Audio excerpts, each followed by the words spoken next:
David and Lal Adamson, who organized the 4th West Mendip Way walk. This book contains 35 chapters, read by Laura Brooke. To Nicholas, may you find what you want in life, know it when you see it, and have the good luck to get it, and keep it. With all my love, D.S. Chapter 1. The garage door opened eerily, its mouth yawning expectantly, a large dark toad about to gobble an unsuspecting fly. From across the street a little boy watched it fascinated. He loved watching the door open like that, knowing that the beautiful sports car would be around the corner in an instant.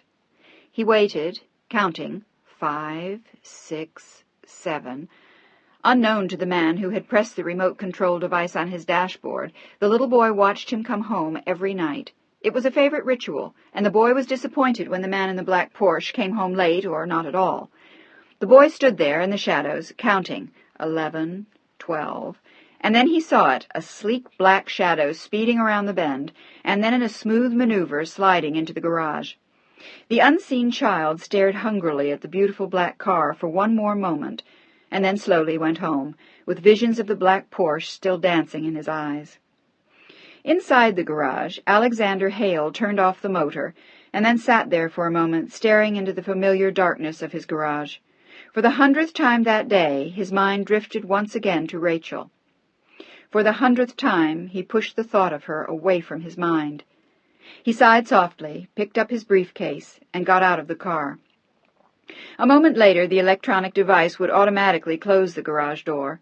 He let himself into the house through a back door in his garden, and he stood in the downstairs hall of the pretty little Victorian townhouse, staring into the emptiness of the once cozy kitchen.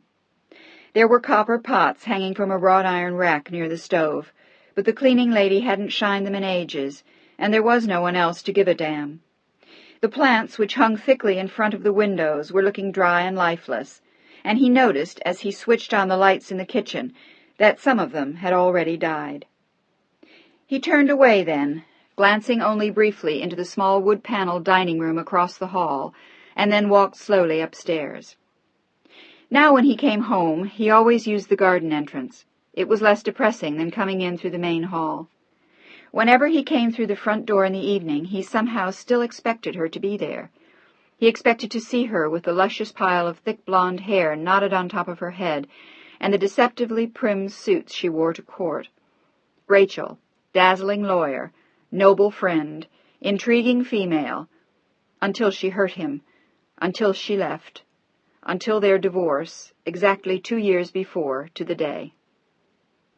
He had wondered on his way home from the office if he would always remember the day so exactly. Would some part of him call out in remembered pain on a given morning in October for the rest of time? Would he always be reminded? It was strange, really, how both of their anniversaries had fallen on the same day, the anniversary of their marriage and that of their divorce. Coincidence, Rachel had called it matter-of-factly. Ironic, he had said.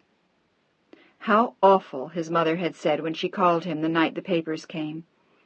He had been blind drunk and laughing, because he didn't want to cry. Rachel. The thought of her still disturbed him. He knew it shouldn't after 2 years, but it did. The golden hair and the eyes the color of the Atlantic Ocean just before a storm, dark gray tinged with blue and green.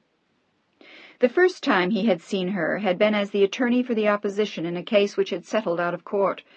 It had been a mighty battle, though, and Joan of Arc couldn't have pleaded the case with more enthusiasm and flair. Alexander had watched her throughout the proceedings, fascinated and amused, and more attracted to her than he had been to any woman in his life. He had invited her to dinner that night, and she had insisted on paying her half of the check. She didn't corrupt professional relationships, she had told him, with an arch little smile that half made him want to slap her, and half made him want to tear off her clothes. She had been so goddamn beautiful and so goddamn smart. The memory of her made him knit his brows as he walked past the empty living room. She had taken all the living room furniture with her to New York. She had left the rest of their furniture to Alex, but the big double parlor on the main floor of the pretty little Victorian house they had bought together had been stripped bare. Sometimes he wondered if he hadn't bought new furniture just so he could remember. so he could resent her each time he walked past the empty living room to the front door. But now as he walked upstairs, he didn't see the emptiness around him. His mind was a million miles away, thinking back to the days before she left him, thinking about what they had and had not shared. They had shared hope and wit and laughter, their professions, their bed, this house, and very little else. Alex had wanted children to fill the bedrooms on the top floor with noise and laughter. Rachel had wanted to go into politics or get a job with an important law firm in New York. The politics she had mentioned vaguely when she met him. It would have been natural for her. Her father was a powerful man in Washington and had once been governor of their home state. It was something else she had in common with Alex, whose sister was a congresswoman in New York. Rachel always admired her greatly, and she and Alex's sister Kay had rapidly become fast friends. But it wasn't politics which took Rachel away from Alex. It was the other half of her dream, the law firm in New York. In the end, it had taken her 2 years to pick up stakes and leave him. He ran the finger of his mind over the wound now. It no longer smarted as it once had, but at first it had hurt him more than anything in his life. She was beautiful, brilliant, successful, dynamic, amusing. But there had always been something missing, something tender and gentle and kind. Those were not words one used to describe Rachel. And she had wanted more out of life than just loving Alexander, more than just being an attorney in San Francisco and someone's wife. She had been exactly 29 years old when they met, and she had never been married.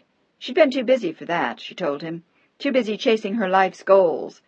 She had promised herself when she left law school that by the time she was 30 she would have made it big. "What does that mean?" he had asked her. 100,000 a year was the answer, and she didn't even blink. For an instant he had laughed at her, until he saw the look in her eyes. She meant it, and she'd get it. Her whole life was geared to that kind of success. Success measured by that kind of yardstick, dollar bills and important cases, no matter who was destroyed in the process. Before she left for New York, Rachel had walked over half of San Francisco, and even Alex had finally let himself see what she was. She was cold and ruthless and ambitious, and she stopped at nothing to reach her goals.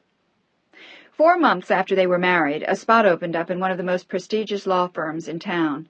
At first, Alex was impressed that she was even being considered.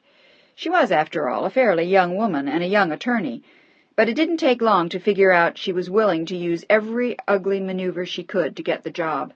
And she did, and she got it. For 2 years, Alex tried to forget what he'd seen her pull to get the job. He told himself that she only used tactics like that in business, and then the final crunch came. She was made a full partner and offered a spot in the New York office. This time it was more than $100,000 a year job, and Rachel Hale was only 31. Alexander watched with horror and fascination as she wrestled with the choice. The choice was simple, and as far as Alex was concerned, it shouldn't have been a choice at all. New York or San Francisco, Alexander or not. In the end, she told him gently, it was just too good an opportunity to pass up. But it didn't have to change their relationship. She could fly home to San Francisco almost every weekend, or, of course, if Alex wanted to, he could give up his own law practice and come east with her. And do what? Prepare your briefs? He had stared at her in hurt and fury. So where does that leave me, Rachel? He had stared at her after she had announced her decision to take the job in New York. He had wanted it to be different, wanted her to tell him she wouldn't take it, that he mattered more. But that hadn't been Rachel's style, any more than it would have been Alex's sister's. Once he was willing to face it, he realized that he had known one other woman like Rachel before. His sister Kay had pushed her way to what she wanted, storming over obstacles and devouring or destroying those who inadvertently crossed her path. The only difference was that Kay did it in politics and Rachel in law. It was easier to understand and respect a woman like his mother. Charlotte Brandon had somehow successfully managed both children and a career. For 25 years she had been one of the country's best-selling authors. Yet she had managed Alex and his sister, stayed close to them, loved them, and given them her all. When her husband had died when Alex was a baby, she had taken a part-time job doing research for a newspaper column, and eventually ghost-written it completely, while in whatever spare time she had, she sat up until the small hours writing her first book. The rest was history, chronicled on the book jackets of the 19 books she had written and sold in millions over the years. Her career had been an accident created by need, but whatever her reasons, she had always somehow managed to treat what had happened as a special gift, as something she could share and enjoy with her children, not as something she loved more than she loved them. Charlotte Brandon was truly a remarkable woman, but her daughter was different. Angry, jealous, and compulsive, she had none of her mother's gentleness or warmth or ability to give. And in time, Alex learned that neither did his wife. When Rachel left for New York, she had insisted that she didn't want to divorce him. For a while, she had even tried to commute, but with their separate workloads at opposite ends of the country, their weekends together became less and less frequent. It was hopeless, as she eventually admitted to Alex, and for 2 endless weeks he had actually considered closing his own lucrative practice and moving to New York. Hell, what did it mean to him? Maybe it wasn't worth hanging on to if it meant losing his wife. At 4 o'clock one morning, he made the decision. He would close his practice and go. Exhausted, but feeling hopeful, he reached for the phone to call her. It was 7 in the morning in New York, but it wasn't Rachel who answered. It was a man with a deep, honey-smooth voice. Mrs. Hale? He sounded blank for a moment. Oh, Miss Patterson, Rachel Patterson. Alex hadn't realized that she had begun her new life in New York under her old name. But he hadn't realized either that along with the new job, she had begun a whole new way of life. There was very little she could say to him that morning, and he listened to her voice at the other end with tears in his eyes. She called him back later that morning from her office. What can I say, Alex? I'm sorry. Sorry? For leaving? For having an affair? What was she sorry for? Or was she just sorry for him? Poor, pathetic bastard that he was, sitting alone out in San Francisco. Is there any point in trying to work it out? He had been willing to try, but at least this time she was honest. No, Alex, I'm afraid not. They had talked for a few more minutes, and then finally hung up the phone. There was nothing left to say, except to their own attorneys. The following week, Alex filed for divorce. It all went smoothly. Perfectly civilized, as Rachel had said. There had been no problems at all, yet it had shaken Alex to the very roots of his being. And for an entire year he had felt as though someone near and dear to him had died. Possibly it was himself he mourned. He felt as though part of him had been put away in crates and boxes like the living-room furniture that had been shipped to New York. He functioned perfectly normally. He ate, he slept, he went on dates, he swam, he played tennis, racquetball, squash, went to parties, traveled, and his law firm boomed. But some essential part of him was missing, and he knew it, even if no one else did. He had had nothing except his body to give to a woman in more than 2 years. As he walked upstairs to his study, the silence in the house became suddenly unbearable, and all he wanted was to run. Lately, it was something that happened to him often, that overpowering urge to get out, to get away from the emptiness and the silence. It was only now, after more than 2 years without her, that the numbness was wearing off. It was as though the bandages were finally peeling away, and what was left beneath was lonely and raw. Alex changed into jeans, sneakers, and an old parka, and thumped rapidly back downstairs, one long, powerful hand lightly touching the banister, his dark hair slightly rumpled, his blue eyes intense as he slammed the door behind him, and turned right until he reached Divisadero, where he began running slowly up the hill to Broadway, where at last he stopped and turned to look at the breathtaking view. Beneath him the bay shone like satin in the twilight. The hills were veiled in mist, and the lights of Marin sparkled like diamonds and rubies and emeralds just across the bay. When he reached the stately mansions on Broadway, he turned right and began to walk toward the Presidio, glancing alternately at the huge impressive houses and the tranquil beauty of the bay. The houses themselves were among the finest in San Francisco. These were the 2 or 3 most expensive residential blocks in the city, boasting brick palaces and Tudor mansions, remarkable gardens, breathtaking views, and towering trees. One saw not a soul walking, and heard not a sound from the neat row of houses, though one could easily imagine the tinkle of crystal, the ring of fine silver, the liveried servants and gentlemen and ladies in dinner jackets and dresses of satin or silk. Alex always smiled to himself at the images he painted. Somehow they made him less lonely than what he'd imagined as he drifted past the smaller houses or the less impressive streets he frequently walked. There he always envisioned men with their arms around their women, with smiling children and puppies playing in the kitchen, or stretched out in front of the warm, crackling fires. In the big houses there was nothing that he wanted. That was a world he did not aspire to, though he had often been in houses like those. What Alex wanted for himself was something very different, something that he and Rachel had never had. It was difficult to imagine being in love anymore, caring about someone deeply, difficult to imagine looking into someone's eyes and wanting to explode with joy. There had been none of that for Alex in so long that he had almost forgotten what it could feel like, and sometimes he wasn't even sure that he wanted that anymore. He was tired of the bustling career women, more interested in their salaries and how quickly they'd get their next promotion than in getting married and having kids. He wanted an old-fashioned woman, a miracle, a rarity, a gem. And there were none. There had been nothing but expensive fakes in Alex's life for almost 2 years, and what he wanted was the real thing, a perfect, flawless, remarkable diamond, and he doubted very seriously that there were any around. But one thing he did know, and that was that he wasn't going to settle for anything less than his dream, and he didn't want another woman like Rachel. That much he knew. He put her out of his thoughts again now, and he stood there, looking at the view from the Baker Street stairs. They were carved steeply into the hillside, joining Broadway to Vallejo Street below, and he enjoyed the view and the cool breeze as he decided to go no farther, and sat on the top step. As he unraveled his long legs beneath him, he smiled at the city he had adopted. Maybe he'd never find the right woman. Maybe he'd never marry again. So what?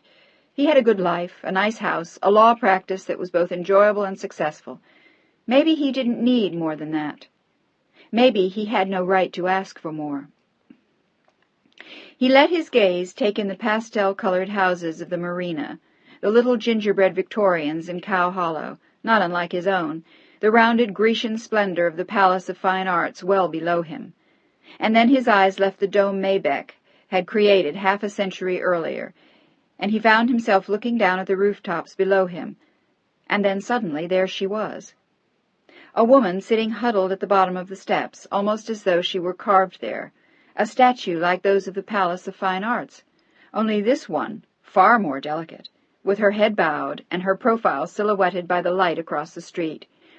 He found himself sitting very still and staring, as though she were a sculpture, a statue, a work of art which someone had abandoned there, a handsome marble in the form of a woman, so artfully fashioned that it almost seemed real. She did not move for almost 5 minutes, and then, sitting up very straight, she took a long, deep breath of the fresh night air and exhaled it slowly as though she had had a very hard day. There was a cloud of a pale fur coat around her, and Alex could see her face and her features come clear in the dark. There was something unusual about her, which made him want to see more. He found himself sitting there, unable to look away. It was the oddest feeling Alex could remember, sitting there, staring down at her in the dim light from the street lamps, feeling pulled by her. Who was she? What was she doing there? Her presence seemed to touch him to the very core of his being as he sat very still, wanting to know more. Her skin looked very white in the darkness, and her hair was shiny and dark, swept softly into a knot at the nape of her neck. Her hair gave the impression of being very long and held in place perhaps by only 1 or 2 well-placed pins. For a moment he had an insane desire to run down the steps towards her, to touch her, and take her in his arms and loosen the dark hair. And almost as though she sensed what he was thinking, she looked up suddenly from her reverie, as though she pulled back from a very great distance by a firm hand. She looked towards him and stared, and what he saw as he looked down at her was the most beautiful face he had ever seen. A face, as he first suspected, with the perfect proportions of a work of art, tiny, delicate features, a flawless face filled with enormous dark eyes, and a gently curving mouth. But her eyes were what captivated him, as they looked at each other, eyes which seemed to fill her entire face, eyes which seemed to be filled with immeasurable sorrow. And in the lamplight now he could see 2 shining rivers of tears on the white marble cheeks. For one endless instant their eyes met, and Alex felt as though every ounce of his being reached out to the unknown beauty with the big eyes and the dark hair. She looked so vulnerable and so lost as she sat there, and then, as though embarrassed by what she had let him see even briefly, she quickly bowed her head. For an instant Alex didn't move, and then suddenly he felt pulled towards her again, as though he had to go to her. And then as he watched her, trying to decide what to do, in an instant she stood up, enveloped in fur. It was a lynx coat that drifted about her like a cloud. Her eyes flew to Alex's again, but this time for only an instant, and then, as though she had only been an apparition, she seemed to walk into a hedge and disappear. For a long moment Alex stared at where she had been, rooted to the spot where he sat. It had all happened so quickly. Then suddenly he stood and ran quickly down the steps towards where she had sat. He saw then a narrow pathway leading to a heavy door. He could only guess at a garden beyond it, and there was no way of knowing to which house it belonged. It could have been any one of several. So the mystery ended there. For an important moment Alex felt himself wanting to knock on the door she had entered. Perhaps she was sitting in the hidden garden behind the locked door. There was an instant of desperation, knowing that he would never see her again. And then, feeling foolish, he reminded himself that she was only a stranger. He stared at the door for a long pensive moment, and then turned slowly and walked back up the stairs. Chapter 2. Even as Alex put the key in his front door, he was haunted by the face of the crying woman. Who was she? Why had she been crying? From which house had she come? He sat on the narrow circular staircase in his front hallway, staring into the empty living room, and watching the moonlight reflected on the bare wood floor. He had never seen a woman so lovely. It was a face that could easily haunt one for a lifetime, and he realized as he sat there without moving that, if not for a lifetime, he would certainly remember her for a very long time. He didn't even hear the phone when it rang a few minutes later. He was still lost in thought, pondering the vision he had seen. But when he finally heard the phone, he ran to the first landing with a few quick bounds and into his den in time to dig the phone out from beneath a stack of papers on his desk. "Hello, Alex." Instantly, there was a moment of silent tension between them. It was his sister Kay. "What's up?" Which meant, what did she want? She never called anyone unless she wanted or needed something. "Nothing special. Where were you? I've been calling for the last half hour. The girl working late in your office told me you were going straight home." She was always like that. She wanted what she wanted when she wanted it, whether it suited anyone else or not. "I was out for a walk." "At this hour?" She sounded suspicious. "Why? Something wrong?" He sighed softly to himself. For years now his sister had exhausted him. There was so little give, so little softness to her. It was all cold and hard and sharp. She reminded him sometimes of a very sharp crystal object one would put on a desk, pretty to look at, but not something one would ever want to pick up or touch. And it had been obvious for years that her husband felt the same way. "No, nothing wrong, Kay." But he also had to admit that for a woman as indifferent as she was to other people's feelings, she had an uncanny knack for sensing when he was down or out of sorts. "I just needed some air. I had a long day." And then, attempting to soften the conversation and turn her attention slightly away from him, "Don't you ever go for a walk, Kay?" "In New York? You must be crazy. You could die here just from breathing." "Not to mention mugging and rape." He smiled gently into the phone, and he could sense her smile, too. Kay Willard wasn't a woman who smiled often. She was too intense, too hurried, too harassed, and too seldom amused. "To what do I owe the honor of this phone call?" He sat back in his chair and looked at the view as he waited patiently for an answer. For a long time, Kay would call about Rachel. Kay had stayed in touch with her ex-sister-in-law for obvious reasons. The old governor was someone she wanted to keep in her court. And if she could have talked Alex into going back to Rachel, the old man would have loved it. Provided, of course, that she could have convinced Rachel of how desperately unhappy Alex was without her, and how much it would mean to him if she'd only give it another try. And Kay wasn't above that kind of pushing. She had already tried to maneuver a meeting between them several times when Alex had come to New York. But even if Rachel had been willing, of which Kay was never entirely sure, it had become clear over the years that Alex was not. "So, Congresswoman Willard." "Nothing special. I just wondered when you were coming to New York." "Why?" "Don't be so blunt, for Christ's sake. I just thought I'd have a few people over for dinner." "Like who?" Alex saw her coming, and he grinned. She was amazing, his sister, the steamroller.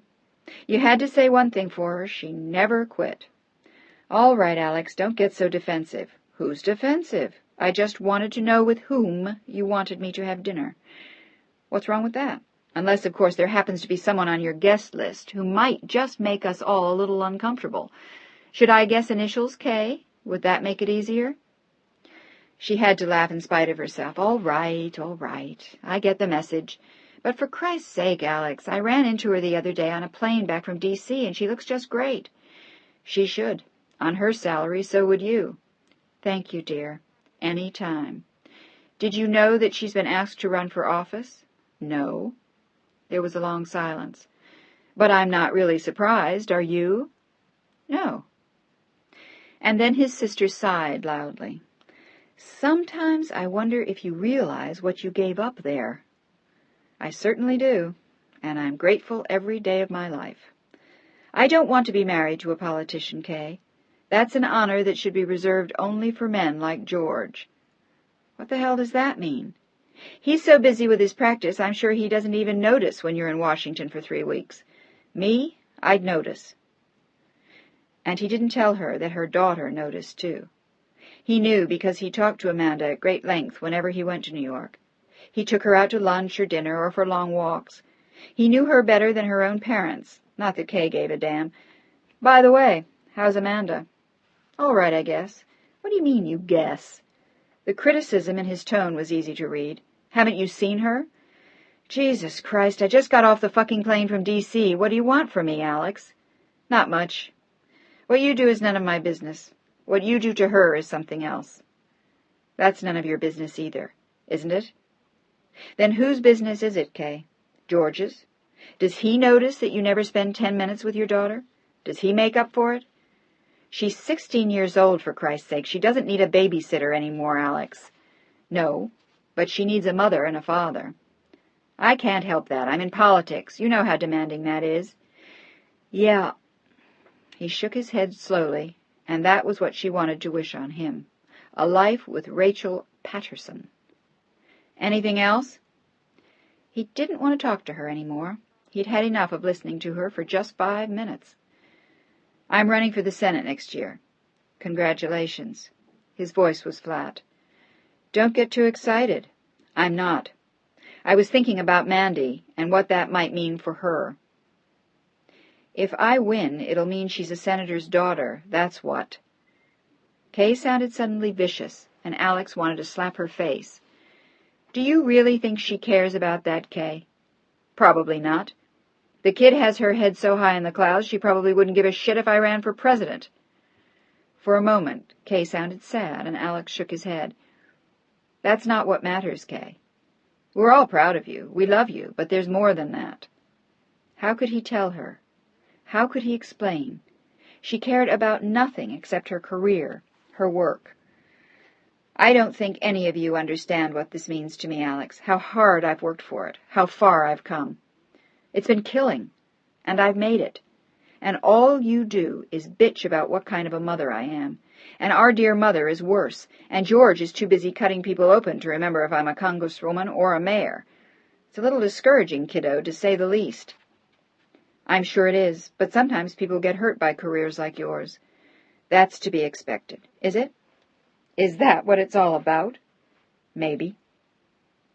She sounded tired. "I don't have all the answers. I wish I did. And what about you? What's happening in your life these days?" "Nothing much. Work." "Are you happy?" "Sometimes." "You ought to go back to Rachel." "At least you get the point quickly. I don't want to, Kay. Besides, what makes you think she'd want me?" "She said she'd like to see you." "Oh, Christ." He sighed into the phone. "You never give up, do you? Why don't you just marry her father and leave me in peace? That would get you the same results, wouldn't it?" This time Kay laughed. "Maybe. Do you really expect me to marry to further your career?" The very idea amused him, but underneath the outrageousness of it, he knew there was a grain of truth. "I think what I love best about you, big sister, is your unlimited nerve." "It gets me where I want to go, little brother." "I'm sure it does. But not this time, love." "No dinner with Rachel?" "Nope. But if you see her again, give her my best." Something in his guts tugged again at the mention of her name. He didn't love her any more, but now and then just hearing about her still hurt. "I'll do that. And think about it. I can always throw something together when you're in New York. With any luck at all, you'll be in Washington and too busy to see me." "Could be. When are you coming east?" "Probably in a couple of weeks. I've got a client in to see in New York. I'm co-counsel for him on a fairly big case out here." "I'm impressed." "Are you?" His eyes narrowed as he glanced out at the view. "Why? Will it sound good in your campaign material?" "I think Mother's readers will get you more votes than I will, don't you?" There was a touch of irony in his voice. "Unless, of course, I have the good sense to remarry Rachel." "Just don't get into any trouble." "Have I ever?" He sounded amused. "No, but if I run for the Senate, it'll be a tight race. I'm running against the morality maniac, and if anyone remotely related to me does something unsavory, I'll be up shit creek." "Be sure you tell Mother." He said it in jest, but she responded immediately with a serious voice. "I already have." "Are you kidding?" He laughed at the very thought of his elegant, long-legged, couture-clad, white-haired mother doing anything unsuitable which might jeopardize Kay's bid for a seat in the Senate or anywhere else. "I'm not kidding. I mean it. I can't afford any problems right now. No nonsense, no scandal." "What a shame." "What does that mean?" "I don't know. I was thinking of having an affair with this ex-hooker who just got out of jail." "Very funny. I'm serious." "Unfortunately, I think you are.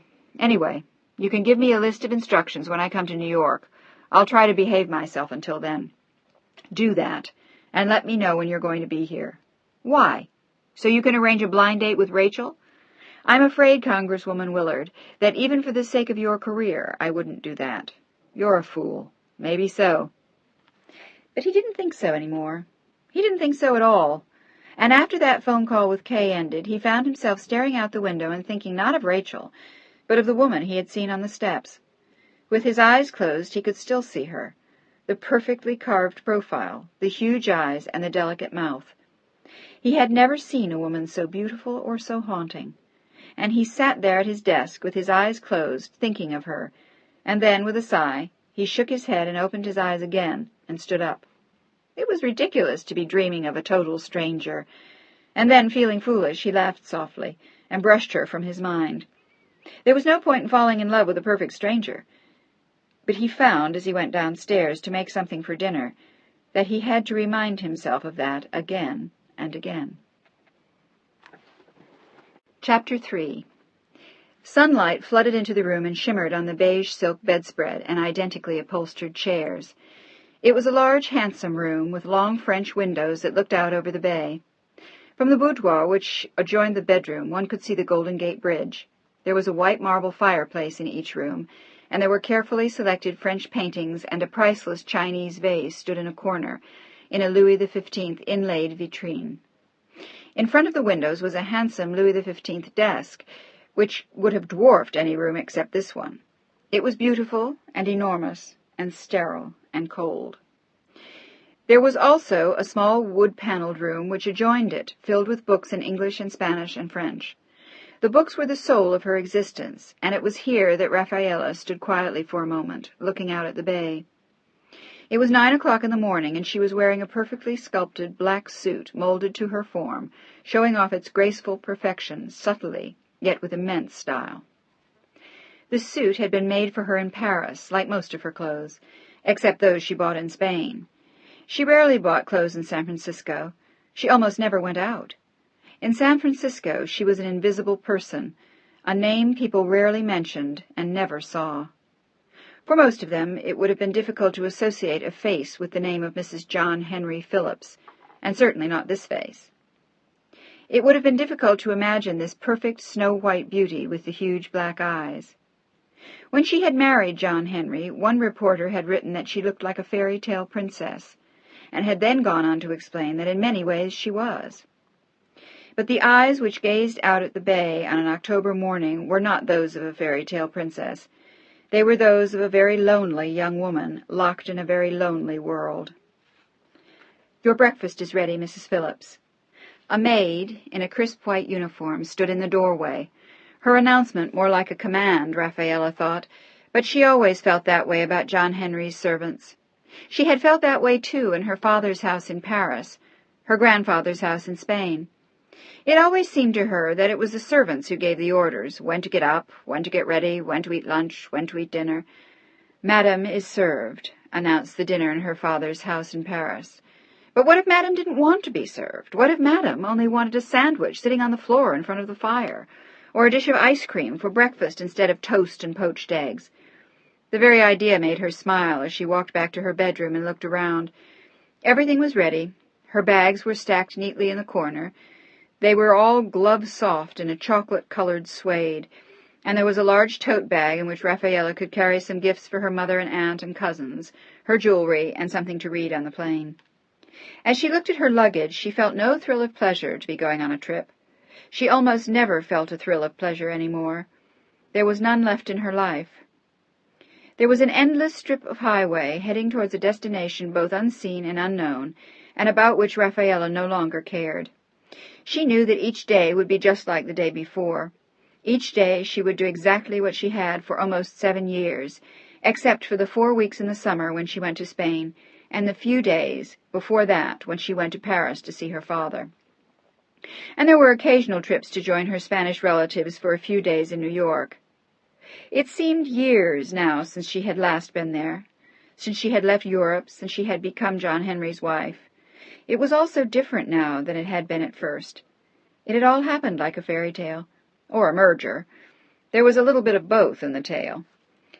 The marriage of the Banque Malle in Paris, Milan, Madrid, and Barcelona to the Phillips Bank of California and New York, both empires consisting of investment banks of major international proportions. And her father's first gargantuan business deal with John Henry had won them, jointly, the cover of Time. It was also what had brought her father and John Henry so often that spring, and as their plans began to prosper, so had John Henry's suit with Antoine's only child. Rafaela had never met anyone like John Henry. He was tall, handsome, impressive, powerful, yet gentle, kind, soft-spoken, with a constant glimmer of laughter in his eyes. There was mischief there somewhere, and in time Rafaela had learned how much he liked to tease and play. He was a man of extraordinary imagination and creativity, a man of great wit, a man of great eloquence, great style. He had everything that she or any other girl could ever want. The only thing that John Henry Phillips had lacked was youth. Even that was difficult to believe as one looked into the lean, handsome face or watched the powerful arms when he played tennis or swam. He had a long, beautiful body, which men half his age would have envied. His age had, at first, discouraged him from pursuing Rafaela. Yet as time went on, and the frequency of his trips to Paris increased, he found her more charming, more open, more delightful on each occasion. And despite the rigidity of his ideas about his daughter, Antoine de Mornay-Mal did not resist the prospect of seeing his old friend marry his only child. He himself was aware of his daughter's beauty, her gentleness and openness, and her innocent charm, and he was also aware of what a rare catch John Henry Phillips would be for any woman, despite the difference in years. He was also not blind to what it would mean to the future of his bank, a consideration which had weighed with him at least once before. His own marriage had been based on affection and good business sense as well. The aging Marquis de Quadral had been the reigning financial genius of Madrid, but his sons had not inherited his passion for the world of finance, and had, for the most part, gone into other fields. For years the elderly Marquis had had an eye out for someone to succeed him in the banks he had founded over the years. What happened instead was that he met Antoine, and eventually, after a great deal of fancy footwork, the Banque Mâle joined forces on numerous deals with the Banco Quadral. The union rapidly quadrupled Antoine's power and fortune, delighted the Marquis, and brought along with it the Marquis's daughter, Alejandra, Marquesa de Santos y Quadral. Antoine had been instantly taken with the flaxen-haired, blue-eyed Spanish beauty, and at the time he had been thinking for some time that it was time he married and produced an heir. At 35, he had been too busy building his family's banking business into an empire, but now other considerations had begun to weigh with him as well. Alejandra was the perfect solution to the problem, and a very handsome solution at that. At 19, she was a startling beauty, with the most devastatingly exquisite face Antoine had ever seen. It was he who looked like the Spaniard beside her, with his black hair and dark eyes, and together they made an extraordinary pair. 7 months after they met, their wedding was the main event of the social season, after which they honeymooned for a month in the south of France. Immediately thereafter, they dutifully appeared at the Marquis's country estate, Santa Eugenia, on the coast of Spain. The estate was palatial, and it was here that Antoine began to understand what marriage to Alejandra would mean. He was a member of the family now, yet another son of the elderly Marquis. He was expected to make frequent appearances at Santa Eugenia, and come as often as possible to Madrid. It was certainly what Alejandra had planned to do, and when it was time to return to Paris, she implored her husband to let her stay at Santa Eugenia for a few more weeks. And when at last she returned to him in Paris, 6 weeks later than she had promised, Antoine fully understood what was going to happen after that. Alejandra was going to spend most of her time, as she always had, surrounded by her family on their estates in Spain. She had spent all of the war years sequestered there, and now, even after the war and married, she wanted to continue to live in those familiar surroundings. Predictably, on their first anniversary, Alejandra gave birth to their first child, a son named Julian, and Antoine was well pleased. He had an heir for his own empire now, and he and the Marquis strolled quietly for hours on the grounds of Santa Eugenia when the child was a month old, discussing all of Antoine's future plans for the banks and his son. He had his father-in-law's full endorsement, and in a year since he had married Alejandra, both the Banque Mâle and the Banco Quadral had grown. Alejandra remained at Santa Eugenia for the summer with her brothers and sisters, their children, cousins, nieces, and friends. And when Antoine returned to Paris, Alejandra had already conceived again. This time Alejandra suffered a miscarriage, and the next time she delivered twins, born prematurely and dead at birth. There was then a brief hiatus when she spent 6 months resting with her family in Madrid. When she returned to Paris, to her husband, she conceived again. This 4th pregnancy yielded Rafaela, 2 years younger than Julienne. There were then 2 more miscarriages and another stillbirth, after which the ravishingly beautiful Alejandra announced that it was the climate in Paris which did not agree with her, and her sisters felt she would be healthier in Spain. Having seen her inevitable return to Spain coming throughout their marriage, Antoine quietly acquiesced. It was the way of women of her country, and it was a battle which he never could have won. From then on he was content to see her at Santa Eugenia or in Madrid, surrounded by female cousins, sisters, and duennas, perfectly content to be always in the company of her relatives, assorted women friends, and a handful of their unmarried brothers, who squired them to concerts, operas, and plays. Alejandra was still one of Spain's great beauties, and in Spain she led an exceedingly pleasant life of indolence and opulence, with which she was well pleased. It was no great problem for Antoine to fly back and forth to Spain when he could get away from the bank, which he did less and less. In time he induced her to let the children come back to Paris to attend school, on the condition, of course, that they flew to Santa Eugenia for every possible vacation, and 4 months in the summer. And now and then she consented to visit him in Paris, despite what she constantly referred to as the detrimental effects of the French weather on her health. After the last stillbirth, there were no more babies. In fact, after that, there was only a platonic affection between Alejandra and her husband, which she knew from her sisters was perfectly normal. Antoine was perfectly content to leave things as they were, and when the Marquis died, the marriage paid off. No one was surprised at the arrangement. Alejandra and Antoine had jointly inherited the Banco Quadral. Her brothers were amply compensated, but to Antoine went the empire he so desperately wanted to add to his own. Now it was of his son that he thought as he continued to build it, but Antoine's only son was not destined to be his heir.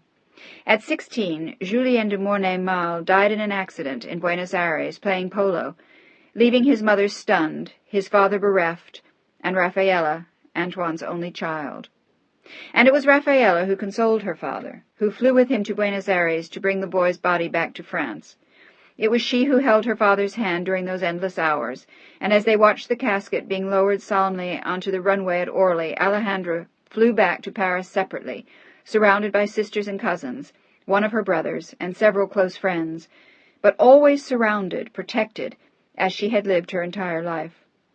And hours after the funeral, they urged her to go back to Spain with them, and acquiescing tearfully, she allowed them to take her away. Alejandra had a veritable army to protect her, and Antoine had no one, only a 14-year-old child. But later, the tragedy provided a strange bond between them. It was something they never spoke of, but which was always there. The tragedy also provided a strange bond between her father and John Henry, as the two men discovered they had shared a similar loss, the deaths of their only sons. John Henry's boy had died in a plane crash. At 21, the young man had been flying his own plane. John Henry's wife had also died 5 years later. But it was the loss of their sons, which for each had been an intolerable blow. Antoine had had Rafaela to console him, but John Henry had no other children, and after his wife died, he had never married again. At the start of their business association, each time John Henry came to Paris, Rafaela was in Spain. He began to tease Antoine about his imaginary daughter. It became a standing joke between them until a day when the butler ushered John Henry into Antoine's study, but instead of Antoine, he found himself staring into the dark brown eyes of a ravishingly beautiful young girl who looked at him tremulously like a frightened doe. She gazed up almost in terror at the sight of a strange man in the room. She had been going over some papers for school and checking through some reference books her father kept there, and her long black hair poured over her shoulders in long straight streams of black silk, punctured by cascades of soft curls. For a moment he had stood there, silent, awed. And then quickly he had recovered, and the warm light in his eyes reached out to her, reassuring her that he was a friend. But during her months of study in Paris, she saw few people, and in Spain she was so well guarded and protected that it was rare for her to be alone anywhere with a strange man. She had no idea what to say to him at first, but after a few moments of easy banter, she met the twinkle in his eyes and laughed. It was half an hour later when Antoine found them, apologizing profusely for a delay at the bank. On the way home in the car, he had wondered if John Henry had finally met her, and he had to admit to himself later that he had hoped he had. Rafaela had withdrawn a few moments after her father's arrival, her cheeks blushing to a delicate pink on the perfectly creamy skin. "My God, Antoine, she's a beauty." He looked at his French friend with an odd expression, and Antoine smiled. "So you like my imaginary daughter, do you? She wasn't too impossibly shy? Her mother has convinced her that all men who attempt to talk to a young girl alone are murderers, or at least rapists. Sometimes I worry about that look of terror in her eyes." "What do you expect? All her life she has been totally protected. It's hardly surprising, after all, that she's shy." "No, but she's almost 18 now, and it's going to be a real problem for her, unless she spends the rest of her life in Spain. In Paris she ought to be able to at least talk to a man without a dozen women standing in the room, most of them not related to her." He said it in a tone of amusement, but there was also something very serious in his eyes. He was looking long and hard at John Henry, sizing up the expression he still saw lingering in the American's eyes. "She is lovely, isn't she? It's immodest of me to say it about my own daughter, but—" He spread his hands helplessly and smiled. And this time John Henry met his smile fully. "Lovely isn't quite the right word." And then, in an almost boyish way, he had asked a question which brought a smile to Antoine's eyes. "Will she dine with us this evening?" "If you don't mind very much. I thought we'd dine here, and then we can stop at my club.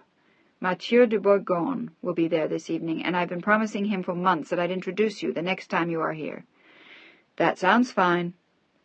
But it wasn't Mathieu Bourgogne that John Henry was thinking of when he smiled. He had managed to draw Rafaela out successfully that evening, and yet again 2 days later when he had come to the house for tea. He had come especially to see her, and brought her 2 books he had told her about at dinner 2 days before. She had blushed again and fallen once more into silence, but this time he was able to tease her back into chatting with him, and by the end of the afternoon they were almost friends. Over the next 6 months she came to regard him as a personage almost as revered and cherished as her father, and it was in the light of an uncle of sorts that she explained him to her mother when she went to Spain. It was during that trip that John Henry appeared at Santa Eugenia with her father. They stayed for only one brief weekend, during which John Henry successfully charmed Alejandra and the armies of others staying at Santa Eugenia that spring. It was then that Alejandra understood John Henry's intentions, but Rafaela didn't come to learn of them until later that summer. It was the first week of her vacation, and she was due to fly to Madrid in a few days. In the meantime, she was enjoying the last of her days in Paris, and when John Henry arrived, she urged him to come out with her for a walk along the Seine. They talked about the street artists and the children, and her face lit up when she told him about all of her cousins in Spain. She seemed to have a passion for children, and she looked infinitely beautiful as she looked up at him with her huge dark eyes. "And how many do you want when you grow up, Rafaela?" He always said her name so deliberately. It pleased her. For an American, it was a difficult name. "I am grown up." "Are you? At 18? He looked at her in amusement, and there was something odd in his eyes which she didn't understand. Something tired and old and wise and sad, as though for an instant he had thought of his son. They had talked about him, too, and she had told him about her brother. "Yes, I'm grown up. I am going to the Sorbonne in the fall." They had smiled at each other, and he had had to fight himself to keep from kissing her then and there. All the while, as they walked, he was wondering how he was going to ask her, and if he had gone totally mad for wanting to ask her at all. "Rafaela, have you ever thought of going to college in the States?" They were walking slowly along the Seine, dodging children, and she was gently pulling the petals off a flower. But she looked up at him and shook her head. "I don't think I could." "Why not? Your English is excellent." She shook her head slowly, and when she looked up at him again her eyes were sad. "My mother would never let me. It's just too different from our way of life. And it's so far." "But is that what you want? Your father's life is different from hers, too. Would you be happy with that life in Spain?" "I don't think so." She said it matter-of-factly. "But I don't think I have much choice. I think Papa always meant to take Julian into the bank with him, and it was understood that I'd go to Spain with my mother." The thought of her, surrounded by dueñas for the rest of her life, appalled him. Even as her friend, he wanted more for her than that. He wanted to see her free and alive and laughing and independent, but not buried at Santa Eugenia like her mother. It wasn't right for this girl. He felt it in his soul. "I don't think you should have to do that if that's not what you want to do."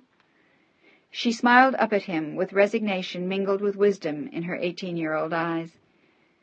"These are the duties of life, Mr. Phillips." "Not at your age, little one. Not yet. Some duties, yes, like school, and listening to your parents to a certain extent. But you don't have to take on a whole way of life if you don't want to." "What else, then? I don't know anything else." "That's no excuse. Are you happy at Santa Eugenia?" "Sometimes, and sometimes not. Sometimes I find all those women very boring. My mother loves it, though. She even goes on trips with them. They travel in great bunches.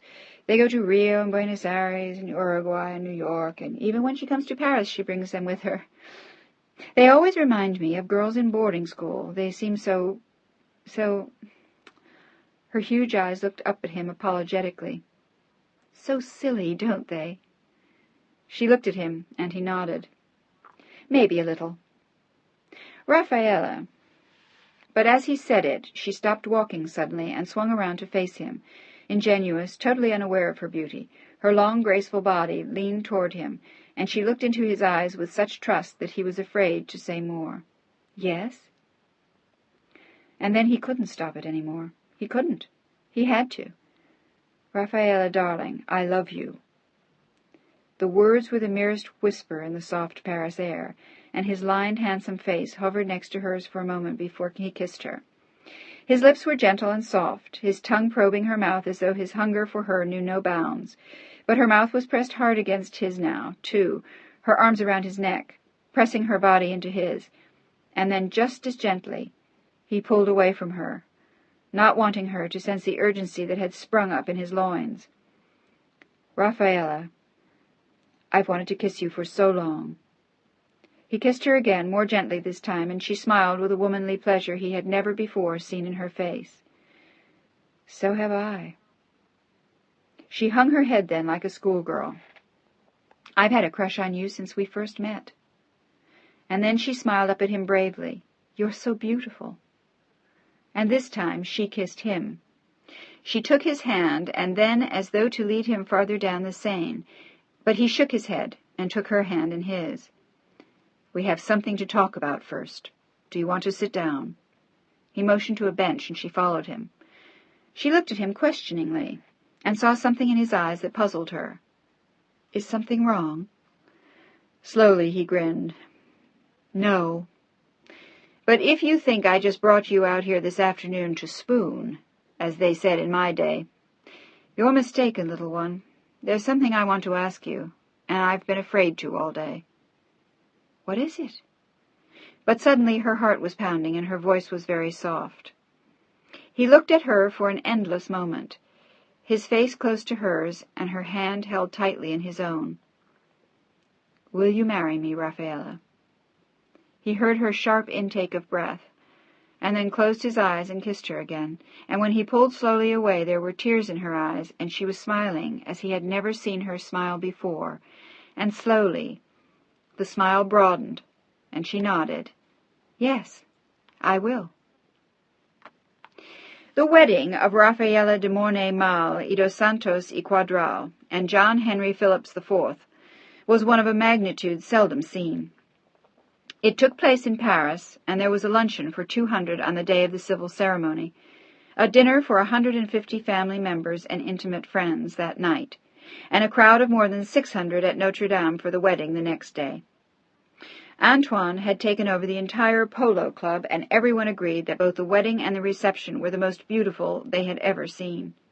Remarkably, they had also managed to strike up a bargain with the press, so that if Rafaela and John Henry would pose for photographs for half an hour and answer whatever questions arose, they would be left in peace after that. The wedding stories were featured in Vogue, Women's Wear, and the following week, Time. Throughout the press interviews, Rafaela had clutched John Henry's hand almost desperately, and her eyes seemed larger and darker than ever before in the snow-white face. It was then that he vowed to keep her shielded from the prying eyes of the press in the future. He didn't want her to have to cope with anything that made her uncomfortable or unhappy, and he was well aware of how carefully protected she had been during her early years. The problem was that John Henry was a man who attracted the attention of the press with alarming frequency, and when he took a bride 44 years his junior, then his wife became an object of fascination too. Fortunes of the magnitude of John Henry's were almost unheard of, and an 18-year-old girl, born of a marquisa and an illustrious French banker, was almost too good to be true.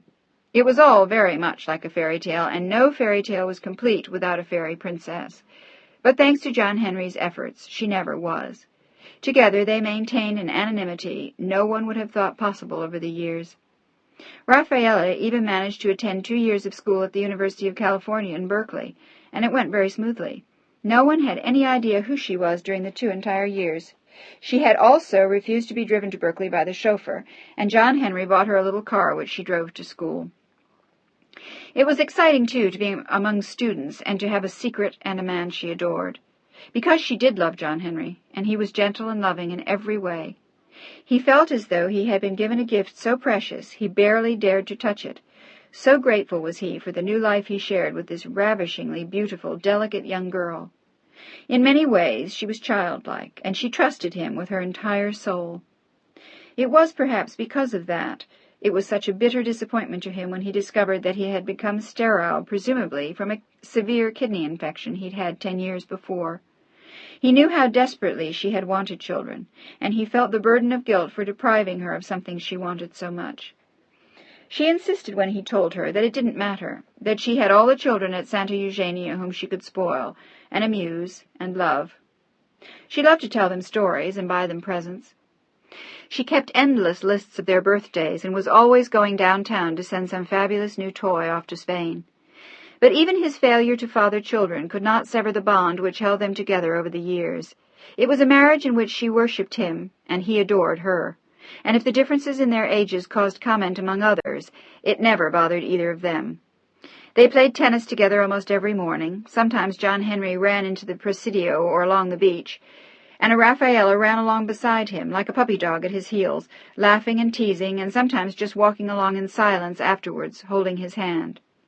Her life was filled with John Henry and her studies, and her letters to her family in Paris and Spain. She led a very protected, old-fashioned existence, and she was a happy woman, truly more of a happy girl, until she was 25. 2 days before John Henry's 69th birthday, he was to fly to Chicago to close a major deal. He had been talking about retiring for several years now, but like her father, there was no real end in sight. He had too much passion for the world of high finance, for the running of the banks, the acquiring of new corporations, and the buying and selling of huge blocks of stock. He loved putting together mammoth real estate deals like the one he had done with her father. Retirement just wasn't for him, but when he left for Chicago he had a headache, and despite the pills Rafaela had pressed on him that morning, the headache grew steadily worse. In terror, his assistant had chartered a plane and flown him back with him from Chicago that evening, arriving with John Henry barely conscious. Rafaela looked down into the pale gray face as they brought him off the plane on a stretcher. He was in so much pain he could barely speak to her, yet he pressed her hand several times on their way to the hospital in the ambulance, and as she looked at him in terror and despair, fighting back the tears that had clogged her throat, she suddenly noticed something odd about his mouth. An hour later his face looked strangely distorted, and shortly thereafter he fell into a coma from which he did not rouse for several days. John Henry Phillips had had a stroke. It was explained on the news that evening. It was his office which had prepared the press release, keeping Rafaela, as always, from the prying eyes of the news. John Henry stayed in the hospital for almost 4 months, and had 2 more smaller strokes before he left. When they brought him home, he had permanently lost the use of his right arm and leg. The youthful, handsome face sagged pitifully on one side, and the aura of strength and power was gone. John Henry Phillips was suddenly an old man. He was broken in body and spirit from that moment, yet for another 7 years his life had dwindled on. He never left his home again. The nurse wheeled him into the garden for some sunshine, and Rafaela sat with him for hours at a time, but his mind wasn't always clear any more, and his life, once so vital, so busy, so full, had changed radically. There was nothing more than a shell of the man left, and it was this shell that Rafaela lived with, faithfully, devotedly, lovingly, reading to him, talking to him, comforting him. As the nurses who tended him around the clock cared for the broken body, she attempted to console the spirit. But his spirit was broken, and at times she wondered if hers was as well. It had been 7 years since the first series of strokes. There had been 2 more strokes since, which had reduced him still further, until he was unable to do much more than sit in his wheelchair. And most of the time he stared into space, thinking back to what was no more. He was still able to speak, though with difficulty, but much of the time he seemed to have nothing more to say. It was a cruel joke that a man who had been so alive should be rendered so small and so useless. When Antoine had flown over from Paris to see him, he had left John Henry's room with tears streaming unashamedly down his cheeks, and his words to his daughter had been quite clear. She was to stand by this man who had loved her, and whom she had loved and married, until he died. There was to be no nonsense, no whimpering, no shrinking from her duties, no complaining. Her duty was clear, and so it had remained, and Rafaela had not shrunk, or whispered, or complained, for 7 long years. Her only respite from the grim reality of her existence was when she went to Spain for the summers. She only went for 2 weeks now instead of 4, but John Henry absolutely insisted. It tortured him to realize that the girl he had married was as much a prisoner of his infirmities as he was himself. It was one thing to keep her from the prying eyes of the world, while amusing her himself night and day. It was quite another to lock her in the house with him, as his body decayed slowly around him. If he could have found the means, he would have killed himself, he said often to his doctor, if only to set them both free. He had mentioned it once to Antoine, who had been outraged at the very idea. "The girl adores you," he had thundered in his old friend's sick room. "You owe it to her not to do anything crazy like that." "Not like this." The words had been garbled, but comprehensible. "It's a crime to do this to her. I have no right." He had choked on his own tears. "You have no right to deprive her of you. She loves you. She loved you for 7 years before this happened. That doesn't change overnight. It doesn't change because you are ill. What if she were ill? Would you love her any less?" John Henry shook his head. "She should be married to a young man. She should have children." "She needs you, John. She belongs with you. She has grown up with you. She'll be lost without you. How can you think of leaving her a moment sooner than you must? You could have years left." He had meant to be encouraging, but John Henry had faced him with despair. Years. And by then, how old would Rafaela be? 35, 40, 42? She would be so totally unprepared to start looking for a new life. These were the thoughts that rambled agonizingly through his mind, that left him filled with silence and his eyes glazed with anguish and grief, not so much for himself, but for her. He insisted that she go away as often as possible, but she felt guilty for leaving him, and going away wasn't a relief. It was John Henry who repeatedly urged her to break out of her prison. Whenever he learned from Rafaela that her mother was going to New York for a few days, with the usual crowd of sisters and cousins, on her way to Buenos Aires or Mexico City or wherever else, he was quick to urge Rafaela to join them. Whether it was for 2 days or 10, he always wanted her to join them, to get out into the world, if only for a moment, and he knew that in that crowd she would always be safe, well protected, heavily escorted. The only moments in which she was alone would be on the flights to Europe or New York. His chauffeur always put her on the plane to San Francisco, and there was always a rented limousine waiting for her at the other end. The life of a fairy tale princess was still Rafaela's, but the fairy tale had considerably changed. Her eyes were larger and quieter than ever now. She would sit silent and pensive for hours looking into the fire or staring out at the bay. The sound of her laughter was barely more than a memory, and when it rang out for a moment, it somehow seemed like a mistake. Even when she joined her family for their few-day visits to New York or wherever, it was as though she weren't really there. In the years since John Henry's illness, Rafaela had increasingly withdrawn until she was scarcely different from John Henry. Her life seemed as much over as his. The only difference was that hers had never really begun. It was only in Santa Eugenia that she seemed to come alive again, with a child on her lap and another teetering on her knee, 3 or 4 more clustered around, as she told them wonderful tales that kept them staring at her in rapture and awe. It was with the children that she forgot the pain of what had happened, and her own loneliness, and her overwhelming sense of loss. With the grown-ups she was always reticent and quiet, as though there was nothing left to say, and joining in their merriment seemed obscene. For Rafaela, it was like a funeral that had gone on for half a lifetime, or, more precisely, for 7 years. But she knew only too well how much he suffered, and how much guilt he felt for his invalid state over the last year. So when she was with him, there was only tenderness and compassion in her voice, a gentle tone, and a still gentler hand. But what he saw in her eyes cut him to the very core of his being. It was not so much that he was dying, but that he had killed a very young girl and left in her place this sad, lonely young woman with the exquisite face and the huge, haunted eyes. This was the woman he had created. This was what he had done to the girl he had once loved. As Rafaela walked swiftly down the thickly carpeted steps onto the next landing, she glanced quickly down the hall and saw the staff already dusting the long antique tables that stretched down the endless halls. The house they lived in was one that John Henry's grandfather had built when he first came to San Francisco after the Civil War. It had survived the earthquake in 1906 and was now one of the most important architectural landmarks in San Francisco, with its sweeping lines and 5 stories perched next to the Presidio and looking out at the bay. It was unusual also because it had some of the finest stained glass skylights in the city, and because it was still in the hands of the family that had originally owned it, which was very rare. But it was not a house in which Rafaela could be happy now. It seemed like a museum or a mausoleum to her than a home. It seemed cold and unfriendly, as did the staff, all of whom John Henry had had when she arrived.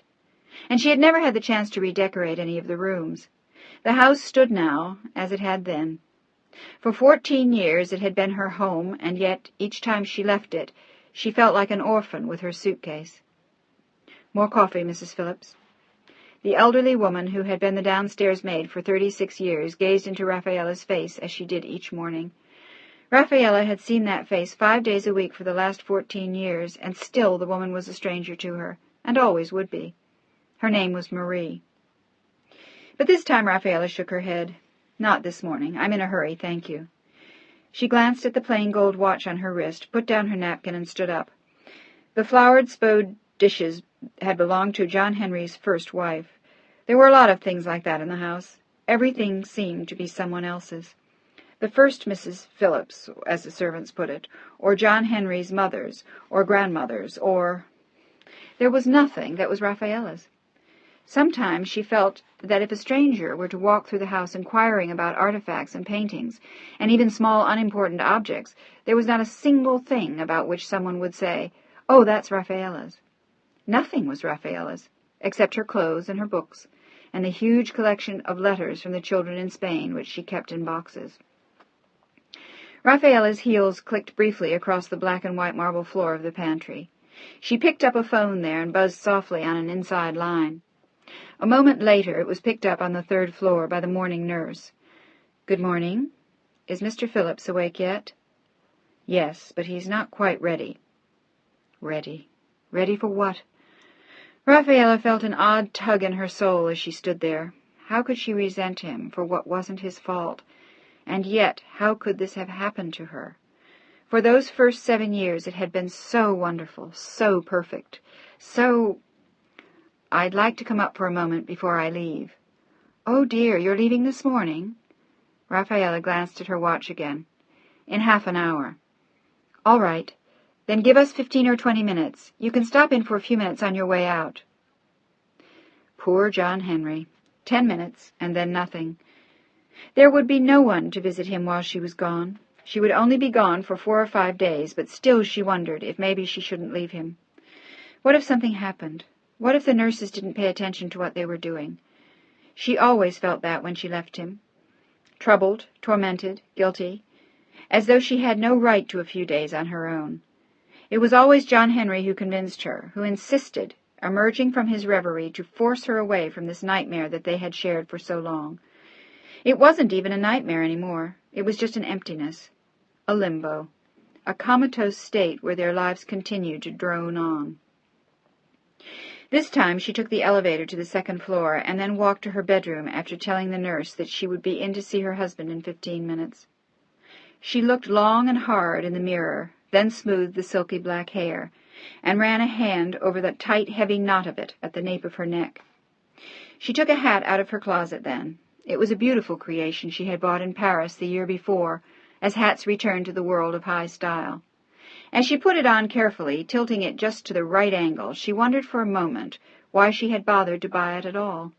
It had a whisper of black veiling which lent further mystery to her large, almond-shaped eyes, and with the contrast of the black hat and her hair and the little veil, the creamy white of her skin seemed to stand out even more than before. She carefully applied a thin gloss of bright lipstick and clipped pearls on her ears. She ran a hand over her suit, straightened her stockings, and looked in her handbag. To ascertain that the cash she always carried on trips was concealed in a side pocket of the black lizard bag her mother had sent her from Spain. She looked, when she stood in front of the mirror, like a woman of incredible elegance, beauty, and style. This was a woman who dined at Maxim's and went to the races at Longchamp. This was a woman who partied in Venice and Rome and Vienna and New York. This was a woman who went to the theater in London. This wasn't the face, or the body, or the look of a girl who had slipped into womanhood unnoticed, and who was now married to a crippled and dying 76-year-old man. As she saw herself, and the truth all too clearly, Rafaela picked up her bag and her clothes, and grinned ruefully to herself, knowing more than ever how appearances can lie. She shrugged to herself as she left her bedroom, tossing a long, handsome dark mink coat over one arm as she made her way once more to the stairs. The elevator had been put in for John Henry, but most of the time she still preferred to walk. She did so now up to the 3rd floor, where a suite had long since been set up for her husband, with 3 rooms adjoining it for each of the nurses who cared for him in shifts. They were 3 matronly women, content with their quarters, their patient, and their job. They were handsomely paid for their services, and like the woman who had served Rafaela breakfast, they had somehow managed to remain unobtrusive and faceless over the years. Often she found herself missing the passionate and often impossible servants of Santa Eugenia. They were servile on the most part, yet often rebellious and childlike, having served her mother's family sometimes for generations, or at least for many years. They were warlike and childlike and loving and giving. They were filled with laughter and outrage and devotion for the people they worked for, not like these cool professionals who worked for John Henry. Rafaela knocked softly on the door to her husband's suite of rooms, and a face appeared rapidly at the door. "Good morning, Mrs. Phillips. We're all ready." "Are we?" Rafaela nodded and stepped inside, down a short hall into a bedroom, which, like her own room downstairs, had both a boudoir and a small library. Now John Henry was tucked into his bed, staring across the room at the fire already burning in the grate. She advanced toward him slowly, and he seemed not to hear her, until at last she sat down in a chair next to his bed and took his hand. "John Henry." After 14 years in San Francisco, her accent was still evident when she said his name, but her English was perfect now and had been for many years. "John Henry." He turned his eyes slowly towards her without moving his head, and then slowly he moved himself so that he could see her, and then the lined, tired face contorted into a half-smile. "Hello, little one." His speech was slurred, but she could understand him, and the agony of his crooked smile since the stroke always tore at her heart. "You look very pretty." And then, after another pause, "My mother had a hat like that a long time ago." "I think on me it is very silly, but—" She shrugged suddenly, looking very French as she smiled a hesitant little smile. It was her mouth that smiled now. Her eyes seldom did. And his never did, any more, except on rare occasions, when he was looking at her. "You're going today?" He looked worried, and again she wondered if she should cancel the trip. "Yes, but, darling, do you want me to stay?" He shook his head and smiled again. "No, never. I wish you would go away more often. It does you good. Your meeting—" He looked vague for a moment, searching his memory for something obviously no longer there. "My mother and my aunt and 2 of my cousins." He nodded and closed his eyes. "Then I know you'll be safe." "I'm always safe." He nodded again, as though he were very tired, and she stood up, bent to kiss his cheek, and then ever so gently let go of his hand. She thought for a moment that he was going to sleep, but suddenly he opened his eyes as she stood staring down at his face. "Be careful, Rafaela." "I promise, and I'll call you." "You don't have to. Why don't you forget all about this and have some fun?" With whom? Her mother, her aunt? A sigh fought its way through her, but she didn't let it escape. "I'll be back very soon, and everyone here knows where I'll be if you need me." "I don't need you." He grinned for a moment. "Not like that. Not enough to spoil your fun." "You never have." She whispered the words to him and bent to kiss him again. "I'll miss you." This time he shook his head and turned away from her. "Don't." "Darling."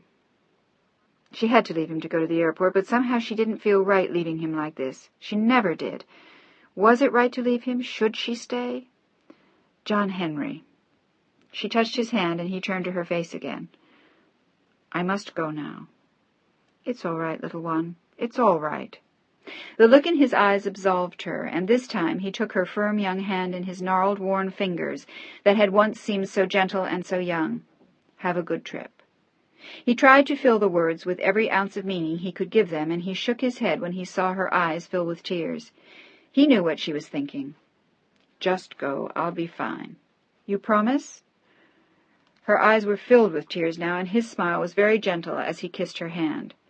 "I promise. Now be a good girl and go, and have a good time. Promise me you'll buy yourself something outrageous and absolutely beautiful in New York." "Like what?" "A fur coat or a wonderful piece of jewelry." He looked wistful for a moment. Something you would have liked me to buy you." And then he looked into her eyes and smiled. She shook her head as the tears rolled down her cheeks. It only made her look more beautiful, as the little black veil added further mystery to her eyes. "I'm never as generous as you are, John Henry." "Then try harder." He tried to bellow it at her. This time they both laughed. "Promise?" "All right. I promise, but not another fur. Then something that sparkles." "I'll see." But where would she wear it? At home in San Francisco, sitting by the fire? The futility of it all almost overwhelmed her as she smiled at him from the doorway and waved at him for the last time. Chapter 4. The chauffeur slid the car to the curb at the section marked Departing Flights at the airport and showed the policeman his special pass. John Henry's drivers had gotten special passes from the governor's office, and they were renewed every year. It allowed them to park where they wanted to, and now it would allow the chauffeur to leave the limousine at the curb while he took Rafaela inside to put her on the plane. The airline was always warned that she was coming, and she was always allowed to board the plane before anyone else. Now, as they walked sedately down the huge, bustling hallway, the chauffeur carrying her tote bag, strangers glanced at the startlingly beautiful woman in the mink coat and the veil. The hat added an aura of drama, and there were gaunt hollows beneath the perfectly carved ivory cheekbones that framed her splendid dark eyes. "Tom, would you wait here for me for a minute, please?" She had touched his arm gently to stop him as he marched dutifully along the airport corridor beside her, bent on getting her to the plane as quickly as he could. Mr. Phillips didn't like her lingering in airports. Not that reporters or photographers had bothered them for years. Rafaela had been so totally kept away from public attention that even the newspapers no longer knew who she was. She left the chauffeur standing there near a pillar and walked rapidly into the bookstore, glancing around as the driver took up his post against the wall, holding her large leather tote bag lightly in one hand. From where he stood, he could admire her striking beauty as she wandered between the shelves of magazines and books and candy, looking very different from the other travelers wandering past in parkas and car coats and old jeans. Here and there you'd see an attractive woman, or maybe a well-dressed man, but nothing to compare with Mrs. Phillips. Tom watched her take a hardcover book off a shelf, walk to the cash register, and reach into her bag. It was then that Alex Hale came hurrying through the airport, his briefcase in his hand and a suit bag draped over the other arm. He was distracted. It was early, but he still had to call his office before he got on the plane. He stopped at a bank of telephones just outside the bookshop, put down his bags, and dug into his trouser pocket for a dime. He dialed his office number quickly and inserted the extra coins the operator requested as their receptionist picked up the phone. He had several last-minute messages to leave for his partners. There was a memo he wanted to explain to his secretary before leaving, and he was anxious to know if the call he was expecting from London had come. And just as he asked the last question, he happened to turn around, and with amusement he saw a copy of his mother's latest book changing hands at the counter of the bookstore. A woman was buying it, wearing a mink coat and a black hat with a veil. He stared at her with fascination as the secretary on the other end put him on hold while she took another call. And it was then that Rafaela began to walk towards him, her eyes only slightly concealed by the veil, and the book carried in her gloved hand. As she passed near him, he was suddenly aware of the lure of her perfume, and then suddenly it dawned on him that this was not the first time he had seen those eyes. "Oh, my God!" The words were a whisper as he stood there staring. It was the woman on the steps. Suddenly there she was, disappearing into the crowd at the airport with his mother's latest book in her hand. For an insane moment he wanted to shout, "Wait!" But he was trapped on hold and couldn't move until the secretary returned with the answer to his question, as his eyes desperately combed the constantly moving crowd. In a moment, despite his attempts not to lose sight of her, she had passed beyond him, and once again vanished. The secretary came back on the line a moment later, only to give him an unsatisfactory answer to his question, and tell him that she had to return to another call. "And for this I waited on the phone all this time, Barbara?" For the first time in a long time, the receptionist noted that he sounded angry, but she only had time to mutter sorry, and then had to answer 2 more calls. And then, as though he could still find her if he hurried, he found himself rushing through the crowd, looking for the fur coat and the black hat with the veil. But it was obvious within a few moments that she was nowhere in sight. But what the hell difference did it make anyway? Who was she? No one. A stranger. He chided himself for the romanticism that made him chase some mystery woman halfway through an airport. It was like looking for the White Rabbit in Alice in Wonderland, only in this case he was looking for a beautiful woman with dark eyes, wearing a mink coat and a black hat with a veil, and, of course, carrying Lovers and Lies by Charlotte Brandon. "Cool it," he told himself softly as he passed through the crowd to the airport desk, where people were already lining up for their seat assignments and boarding cards. There seemed to be mobs ahead of him, and when at last he got to the counter, the only seats they had left were in the last 2 rows of the plane. "Why not just put me in the bathroom while you're at it?" He looked ruefully at the young man at the counter, who only smiled. "Believe me, whoever gets here after you will be put there, and after that we'll be sticking them in the cargo hold. This one's filled to the gills." That ought to be charming. The airline's representative smiled disarmingly and held out both hands. "Can we help it if we're popular?" And then they both laughed. Suddenly, Alex found himself looking around for her again, and once more to no avail. For an insane moment, he wanted to ask the man waiting on him at the counter if he had seen her, but he recognized that that temptation was more than a little mad. The airline rep handed him his ticket, and a moment later he took his place on line at the gate. He had enough on his mind as he stood there, the client he was planning to see in New York, his mother, his sister, Amanda, his niece. Still, the woman in the mink coat once more began to haunt him, just as she had the night he had seen her crying on the stairs. Or was he totally crazy and it wasn't the same woman at all? He grinned to himself. His fantasies even bought his mother's books. Maybe it was all very psychotic and he was finally losing his mind, but the prospect seemed to amuse him as the line moved slowly forward, and he pulled his boarding pass out of his pocket and once more pushed his thoughts ahead to what he had to do in New York. Rafaela took her seat quickly as Tom stowed the tote bag under her seat, and the stewardess quietly took the beautifully cut dark mink coat. All of the personnel on board had been warned that morning that they would be carrying a VIP on the trip to New York, but she would be traveling in coach instead of first class, which was apparently her standard choice. For years she had insisted to John Henry that it was much more discreet. Lost among the housewives and secretaries and salesmen and babies in the coach section, no one would expect to find the wife of one of the richest men in the world. When they pre-boarded her, as they always did, she settled quickly into the next to the last row, where she always sat. It was discreet almost to the point of being invisible. Rafaela also knew that the airline's personnel would make every effort not to place any other passengers in the seat beside her, so that it was almost certain that she would sit alone for the entire flight. And after she thanked Tom for his help, she watched him leave the plane just as the first passengers came on board. Chapter 5. Alex stood with the throng of others inching his way along the narrow gangway to the door of the plane, where one by one they were funneled into the mammoth aircraft, their boarding passes checked and taken, their seats pointed out by the flock of smiling stewardesses who stood ready to greet them. The passengers in first class had already been seated, and they sat hidden in their private world, 2 curtains drawn to protect them from any curious gaze. In the main body of the plane, the masses were already settling in, shoving 2 big pieces of hand baggage into the aisle, or stuffing briefcases and packages into the overhead racks, so that the stewardesses were rapidly obliged to cruise up and down, urging passengers to put everything except hats and coats beneath their seats. It was an old litany for Alex, who searched for his seat mechanically, knowing already where it was. He had already surrendered his suit bag to a stewardess at the entrance, and his briefcase he would slide beneath his seat after selecting 1 or 2 files that he wanted to read during the first part of the trip. It was of this that he was thinking as he made his way toward the rear of the plane, attempting not to bump into other passengers or their children as he moved along.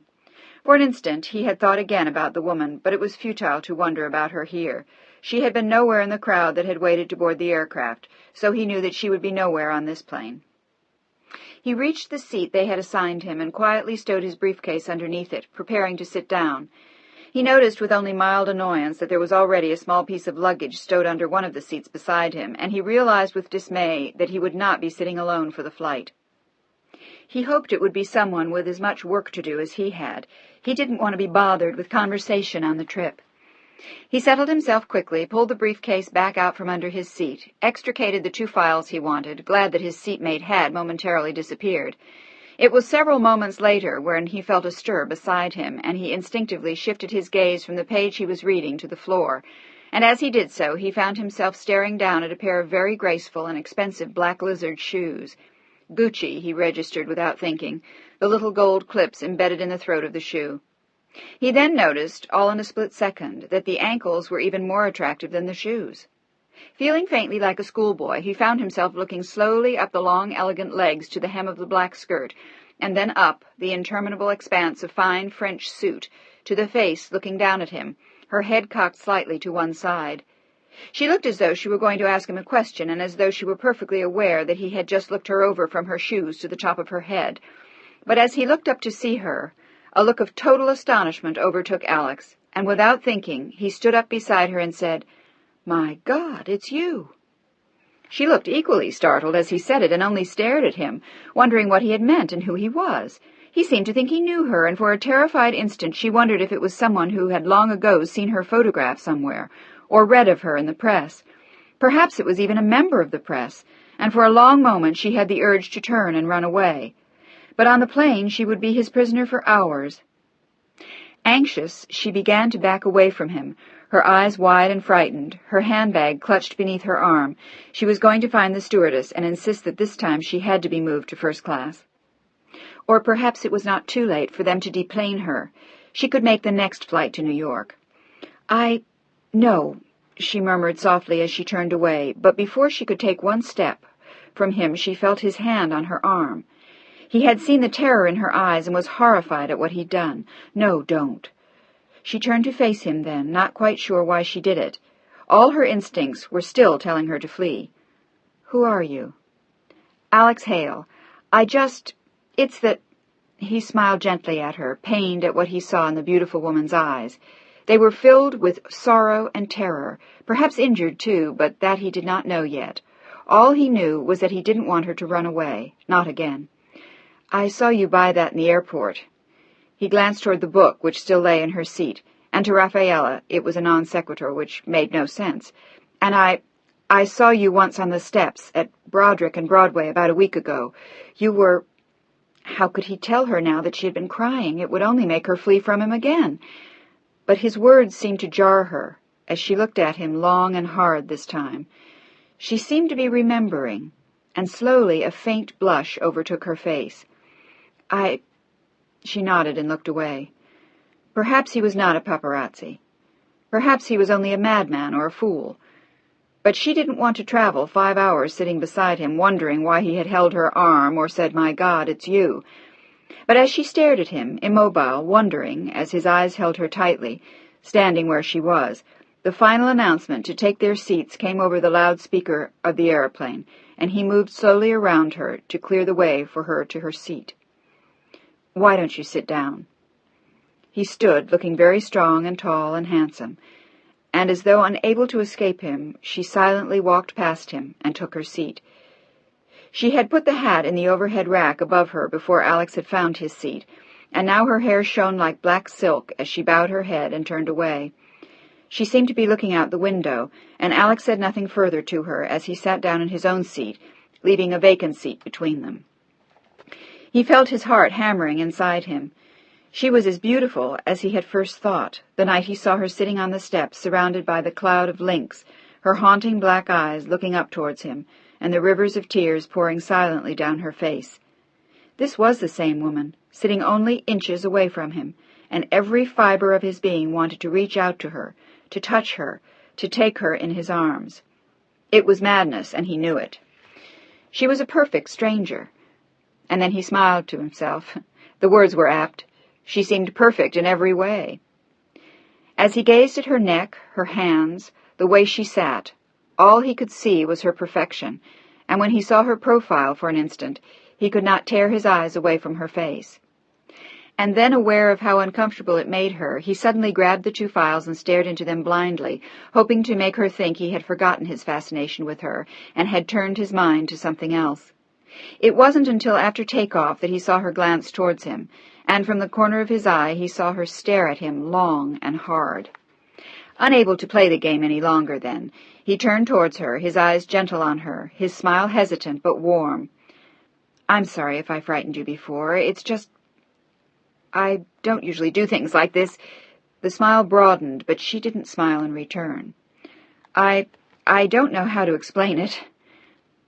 For a moment he felt like a true madman, trying to explain it all to her as she sat there staring, with no expression on her face other than the look in her eyes which had so touched him when he first saw it.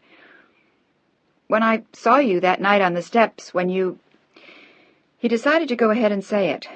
"When you were crying, I felt so helpless when you looked up at me, and then you disappeared. Just like that. You just vanished, and for days it bothered me. I kept thinking of the way you looked, with the tears running down your face." As he spoke to her, he thought he saw something soften in her eyes, but there was no trace of anything different in her face. He smiled again and shrugged softly. "Maybe I just can't resist damsels in distress. But you've bothered me all this week, and this morning there you were. I was watching some woman buy a book while I called my office." He grinned at the familiar book jacket without telling her just how familiar it was. "And then I realized it was you. It was crazy, like something in a movie. For a week I'm haunted by a vision of you as you sit crying on the stairs, and then suddenly there you are, looking just as beautiful." This time she smiled in answer. He was so sweet, and he seemed so young.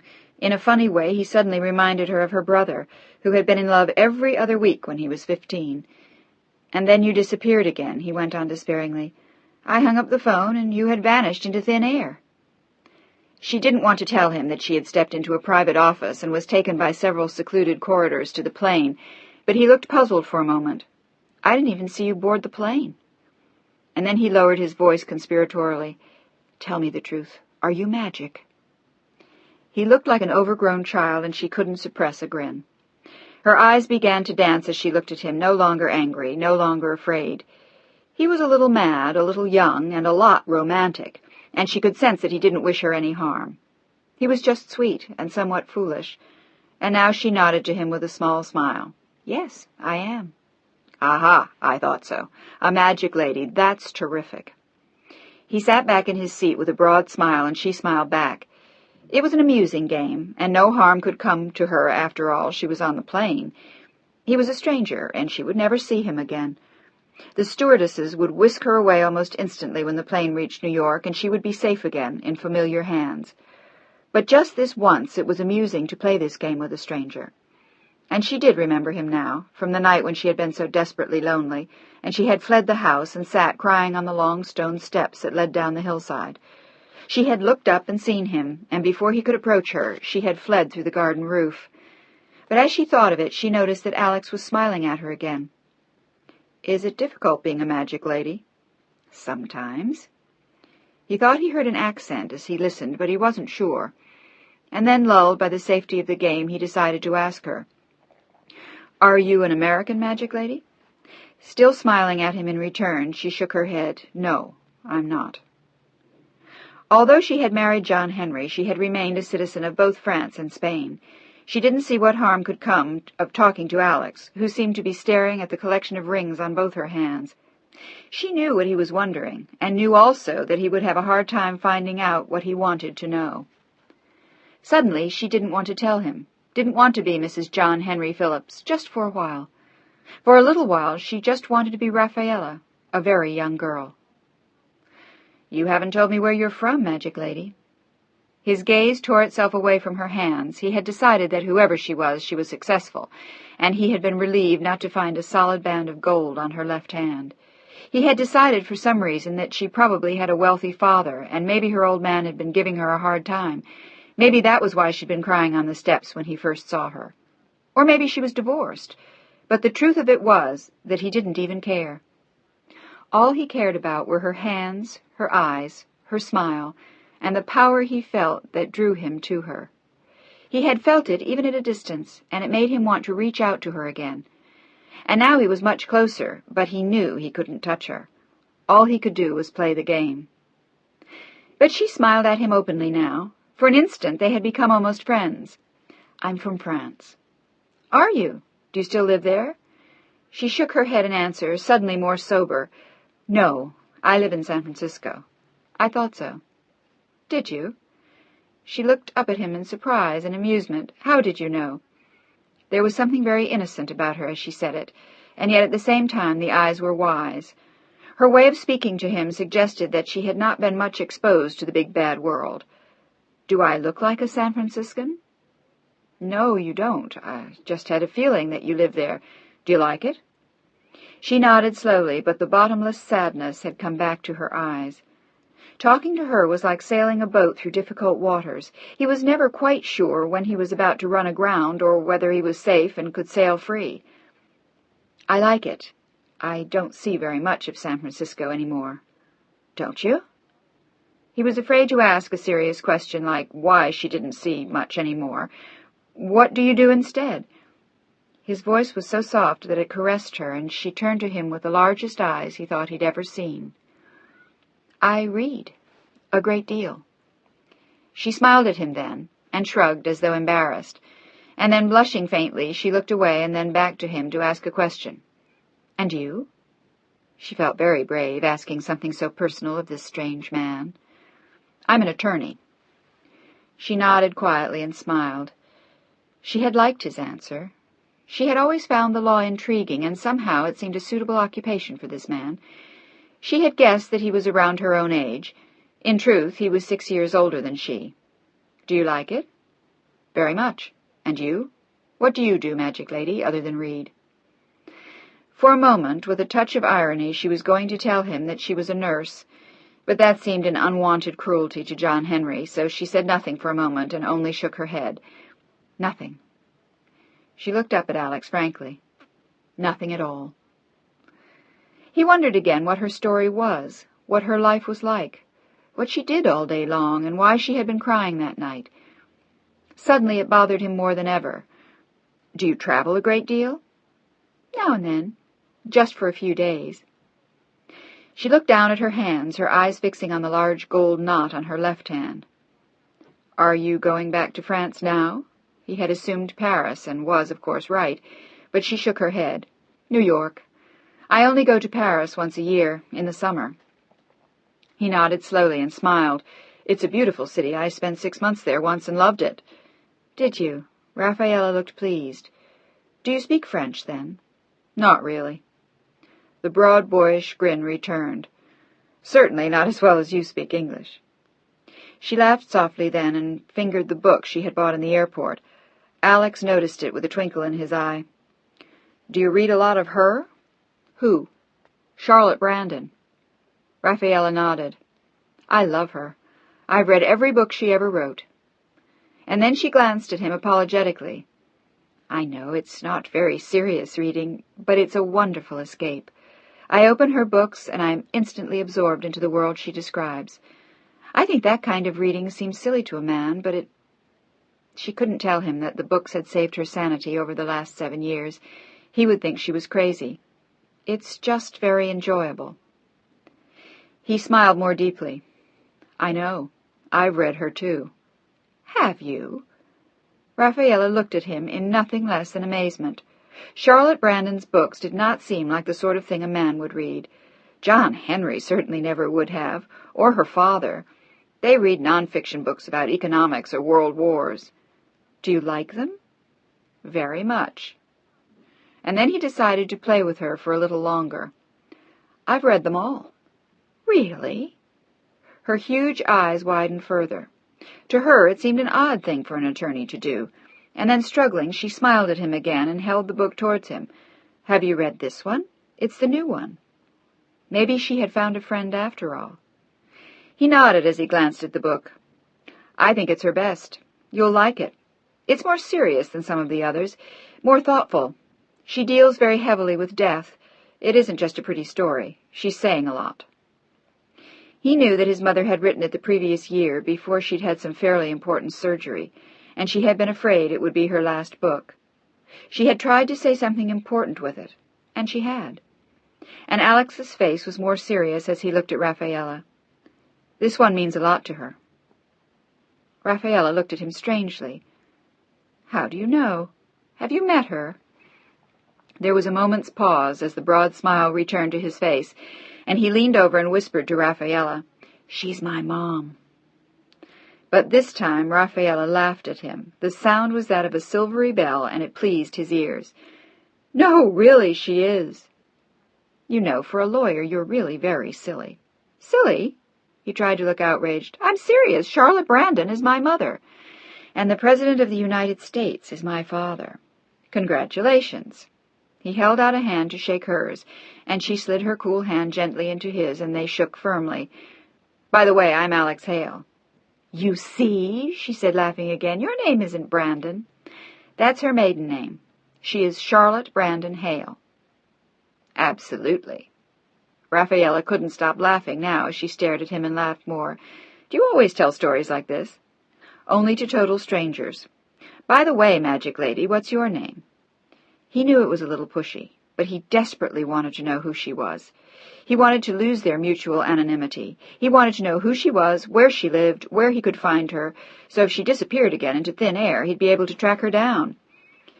But she hesitated in answer to his question, only for an instant, and then she smiled.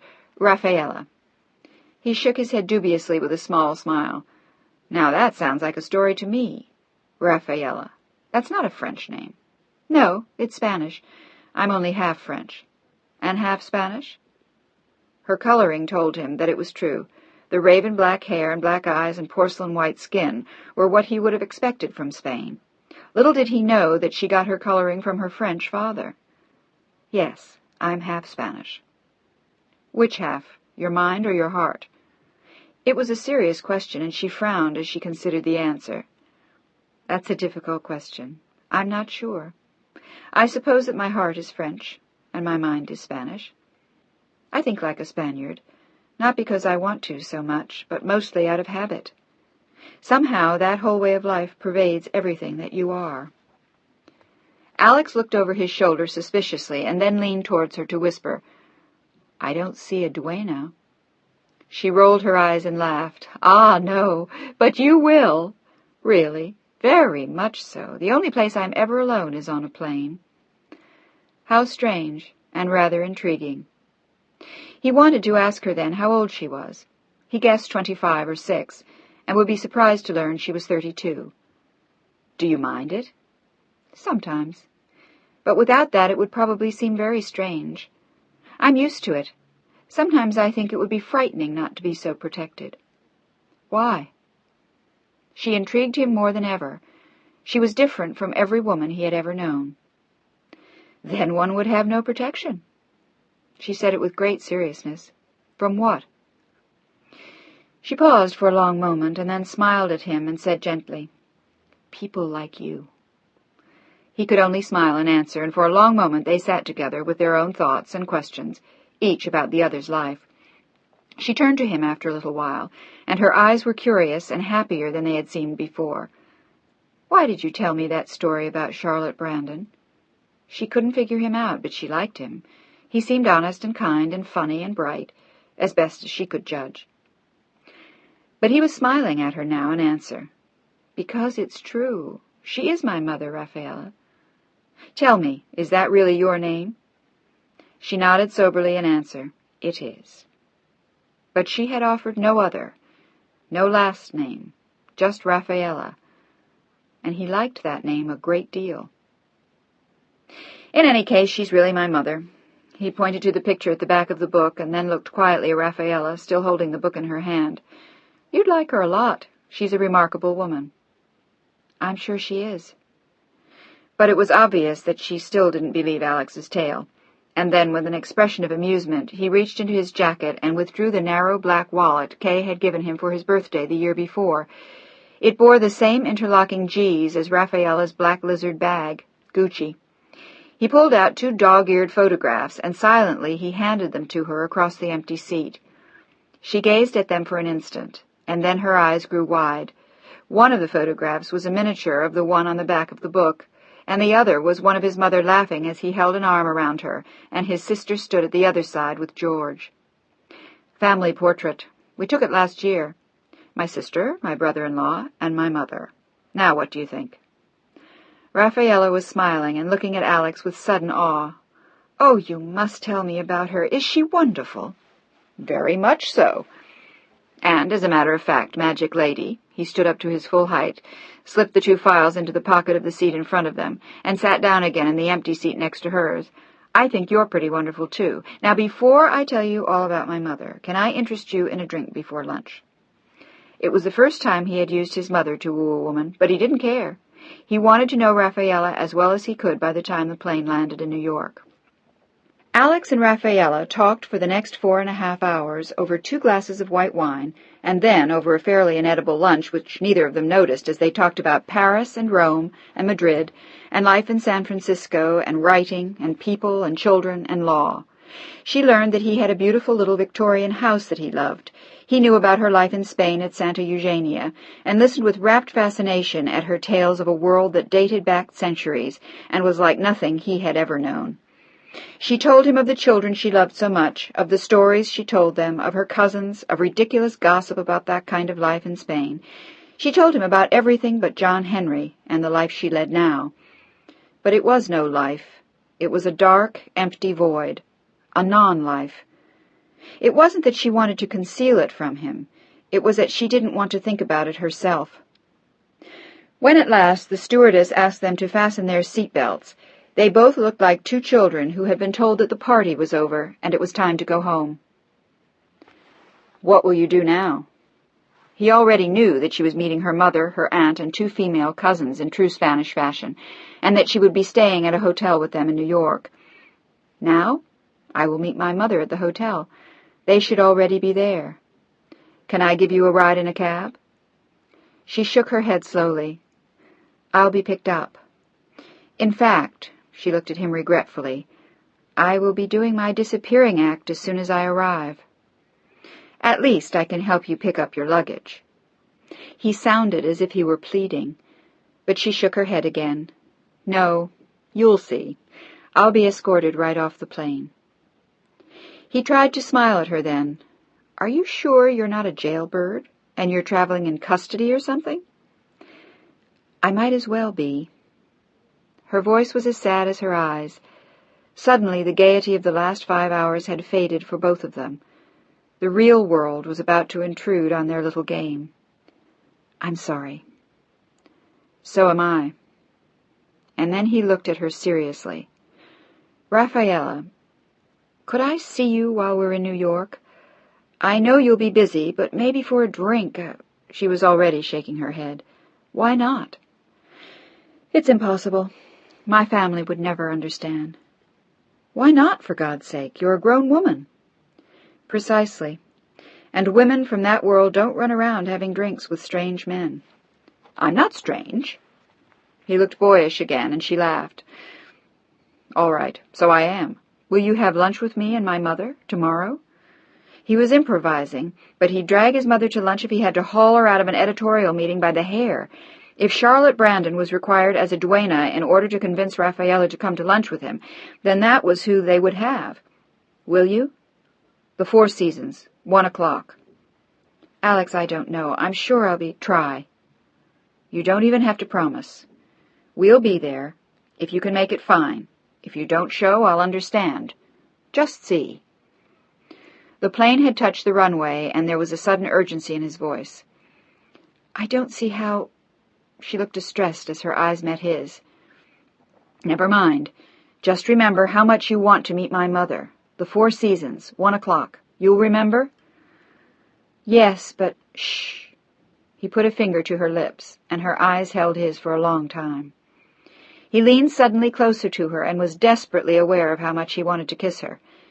Maybe if he did, he would never see her again, and if he didn't, perhaps he would see her again. Instead, he talked over the roar of the motors as they taxied toward the terminal. "Where are you staying?" Her eyes were enormous as she looked at him, hesitating, unsure. In effect, he was asking her to trust him, and she wanted to, but she wasn't sure if she should. But the words were out of her mouth, almost as though she couldn't control them as the plane jolted to a sudden stop. The Carlisle.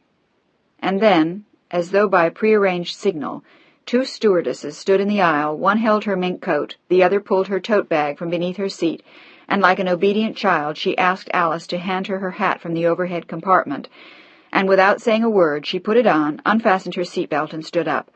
She stood there as he had first seen her in the airport, swathed in mink, her eyes veiled by the little black hat, her book and her handbag clutched in her hand.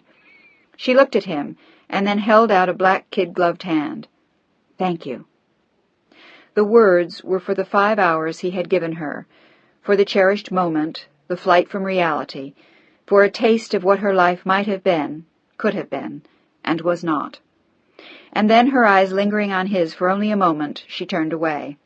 The two stewardesses who had come for Rafaela had been joined by a steward who stood firmly behind her now, and one of the spare exits was opened at the rear of the plane, near where she and Alex had sat, as the stewardesses announced on the PA system that passengers would be deplaning up front. The door at the rear opened briefly, and Rafaela and the 3 crew members stepped quickly out. The door was immediately shut again, and only a few of the passengers in the rear wondered what had happened and why the woman in the dark mink had been taken out. But they were busy with their own lives, their own plans, and only Alex stood there for a long moment, watching the door through which she had fled. Once more she had escaped him. Once more the woman of the dark, haunting beauty was gone. But now he knew that her name was Rafaela, and that she would be staying at the Carlyle. Until suddenly, with a sinking feeling, he realized he didn't know her last name. Rafaela. Rafaela what? How could he ask for her at the hotel? Now his only hope was to see her the next day at lunch. If she showed up, if she could get away from her relatives. If.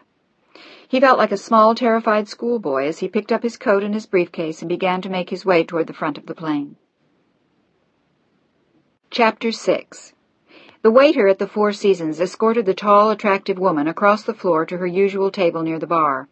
The stark modern decor served as the perfect backdrop for the colorful people who populated the restaurant night and day.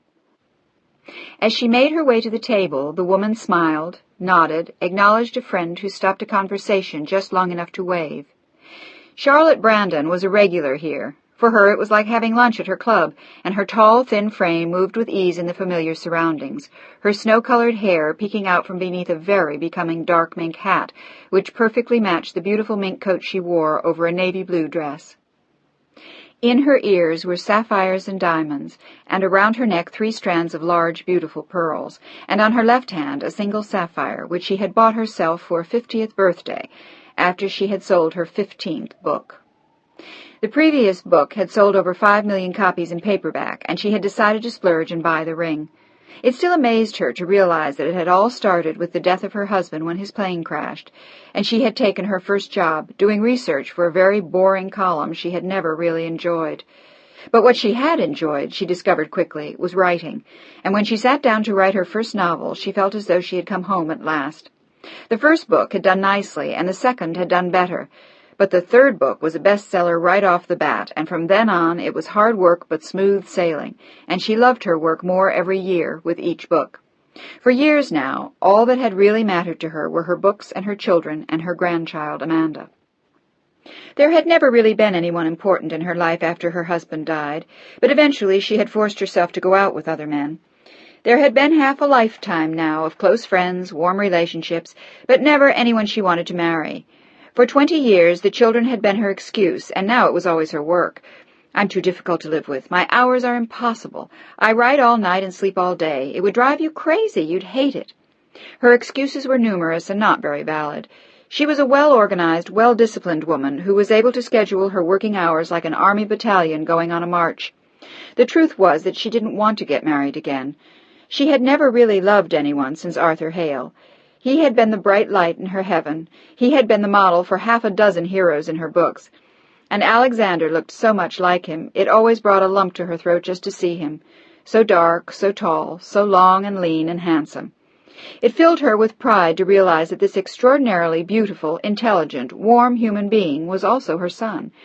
It was a very different feeling than she had when she saw her daughter. Kay always filled her with some secret guilt over what she had done wrong. Why had Kay turned out so bitter, so cold, and so angry? What could have made her that way? Was it her mother's long work hours? The death of her father? Sibling rivalry?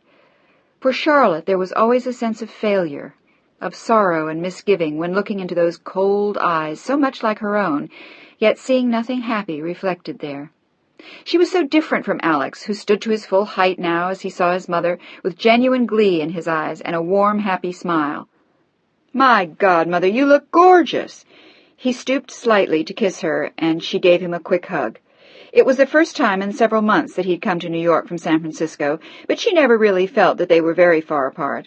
He called her often to see how she was, to tell her some story, to inquire about her latest book or explain his most recent case. She had an ongoing sense of belonging in his life, yet with neither of them clinging too tight. It was a relationship which in every way she cherished, and as she sat down across the table from her son, her joy to be seeing him showed in her eyes. "You look better than ever." He smiled at her with obvious pride. "Flattery, my darling, is wicked but delightful. Thank you."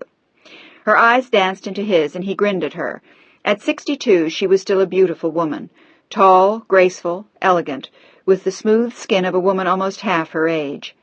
Cosmetic surgery had assisted her in maintaining the beautiful face and smooth complexion, but she had been a beautiful woman from the first. And as involved as she was in the promotion and publicity of her works, it wasn't surprising that she was anxious to stay young. Over the years, Charlotte Brandon had become a large business. As the woman behind the pen, her face was an important part of her image, as was her warmth and her vitality. She was a woman whom other women respected and who had won the devotion of her readers over 3 decades. "So what have you been up to? You look wonderful, too, I might add." "I've been busy. Non-stop, in fact, since I last saw you." But as he said it, his eyes strayed suddenly to the door. For an instant, he had thought he had seen Rafaela. A dark head in a mink coat had come up the stairs, but he saw that it was a different woman, and his eyes returned rapidly to his mother's face. "Expecting someone, Alex?" She was quick to see the look in his eyes, and she smiled, or just tired of California women. "Who has time to meet any? I've been working night and day." "You shouldn't do that." For a moment she looked at him sadly. She wanted more for him than just a half-life. She wanted more than that for both her children, but so far neither had seemed to find what they wanted. Alex had had the abortive marriage to Rachel, and Kay was devoured by her passion for politics and the ambition which obscured everything else in her life. Sometimes Charlotte thought that she didn't understand them. She had managed to have both, after all, a family and a career, but they had told her that times were different, that careers could no longer be run as genteelly as hers had been. Were they right, or just kidding themselves about their own failures? She wondered now as she watched her son, questioning if he was happy with his solitary existence, or if he wanted something very different. She wondered if he'd had a serious relationship with a woman, someone he truly loved. "Don't look so worried, Mother." He patted her hand with a smile and waved to the waiter. "Drink?" She nodded, and he ordered Bloody Marys for both of them. And then he sat back with a grin. He had to tell her. Now, in case Rafaela arrived on time. He had told her 1 o'clock, and he had met his mother at 12:30. Then again, there was a chance that Rafaela wouldn't come at all. His brow clouded for an instant, and then he looked into his mother's deep blue eyes. "I invited a friend to join us. I'm not sure she can make it." And then, looking boyish and embarrassed, he looked down for a moment, and then back into the blue eyes. "I hope you don't mind."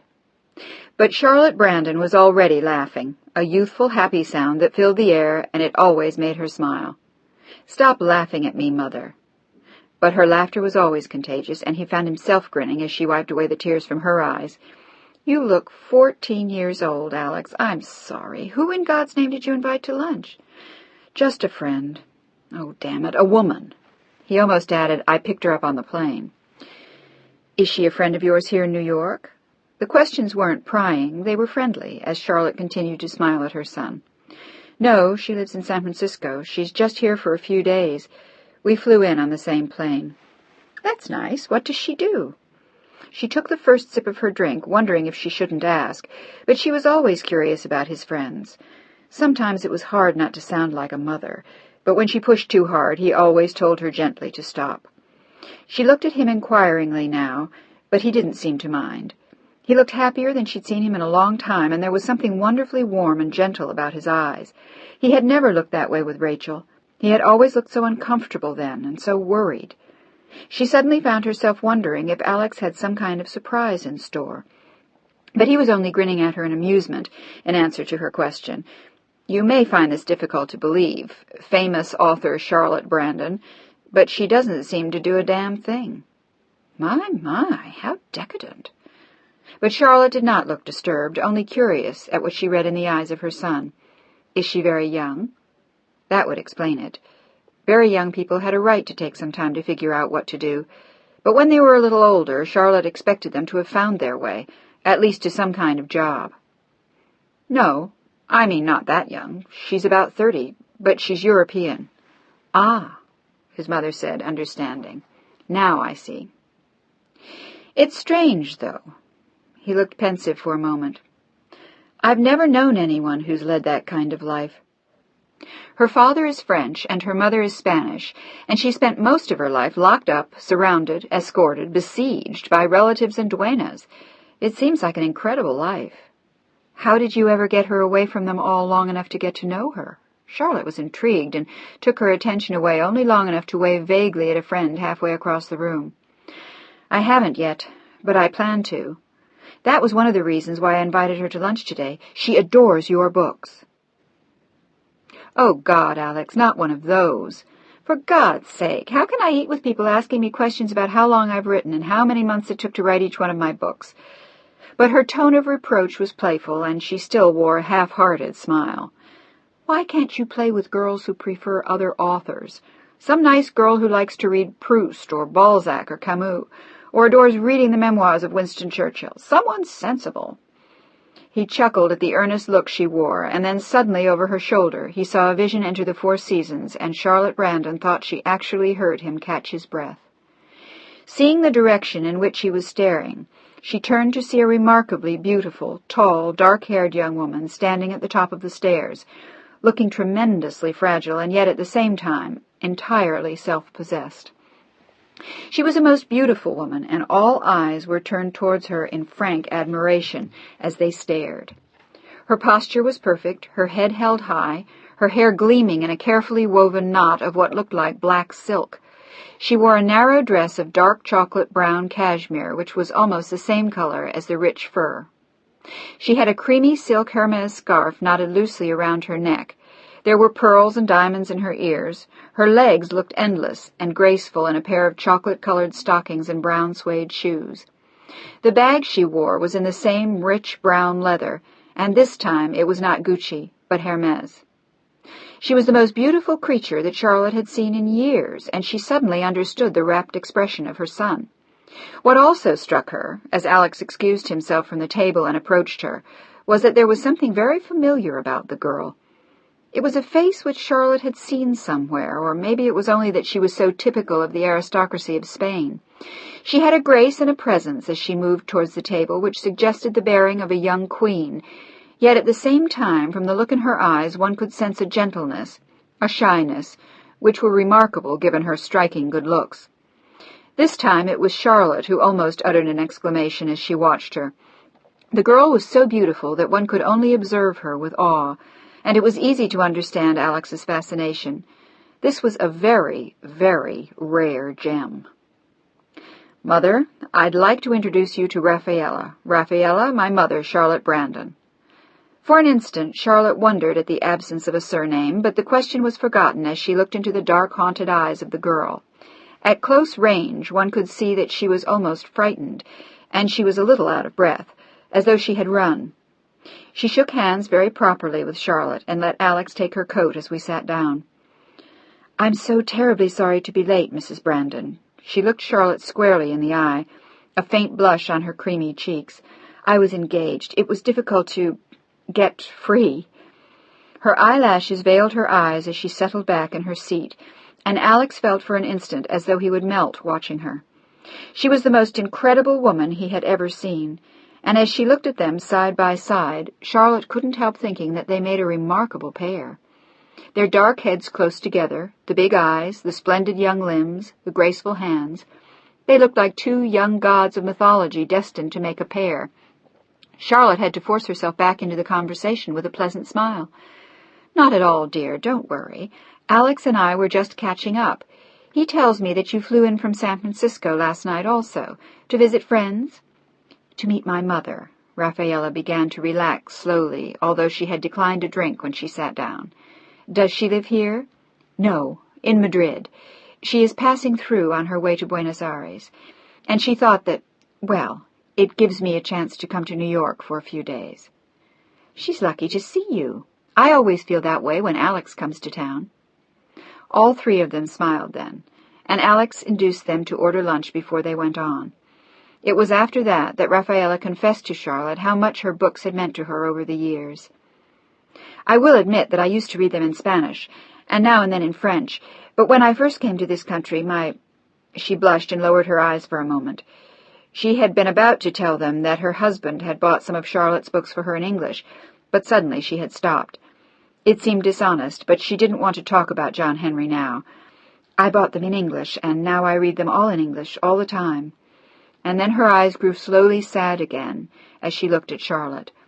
"You don't know how much your work has meant to me. Sometimes I think it's what has—" Her voice was so soft it was almost inaudible.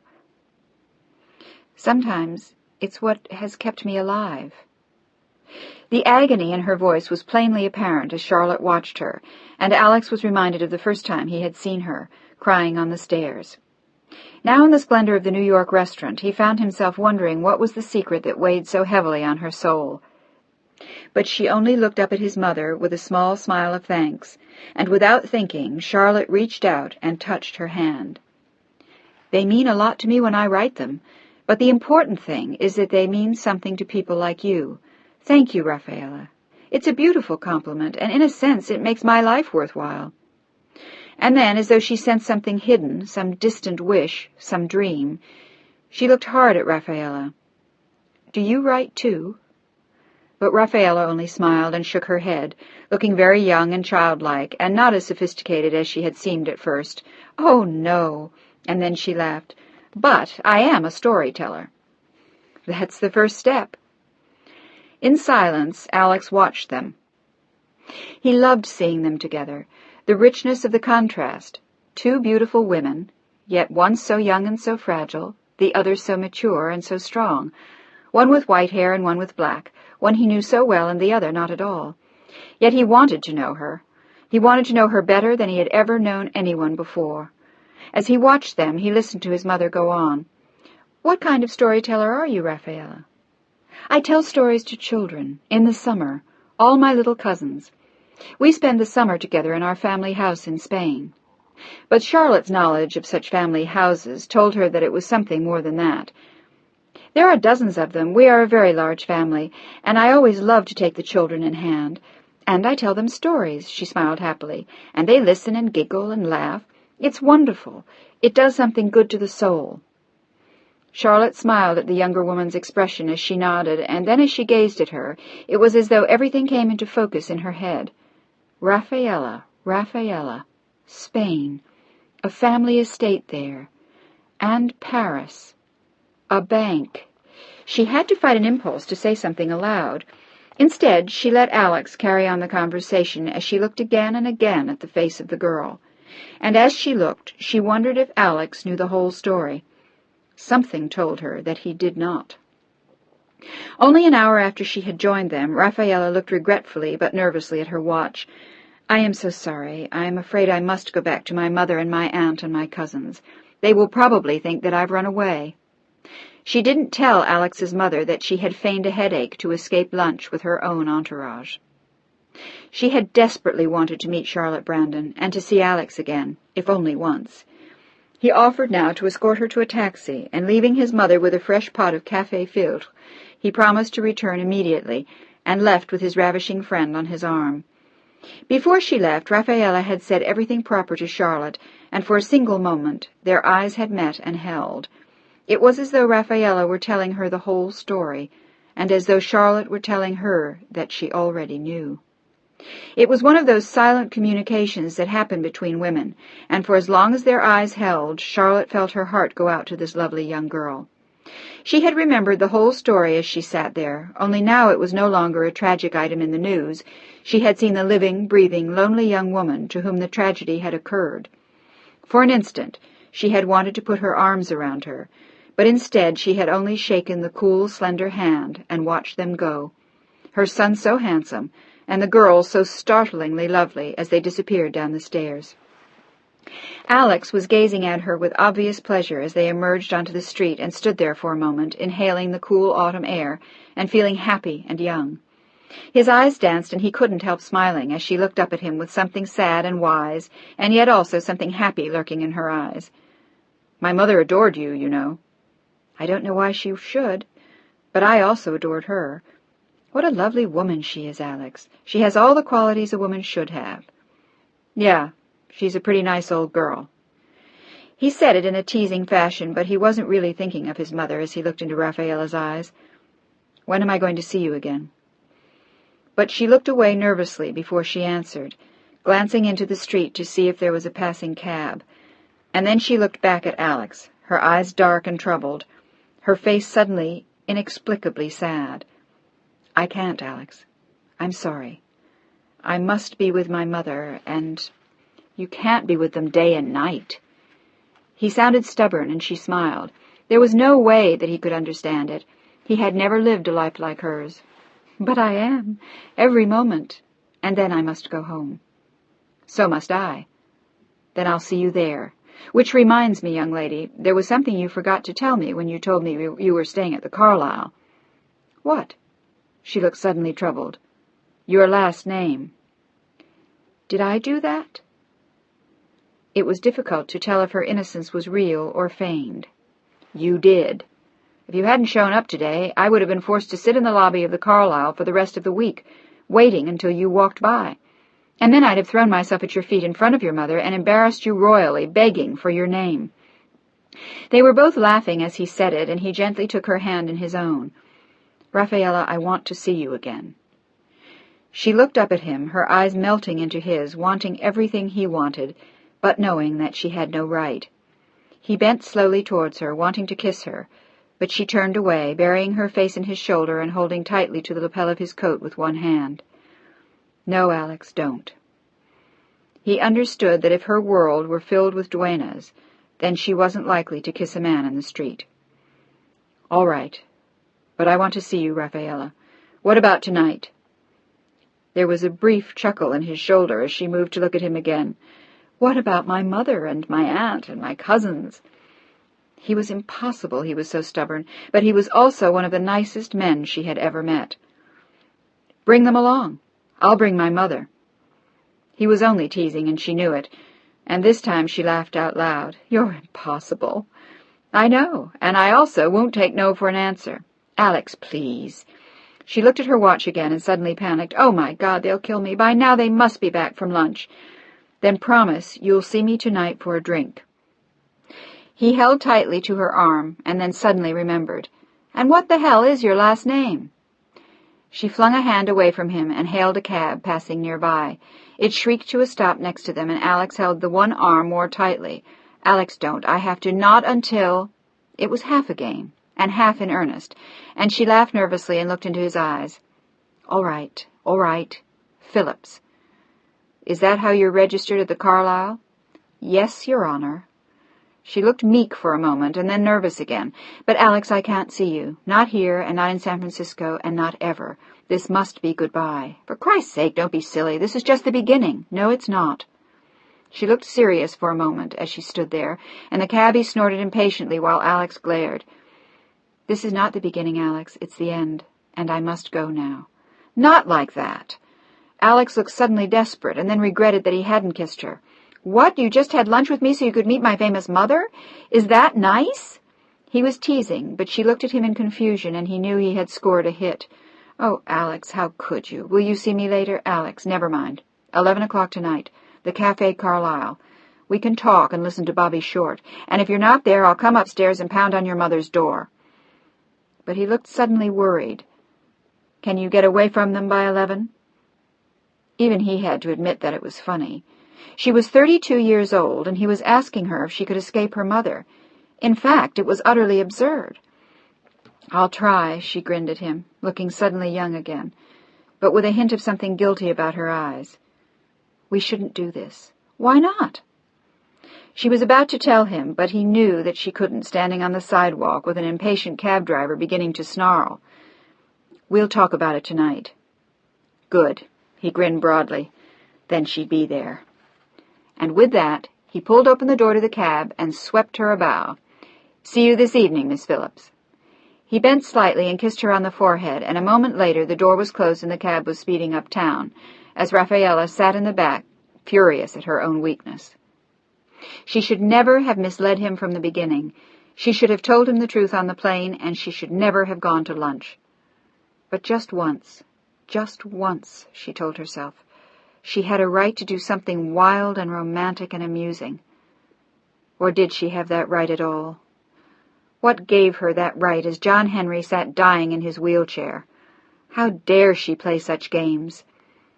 As the cab neared the Carlisle, she vowed that that night she would tell Alex that she was married, and she was not going to see him again, after tonight. There was still that one more meeting, and her heart fluttered just at the thought of seeing him one more time. "Well?" Alex looked at his mother victoriously and sat down. She smiled at him, and as she did so, she felt suddenly very old. How young he looked, how hopeful, how happy, how blind. "Well, what?" The blue eyes were gentle and sad. "What do you mean, well, what? Isn't she incredible?" "Yes."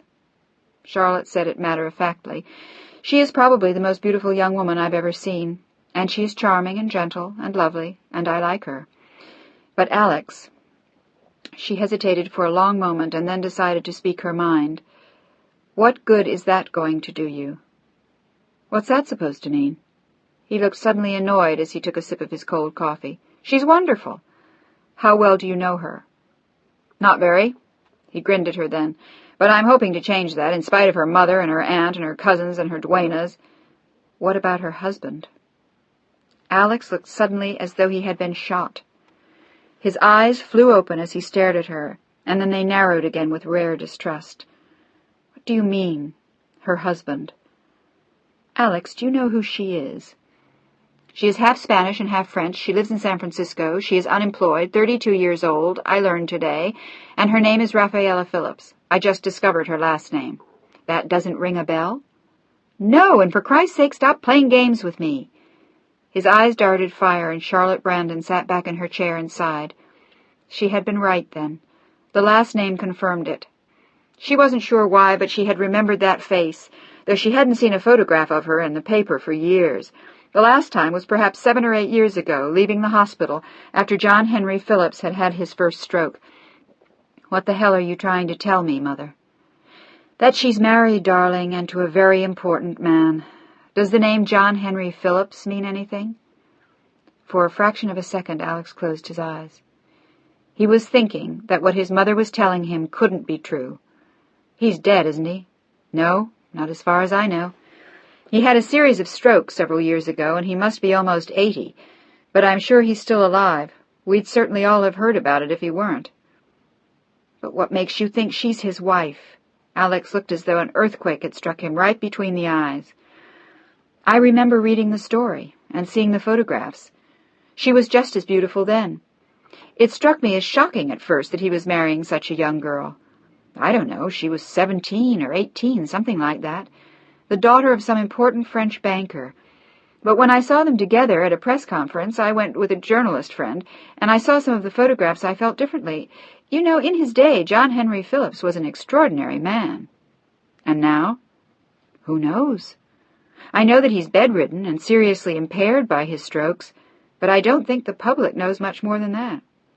She has always been kept very much out of the public eye, which was why I couldn't place her at first. But that face, one doesn't forget it easily." Their eyes met, and Alex nodded. He hadn't forgotten it easily either, and he knew that he never would. "I take it she hasn't told you any of this?" He shook his head again. "I hope she does." His mother's voice was gentle.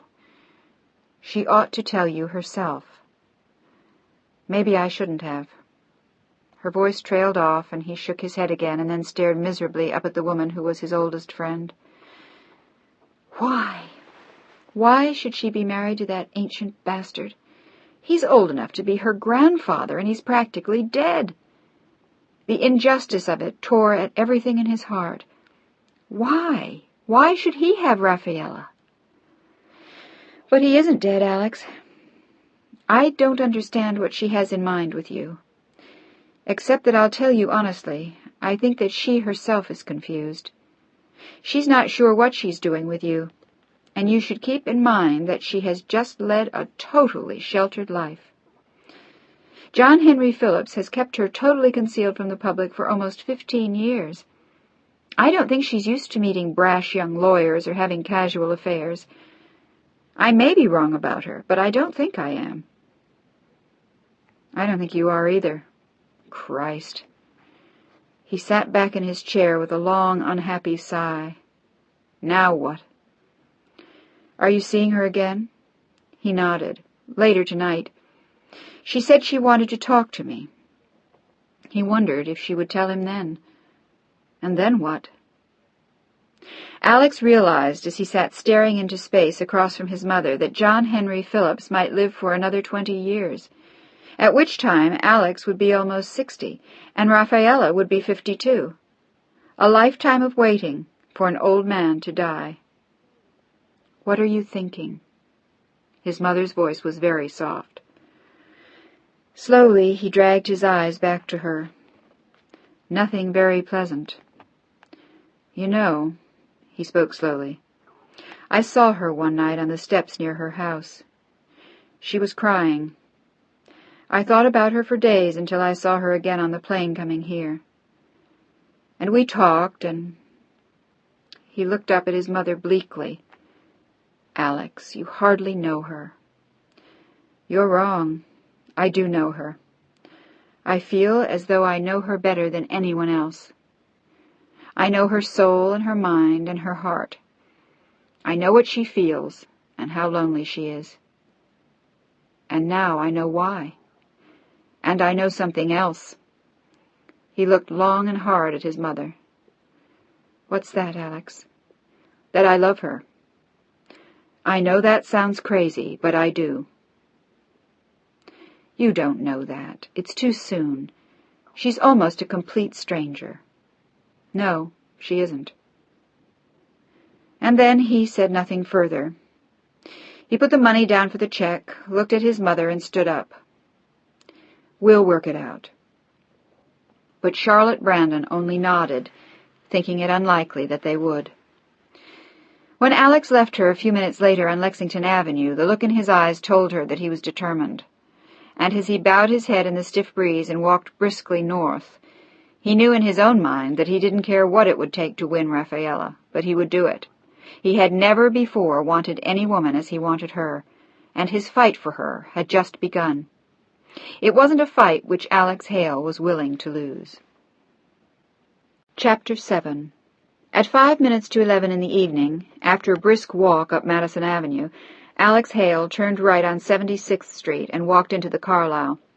He had reserved a table for them in the Café Carlyle, with every intention of chatting with Rafaela for an hour and then enjoying Bobby Short's midnight show. He was one of the greater gifts of New York, and sharing him with Rafaela was a treat Alex had looked forward to all night. He checked his coat at the door and wove his way to the designated table, and then sat there for 10 minutes, waiting for her to arrive.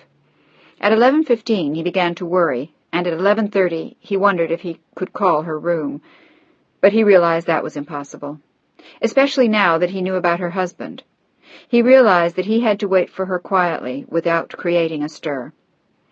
At 20 minutes before 12 he saw her staring through the glass door, looking as though she were poised to run. He tried to catch her eye, but she didn't see him, and then after a moment of scanning the room, she disappeared. Almost without thinking, Alex rose from the table and hurried to the door and out into the lobby in time to see her escaping down the hall. "Rafaela!" he called out softly, and she turned, her eyes huge and frightened, her face very pale. She was wearing a beautiful ivory satin evening dress that fell straight from her shoulders to its black-bordered hem at her feet. On her left shoulder she wore a huge, elaborate pin with an enormous Baroque pearl in its center, surrounded by onyx and diamonds, and she wore earrings to match. The effect was very striking, and Alex noticed once again how incredibly beautiful she was. She had stopped when he called her, and she stood very still now as he stood in front of her in his dark blue striped business suit, with a look of great seriousness in his eyes. "Don't run away yet. Let's have a drink and talk." His voice was very gentle, and he wanted to reach out to her, but he didn't even dare to touch her hand. I shouldn't. I can't. I came to tell you that I'm sorry it's so late. Rafaela, it's not even midnight. Couldn't we talk for just half an hour? There are so many people." She looked unhappy as they stood there, and suddenly he remembered the Bemelmans' bar. He was sorry to miss out on Bobby Short with her, but it meant more to him to spend the time talking about what she had on her mind. "There's another bar where we will be able to talk more quietly. Come on." and without waiting for an answer, he tucked her hand into his arm and led her back down the hallway to a bar across from the Café Carlyle. And here they slipped onto a banquette behind a small table, and Alex looked at her with a slow, happy smile. "What would you like to drink? Some wine? Some sherry?" But she only shook her head in answer, and he saw that she was still very distressed. When the waiter had left them, he turned to her and spoke softly. "Rafaela, is something wrong?" She nodded slowly, first looking down at her hands, her perfect profile etched sharply in the darkened room as he watched her, thinking that there had never been a woman as beautiful as she. And then she looked up at him, her eyes seeking his, as though that alone caused her great pain. The look of sorrow on her face was the same that he had seen that first evening when he had found her crying on the steps. "Why don't we talk about it?" She took a little breath and sat back against the banquette, still keeping her eyes locked in his. "I should have spoken to you about it earlier, Alex. I have been—" She hesitated on the words and then went on, "very deceitful with you. I don't know what happened. I think I was carried away. You were so nice on the plane. Your mother was so charming. But I have been most unfair to you, my friend." Her eyes were filled with sorrow, and she gently touched his hand. "I have given you the impression that I am free. I have been very wrong to do so, and I must apologize to you now." She looked at him bleakly and withdrew her hand. "I am married, Alex. I should have told you that from the first. I don't know why I played this game with you, but it was very, very wrong. I can't see you again." She was a woman of honor, and he was touched to the core by the earnestness with which she looked at him now, the tears dancing on the tips of her lashes, her eyes so very big, her face so very pale. He spoke to her carefully and with great seriousness, as he would have to Amanda when she was a very little girl. "Rafaela, I respect you very much for what you have just done. But must that affect our friendship? I can accept your situation. Couldn't we go on seeing each other in spite of that?" It was an honest question, and he wasn't about to let go. She shook her head sadly. "I would like to see you, if I were free. But I am a married woman. It's not possible. It wouldn't be right." "Why?" "It would not be fair to my husband. And he is such—" She faltered on the words. "Such a good man. He has been so fair, so kind to me." She turned her face away, and Alex saw a tear roll swiftly down one delicate ivory cheek. He reached out a hand to smooth his fingertips across the satiny softness of her face, and suddenly he wanted to cry too. She couldn't mean it. She couldn't mean to be faithful to her husband for the rest of his life. The horror of that began to dawn on him as he watched her face. "But, Rafaela, you can't be. The night I saw you on the steps, you're not happy. I know that. Why can't we see each other and just enjoy what we have?" "Because I have no right to that. I'm not free." "For God's sake—" He was about to tell her that he knew everything, but she stopped him with one hand held out as though to defend herself from an aggressor, and with one swift movement she stood up and looked down at him with the tears still running down her face. "No, Alex, no. I can't. I'm married, and I'm very, very sorry for letting it go this far. I shouldn't have. I was dishonest to come to lunch with your mother. Stop confessing and sit down."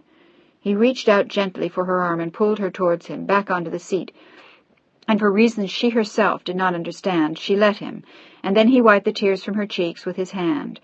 "Rafaela," he spoke very softly so that no one else could hear, "I love you.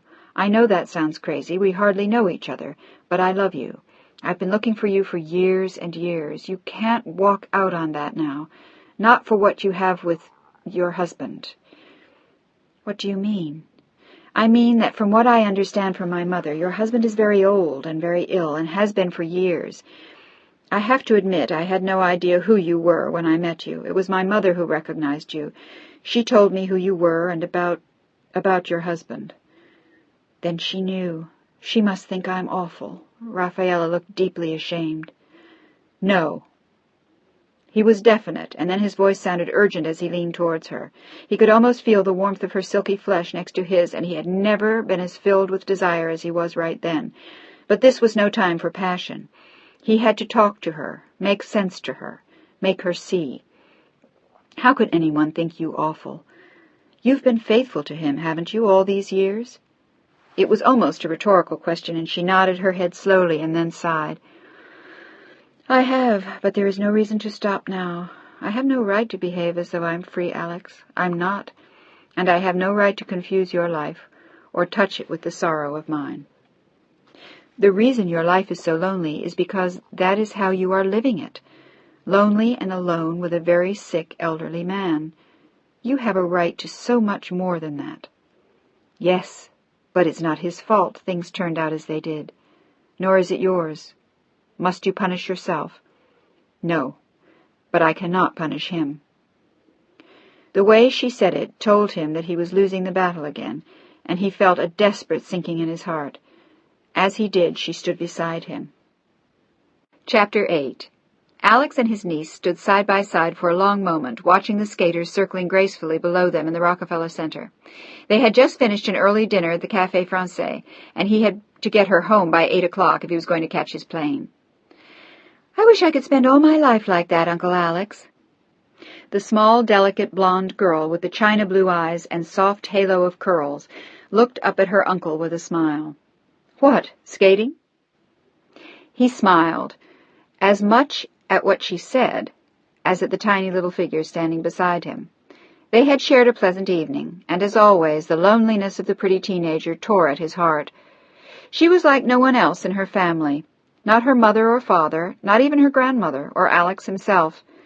She was quiet and devoted, gentle and lonely and loyal. She reminded him, in fact, of Rafaela as they stood in the chill air. Perhaps they were both people who had suffered at the hands of life, and he wondered if they were almost equally lonely as he looked down at the young girl. He had also been wondering all evening what was on her mind. She had seemed quiet and troubled, and now she watched the skaters with a look of longing, like a very hungry child. He wished suddenly that he weren't taking the night flight to San Francisco, and that he had more time to spend with her. Maybe they could even have rented skates. But he already had his reservation and had given up his room at the hotel. Next time I'm in town, we'll come do this. She grinned up at him.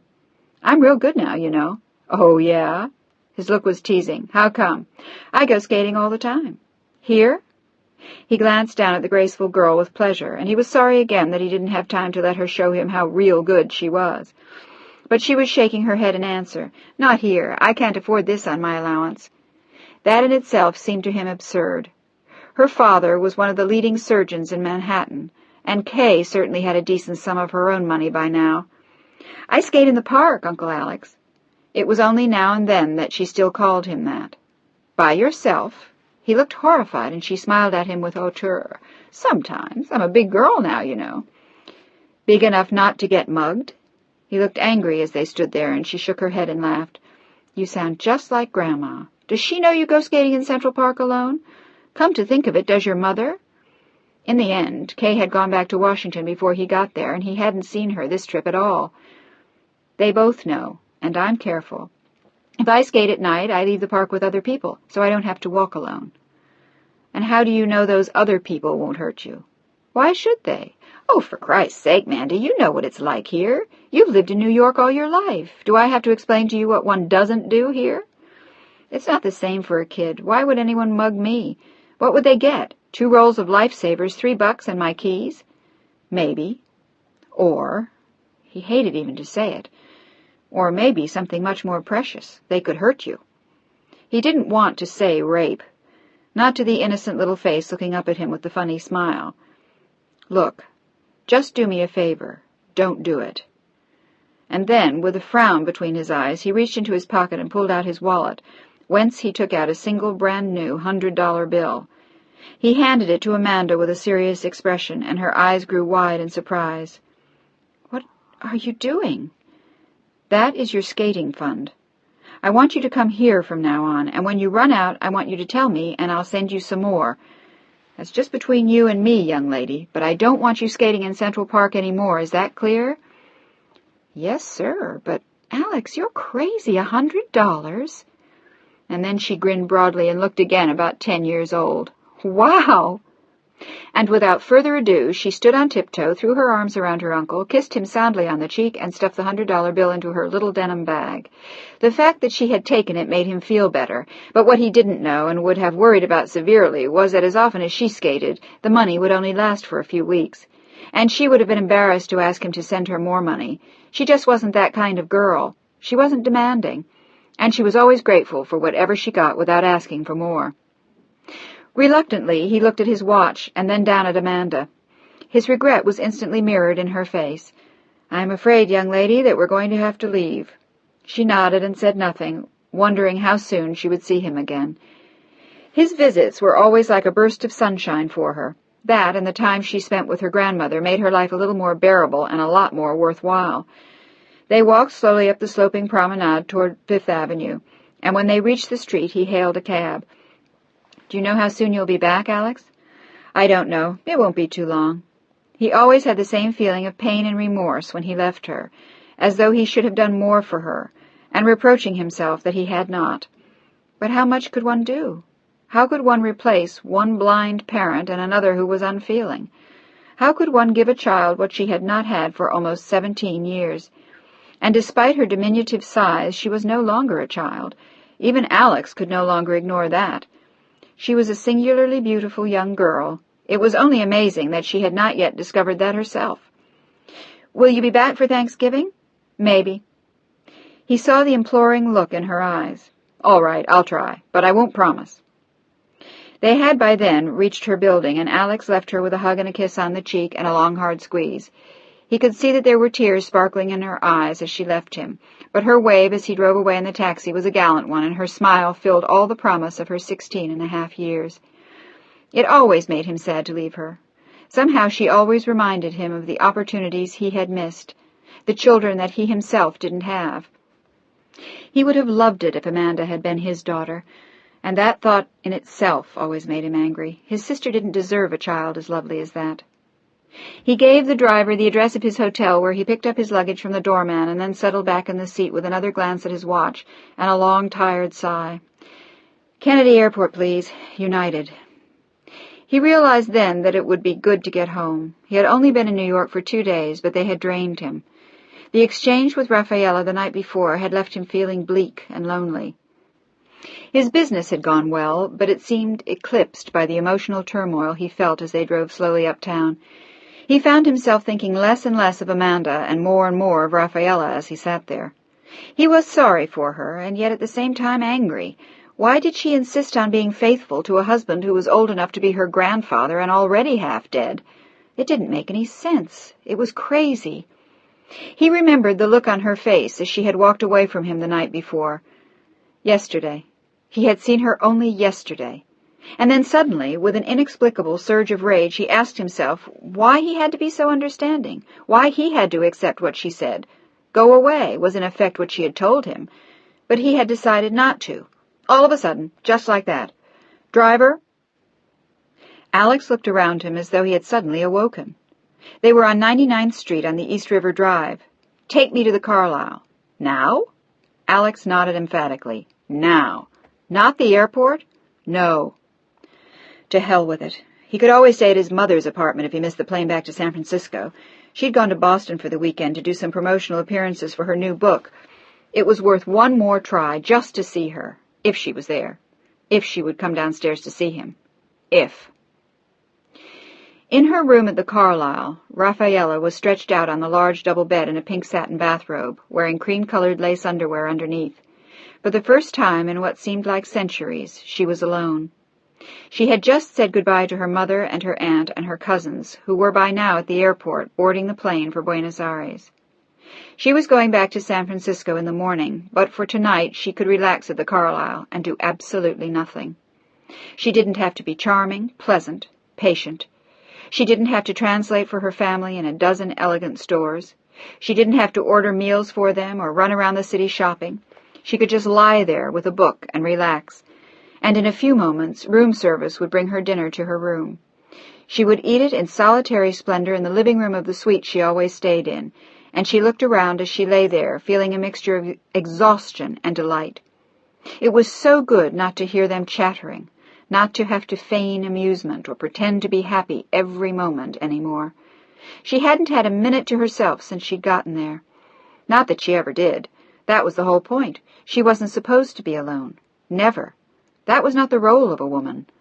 A woman had to be surrounded, protected, guarded, except, of course, if it was just a matter of being alone overnight at the hotel as she was now, before going back to San Francisco in the morning.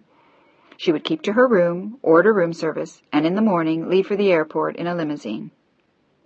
After all, one had to be careful, she reminded herself cynically in her room. If she wasn't, look what happened. As they had 1,000 times in the last 48 hours, her thoughts flew to Alex, to the shape of his face, the look in his eyes, the broad shoulders, the softness of his hair. That was what happened. One got accosted by strangers on aeroplanes. One went to lunch with them. One went out for drinks. One forgot one's obligations. And one fell in love. She reminded herself once more of her decision, consoled herself that it was the right thing to do, and forced her mind back to other things. There was no reason to think about Alex Hale any more, she told herself. No reason at all. She would never see him again. She would never know him any better. And his declaration to her the night before in the hotel lobby was only the infatuation of a very foolish man. Foolish and foolhardy. How could he expect her to see him again? What made him think that she was willing to have an affair? But then, as her thoughts lingered over his face one more time as she lay there, she found herself wondering if her mother had ever done anything like that. Had she ever met anyone like Alex? Had any of the women whom she knew in Spain? They seemed perfectly satisfied to lead sequestered lives, lives in which they constantly spent money, bought jewelry and furs and dresses, and went to parties, but lived surrounded by other women, behind carefully guarded walls. What was wrong with her? Why was she suddenly chafing at those traditions? The other women she knew in Paris and Madrid and Barcelona, they had parties and the amusements and the gala events which made the years drift by. And they had children. Children. Her heart always ached when she thought of babies. For years she had been unable to see a pregnant woman walk by her without wanting to burst into tears. She had never told John Henry how bereft she felt at the lack of children, but she always suspected that he knew. It was why he was so lavish, why he spoiled her so much, and always seemed to love her so much more. Rafaela forced her eyes shut and sat up on the bed in her bathrobe, angry at herself for letting her thoughts take the turn they just had. She was free of that life for one more night, one day. She didn't have to think of John Henry, of his pain, of his strokes, of what would happen to her until he died. She didn't have to think of what she was missing, and what she already missed. There was no point thinking of parties which would never go on, of people she wouldn't meet, and children she would never have. Her life was cut out for her. It was her destiny, her path, her obligation. With the back of her hand she wiped a tear from her cheek now and forced herself to pick up the book which lay beside her on the bed. It was the Charlotte Brandon she had bought at the airport, and it was these thoughts that her books always kept her from. For as long as the books lasted, they kept everything but their intricate stories from her mind. They were her only haven, and they had been for years. With a comfortable sigh she opened the book again, grateful that Charlotte Brandon was still able to write 2 a year. Sometimes Rafaela read them over. She had read most of her books at least 2 or 3 times each. Sometimes she read them in different languages, but she had read only 2 or 3 pages when the phone rang and broke into the world into which she had fled. Hello? It seemed odd that someone would call her. Her mother was already supposed to be on the plane, and they never called her from San Francisco, unless something had gone terribly wrong. And she had called John Henry that morning, and the nurse had said that he was doing fine. Rafaela. At first the voice was not familiar, and then suddenly her heart began to pound. Yes. He could barely hear her. I'm sorry. I was wondering if I could see you. I know you explained it all to me last night, but I just thought that maybe we could talk about it more calmly, and, well, maybe we could just be friends. His heart was pounding as hard as hers. What if she said she didn't want to see him? He couldn't bear the thought suddenly that he might never see her again. Rafaela. She hadn't answered, and he was instantly terrified that she might have hung up the phone. Are you there? Yes. It was as though she could barely speak now. Why did he have to do this? Why did he have to call her now? She was resigned to her obligations, to her duty. Why did he have to taunt her in this terribly cruel way? "I'm here. Could I see you? I'm leaving for the airport in a few minutes. I just thought I'd stop and see if I could see you." It was all he had wanted to do. First talk to her once more, before catching the last plane. "Where are you?" A frown crossed her face as she wondered. "I'm downstairs." He said it with such an abashed tone of apology that she laughed. "Here? In the hotel?" She was smiling. He was ridiculous, really, like a very small boy. "What do you say?" "Alex, I'm not dressed." But it was a minor detail. And suddenly they both knew he had won. Even if only for a few minutes. But he had won. "So what? I don't care if you wear a towel." "Rafaela." There was a long silence between them. And then he heard the doorbell of the suite in the distance. "Is that your mother?" "Not very likely. She just left for Buenos Aires. I think it's my dinner." A second later, the door to the suite opened slowly, and the waiter rolled the cumbersome table into the room. She signaled that she would sign it, and did so as she returned her attention to the phone. "So what are we going to do? Will you come downstairs, or do I have to come up and bang on the door of your room? Or I could masquerade as a waiter from room service. How about that?" "Alex, stop it." And then she sounded serious again. "I said everything there is to say last night." "No, you didn't. You didn't explain to me why you feel the way you do." "Because I love my husband." She squeezed her eyes shut, denying what she also felt for him. "And I have no choice." "That's not true. You have a lot of choices. We all do. Sometimes we don't want them, but they're there. And I understand how you feel, and I respect it. But can't we at least talk to each other?" "Look, I'll stand in the doorway. I won't touch you, I promise. I just want to see you. Rafaela, please." There were tears in her eyes, and she took a deep breath to tell him that he had to go away, that he couldn't do this to her, that it wasn't fair, and then suddenly, not knowing why she did it, she nodded. "All right, come up. But just for a few minutes." And when she hung up the phone, her hand was trembling, and she felt so dizzy that she had to close her eyes. She didn't even have time to slip into some clothes before he rang the doorbell. She just tightened her robe around her and smoothed down her hair. It was hanging long and heavy down her back, and she looked much younger than she did when she wore it in the heavy knot. She hesitated for an endless moment in front of the door before she opened it, reminding herself that she could still refuse to let him in. But instead she unlocked it and turned the doorknob, and then she stood there staring up at that remarkably handsome man who stood waiting on the other side. He stood as silent as she did for a moment, and then she took a step backwards and gestured inside. But there was no smile on her face now, only a very serious expression as her eyes followed him into the room. "Hello?" He sounded nervous and looked boyish and stood staring at her for a long moment from across the room. "Thank you for letting me come up here like this. I know it's a little crazy, but I had to see you." And as he looked at her, he wondered why he had come. What was he going to tell her? What could he possibly tell her except that every time he saw her he was more in love with her than he had been the time before, and when he didn't see her she haunted him like a ghost he couldn't live without. Instead, he just looked at her and nodded. "Thank you." "It's all right." Her voice was very quiet. "Would you like something to eat?"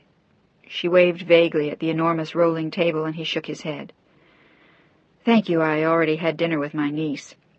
"I didn't mean to interrupt your dinner. Why don't you sit down and start?" But she only shook her head and smiled at him. "It can wait." And then, after a moment's pause, she sighed and walked slowly across the room. She looked out into the street with a distracted expression, and then slowly back at him. "Alex, I'm sorry.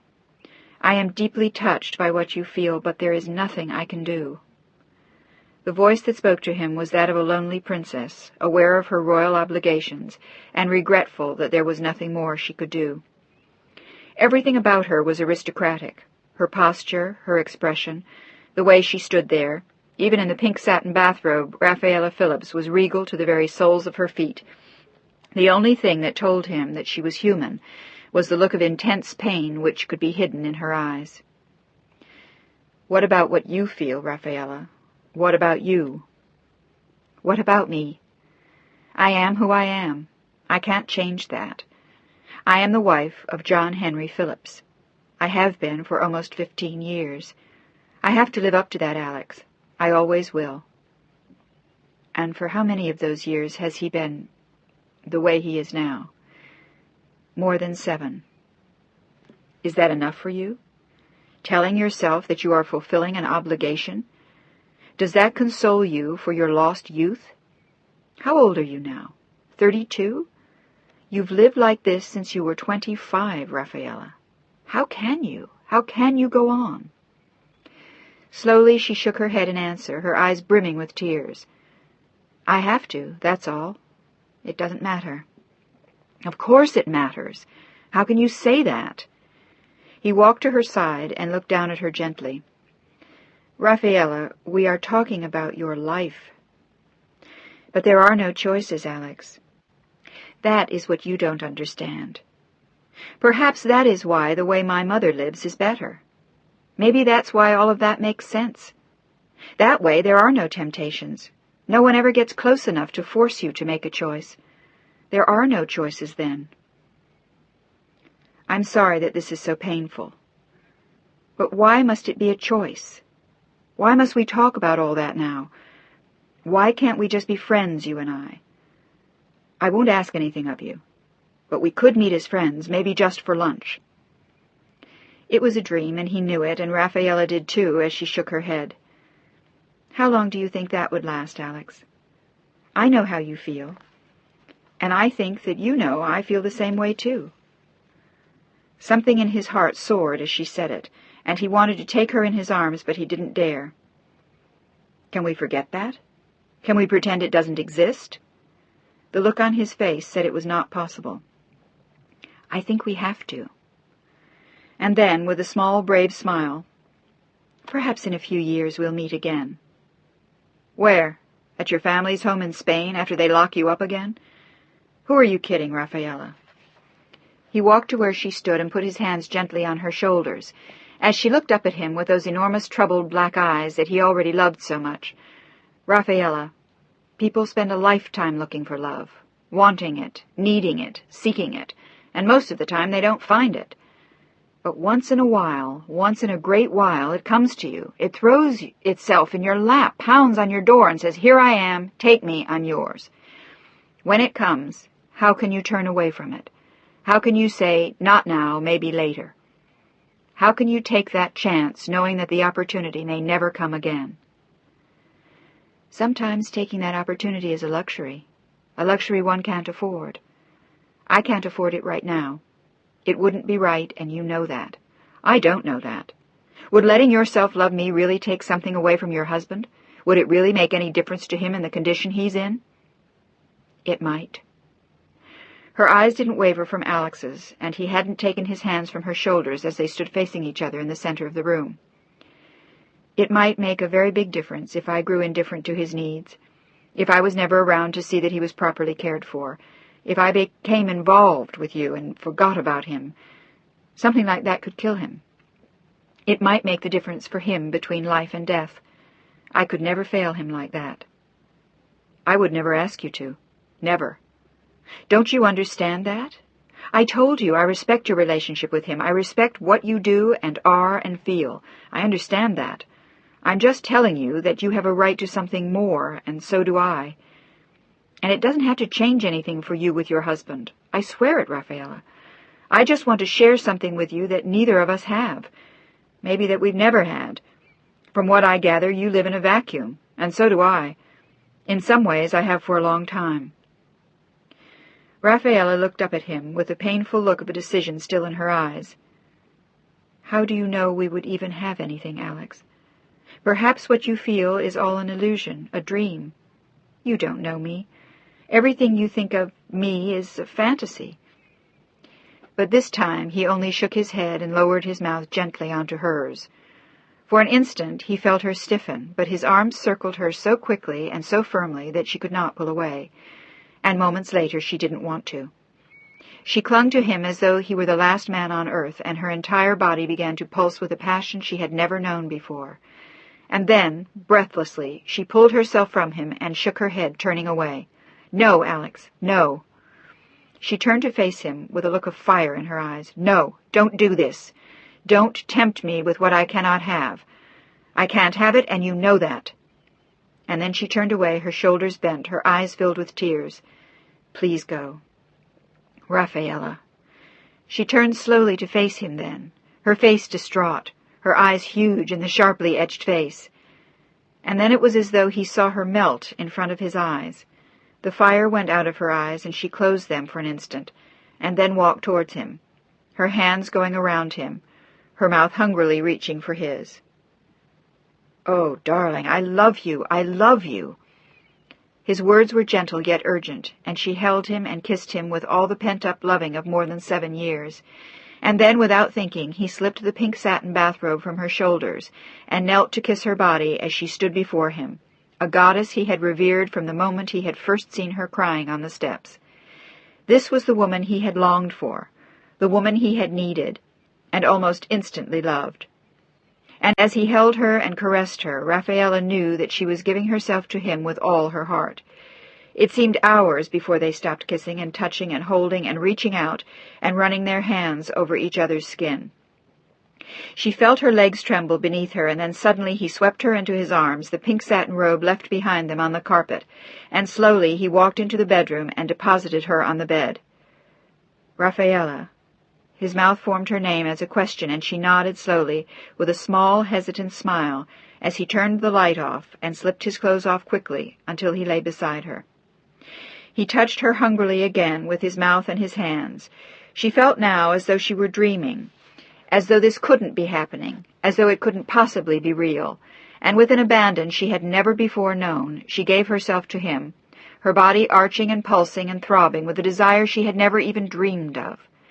And with the same fervor, Alex pressed himself to her, his body reaching deep inside her to her very soul, their arms intertwined, their legs part of one body, their mouths holding tight in one endless kiss, until suddenly the final moment of their pleasure burst from them, as together they seemed to soar.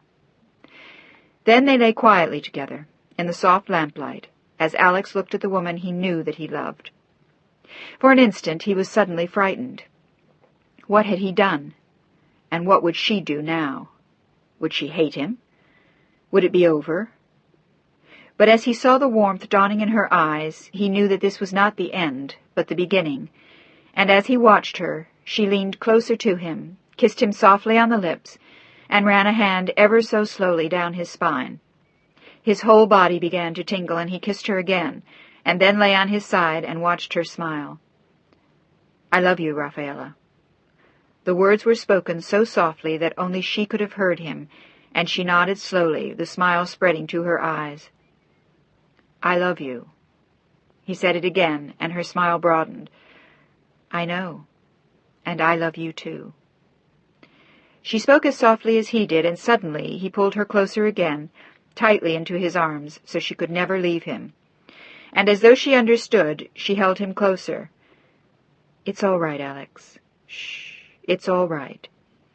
He turned off the light again then, and they lay there. A few minutes later his hands began to caress her again. Chapter 9. "Rafaela." It was only a whisper as he lay on one elbow looking at her. He wasn't sure if she was awake. But now her eyes fluttered slowly open in the first light of morning, and the first thing she saw was Alex, looking down at her with his eyes full of love. "Good morning, my darling." He kissed her then, and smoothed the long silky black hair so much like his own, and then suddenly she saw him grinning, and she smiled in return. "What are you laughing about so early in the morning?" "I was just thinking that if we ever had children and they ever had anything but jet black hair, you'd be in big trouble." "Oh, would I?" She looked at him in amusement as he nodded. "Yes, you would." And then he looked at her pensively, a single finger tracing a line around her breasts and down the center of her body to where her legs joined, and then lazily he brought the finger back up again to circle her breasts.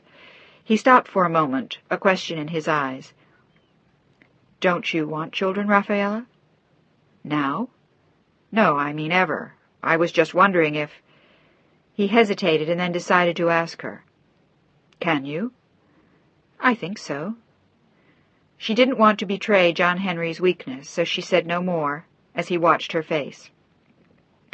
Because you didn't want to, or because for other reasons? He had somehow sensed that she was being discreet. Other reasons. He nodded quietly. I wondered. She leaned towards him then and kissed him softly on the mouth, and then suddenly she sat up in bed with a look of terror, glanced at the clock, and stared at Alex with a hand over her mouth. What's the matter? My God! I just missed my plane. He grinned at her, looking unimpressed. I missed mine last night. In fact, the grin grew slowly, I never even retrieved my luggage from the doorman. But she wasn't listening to him. What'll I do? I have to call the airline. I'm sure they have another. Oh, my God, when Tom goes to meet me at the airport. Alex's brow clouded as soon as she said the words. Who is Tom? This time it was Rafaela who was smiling. The chauffeur, silly. Good. Anyway, you can call home and tell them you missed the flight. Just tell them you'll catch. He had been about to say the next one, but suddenly he had a thought. Rafaela, what if... He was almost afraid to say it, and slowly he reached for her hand. What if we don't go home until tomorrow, and we spend the weekend here together?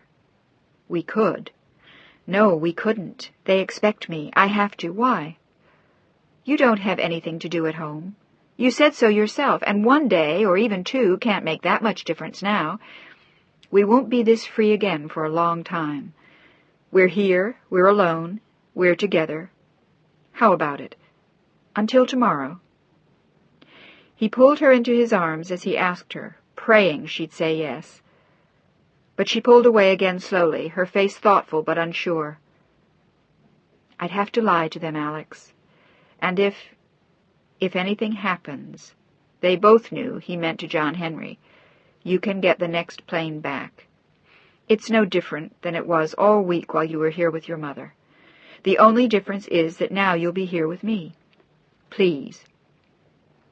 He looked gentle and boyish, and she wanted nothing more than to be in New York with him. But what about her obligations? John Henry. But suddenly she knew she had to do something for herself this time. She looked up at Alex and nodded. She looked frightened but excited, and he let out a whoop of joy. Darling, I love you. You're crazy. We both are. I'll go take a shower, you order breakfast, and then we'll go out for a walk. But the awkwardness of ordering breakfast for two hadn't occurred to either of them, so she ordered an enormous breakfast from room service, and when they asked for how many, she promptly answered, service for one. She reported to him as he stood in the shower, and she found herself looking at his body with longing and admiration once again. He was so tall and strong and handsome. He looked like a statue of a Greek god. What are you looking at, madam? He peeked out at her, with water running down his face. You. You're so beautiful, Alex. Now I know that you're crazy. And then he looked at her soberly for a moment. Did you call home? She shook her head like a recalcitrant schoolgirl, and he stood very still in the shower, and the water running over his body made her want to follow it with her tongue. She couldn't think about home now. Home was not real. All she could think about was him. Why don't you go do that now, babe? She nodded slowly and left the room. As she sat beside the telephone, the beauty of his body seemed to fade. Suddenly she felt like Mrs. John Henry Phillips again. What lie would she tell them? The operator answered too quickly, and she put the call through to San Francisco right away. It was only a moment later when she had the nurse on the line and was told that John Henry was sleeping. It was 1 o'clock in the afternoon in San Francisco, and he had already had lunch and was taking a nap. Is he all right? She was terrified. Perhaps she would be punished. Maybe he'd be worse now, and it would be her fault. But the nurse's cheerful voice came across the line quickly. He's just fine. We had him in the chair for an hour this morning, and I think he enjoyed it. I read the paper to him for a little while after lunch, and he went right to sleep. Then nothing was different. It all sounded the same as it had been when she left. She explained that she had been delayed in New York with her mother, and she would be flying back to San Francisco the next day. She waited for an instant, almost expecting the nurse to call her a liar and a whore. But nothing happened, and she knew that her mother would never call from Argentina, so there was no reason to think that she would be found out. But she felt so terribly guilty. It seemed impossible that they wouldn't know. She asked the woman to tell Tom not to pick her up at the airport that day, and told her that she would call the next morning to tell them what plane she'd be on. It occurred to her that she could take a cab from the airport with Alex, but if she did something like that, then they would wonder what she was up to. She had never taken a cab from an airport in her entire life. She thanked the nurse then, asked her to tell Mr. Phillips that she had called, and tell him that everything was fine. And then she hung up, her eyes quiet, her face grave. Something wrong? Alex emerged from the bathroom, his hair combed and with a towel around his waist. She looked different than she had a few minutes before when he had told her to go and call home. What happened? Nothing. I just called them. She lowered her eyes. Is something with... There was an obvious question in his voice, and he looked worried, but she quickly shook her head. No, he's fine. She looked up at him miserably then. I just feel so guilty, Alex. I should go home. It was an anguished whisper as he sat down beside her. He sat very still for a moment, and then put an arm around her shoulders and held her tight. That's okay, if that's what you want to do. I told you. I understand. I always will. She looked at him then with eyes full of confusion, and he pulled her close to him again. It's okay, darling. Everything is fine. Why are you being so kind to me? She buried her face in the bare flesh of his shoulder as she asked him. Because I love you. I told you that last night, too. He smiled and kissed the top of her head. But you barely know me. Bullshit. I know you right down to the tips of your toes. She blushed then, but she also knew that he had meant it in another sense, a more important one. And oddly, though she had known him for such a short time, she believed him. He did know her, better than anyone ever had, even her husband. Will you be very angry if I go back today? She sounded regretful and let out a long, quiet sigh. No, I'll be very sorry, but not angry. If that's what you have to do, then it's okay. What will you do? Go back to see your mother or sister? No, my mother's in Boston, Kay is in Washington, and my niece has lots of plans for the weekend. I'll go home. Probably on the same flight with you if we can get seats together. Would that be all right with you? She nodded. Good. He stood up slowly. Then call the airline. I'll go shave. He sauntered back into the bathroom and closed the door as she sat there, feeling as though she had just given up the only thing she wanted in the world, time with Alex. Together. Just the two of them, alone.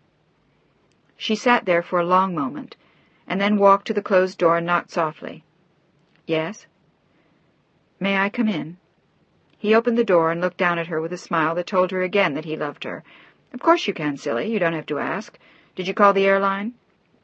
She shook her head sheepishly. I don't want to. Why not?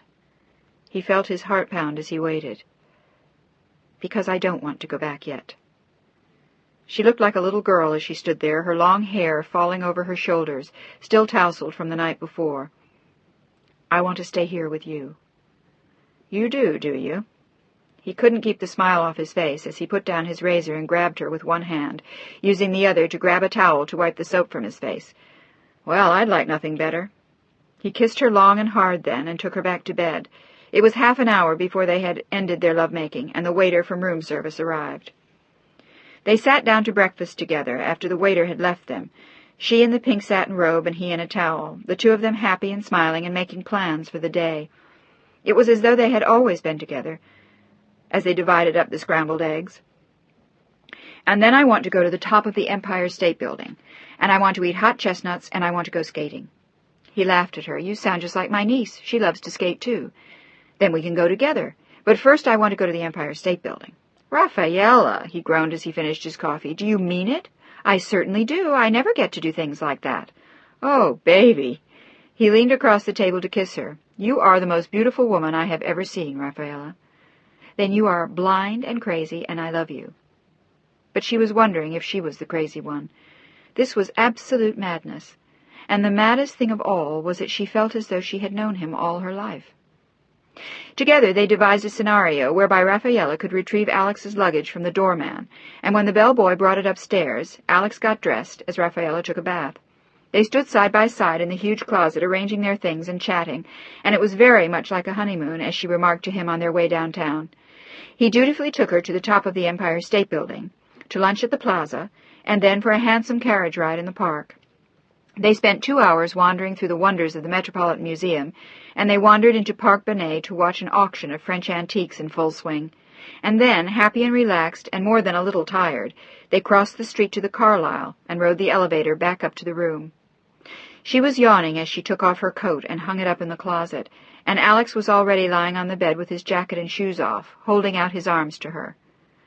"I don't know about you, lady, but I'm exhausted. I don't think I've done that much in one day since I was a kid." "Me too." She found herself suddenly wishing then that she could take him to Paris and to Barcelona and Madrid, where she could show him all her favorite things there. And then she wanted to take him to Santa Eugenia, to see the place where she had spent all her summers, and where they could visit with all the children whom she loved so much. It was strange to think of them sometimes. The children she had told stories to when she had first married were getting married and having babies of their own now. Sometimes it made her feel very old, as though an important part of her life had passed her by. "What were you thinking just then?" For an instant he had seen the old sorrow lingering in her eyes. "I was thinking about Santa Eugenia." "What about it?" He probed further. "I was thinking about the children there. Oh, Alex, you don't know how I love them." In a firm, quiet voice he spoke to her and reached for her hand. "One day we'll have children of our own."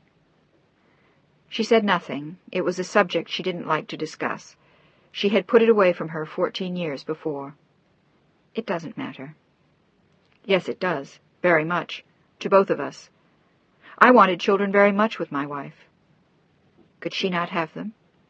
Rafaela looked hopefully and curious as she asked him, as though they would have that in common, as though they could both be robbed by the same turn of fate.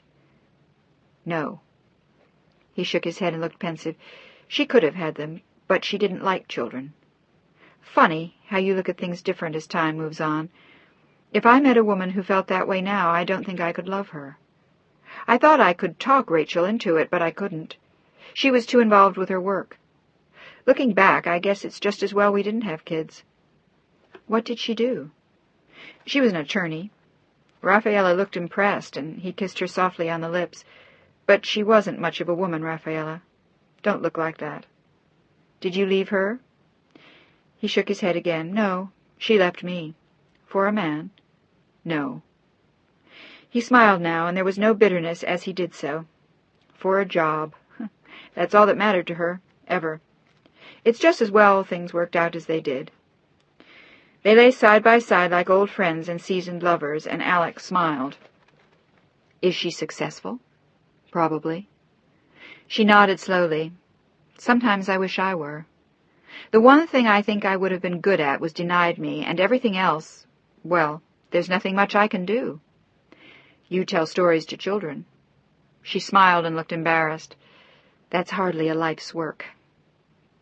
He was studying her quietly, remembering something his mother had said. "Why don't you write down the stories? You could write children's books, Rafaela." Her eyes shone for a moment as she considered the suggestion, but then he went to her and took her in his arms. "I hope that you know that if you never do a damn thing except love me, that will be enough." "Will it? Won't you be bored?" She actually looked worried. "Never. It's funny, all my life I've been surrounded by ambitious women, professional women, women with all kinds of careers. I never thought I could understand a woman who was any different. And suddenly I realized that what I've wanted all along was someone like you. I don't want to wrestle and compete and fight over who makes the bigger living. I just want to be myself with someone I care about, someone warm and kind and intelligent and nice to be with." He nuzzled her neck. "You know, that sounds kind of like you." She looked at him for a long moment and then tilted her head to one side. "You know what's strange? Right now I feel as though this is my life, here with you, as though nothing else ever existed, as though my life in San Francisco isn't even real. Isn't that odd?" She looked puzzled, and he touched her face gently before kissing her on the mouth, and then he pulled away from her slowly with a small smile.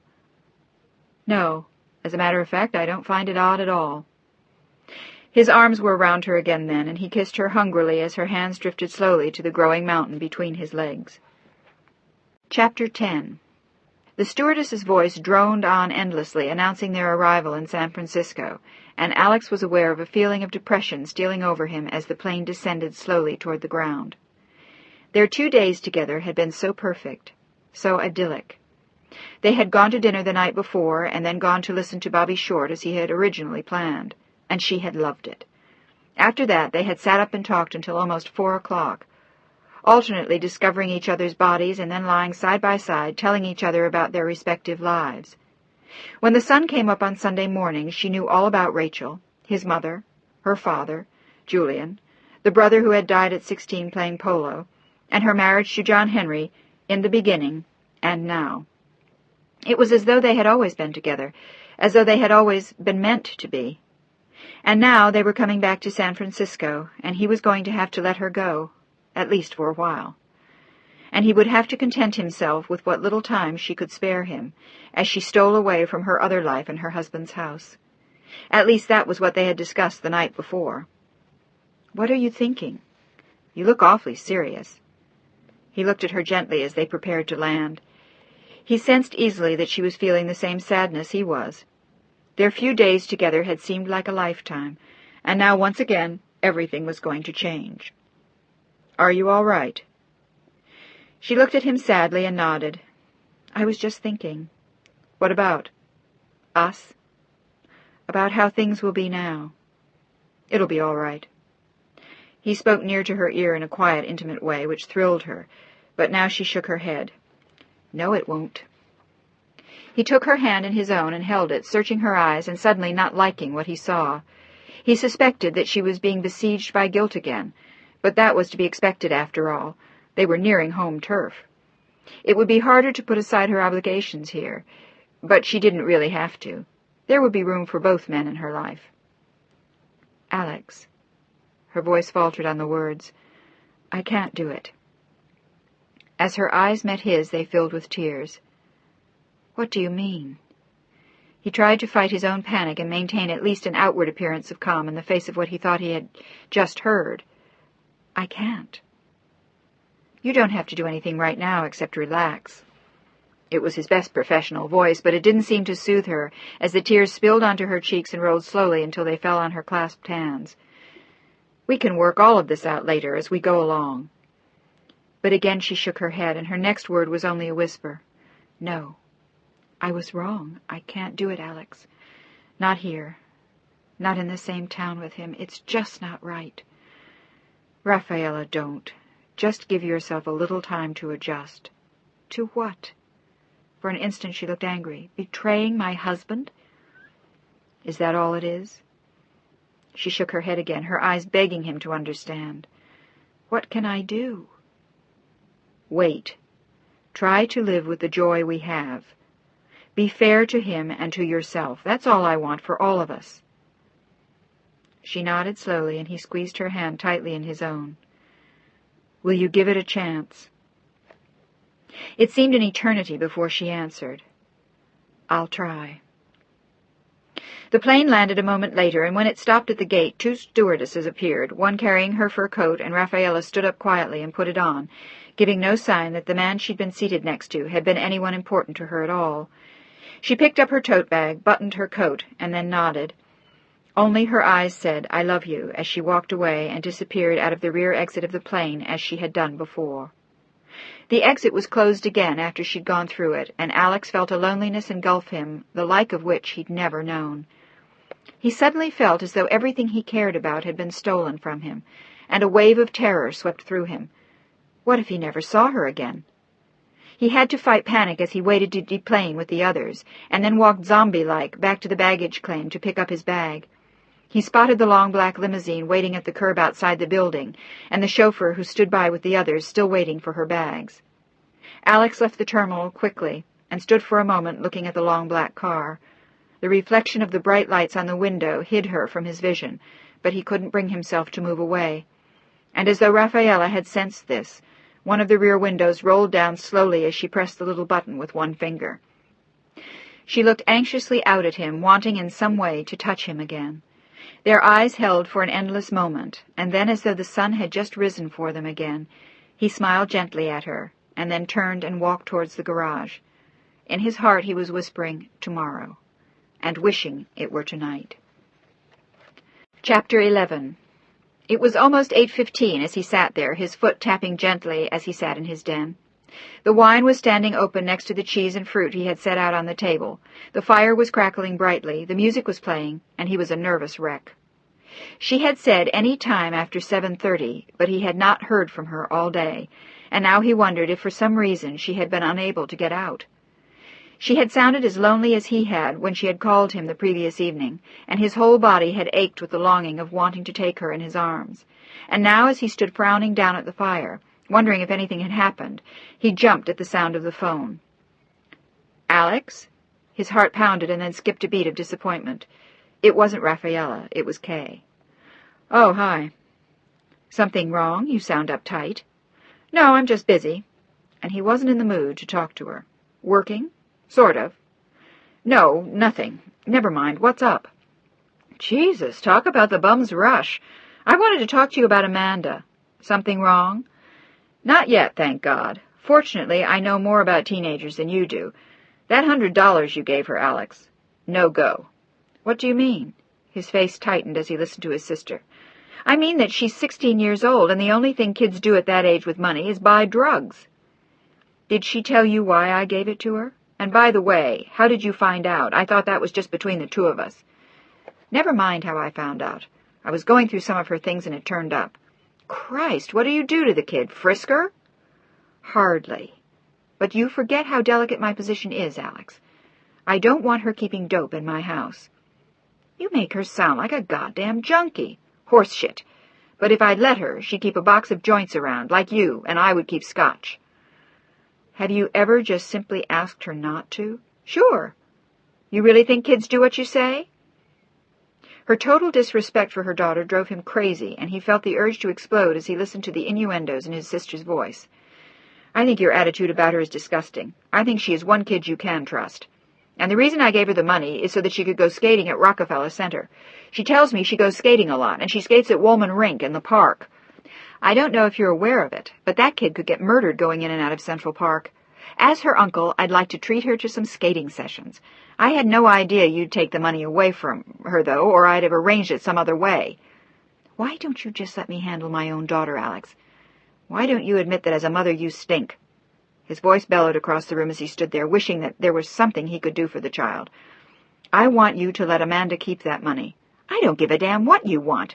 I sent you a check in that amount today." "I'll take this up myself with Amanda." "Don't bother, Alex." Kay's voice was like ice. "I check her mail." His own sense of frustration only mirrored what he knew Amanda must have felt in dealing with Kay. "You are a vicious bitch, do you know that? And you have no right to harass that child." "And where do you come off judging how I treat my daughter? You have no children, damn you. What the hell do you know?" "Maybe nothing, sis. Maybe nothing at all. And I may not have children, dear Congresswoman Willard, but you, dear lady, have no heart." She hung up on him then, and at the same moment he heard the doorbell ring, and he felt a rush of emotions swirl around him like a riptide. It was Rafaela, he knew it. She had come after all. And suddenly his heart was soaring, but he had not yet forgotten the exchange with his sister about Amanda, and he also knew that he wanted to speak to the girl himself. He ran down the flight of stairs from his den to the front door and pulled it open and stood looking at Rafaela for a moment, happy, confused, and slightly harassed. "I was worried that something had happened." She shook her head and said not a word, but the smile that she wore spoke for her, and then carefully she stepped inside. And then, as he closed the door behind her, Alex swept her into his arms and held her very tight. "Oh, baby, how I missed you. Are you all right?" "Yes." It was a tiny word, buried beneath the fur coat she wore, and his own body as he hugged her. She was wearing the lynx coat that she had worn that night on the steps. And then she hugged him again, under her own steam this time, and when she did, he saw that there was something tired and sad in her eyes. She had left a note in her bedroom saying only that she was going for a walk to visit friends, just in case they came to find her. That way none of the servants would panic and call the police when she didn't come back immediately from her walk. They were always uneasy about her evening strolls anyway, and John Henry would have had a fit if he knew. I thought today would go on forever. I waited and I waited and I waited, and every hour felt like 2 days. That's how I felt today at the office. Come on. He took her by the hand and walked her to the stairway. I want to show you around upstairs.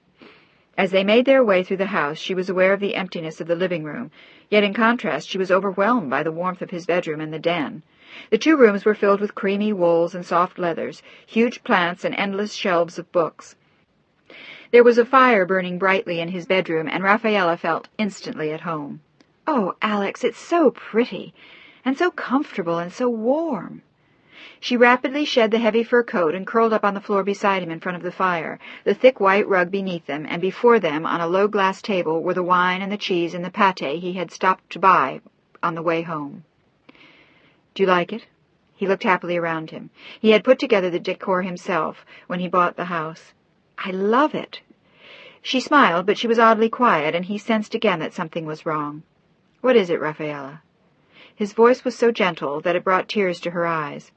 For all the pleasant patter about his house, he had sensed from the first moment that she was deeply upset. "What's wrong?" She closed her eyes for a moment, and then opened them again as she reached out instinctively for Alex's hand. "I can't do this, Alex. I just can't. I meant to.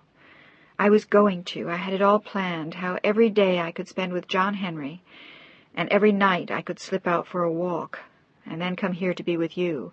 And when I thought of it," she smiled sadly again, "my heart flew. I felt young and excited and happy, like—" She faltered, her voice barely audible, her eyes damp. "Like a bride." Her eyes roved slowly toward the fire, but she left her hand in his. "But I'm not any of those things, Alex. I'm not young any more, at least not that young, and I have no right to that kind of happiness, not with you. And I'm not a bride. I'm a married woman, and I have a responsibility to a very sick man." Her voice grew stronger, and she pulled her hand away from his. "I can't come here any more, Alex, not after tonight." Now when she faced him, her voice was resolute. "What made you change your mind?" "Coming home, seeing him, remembering who I am." "Did you forget me and all that?" It sounded pathetic to his own ears, and he was angry at himself for saying it, but it was what he felt. Life had just dealt him a cruel blow, a woman he wanted desperately and was not destined to have. But she brought his hand gently to her lips and kissed it as she shook her head. "I didn't forget you, Alex. And then, I never will." And then, almost as she said it, she rose to go. He sat there watching her for a long moment, wanting to stop her, to fight her, yet knowing that there was nothing he could do. He had wanted to make love to her again, to talk to her, to spend the night with her, to spend his life with her. Slowly he got to his feet. "I want you to know something, Rafaela." He reached out and pulled her into his arms. "I love you. We barely know each other, and yet I know that I love you. I want you to go home and think about what you're doing, and if you change your mind, even for a moment, I want you to come back. Next week, next month, next year. I'll be here." He held her tight for a long, long time, wondering how long it would be before he would see her again. He couldn't bear the thought that perhaps he never would. "I love you, don't forget that." "I won't." There were tears streaming from her eyes now. "I love you, too." They walked downstairs then, as though they both knew that there was no point staying in the house any more. It would be too painful for them both. And with an arm around her shoulders, and her eyes filled with tears, he walked her home. She turned only once on her doorstep, waved once, and then disappeared. Chapter 12. For the next 2 months, Rafaela moved as though under water. Her every step seemed to be weighted, heavy, slow. She couldn't move, she couldn't think, she couldn't walk, she could barely even talk to her husband, who puzzled at length over what might have happened in New York. Some ghastly episode of hostility with her mother, some kind of family argument or feud. It was weeks before he decided to broach the subject, but when he did, Rafaela seemed almost not to hear. Did something happen with your mother, little one? Was she insisting that you start to spend more time in Spain? In vain he sought an answer, unable to imagine what could have brought such pain to Rafaela's eyes. No, no, it was nothing. There had been something then. But what? Is anyone ill? No, she smiled bravely. Not at all. I'm only very tired, John Henry, but you mustn't trouble yourself. I should take more air. But even the endless walks didn't help her. In vain she walked from one end of the Presidio to the other, down to the little pond at the Palace of Fine Arts, and even to the edge of the bay, then struggling back up the hill. But no matter how tired or how breathless or how exhausted or how much she pressed herself, she couldn't forget him. She found herself wondering day and night what he was doing, if he was well or happy, if he was working or in the very pretty little house on Vallejo. It seemed as though every hour of the day she wanted to know where he was, and yet she knew that in all likelihood she would never see him again, never touch him, never hold him. The realization of that made her ache to her very core, until at last she had felt so much pain that she was numb, and her eyes were almost glazed. After 2 months of it, she spent Thanksgiving Day with John Henry, moving like a robot, her eyes distant and dull. More turkey, Rafaela? She stared at him in answer, seeming not to understand what he had just said. One of the maids had been standing by with the platter, attempting in vain to catch her attention, until John Henry finally spoke up. They were sharing Thanksgiving dinner in his bedroom, served on trays so that he could remain in bed. His health had failed again slightly in the past 2 months.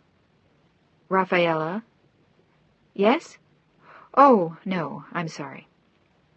She looked away and shook her head, and then she sat there trying to make conversation with him, but tonight he was too tired. A half-hour after dinner, his chin nodded down gently onto his chest, his eyelids closed, and he let out a soft snore. The nurse, who had been standing by, gently lifted the tray away from him and lowered him farther into the bed, signaling to Rafaela that she might as well go. And then slowly, Rafaela walked down the endless hall to her own rooms, her mind filled with thoughts of Alex, and then, as though mesmerized, she walked to the phone.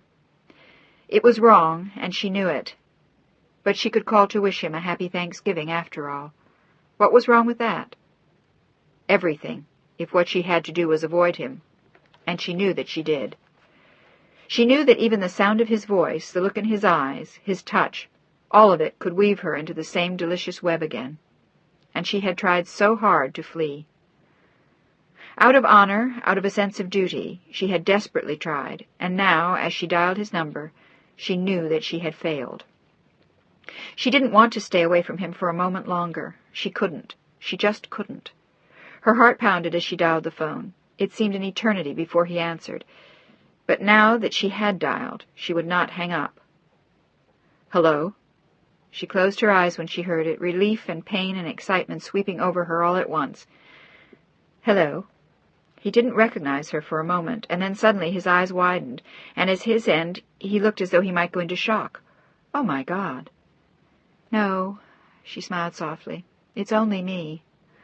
I called to wish you a happy Thanksgiving. There was a pause. Thank you. He sounded strained. How are you? I'm fine. And then suddenly she decided to tell him. No matter if he had changed his mind, if he no longer loved her, if he had met someone else, she had to tell him, even if only just this once. I'm not fine. It's been awful. I can't. She almost gasped with the remembered pain and emptiness of the last 2 months. I can't live like this any longer. I can't bear it. Oh, Alex. Without meaning to, she had begun to cry, from sorrow as much as from relief. At least she was speaking to him again. She didn't give a damn if the world ended then and there. She was happier than she had been in months. Where are you? His voice sounded tense. I'm at home. I'll meet you on the corner in 5 minutes.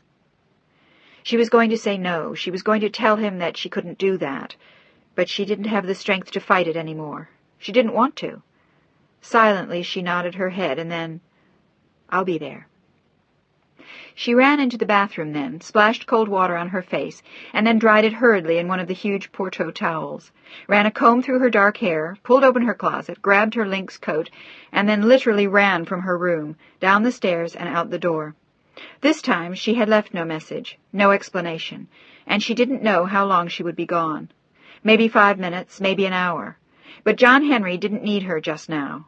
He was sleeping. He had his nurses, his servants, his doctors, and just this once she wanted something more, much, much more. She found it as she ran hastily towards the corner, her dark hair flying behind her, the coat open, her lips suddenly caught in a half-smile, as a sparkle came into her eyes which hadn't been there in months, and as she rounded the corner, suddenly she saw him, in dark slacks and thick sweater, his hair tousled, his eyes bright, and slightly out of breath. He ran towards her so quickly and pulled her into his arms with such force that they almost collided and could easily have knocked each other out. Instead, he crushed his mouth down on hers, and they seemed to stand there like that forever. It was an outrageous chance to take, there on the corner, but fortunately no one saw them, and for once in her life Rafaela didn't really care. As though by silent agreement, they began to walk slowly towards his house a few minutes later, and as he closed the door quietly behind them, Rafaela looked around her and let out a long sigh. Welcome home. He didn't tell her then how much he had missed her. He saved that until they lay side by side in his bed. It was as though for 2 months they had both lived in limbo, barely alive, barely existing between numbness and constant pain. The 2 months they had just endured were among the worst moments Rafaela could remember. For Alex they had been much the same, yet now it was as though none of it had ever happened, as though they had never been apart and never would be again. He wanted to ask her what would happen, but he didn't quite dare. He decided simply to cherish the moment and pray that she was ready now for something more than they had in the past 2 months. Happy Thanksgiving, my darling. He pulled her once more into his arms, and they made love yet again. It was after 10 o'clock when he finally remembered the turkey he had left cooking in the oven. It was an hour overcooked, but when they went down to the kitchen to find it, neither of them cared. Rafaela wore his bathrobe, and Alex wore blue jeans and a shirt, and together they ate and they talked and they laughed. It was indeed a homecoming, and unlike her first Thanksgiving dinner earlier that evening, this time Rafaela ate as though she hadn't seen food in years. And your work, it's going well? She looked so happy as they sat there. She was smiling like a relaxed, happy child. I wouldn't say that. He looked sheepish. If I worked for someone else, I'd probably have lost my job in the last 2 months. I don't believe that, Alex. It's true. I haven't been able to keep my mind on anything. She looked momentarily sobered. Neither have I. And then she looked at him again, and her eyes gentled. Except you. It was like a kind of madness which took me and just wouldn't let me go. Did you want it to? Yes, if only to stop the pain. It was... She looked away, embarrassed.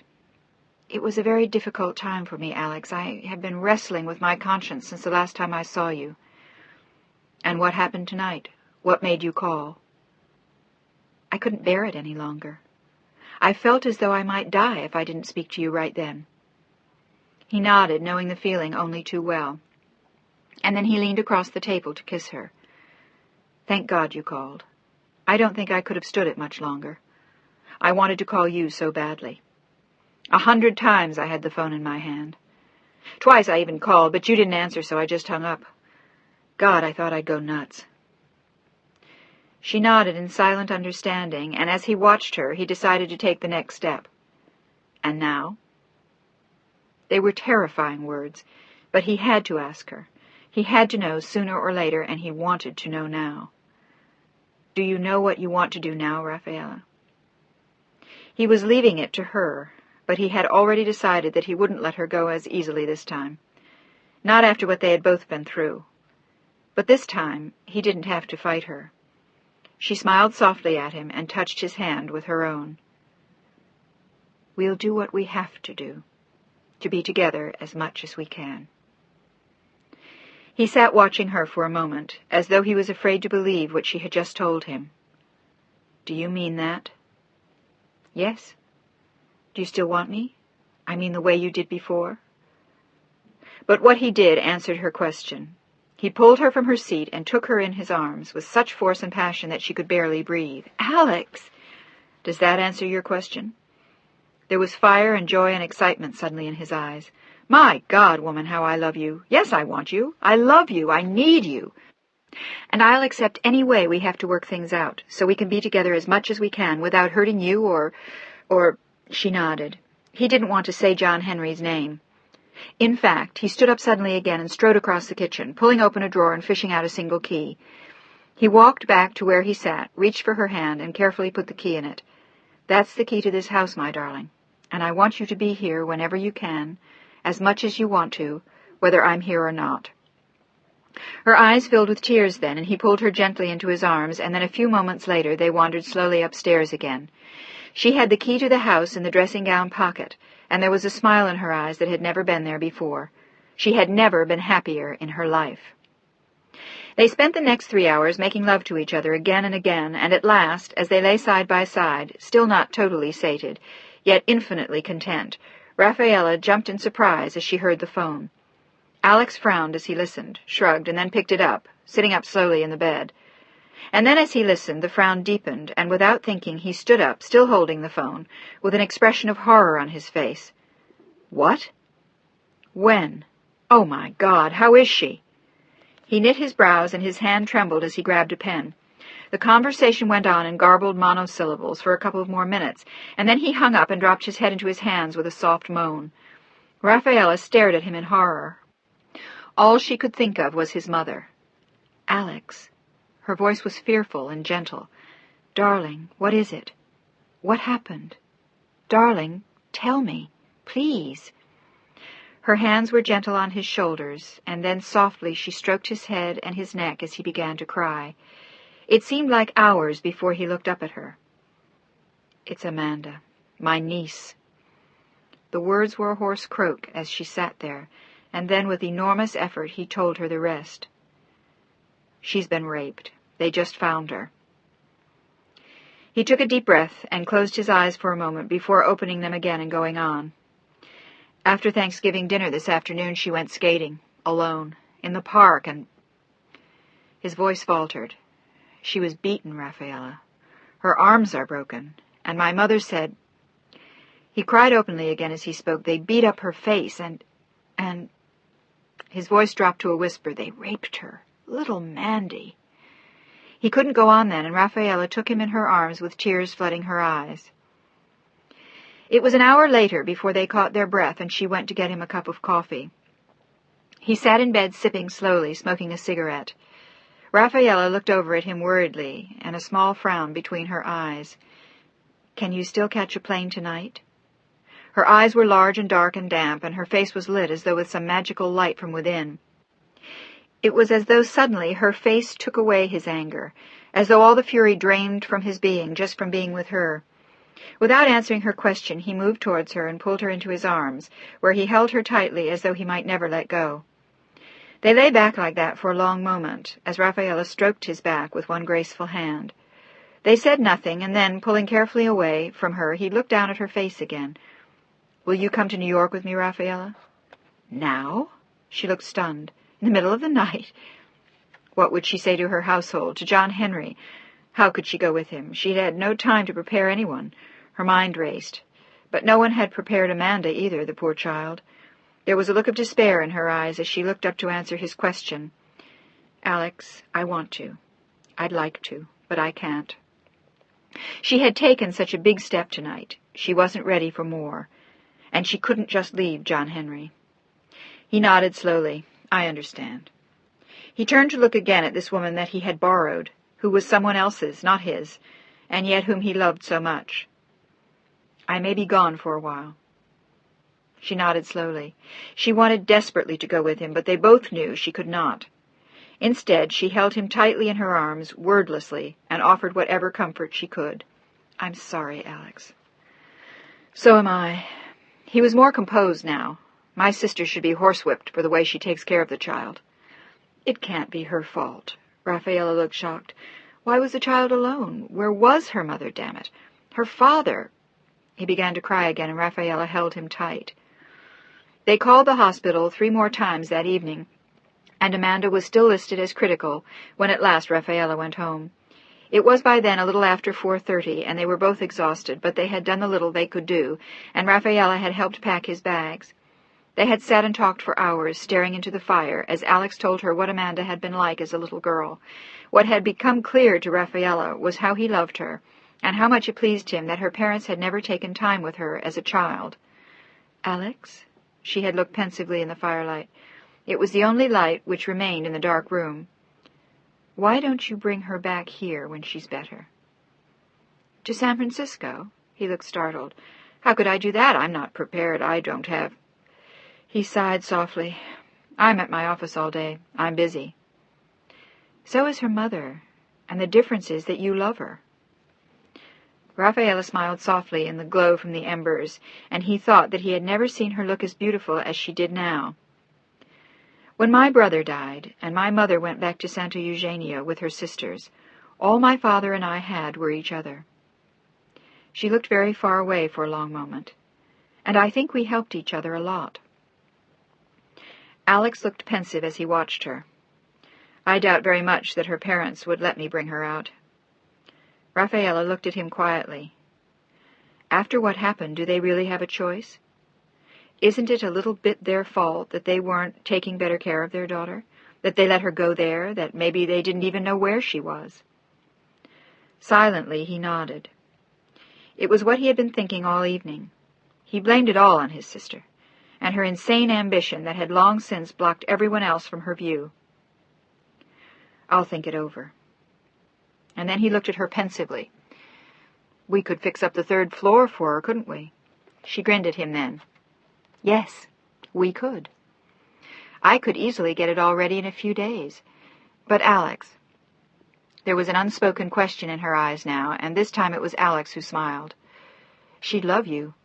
You're everything her mother has refused to give her."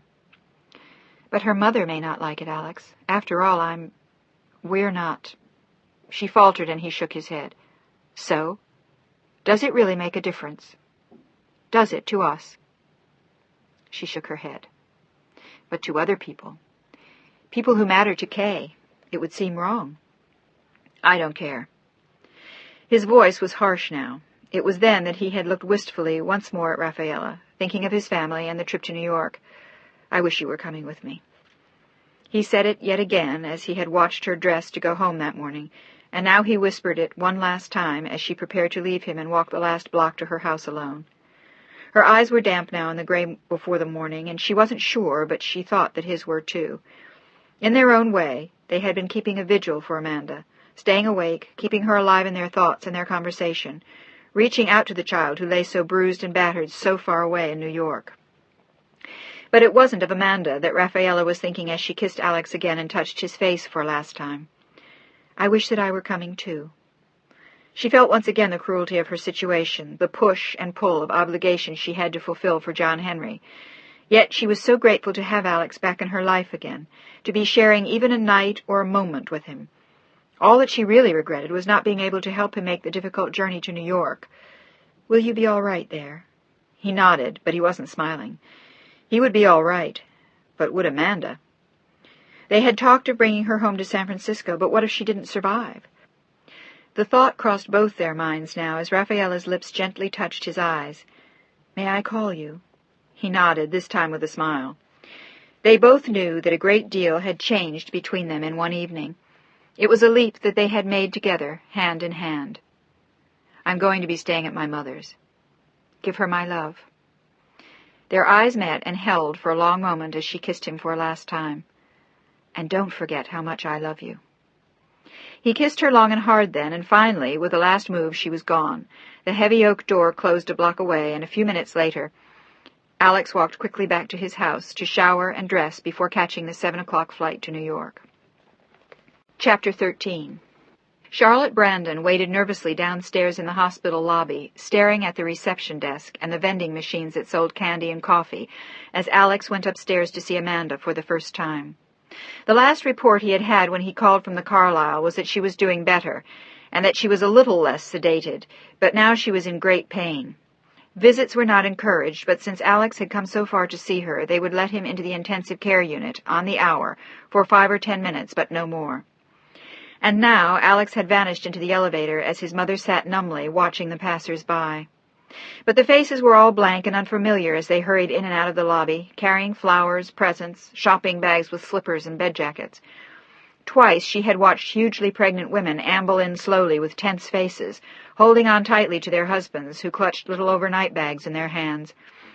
Charlotte remembered moments like that in her own life with tenderness, but tonight she felt very old and tired, and all she could think of was her grandchild lying in a bed on another floor.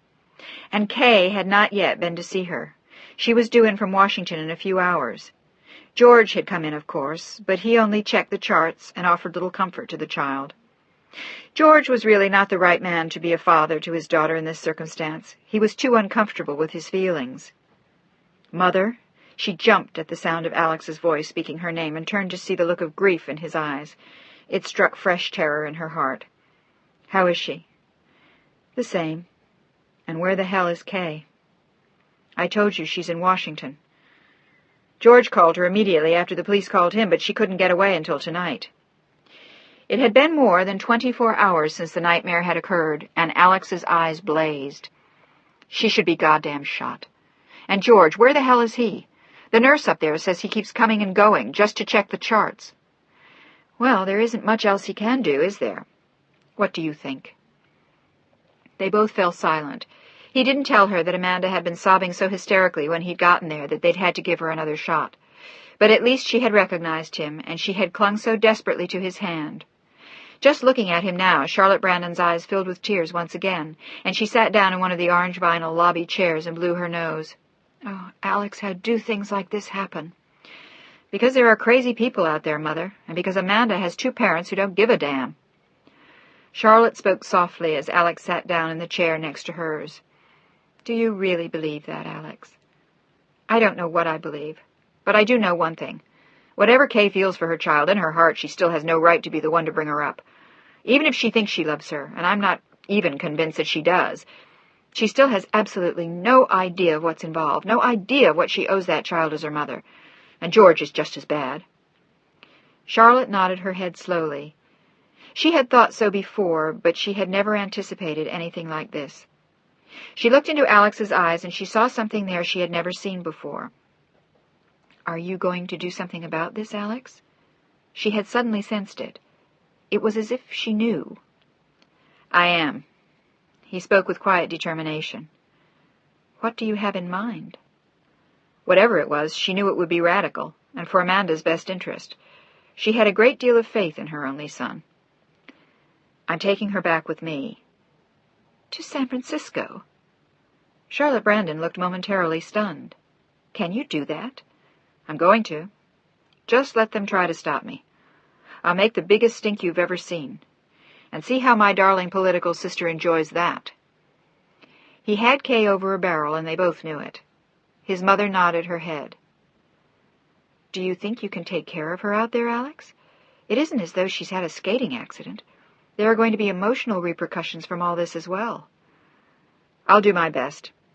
I'll get her a good shrink and give her all the loving I can. It can't hurt, and it's more than she has here." "I could keep her with me, you know." "No, you couldn't." He looked at her honestly. "You're no match for Kay. She'd threaten you into letting her come back to them in a week." "I'm not sure of that." Charlotte looked only slightly miffed. "Why risk it? Why not make a nice clean break? San Francisco is a long way off."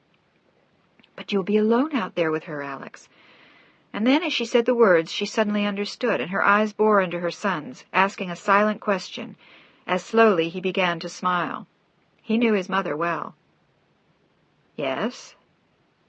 He had nothing to hide from his mother. He never had before. They were friends, and he trusted her, even with the secret of Rafaela. This time Charlotte smiled too. "I'm not quite sure how to phrase what I'm thinking. Your, young friend, the, Good God, Mother," he chuckled softly. "If you mean Rafaela, yes, I'm seeing her." He didn't want to admit that she had just returned to him after 2 months of agonizing separation. He didn't want his mother or anyone to know that Rafaela had ever had doubts. It hurt his pride as much as his soul, but the fact that he was involved with a married woman, and one as well known as Rafaela, was not a secret he would keep from Charlotte Brandon. His face sobered as he looked at his mother.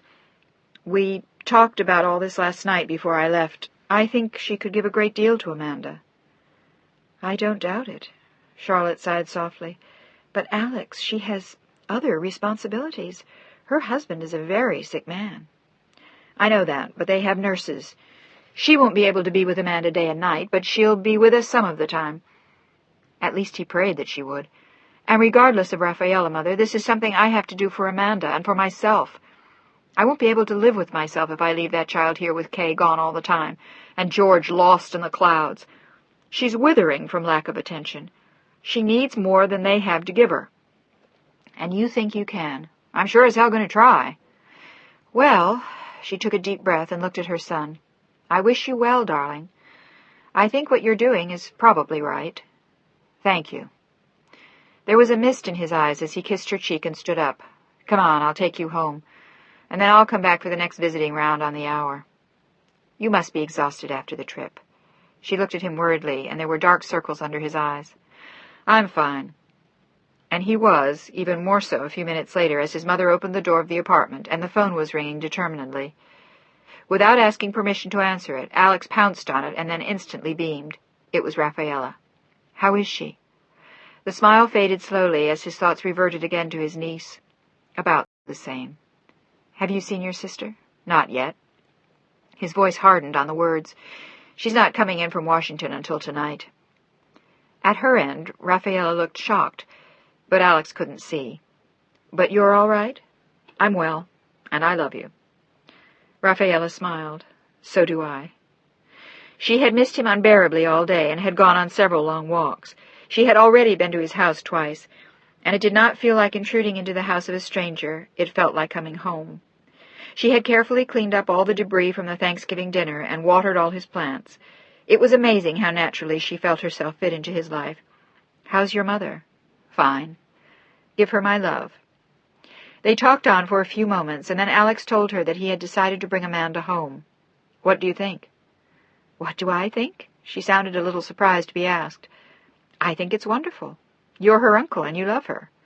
And then shyly, "Alex, could I fix up her room?" He nodded slowly, thinking. He wanted to tell her to wait until they knew if Amanda would make it, but he couldn't bring himself to say the words. Instead, he only nodded again, as though wanting to force the fates. "Go ahead."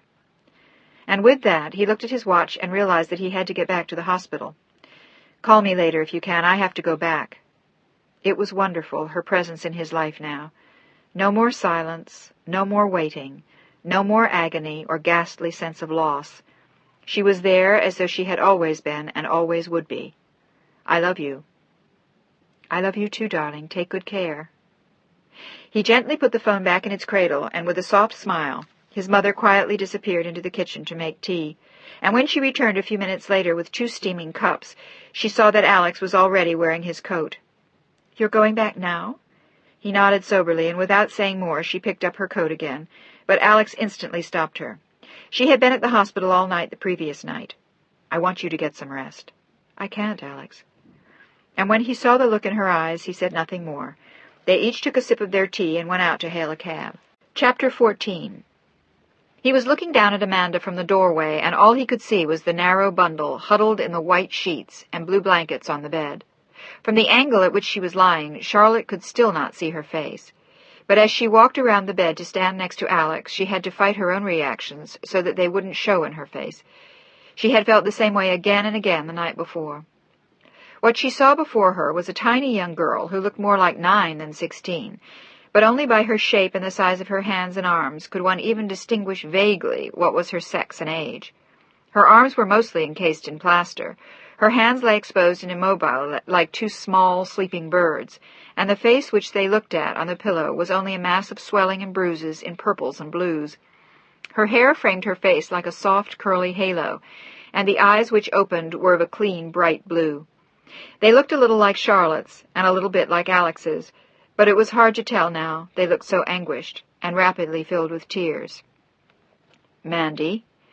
His voice was a whisper, and he didn't dare even touch her hand now for fear it would hurt. She nodded slowly in answer, not saying a word. "I'm back, and I brought Grandma with me."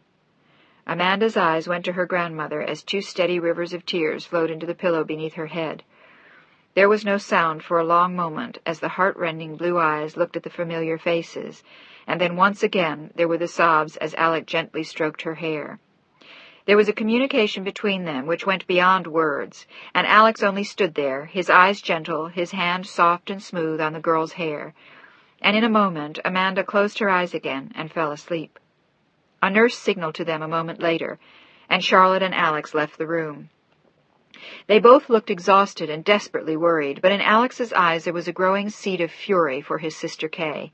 It didn't explode from him until they reached Charlotte's apartment, and when they did, he was almost too angry for words. "I know what you're thinking, Alex." His mother's voice was gentle. "But right now it won't help. Why not? Why don't you take it easy until you can talk to Kay? You can get it all out of your system then." "And when will that be? When do you suppose Her Majesty will finally turn up?" "I wish I knew, Alex." As it turned out, it was the next day. Alex was sipping a styrofoam cup of coffee, and Charlotte had gone home for a few hours to have a nap. They had moved Amanda that morning, out of intensive care, into a brightly painted little pink room.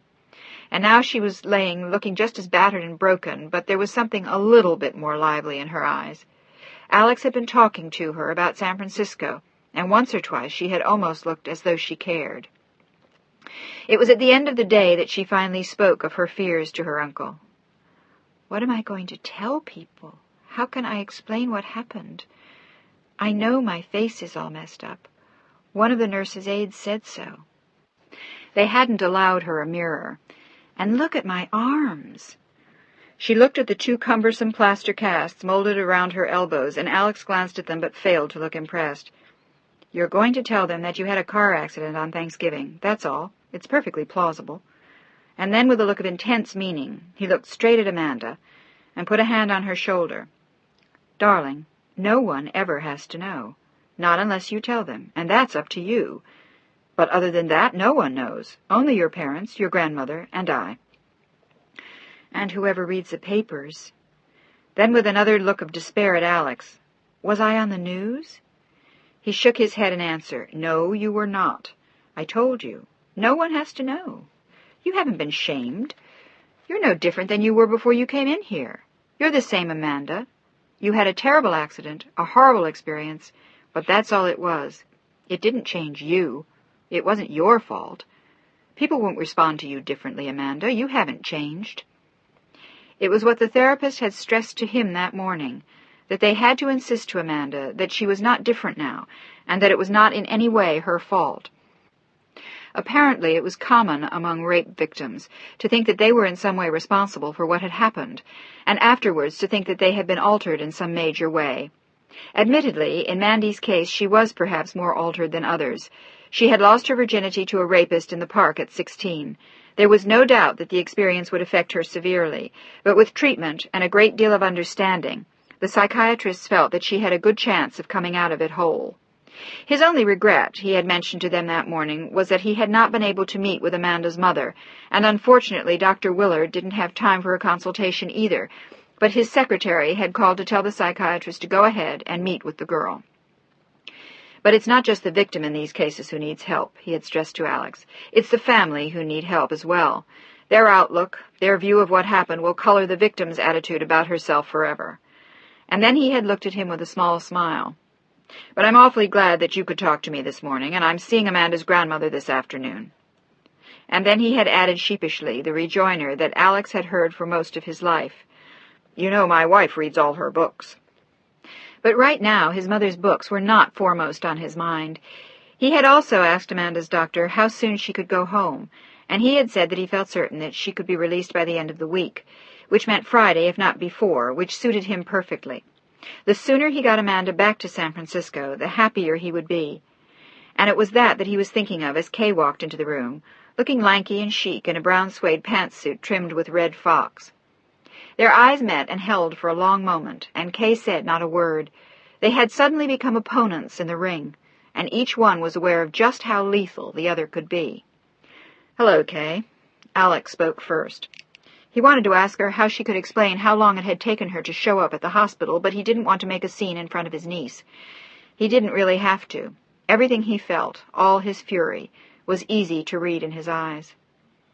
Hello, Alex. Nice of you to come east. Nice of you to come up from Washington. Round 1. You must be very busy. Amanda was watching them, and Alex saw her face go pale. He hesitated for only a moment, and then he left the room. When Kay emerged again a few moments later, he was waiting for her in an alcove down the hall. I want to talk to you for a minute. She looked at him with mocking amusement. I figured you would. Such a nervous little uncle, coming all the way to New York. Are you aware, Kay, that your child almost died? Perfectly. George checked her charts 3 times a day. If things had gotten worse, I'd have come home. As it was, if it's any of your goddamn business, I couldn't. Why not? I had 2 meetings with the president. Satisfied? Not really. On Thanksgiving? That's right, at Camp David. Do you expect me to be impressed? That's your business. But my daughter is mine. Not when you totally abdicate your responsibilities, Kay. She needs a hell of a lot more than just George looking at her charts. She needs love, for Christ's sake, and tenderness and interest and understanding. My God, you're a woman, Kay. She's just a child, and she's been beaten and raped. Can't you even conceive of what that means? Perfectly. But nothing I do now will change that, and 2 days didn't make any difference. She's going to have to live with this for a lifetime. And how much time are you going to devote to her? That's none of your fucking business. I've decided otherwise. His eyes were like steel.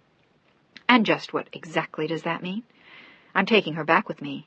They said she could travel by Friday. The hell you are! Kay Willard's eyes blazed. You take that child anywhere and I'll have you in jail for kidnapping. You filthy little bitch. His eyes narrowed as he looked down at her. As a matter of fact, my dear, unless you are fully prepared to answer charges of child abuse, I wouldn't do a damn thing if I were you. Kidnapping my ass. What do you mean, child abuse? Just that, and criminal negligence. You really think you'd have a chance of making that stick?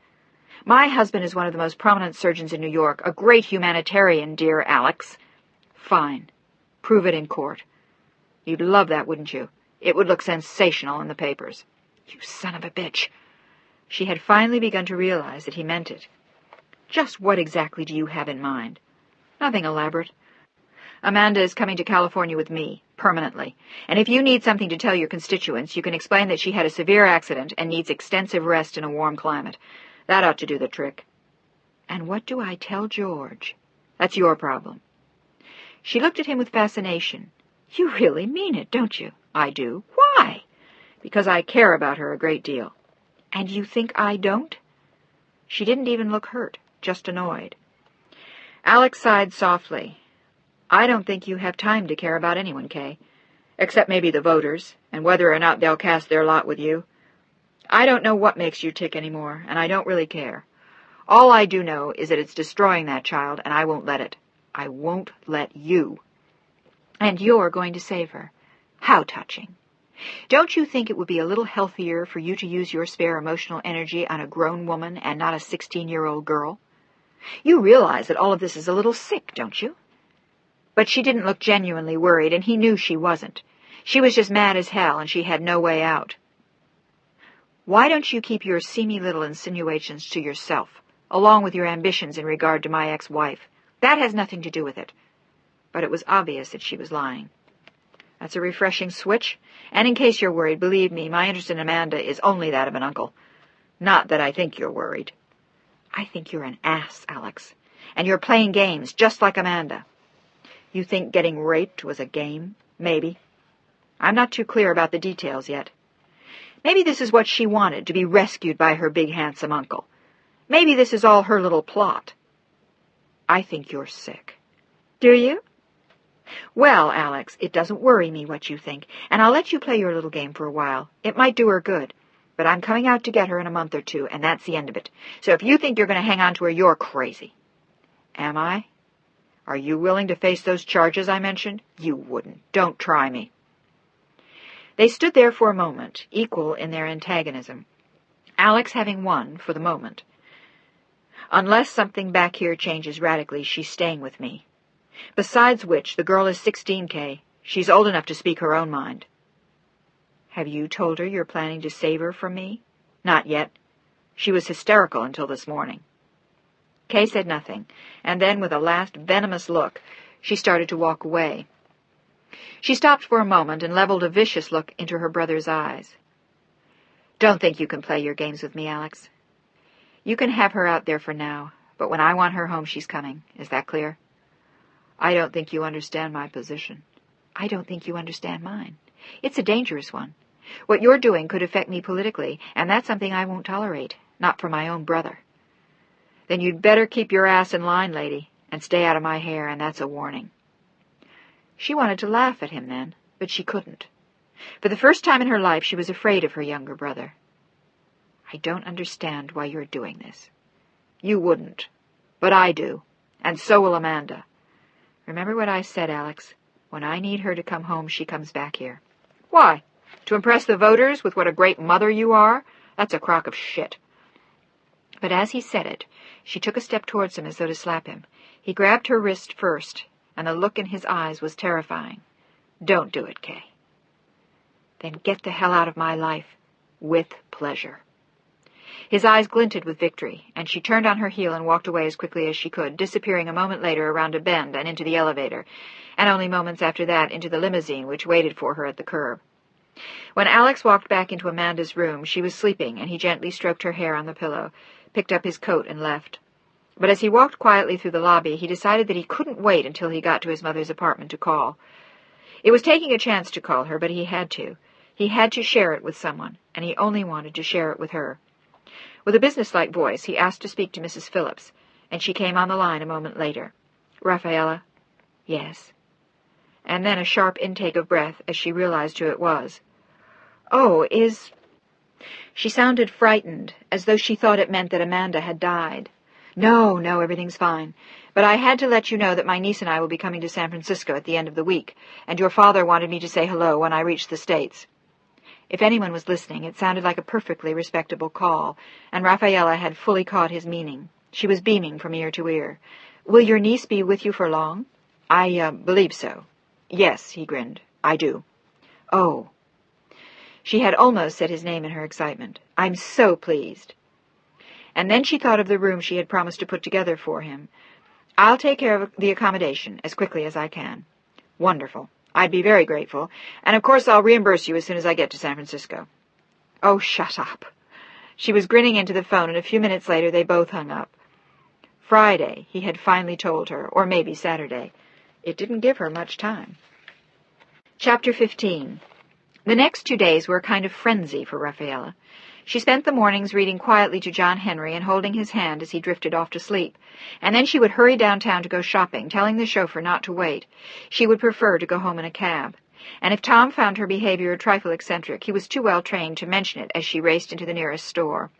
Each afternoon she emerged carrying enormous bundles, and the bigger items she had sent directly to the house. She was buying floor samples and pieces in funny little thrift shops, like a wonderful old washstand from a decorator, and a whole set of Victorian wicker from a garage sale she'd passed on the streets as she raced home in a cab. By the end of the second day she had created total chaos, and she almost cried with relief when Alex apologetically told her on the phone that he wouldn't be back till Sunday night. But he had very good news. He had seen George that morning, and everything had gone smoothly. George had agreed that it would do Amanda good to get away. They hadn't discussed the length of her visit, but once she was in California, it would be easy to extend it. She would already be away. For the moment, he had casually mentioned a few months, and George hadn't demurred. Alex had called the best of the private high schools in San Francisco, and having explained the severity of her accident, read them a transcript of her grades, and explained who her mother and grandmother were, and it had not been very difficult to get her into the school. She was to start after the first of the year.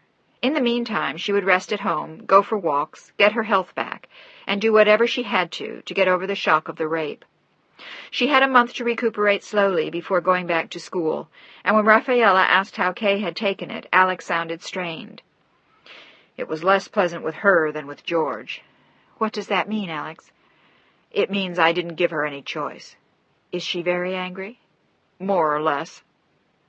He changed the subject quickly then, and as Rafaela hung up the phone, her thoughts were filled with the young girl, wondering what she was like, if she would like her.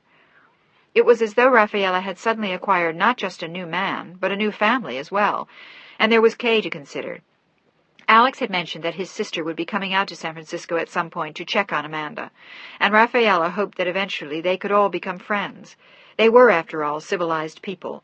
Kay was undoubtedly an intelligent woman, and Rafaela was sorry that she and Alex were at odds. Perhaps, eventually, she could do something to still the troubled waters.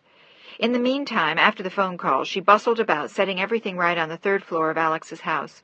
She had told him that he could reach her there while she worked on the room for Amanda, and when she was through with her labor of love, she sat down on the bed with a broad, happy grin. In a few days she had wrought a minor miracle, and she was very pleased. She had turned the bedroom into an airy haven, a room filled with pink-flowered fabrics and Victorian wicker, a huge flowered rug she had bought right off the floor at Macy's, and the antique washstand with the white marble top. She had put a large pink azalea in the old sink, and there were delicate flowered prints in gold frames on the walls. The bed was a four-poster with a white canopy and pink bows that had been delivered only that morning. There was a huge pink satin quilt on the bed and a little fur throw rug over a nearby chair. There was more of the flowered fabric and the wicker in the study beyond. She had even found a small pretty desk which sat in front of the windows, and the bathroom had also been filled with pretty feminine things. The fact that she had been able to do it at all in so few days was nothing less than extraordinary, and that she had been able to bribe and cajole everyone into making deliveries still amazed her. She had bought all of her purchases with the huge roll of cash she had gotten at the bank on Wednesday morning. She didn't want her checks to record any of those purchases. All of her accounts were balanced at John Henry's old office, and it would have been impossible to explain what the checks had been for. This way, she only had a single sum that had been withdrawn, and she would find some way to explain it, like a shopping spree, or perhaps in time the secretary wouldn't remember if it had been before or after her trip to New York. The only one she had to account to now was Alex, and she was a little bit nervous about what he would say. In truth, she had not spent a great deal of money, and he had asked her if she could get a bed. She had, of course, done a great deal more than that in the upstairs bedroom, but much of it was, in fact, simple. It was just done with a great deal of caring and style and good taste. The lavish profusion of flowers, the little white curtains she had sewn and trimmed with pink ribbons, the cushions she had thrown here and there, and the wicker she herself had spray-painted late one night made the difference. The extra touches that now looked so expensive, in fact, were not. But she hoped that Alex would not be angry at the extent of the decorating. She had just found as she went along that she couldn't stop until she had turned it into the perfect room for the battered young girl. After the horror of what had happened to her, Rafaela wanted to help provide the girl with something special, a home she could sink into with a long, happy sigh, a place where she would be loved and could relax. She closed the door softly now and went back downstairs to Alex's bedroom, looked around, straightened the bedspread, picked up her coat, and walked down the stairs and out the front door. With a sigh, Rafaela opened the door to John Henry's mansion and walked slowly upstairs with a thoughtful look and a slow step. She looked around her at the velvet hangings, the medieval tapestries, the chandeliers, the grand piano in the foyer, and she realized once again that this was her home. Not the cozy little house on Vallejo, not the place where she had just spent almost a week like a crazy woman decorating a room for a young girl who also was not her own. "Mrs. Phillips?" "Mm-hmm." Rafaela looked up, startled, as she turned to go down the hall to her room. It was almost time for dinner, and she still had to dress. "Yes?" The nurse from the second shift was smiling at her. "Mr. Phillips has been asking for you for the last hour. Perhaps you'd like to spend a moment with him before you change." Rafaela nodded quietly and murmured yes. She walked slowly to the door of his room, knocked once, turned the knob and walked in, without waiting for him to bid her to enter. The knock was only a formality, like so many others in their lives. He was lying tucked into bed with a blanket up over him. His eyes were closed, and the light in the room was very dim. "John Henry?" Her voice was only a whisper as she stared at the broken old man who lay in his bed.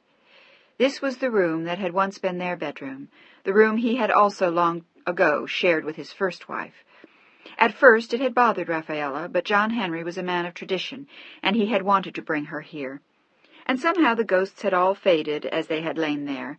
It was only now that she thought of them all again, now that he almost seemed to be one of them. John Henry." She whispered his name again, and he opened his eyes. When he saw her, he opened them fully, smiled his crooked smile, and patted a place next to him on the bed. "Hello, little one. I asked for you earlier, but they said you were out. Where were you?" It was not an interrogation, only a friendly question, but something inside her flinched nonetheless. "I was out, shopping." She smiled at him. "For Christmas." He didn't know that her packages for Paris and Spain had all been shipped a month before. "Did you buy anything pretty?" She nodded. Oh, yes, she had. She had bought lovely things, for Amanda, her lover's niece. The realization of what she was doing struck her once again like a physical blow. "Anything pretty for you?" She shook her head slowly, her eyes very wide. "I didn't have time." "Then I want you to go shopping tomorrow and get something for yourself." She looked at the long, angular frame of the man who was her husband. She was once more devoured by her own guilt. "I'd rather spend the day here with you. I haven't seen you very much lately." She looked apologetic, and he shook his head and waved a tired hand. "I don't expect you to sit here with me, Rafaela." He shook his head again, closed his eyes for a moment, and then opened them again. There was something infinitely wise in the eyes that glazed out at the young woman. "I never expected you to sit here with me waiting, little one. Never. I am only sorry that it is so long in coming." For a moment she wondered if his mind were wandering, and she looked at him with sudden concern in her eyes, but he only smiled. "Death, my darling, death. It has been a long wait for the final moment, and you have been a very brave girl. I will never forgive myself for what I've done." "How can you say that?" She looked at him in horror. "I love you. I wouldn't be anywhere else." But was it true now? Wouldn't she rather be with Alex? She asked herself as she reached out for John Henry's hand and took it very gently in her own. "I have never regretted anything, my darling, except—" She felt a lump rise in her throat as she watched him. "That this has happened to you. I should have died when I had the first stroke. I would have, if life were a little more fair, and if you and that young fool doctor you hired had let me go." "You're being crazy." "No, I'm not, and you know it. This is no life for anyone. Not for me and not for you. I keep you here year after year as my prisoner. You're still almost a child, and I am wasting your best years. My own are long gone. I was—" He closed his eyes briefly, as though he were in pain, and the frown on Rafaela's face deepened as she watched him. He very quickly reopened his eyes and looked at her again. "I was wrong to marry you, Rafaela. I was too old." "John Henry, stop it." It frightened her when he spoke like that, and he didn't do it often, but she suspected that many of his thoughts centered on this theme. She kissed him gently and looked at him closely as he leaned forward. He looked deathly pale as he lay in the huge double bed. "Have they had you out in the garden for any air this week, darling, or on the terrace?" He shook his head with a crooked little smile. "No, Miss Nightingale, they haven't, and I don't want to go. I'm happier here in my bed." "Don't be silly. The air does you good, and you like going out in the garden." She sounded quietly desperate, thinking that if she hadn't been spending so much time away from him, she would have been aware of what the nurse was doing for him. They should have been taking him out. It was important that they keep him moving, that they keep him as alive and interested as they could. Without that, she knew that he would stop trying, and sooner or later he would just simply give up. The doctor had told her as much many years earlier, and she could see now that he had come to a very bad spot. "I'll take you out tomorrow. I don't want you to." He looked querulous for a moment. "I told you I want to stay in bed." "Well, you can't, so how's that?" "Pesty child." He glared at her, but he smiled then, and raised her hand to brush them with his lips. "I still love you, so much more than I can tell you, so much more than you know." His eyes looked faintly misty. "Do you remember those first days in Paris?" He smiled to himself, and she smiled with him. "When I proposed to you, Rafaela." He looked at her clearly. "My God, you were only a child." They looked at each other tenderly for a moment, and she leaned forward to kiss his cheek once again. "Well, I'm an old woman now, my darling, and I'm lucky you still love me." And then she stood up, still smiling. but I'd best change for dinner, or you may throw me out and find yourself another girl." He chuckled at this, and when she left the room with a kiss and a wave, he felt better, and she berated herself all the way back to her room for having neglected him so terribly for the past week and a half. What had she been doing, running around buying furniture and fabric and curtains and carpets for almost a whole week? But as she closed the door to her bedroom, she knew what she had been doing. She had been thinking of Alex, of his niece, and of setting up her bedroom, and of the other life that she wanted so badly. As she stared into the mirror for a long moment, tormenting herself for having neglected her husband for almost 10 days, she wondered if she had a right to what she had with Alex. This was her destiny, with John Henry. She really had no right to ask for anything more. But could she give it up now? After 2 months, she was no longer sure that she could. With a deep sigh, she opened her closet and pulled out a gray silk dress she had bought with her mother in Madrid. Black pumps, the exquisite necklace of gray pearls that had belonged to John Henry's mother, matching her earrings, and a delicate gray slip.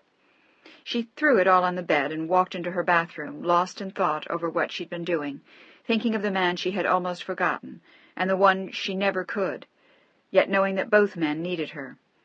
John Henry more than Alex, of course, but they both needed her, and more than that, she knew that she needed them both. Half an hour later, she stood in front of her mirror, a vision of elegance and grace in the pale gray silk dress, her hair smoothly combed into the knot she wore at the nape of her neck, the pearls on her ears and lighting up her face. And as she looked into the mirror, she had no answers. There was no way to see the end of the story.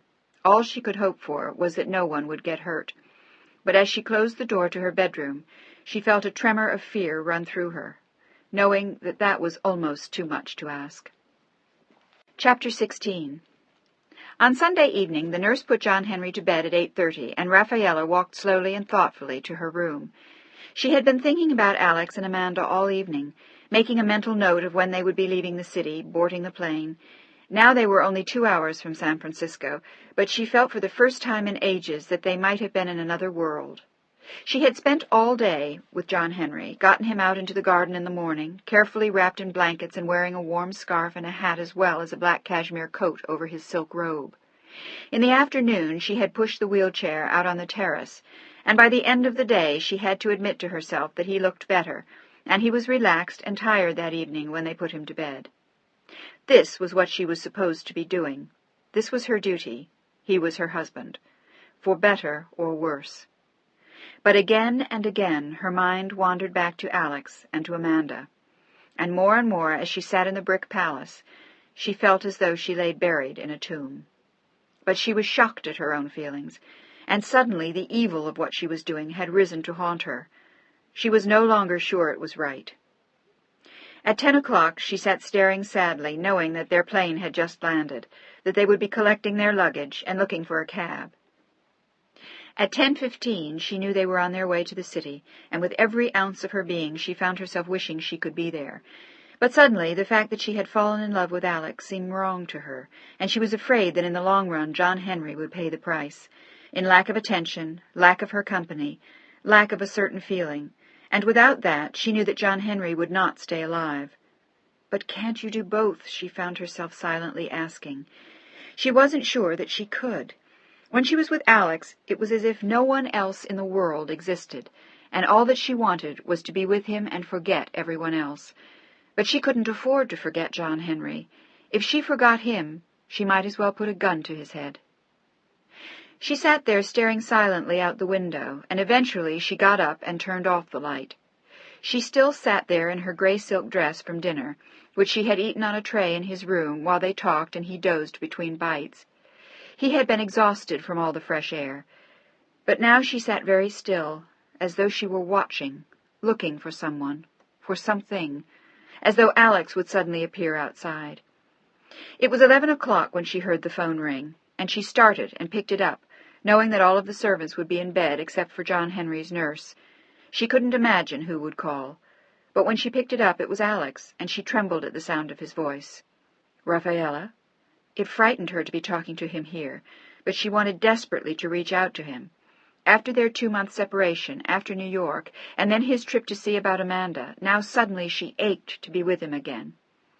The room for Amanda is incredible. He spoke softly, and for a moment she was frightened that someone might hear, but there was such joy in his voice that she couldn't resist. "Does she like it?" "She's in seventh heaven. It's the first time in years I've seen her look like that." "Good." Rafaela looked pleased as she tried to imagine the young girl discovering the pink and white room. "Is she all right?" He sighed in answer. "I don't know, Rafaela. I suppose so. But how all right could she be after what happened? Her mother made an outrageous scene before we left. She tried to make her feel guilty for leaving. And then, of course, she admitted that she's afraid of what it will look like to the voters if her daughter is living with an uncle instead of with her. If she handles it right, it could just seem that she's very busy." I said pretty much the same thing. Anyway, it got ugly, and Mandy was so exhausted that she slept all the way out here on the plane. Seeing that beautiful room you put together for her was the happiest thing that happened to her all day. "I'm glad." But as she said the words, Rafaela felt unbearably lonely. She would have liked to see Amanda's face as she walked into the room.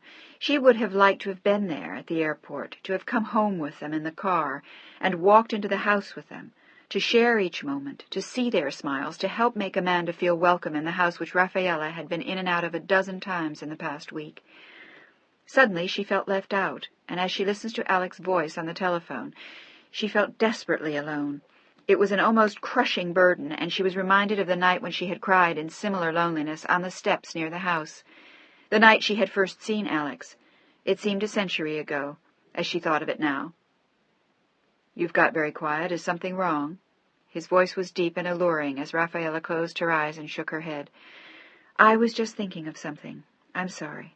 "What was it?" She hesitated for a moment. "That night on the stairs, the first time I saw you." He smiled. "You didn't see me in the beginning, though. I saw you first." But as they reminisced about their first meeting, Rafaela began to get nervous again about the phone. If any of the servants were awake, they could pick it up at any moment, and she was worried about what they might hear or think. "Perhaps we should talk about this tomorrow." He understood her. "Will we see you then?" "I'd like that." The prospect warmed her, and for an instant the loneliness dimmed. "What would be a good time for you?" She laughed softly. She had nothing to do, now that the room for Amanda was done. It had been her only project in years. "Just tell me when. I'll come over." Or would it be better if... She suddenly worried about Amanda. Perhaps it was too soon to meet the girl. Perhaps she would resent meeting Alex's lover. Maybe she wanted her beloved uncle all to herself. "Don't be silly, Rafaela. If I could talk you into it, I'd love it if you could come over now." But they both knew that Amanda was tired, and it was too late. "Why don't you join us for breakfast? Can you come over that early?" Rafaela smiled. "How about 6? 5:15? 4:30? That sounds great." He laughed as he closed his eyes. He could envision every detail of her face. He was aching to see her again, to touch her, to hold her, to let their bodies entwine as though they had always been one. "As a matter of fact, with the time difference, I probably will be up at 6. Why don't you just plan on coming over when you get up? You don't even have to call. I'm not going into the office tomorrow morning. I want to make sure that the woman who's coming to help Amanda is okay." With 2 broken arms, the girl was virtually helpless, and he had had his secretary make arrangements for a combination light housekeeper, practical nurse. And then, after a moment, "I'll be waiting for you." The longing in his voice was as clear as the hunger in Rafaela's own. "I'll come early." And then, forgetting her anxiety about who might be listening in on the phone, "I've missed you, Alex. Oh, baby." The sound of his voice said it all. "If you only knew how I've missed you." They hung up a few minutes later, and Rafaela sat for a long time, staring at the phone with a radiant smile. She glanced at her watch as she stood up to undress. It was after midnight, and in 6 or 7 or 8 hours she would be with him again. The very thought of it made her eyes dance and her heart race. Chapter 17. Rafaela had set her alarm for 6:30, and an hour later she slipped quietly out the front door. She had already spoken to one of John Henry's nurses and had explained to her that she was going to an early mass and then for a long walk. It seemed like a wholesome explanation for what would undoubtedly be an absence of several hours. At least she hoped it would be, as she hurried along the street in the December fog and the early morning chill, with her coat pulled tight around her and a pearly gray light bathing everything she could see. She reached the cozy little house on Vallejo in a matter of moments, and was pleased to see that most of the lights were already on. That meant that Alex was awake then, and she hesitated for a moment, facing the big brass knocker, wondering if she should knock, ring the doorbell, or use her key. In the end, she opted for a quick ring, and then stood there breathless, excited, waiting, a smile dawning on her face, before his hand even touched the door. And then suddenly there he was, so tall and handsome, with a smile on his own lips, his eyes bright. Without saying a word, he pulled her quickly inside, closed the door, and folded her tightly into his arms. They said nothing for a long moment, but his lips found hers, and they clung together that way for what seemed like a very long time. Afterwards, he just held her, sharing the warmth of his body and letting one hand stroke her shining black hair. He looked down at her almost with amazement, as though he still found it remarkable that he knew her at all. "Hello, Alex." She looked up at him happily, with a twinkle in her eyes. "Hello." And then, as he stood back, just a little, "My God, you look lovely." "Not at this hour." But she did. She looked absolutely radiant. Her eyes were big and bright like onyx, flecked with diamonds, and her face was pink from the brisk walk. She had worn a pale peach-colored red silk shirt and beige slacks with the lynx coat, and beneath the slacks he could just see cinnamon-suede Gucci shoes. "How is Amanda?" Rafaela glanced toward the upstairs, and Alex smiled again. "Still asleep." But he wasn't thinking of Amanda. The only thing he could think of this morning was the incredibly beautiful woman who stood before him in the front hall, and as he looked at her, he wasn't sure whether to take her downstairs to the kitchen and offer her coffee, or rush her upstairs with far less social pursuits in mind. But as she watched him struggle with the decision, Rafaela grinned. "You look positively wicked this morning, Alex." With a spark of mischief of her own, she took off the heavy lynx coat and dropped it on the newel post at the foot of the stairs. "Do I?" He feigned innocence. "I wonder why." "I can't imagine. Can I make you coffee?" "I was just thinking about doing that." But he obviously looked disappointed, and she laughed. "But?" "Never mind, never mind." He began to usher her downstairs, but they didn't get past the first step when he turned to kiss her, and they dawdled there for a long time as he held her tightly in his arms. It was thus that Amanda found them as she wandered sleepily down the stairs in a blue-flowered nightgown, her blonde hair a halo around her pretty young face, and the bruises fading slightly around her eyes. "Oh." It was a single sound of surprise, but Rafaela heard it instantly and almost jumped out of Alex's arms. She turned, blushing slightly, to see Amanda looking at her with a host of questions in her eyes. She glanced at Alex then, as though there she would find an explanation. As she watched them, Rafaela thought that she looked very much like a little girl. Rafaela turned and walked towards her with a soft smile and held out her hand, only to gently touch the fingers exposed at the ends of Amanda's casts. "I'm sorry to intrude on you so early in the morning. I wanted to see how you were." She was mortified to have been caught necking on the stairs, and suddenly all her fears about meeting Amanda surged up in her again. But the girl looked so fragile and guileless that it was impossible to imagine her as any kind of threat. It was Rafaela who felt threatening, afraid that she might have upset the girl. But Amanda smiled then, a soft blush creeping into her cheeks. "It's okay. I'm sorry. I didn't mean to walk in on you and Uncle Alex." It had pleased her to see them kissing. She never saw any warmth in her own home. "I didn't know anyone was here." "I don't usually go visiting this early, but—" Alex cut in quickly. He wanted Amanda to know who Rafaela was and just how important she was to him. She was old enough to understand that at 16. "This is the fairy godmother who put together your room, Andy." His voice was tender, so were his eyes, as he looked at them both, while the three of them hovered near the stairs. "You are? You did?" Rafaela laughed at the amazement in the girl's eyes. "More or less. I'm not much of a decorator, but it had been fun to put together that pretty pink and white room." "How did you do it so quickly? Alex said there was nothing in it at all when he left." "I stole everything." They laughed, and she grinned. "Do you like it?" "Are you kidding? It's terrific." This time it was Rafaela who laughed, at both the excitement and the slang. "I'm so glad." She wanted to hug her then, but she didn't quite dare. "Can I offer both of you ladies breakfast?" Alex was beaming down at them both. "I'll help you," Rafaela volunteered as she followed him down the stairs. "Me too." Amanda seemed happily engaged for the first time since the tragedy, and she looked even happier an hour later as the three of them sat around the kitchen table, chuckling over the remains of fried eggs and bacon and toast. Mandy had even managed to butter the toast with her casts on. Rafaela had made the coffee, and Alex had seen to the rest. Excellent teamwork. He commended the two women as they teased him again about being a very imperious chef. But what was evident above all as Rafaela cleared the table was that the three of them were comfortable together, and she felt as though she had just been given a priceless gift. "Can I help you get dressed, Mandy?" "Sure." The girl's eyes lit up, and half an hour later, with Rafaela's help, she was dressed. It was only when the new housekeeper came at 9 that Alex and Rafaela were once again alone. "What a wonderful girl she is, Alex." He beamed at her. "Isn't she? And, God, Rafaela, it's amazing how she's recovering from what happened to her. It's only been a week." His face had sobered as he remembered.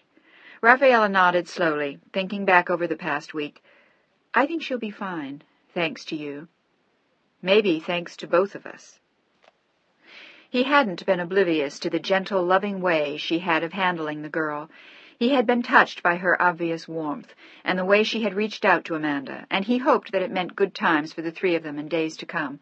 Amanda was part of his life now, but so was Rafaela, and it meant a great deal to him that the three of them be close. Chapter 18. "What do you mean you don't like the angel?" Alex looked at her with a crooked grin as he perched on top of a ladder in the empty living room.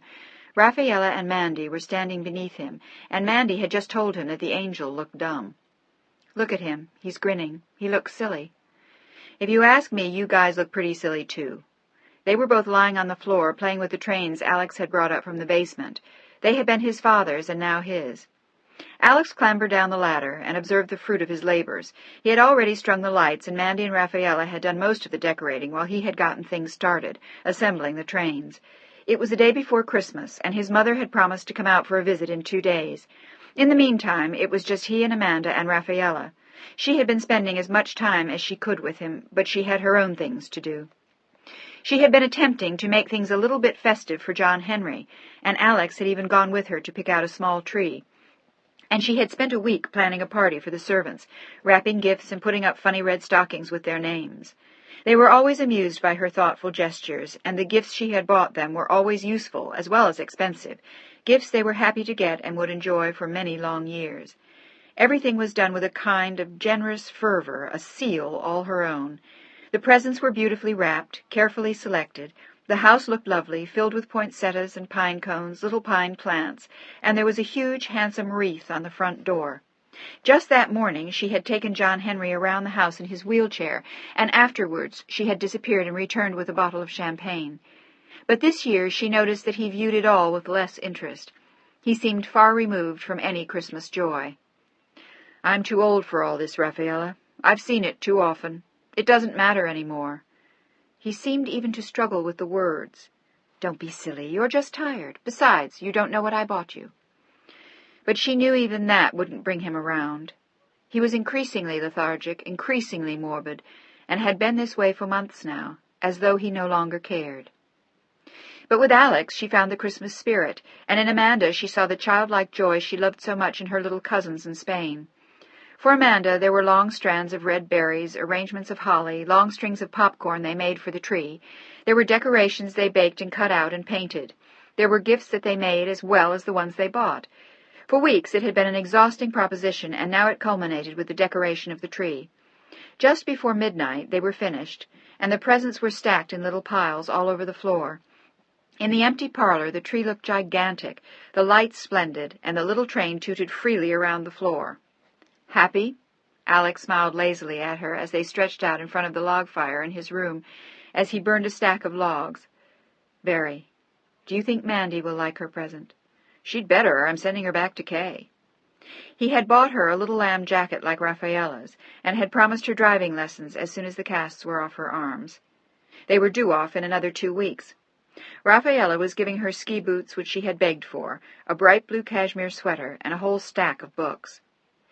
"You know," Rafaela smiled happily up at him, "it's not like buying for my cousins. It feels like—" She hesitated to say it, feeling foolish.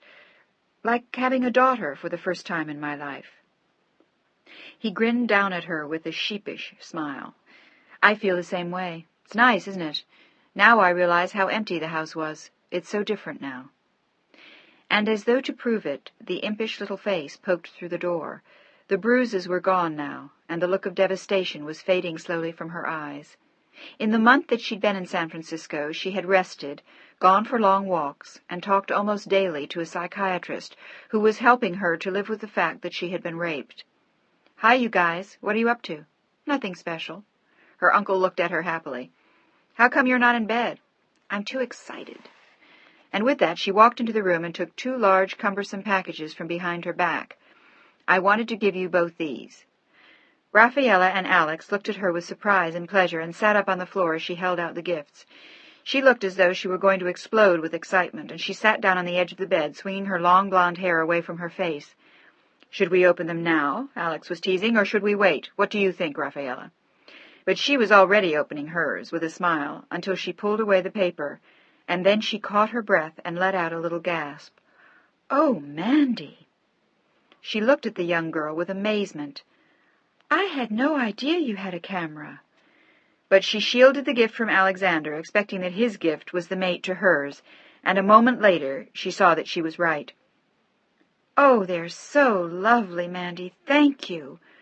Her pleasure was written all over her face as she embraced the girl she had come to love, and for a long startled moment Alex just sat and stared at his gift.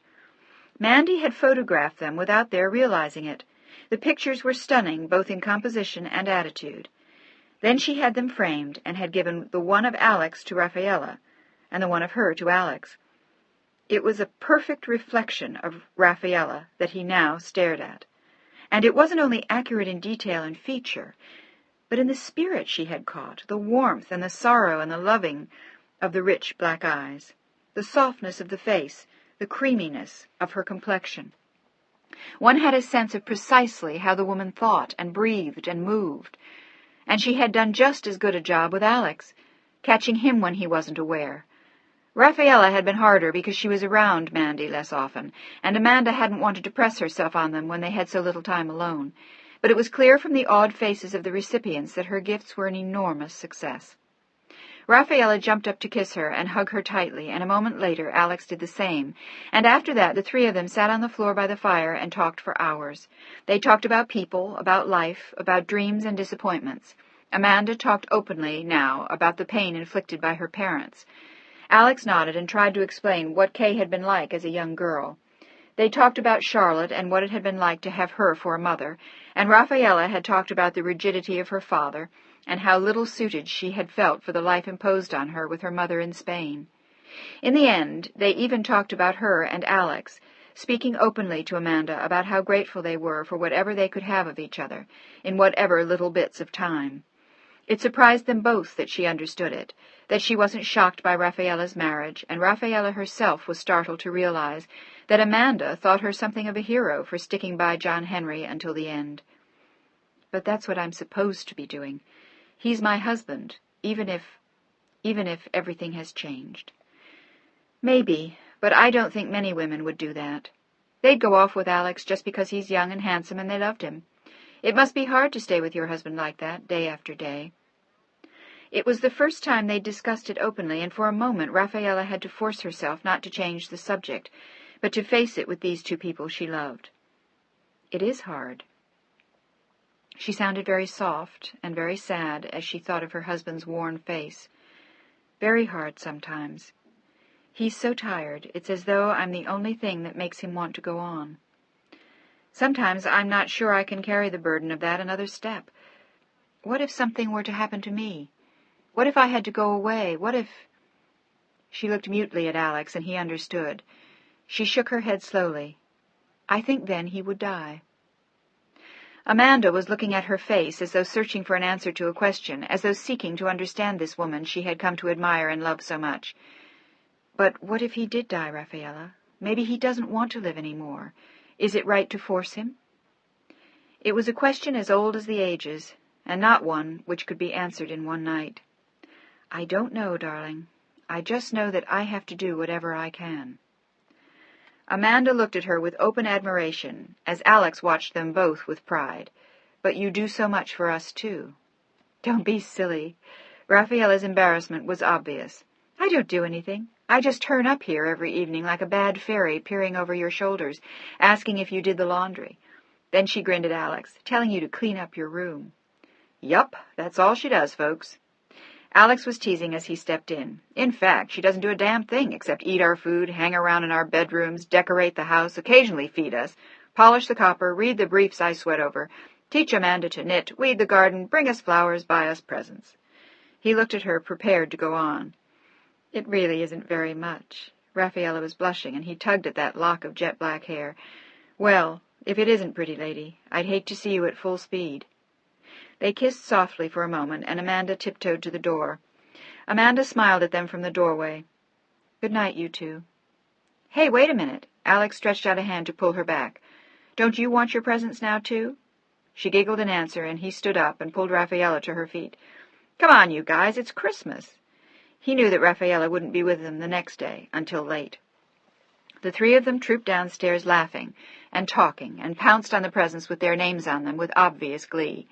Alex had a beautiful Irish sweater from his mother, a set of pens from Amanda, in addition to the photographs she'd given him upstairs, a bottle of wine from his brother-in-law, nothing at all from his sister, and a Gucci briefcase from Rafaela, along with a tie, and a beautifully bound old leather book, which was a book of poems he had told her about a month before. My God, woman, you're crazy. But his reproaches were interrupted by Amanda's squeals as she opened her gifts. But then it was Rafaela's turn. She had a little bottle of perfume from Amanda, and a pretty scarf from Charlotte Brandon, which touched her a great deal. And then there was a small flat box, which Alex handed her with a mysterious smile and a kiss. Go on, open it. I'm afraid to. Her voice was a whisper, and he saw her hands tremble as she pulled off the paper and stared at the dark green velvet box. Inside there was a creamy satin lining, and on it nestled an exquisitely simple circle of black onyx and ivory banded in gold. She saw instantly that it was a bracelet, and then noticed in amazement that there were earrings and a beautiful onyx and ivory ring to match. She slipped the whole set on and looked in the mirror at herself in stupefaction. It all fitted perfectly, even the black and white ring.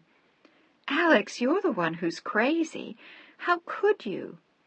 But they were so lovely she could hardly reproach him for the expensive gift. Darling, I love them.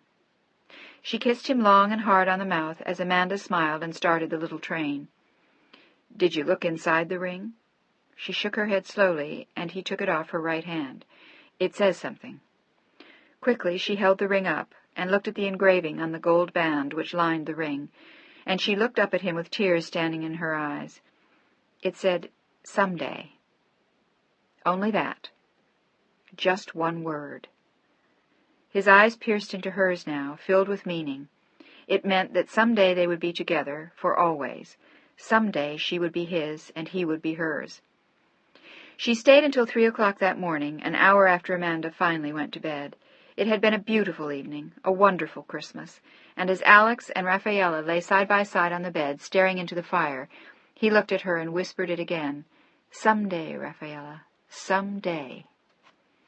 The echo of his words still rang in her head as she walked the last block home and disappeared through the garden door. Chapter 19. Well, children, if old age doesn't kill me, undoubtedly my own behavior will. I must have eaten enough for 10 people. Charlotte Brandon stared around the table with a look of happy exhaustion, and the other 3 looked much the same. They had devoured a mountain of cracked crab for dinner, and Rafaela was serving espresso in little gold and white cups. They were among the few nice things that Rachel had forgotten when she left for New York. Rafaela put the cup of coffee in front of Alex's mother, and the 2 women exchanged a smile.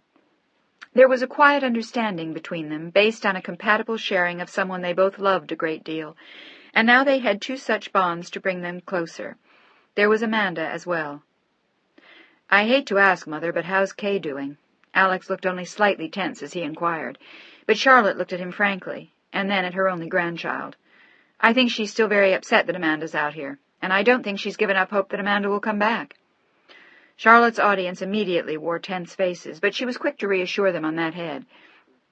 "I don't think she's going to do anything about it, but I think she realizes now what she's lost. Amanda hadn't yet heard from her mother in the 4 weeks since she'd left New York, but I really don't think she has time to pursue it. The campaign is beginning to get underway." She fell silent, and Alex nodded, glancing at Rafaela, who wore a worried smile. "Don't look so uptight, pretty lady," he spoke to her softly. "The Wicked Witch of the East isn't going to hurt you." "Oh, Alex." The four of them laughed, but Rafaela was always uneasy about her. She had an odd sense that if she had to, Kay would do anything to get what she wanted out of life, and if what she wanted was to separate Alex from Rafaela, perhaps she would find a way to do just that. Which is why they made sure she knew nothing about them, and they led a totally hidden life. They never went out in public. They only met in the house, and there was no one who knew about them except Charlotte and now Amanda. "Do you think she'll win the election, Mother?"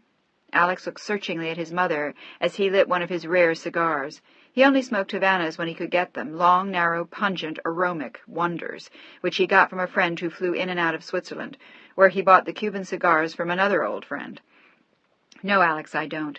I think this time Kay has bitten off more than she can chew. The incumbent is a great deal stronger than she is, but she's certainly trying to make up for it with a lot of hard work and a great many tough speeches. She's also fighting for an endorsement from every powerful politician she can find." Alex looked at his mother oddly. "Including my ex-father-in-law?" "Of course." "God bless her. She's incredible. She's got more goddamn nerve than anyone I know." And then he turned to Rafaela.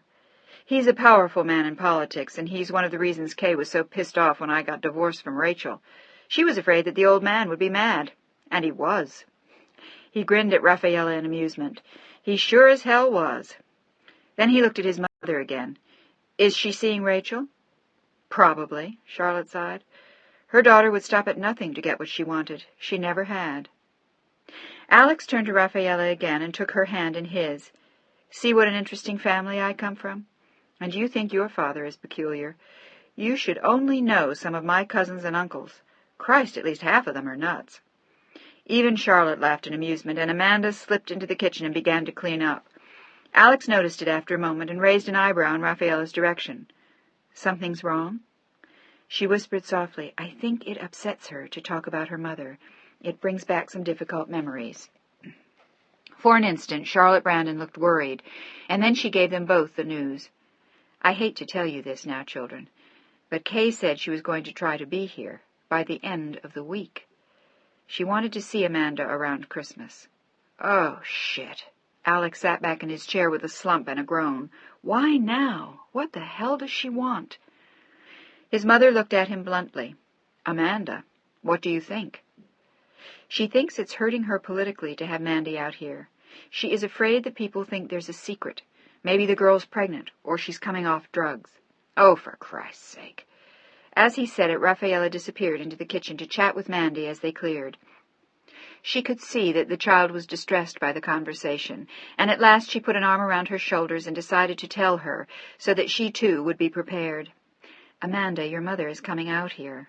"What?" The girl's eyes flew wide. "Why?" "She can't take me back with her. I won't go. She can't."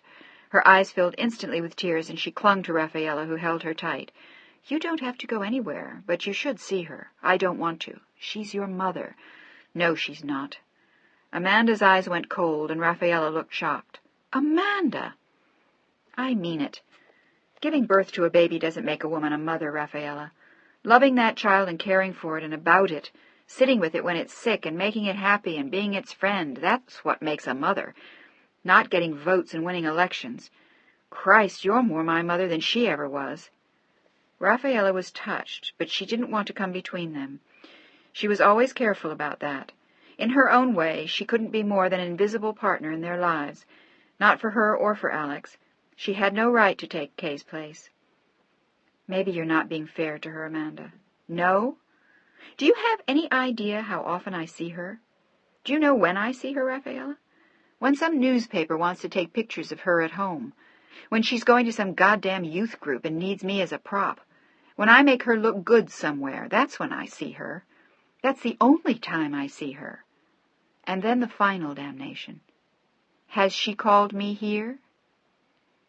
But Rafaela knew better. Would you have wanted her to? Amanda was honest.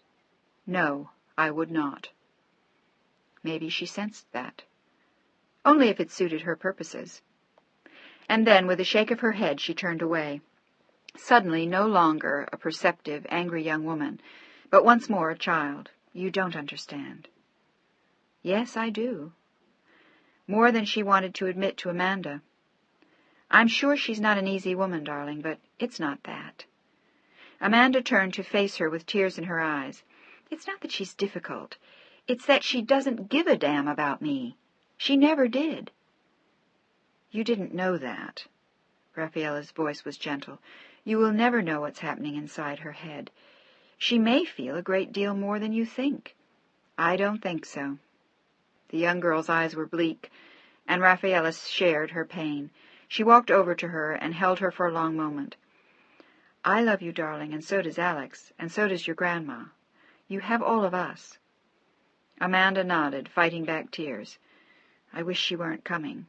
Why? She can't hurt you. You're perfectly safe here. It doesn't matter. She scares me. She'll try to take me away. Not if you don't want to go. You're too old to be forced to go anywhere, and besides, Alex won't let that happen. Amanda nodded sadly, but when she was alone in her bedroom, she sobbed for 2 hours.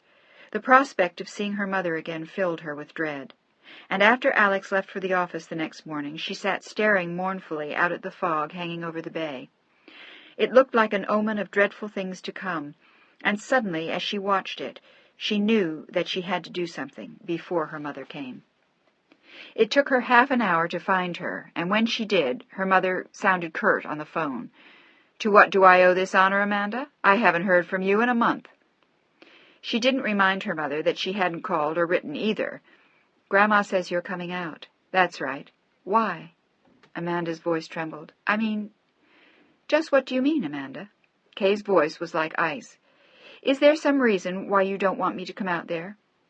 You don't need to. Everything is just fine. Good. I'll be happy to see that. Why? Damn it, why? Without meaning to, Amanda started to cry. I don't want you to come out here.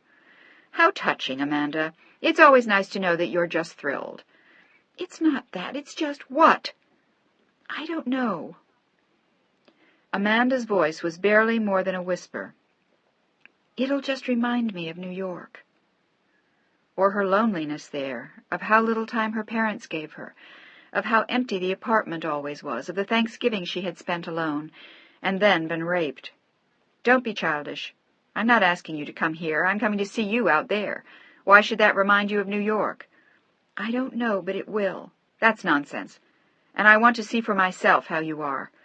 Your uncle has hardly gone out of his way to let me know. He's busy. Oh, really? Since when? Her voice rang with contempt, and Amanda's bristled instantly at the words. He's always been busy. That was Rachel, darling, not Alex. Don't be a bitch, Mother. Stop it, Amanda. You may not speak to me like that.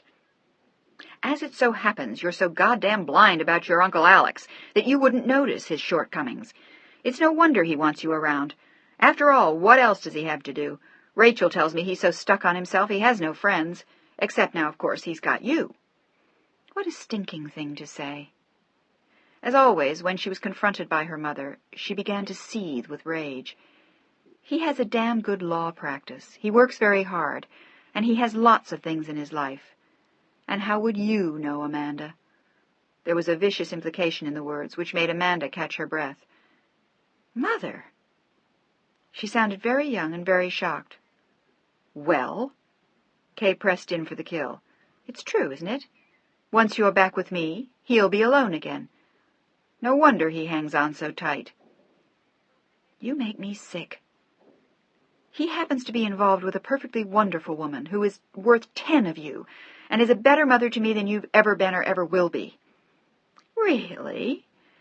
Kay began to sound intrigued, and suddenly Mandy's heart raced. She knew she shouldn't have told her, but she couldn't stand the implications her mother was making. It had just been too much. And who is she? That's none of your business. Is that right? I'm afraid I don't agree with you, my dear. Is she living with the two of you? No. Amanda sounded nervous. No, she's not. Oh, God, what had she done? She instinctively sensed that telling her mother had been a terrible thing to do, and she was suddenly frightened for Rafaela and Alex, as much as for herself. It doesn't matter. I shouldn't have said anything. Why not? Is it a secret? No, of course not. For God's sake, Mother, ask Alex. Don't pump me. I will. Of course I'll see for myself when I'm out there. And so she did.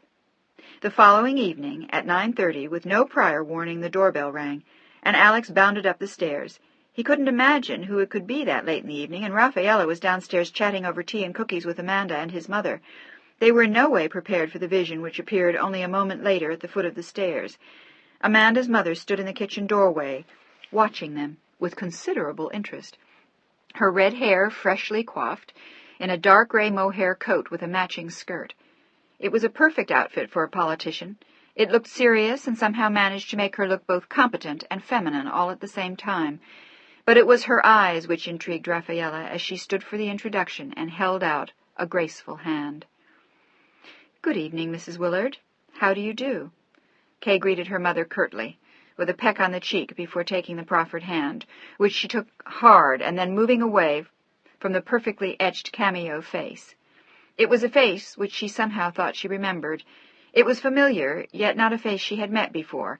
At least she didn't think so. Had she seen her somewhere? Seen a picture somewhere? It troubled her as she walked slowly to where her daughter stood.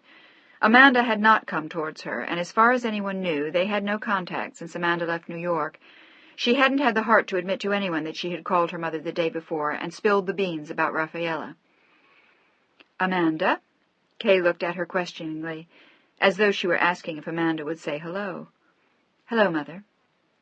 Reluctantly, she forced herself to approach her, and then stood looking uncomfortable and unhappy only a foot away.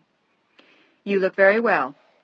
She gave her a perfunctory kiss on the forehead and looked over her shoulder. It was obvious that her interest in Rafaela was greater than her interest in anyone else in the room. There was an air of distinction and of elegance about Rafaela that intrigued Alex's older sister more than anyone knew. Would you like coffee? Alex poured her a cup, and Rafaela forced herself not to move.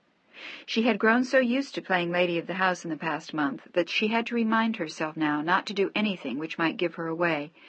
She sat quietly at the table like any other guest. The conversation went on inanely for another half hour, and then, after a private word with Alex, Rafaela excused herself and left, explaining that it was getting late. It was shortly after 10 o'clock. And as soon as the door closed behind her, Kay's narrowed eyes fell on her brother, and she wore a tight little smile. Very interesting, Alex. Who is she? A friend. I introduced you. He looked intentionally vague, and he didn't see that Amanda blushed. Not really. All you told me was her first name. What's her last name? Is she anyone important? Why? Are you soliciting campaign funds out here? She doesn't vote in this country, Kay. Save your energy for someone else. His mother looked amused and coughed over her cup of tea. Something tells me that something about her isn't kosher. Just the way she said it annoyed Alex, and he looked up with an irritated glance. He was also uncomfortable about not having escorted Rafaela back to her house, but he agreed with Rafaela that it was best not to make a big show of their relationship to his sister. The less she knew, the better off they'd all be. That's a stupid thing to say, Kay. Is it? Christ, she'd been in this house for less than an hour, and she was already driving him nuts. He tried not to let it show, but it did. Then what's the big secret about her? What's her name? Phillips. Her ex-husband was American. She's divorced? Yes, he lied. Anything else you want to know? Her criminal record? Job references? Scholastic achievements? Does she have any? Does it matter? As their eyes met, they each knew that they were almost at war. What Kay wondered was why. The purpose of her trip and her alleged interest in her daughter was forgotten as she ferreted for information about her brother's intriguing friend. And more importantly, Kay, is it any of your business? I think so. If she's hanging around my daughter, I'd like to know who and what she is. The perfect excuse. The virtues of motherhood. It covered her like an umbrella as Alex sneered. You never change, do you, Kay? Neither do you. In neither case was it a compliment. "She looks empty to me." He fought himself not to react. "Does she work?" "No." But he hated himself instantly for answering. What business was it of hers, damn it? It wasn't, and she had no right to ask. "I suppose you think that's terribly feminine. Not working, I mean." "I don't think about it one way or the other. It's her business, not mine, or yours."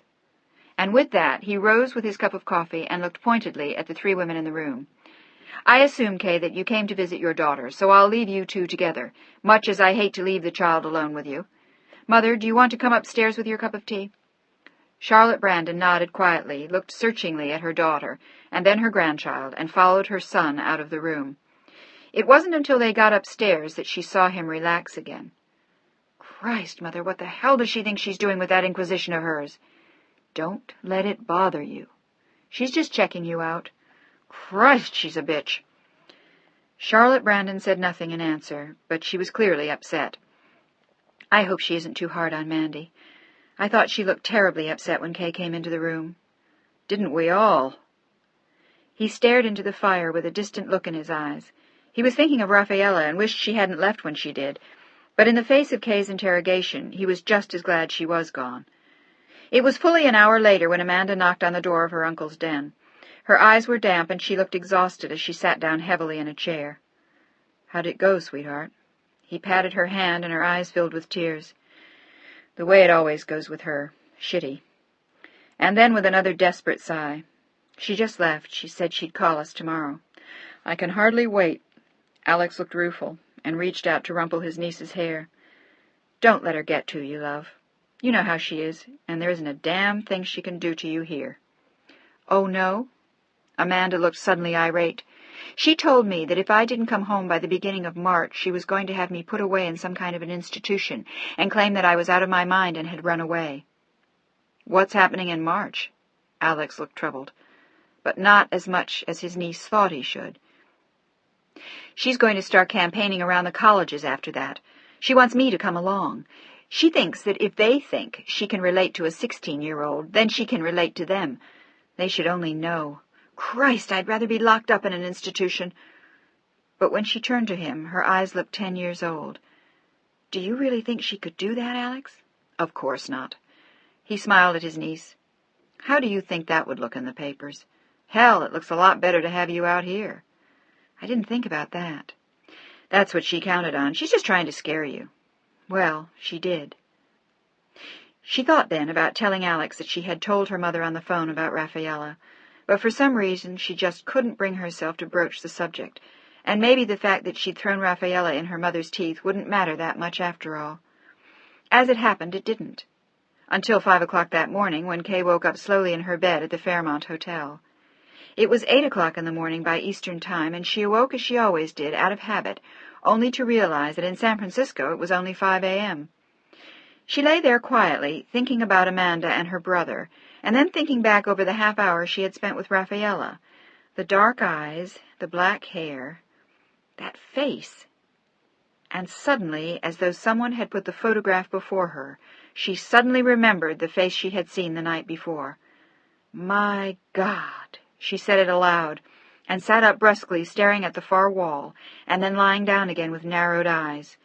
Could it? It couldn't. But it could. Her husband had come to address some special congressional committee. It had been years before, and he had already been a very old man, but one of the most respected financiers in the country. And she remembered distinctly now that he had made San Francisco his home. She had spoken to him only briefly, and had been introduced for only a moment to this remarkably beautiful young wife. She had been scarcely more than a child bride then, and Kay had been fairly young herself. She hadn't been particularly impressed with the dark-eyed young beauty, but she had been overwhelmed by the power and intensity of the man. John Henry Phillips. Phillips. Rafaela Phillips, Alex had told her. Her ex-husband, he had said. And if that was the case, the girl was probably worth a bundle. If she had divorced John Henry Phillips, she could be worth millions. Or could she? Had she divorced him? Kay found herself suddenly wondering. She hadn't heard about a divorce.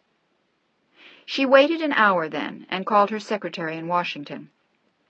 It would be easy to get the information, she figured, and she was right. Her secretary called her back half an hour later. As far as anyone knew, and she had spoken to several people who should have the information, John Henry Phillips was still alive and had never been divorced. He had been a widower for several years and was married to a Frenchwoman now by the name of Raffaella, the daughter of an important French banker named Antoine de Mornay-Mal. She was thought to be in her early 30s, and the couple lived in seclusion on the West Coast. Mr. Phillips had been ill for several years. So he had, echoed Kay as she hung up the phone in her darkened hotel room in San Francisco. But as far as she was concerned, so was her brother. As she felt her own rage blaze within her, she decided that her brother had been raving mad for years. And it was precisely what she told him the next morning. Chapter 20. Are you totally out of your goddamn mind, you incredible ass? Kay had raged into his office only moments after he'd arrived himself. My, aren't we charming this morning? He was in no mood for his sister, and particularly not for the performance she was delivering on the other side of his desk. May I ask what you're referring to? The married woman you're involved with, Alex. That's what I'm referring to. I would say you have made two fairly presumptuous assumptions, wouldn't you? He looked cool but angry as he sat there, and watched her storm around the room until she finally stopped and stood facing him across his desk. Is that right? Can you tell me that that was not Mrs. John Henry Phillips I met last night, and that you are not involved with her? I don't have to tell you a damn thing. But he was stunned by the accuracy of his sister's information. Don't you? And you don't have to tell her husband either?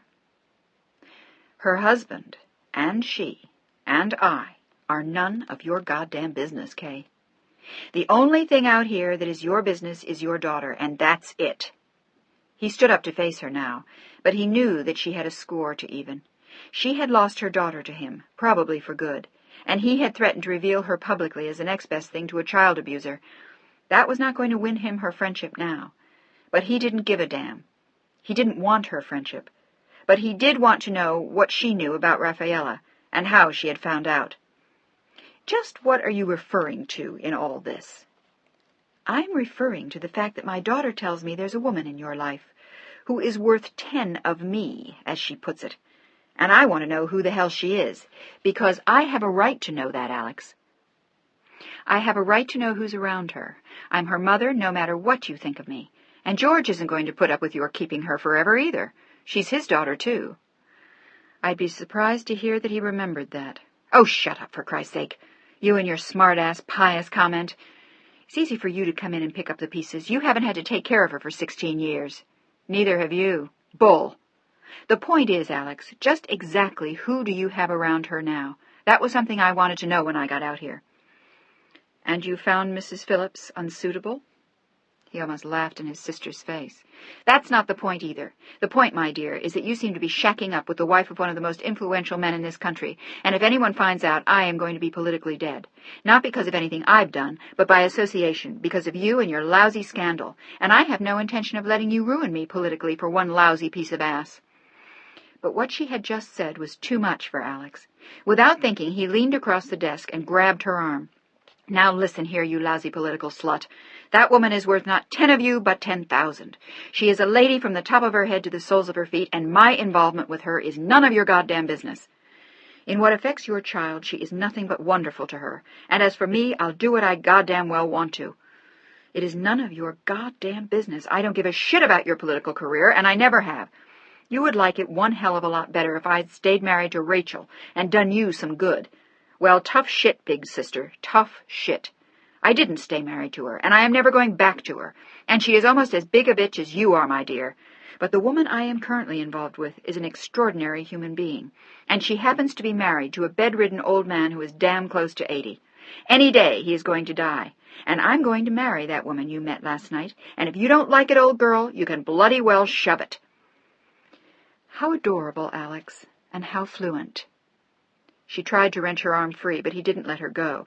He only tightened his grip as his eyes hardened still more. The fact is, my dear, that the old boy is not dead yet. And if anyone finds out what you're up to, it'll be the biggest scandal in the country. I doubt that, and I don't really give a shit, Kay, except for Raffaella. Then you'd better start thinking. Her eyes glinted evilly at him. "Because I may take care of the matter for you myself." "And commit political suicide?" He laughed bitterly at her, and let go of her arm to walk around the desk to where she stood. "I'm not worried about that." "Maybe you should be, Alex. Maybe all I'd have to do to take care of it for you is to tell the old man myself. You couldn't get near him.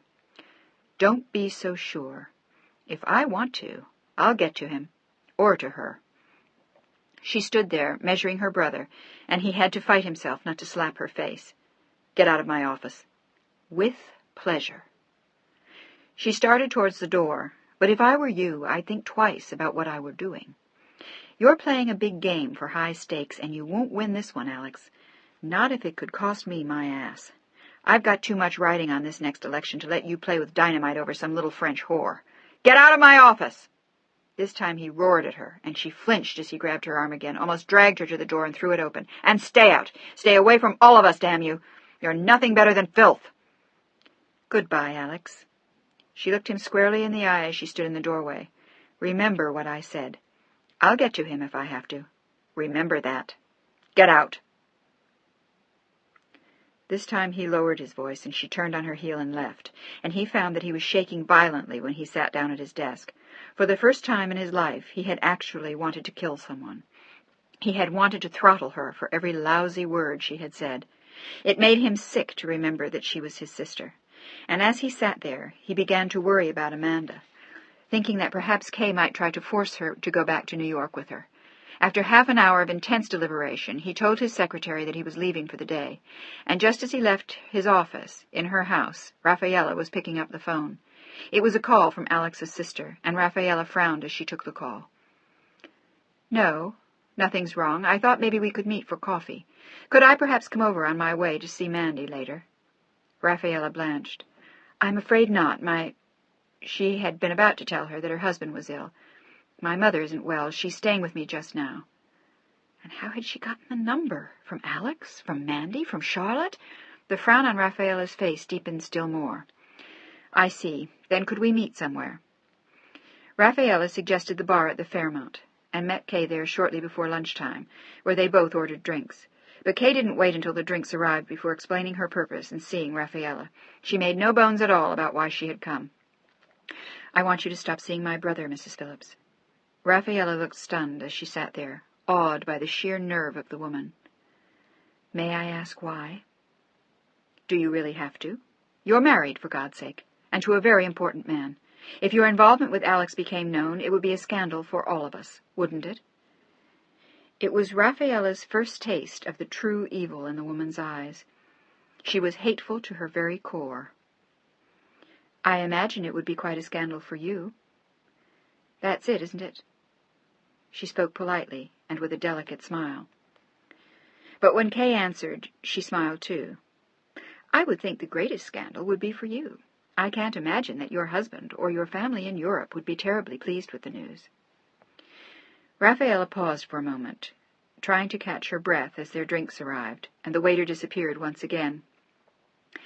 "No, I wouldn't enjoy that, Mrs. Willard." Her eyes sought Kay's now, as one woman reaching out to another. "I don't enter into this lightly. I didn't want to get involved with Alex, as much for his sake as for my own. There is very little I can give him. My life belongs entirely to my husband, and he is a very sick man." Her voice was weighted down with sorrow as she spoke, and her eyes were full. "But I'm in love with your brother. I love him very much. I love my husband too, but—" She sighed and looked immensely European and lovelier than ever, strong and at the same time very frail. Kay hated everything about her, because she was everything that Kay would never be. "I can't explain what happened with Alex or why. It just did. And we're trying to work it out as best we can. I can assure you, Mrs. Willard, we are above all discreet. No one will ever know." "That's nonsense. My mother knows. Mandy knows. Other people do, and we'll find out. You can't control that. And you're not playing with fire. You're playing with the atom bomb, at least as far as I'm concerned." "So you expect us to end it?" Rafaela looked tired and annoyed. What a dreadful, selfish woman she was. Amanda was right. She thought only of herself. "Yes, I do. And if he isn't strong enough, then you do it. But it has to end. Not just for my sake, but for yours, too. You can't afford to get found out. And if I have to, I'll tell your husband." Rafaela looked at her, shocked. "Are you mad? He's paralyzed, bedridden, and attended by nurses. You would tell him something like this? You'd kill him?" She was outraged that Kay could dare to make such a threat, and she looked like the kind of woman to do it. "Then you'd better think of that. If it would kill him, he would in effect die by your hand. It's in your power to stop this now before anyone finds out. Besides which, think of what you're doing to my brother. He wants children. He needs a wife. He's lonely. What can you give him? A few hours now and then? A roll in the sack? Shit, lady, your husband could live for another 10 or 15 years. Is that what you're offering, Alex? An illicit affair for the next 10 years? And you claim that you love him? If you loved him, you'd let him go. You have no right to hang on to him and ruin his life." What she was saying cut Rafaela to the quick. It didn't occur to her at that precise moment that Kay Willard's interest was not in Alex's life, but in her own. "I don't know what to say to you, Mrs. Willard. It has never been my intention to hurt your brother." "Then don't." Rafaela nodded dumbly, and Kay reached for the check, signed her name and the number of her room, and stood up. "I think we've finished our business with each other, don't you?" Rafaela nodded again, and without saying another word, she walked away and hurried past the doorman, with tears streaming from her eyes. Kay went to see Mandy that morning. Alex was already back from the office, and he and Mandy were sitting quietly in the den when she arrived. There was no way she could take Mandy back with her now. Her interest in her daughter had already waned. She had decided that she had to get back to Washington. She reminded her only to think about March, said goodbye stiffly to Alex, and told her mother she would see her in New York. Charlotte was leaving the following afternoon. And it was obvious that there was a sense of relief in the house as Kay's rented limousine pulled away. It was only as Alex realized that Rafaela hadn't called him all afternoon that the relief began to ebb. And then suddenly he understood what had happened, and he called her house instead. I'm sorry, I was busy. I couldn't call. He knew it for sure then, from the sound of her voice. "I need to see you right away. I'm afraid Tears streamed down her cheeks as she fought to keep her voice normal. "I'm sorry, Rafaela. I must see you. It's Mandy." "Oh, my God, what happened?" "I can't explain it till I see you." She was at the house 20 minutes later, and he apologized profusely for the deception, but he had known that it was imperative that he get her right away before she pulled away again, before she cut herself off from what they both needed so much. He told her honestly what happened with his sister, and he forced from her a description of Rafaela's hour with Kay at the Fairmount bar.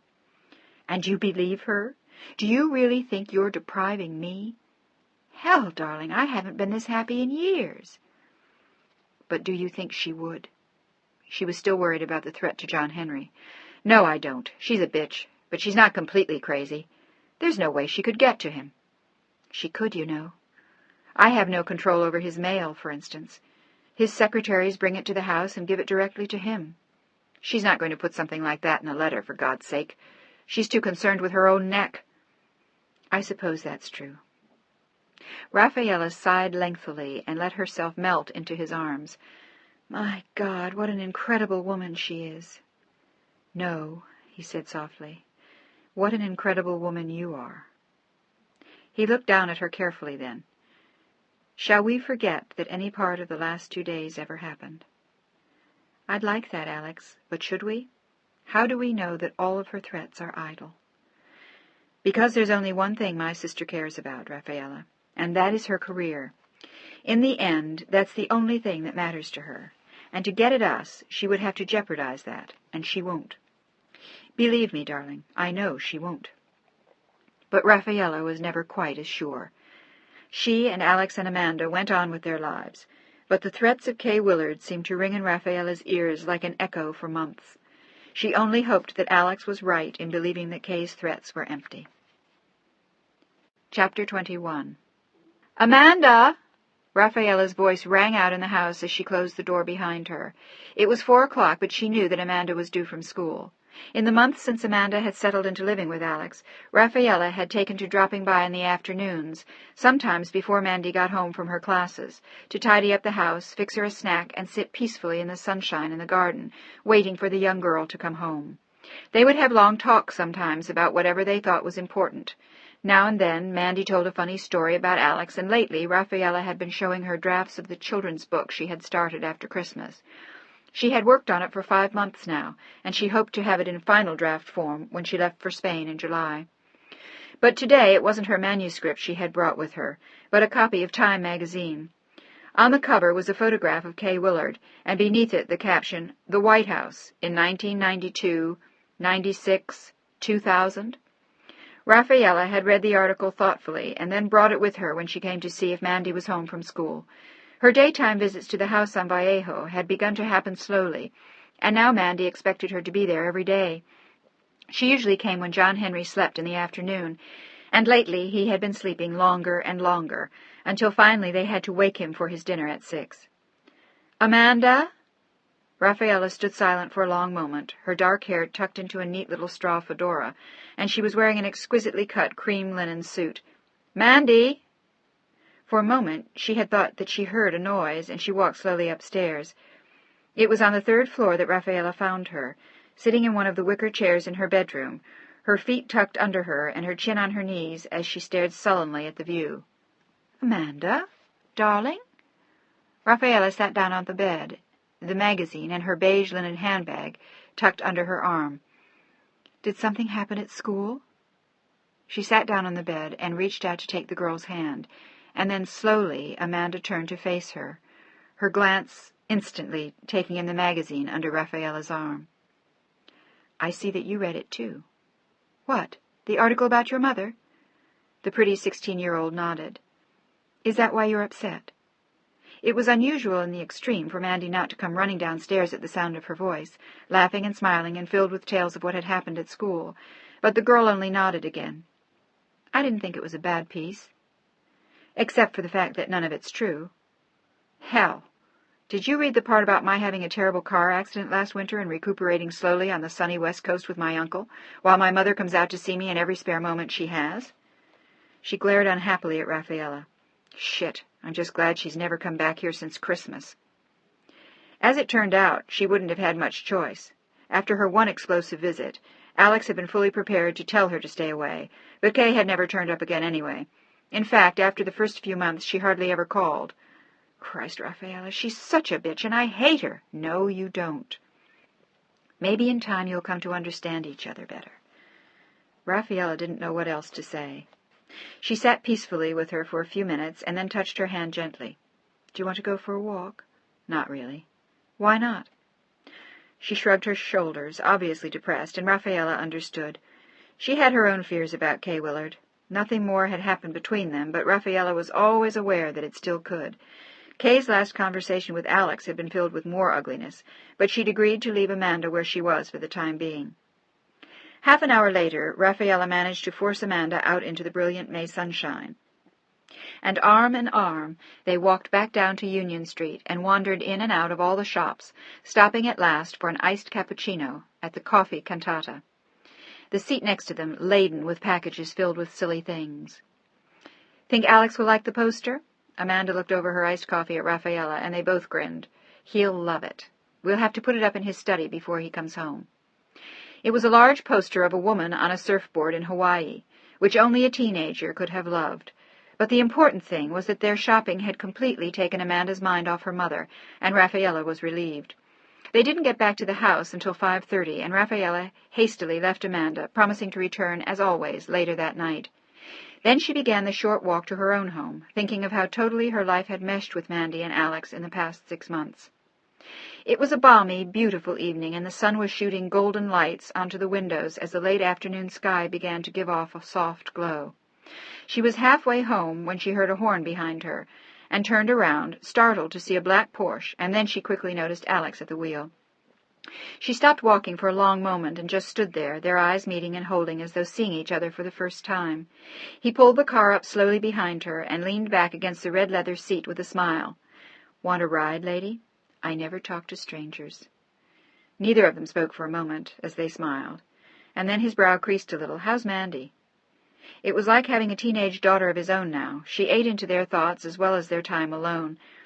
"Did she see the piece in time?" Rafaela nodded slowly, her face sobering as she came closer to the car. "She came home from school this morning, Alex. I don't know what to tell her. She gets more violent about her mother all the time." And then after she frowned and he nodded, she looked at him worriedly. "What are we going to tell her about July?" "Nothing yet. We can tell her later." "How much later?" "We'll tell her in June." But he looked worried, too. "What if she won't go?" "She has to. At least this once." And then he sighed. "Just one more year till she turns 18. We might as well humor Kay a little." A court battle would hurt everyone now. If Mandy can put up with just this one visit, it should help keep the peace. You know, considering the fact that this is an election year for her, and that she thinks Amanda's essential to her winning the election, it's a goddamn miracle she didn't have her kidnapped and brought home. I suppose we should be grateful for small things. Rafaela looked at him honestly. Mandy wouldn't have stayed with her mother if she'd forced her to go back. That's probably why she didn't try. But there isn't a damn thing we can do about this summer. She'll just have to go. Rafaela only nodded in answer. It was something they had agreed to a month before. Amanda would go home to her mother just before the 4th of July weekend, spend a month with her at their summer home on Long Island, and then go to Europe with her grandmother for a month in August before returning to San Francisco for another year of school. Alex had thought it a major victory to get Kay to agree to her coming back to San Francisco, but he knew that his niece would go through the roof at the prospect of going home. But he had called her psychiatrist, who felt that she could handle the confrontation with her mother, and he felt that most of the psychological damage from the rape had also been put to rest. They all knew that she was going to have to fit in the idea of leaving Alex and going home to George and Kay. Rafaela planned to fly east with her and leave her in New York, where she herself would spend a night at the Carlisle before flying on to Paris for a week, and then Spain for another 2. It was her annual pilgrimage to see her parents, and to spend a little time in Santa Eugenia. And this year it meant even more to her than it had before. She was going to try out the final draft of her children's book on all her little cousins, and she could hardly wait to see how it would go. She would simply translate the stories into Spanish as she read them. She had done it before when she brought books with her from the States, but this year was more important because the stories were her own, and if the children liked them, she was going to send the collection to Charlotte's agent and see if anyone would buy them in the fall. When Rafaela looked at him, he was grinning at her. "What's so funny, Alexander?" "We are." He smiled more gently at her now, a warm light kindling in his eyes. "Listen to us discussing our teenage daughter." He hesitated for a minute and then gestured to the empty seat next to his. "Want to get in for a minute?" She hesitated only briefly, glancing at her watch, and then absent-mindedly looked around to see if anyone she knew was nearby. "I really should get home." She wanted to be with John Henry when they brought him his tray at 6 o'clock. "I wouldn't push you." But his eyes were so gentle, his face so handsome, and they hadn't had a moment alone in such a long time. It seemed as though Amanda was always with them, and when she went upstairs at midnight, they had so little time left before Rafaela had to go home. Now she smiled and nodded. "I'd love to." "Do we have time for a quick ride?" She nodded, feeling wayward and mischievous, and he rapidly put the car in gear and sped off. Heading down the hills towards the speeding traffic on Lombard Street, and then into the wooded seclusion of the Presidio, sweeping down to the water until they sat next to the small fortress beneath the Golden Gate Bridge at Fort Point. Above them, traffic was hurrying across the bridge into Marin County, and there were sailboats on the water, a ferry, several small speedboats, and a brisk breeze which whipped Rafaela's hair as she took off her straw hat. "Want to get out?" He kissed her, and she nodded, and they stepped out side by side, 2 dark-haired, tall, handsome people holding hands, looking out at the bay. For a time, Rafaela felt very young as she stood there, thinking of the months they had already shared. They had grown so close and spent so many nights together, whispering, talking, sitting by the fire, making love, running down to the kitchen at 2 in the morning to make omelets or sandwiches or milkshakes. They had so much and yet so little, and so many dreams, so little time, and such endless hope. And they stood side by side, looking at the last of the sunset shimmering on the boats. Rafaela turned to look at Alexander, wondering if they would ever have more. A few minutes, an hour, the hours before sunrise, stolen moments, and never more than that. Even the child that they shared was only borrowed, and in another year she would be gone. She was already thinking of what colleges to apply to, and Rafaela and Alex were already having pangs, feeling the loss before it hit them, wishing her there with them for many more years. "What were you thinking just then, Rafaela?" He looked down at her gently and brushed the hair from her eyes with one careful hand. "About Amanda." She hesitated and then kissed the hand as it brushed near her lips. "I wish that she were ours." He nodded silently. "So do I." He wanted to tell her then that there would be others some day, in a few years, children of their own. But he didn't say it, knowing how it hurt her not to have children. But it was a recurrent theme between them, her guilt at keeping him from marrying someone else and having children of his own. "I hope she'll be okay this summer." They began to walk slowly along the edge of the road as the spray splashed up towards them, stopping just short of where they stood. He turned to her then. "I hope you'll be okay, too." They hadn't said much about it, but in 6 weeks she was leaving for Spain. "I will." They stopped walking, and she held his hand tightly. "I'll miss you terribly, Alex." He pulled her close. "I'll miss you, too. God." He thought for a moment. "I don't know what I'll do without you." He had gotten so used to seeing her every night, and now he couldn't imagine a life without her. "I won't be gone for more than a few weeks. That will feel like an eternity, especially with Mandy gone, too." "Maybe you'll get some work done for a change." He grinned softly at her, and with the boats passing slowly by them, they kissed, and then they walked on, arm in arm. They wandered along for another half-hour, and then regretfully got back in the car. It had been a pleasant ending to a golden afternoon, and when he dropped her off 2 blocks from her own home, she touched his lips softly with her fingertips and blew him a kiss before stepping out of the car. She watched him drive away towards Vallejo, and smiled to herself as she walked the last 2 blocks towards home. It was extraordinary how much of her life had altered in the past 7 months since she'd met Alex. It had changed subtly, but it had changed a great deal. She was the mistress of a wonderful, handsome, charming young lawyer, the daughter in love, as Charlotte called her, of a novelist she had always admired. She was the stand-in mother for a lovely 17-year-old girl, and she felt as though she had a home in the house on Vallejo, with a funny little overgrown garden and the brick kitchen filled with copper pots. And yet, at the same time, she was still who she'd always been, Mrs. John Henry Phillips, the French-born wife of a celebrated financier, the daughter of the French banker Antoine de Mornay-Mal. She was going, as she always did, to Santa Eugenia to see her mother. She was doing everything as she always had before. Yet there was so much more to her life now. It was so much richer, so much fuller, so different, so happy. She smiled to herself as she turned the last corner before she reached the house. What she had didn't hurt John Henry, she reassured herself firmly as she put the key in the front door. She still spent several hours in the morning with him, saw to it that the nurses were attentive and careful, that his meals were as he liked them, that she read to him for at least an hour every day. But the difference was that there was so much more now. After her mornings with John Henry, she spent 2 or 3 hours in her room working on the children's book she was going to try out on the children in Spain. And around 4 o'clock every afternoon she walked slowly down to Vallejo, while John Henry took his nap. She almost always managed to be at the house before Amanda, so that the girl came home to someone who loved her, and she didn't have to be alone in the house. And often Alex got home just before Rafaela left to go back to her own house. They would kiss and greet each other like married people. The only difference was that then Rafaela had to rush off to spend an hour or 2 more with John Henry, chat if he felt like talking, tell him some amusing story, or turn his wheelchair so that he could see the boats on the bay. They always had dinner together, only now they no longer used the dining room.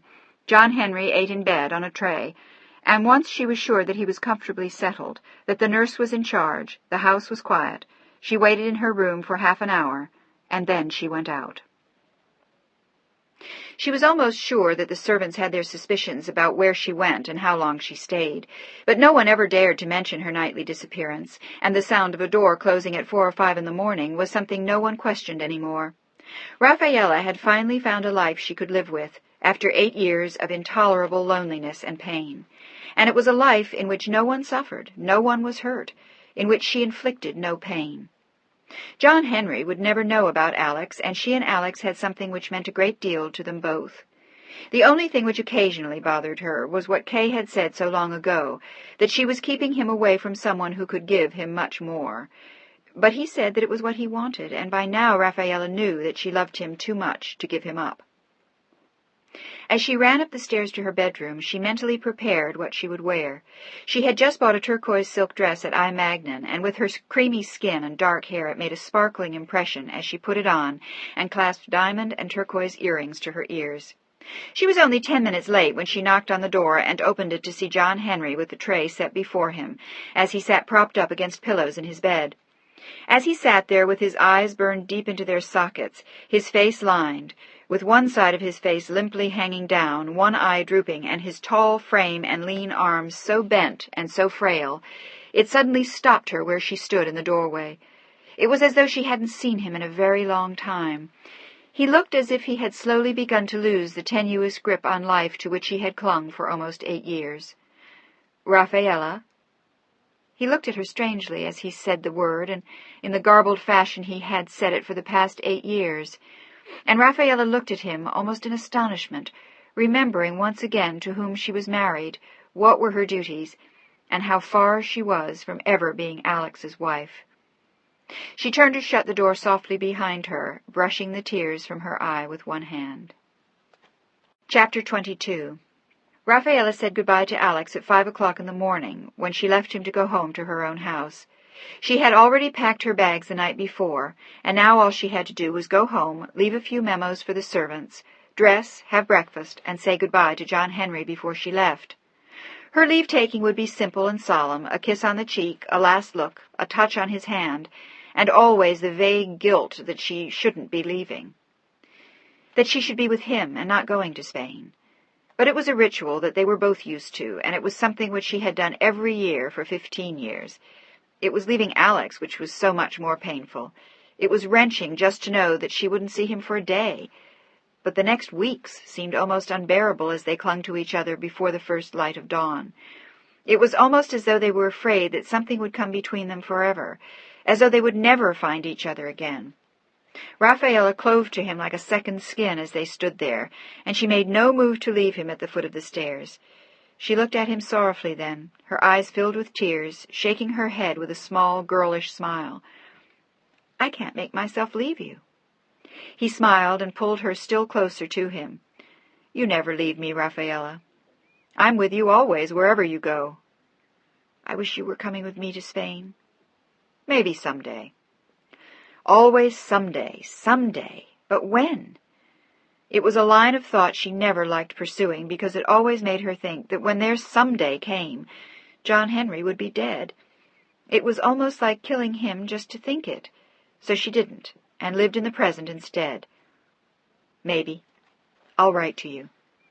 "May I write to you?" She nodded in answer. "Don't forget to remind Mandy about the extra suitcase and her tennis racket." He smiled at her then. "Yes, little mother, I'll tell her." "What time do I have to get her up?" "At 6:30. The plane leaves at 9. He was going to take Mandy to the airport, but it was unlikely that he would even see Rafaela there once they arrived.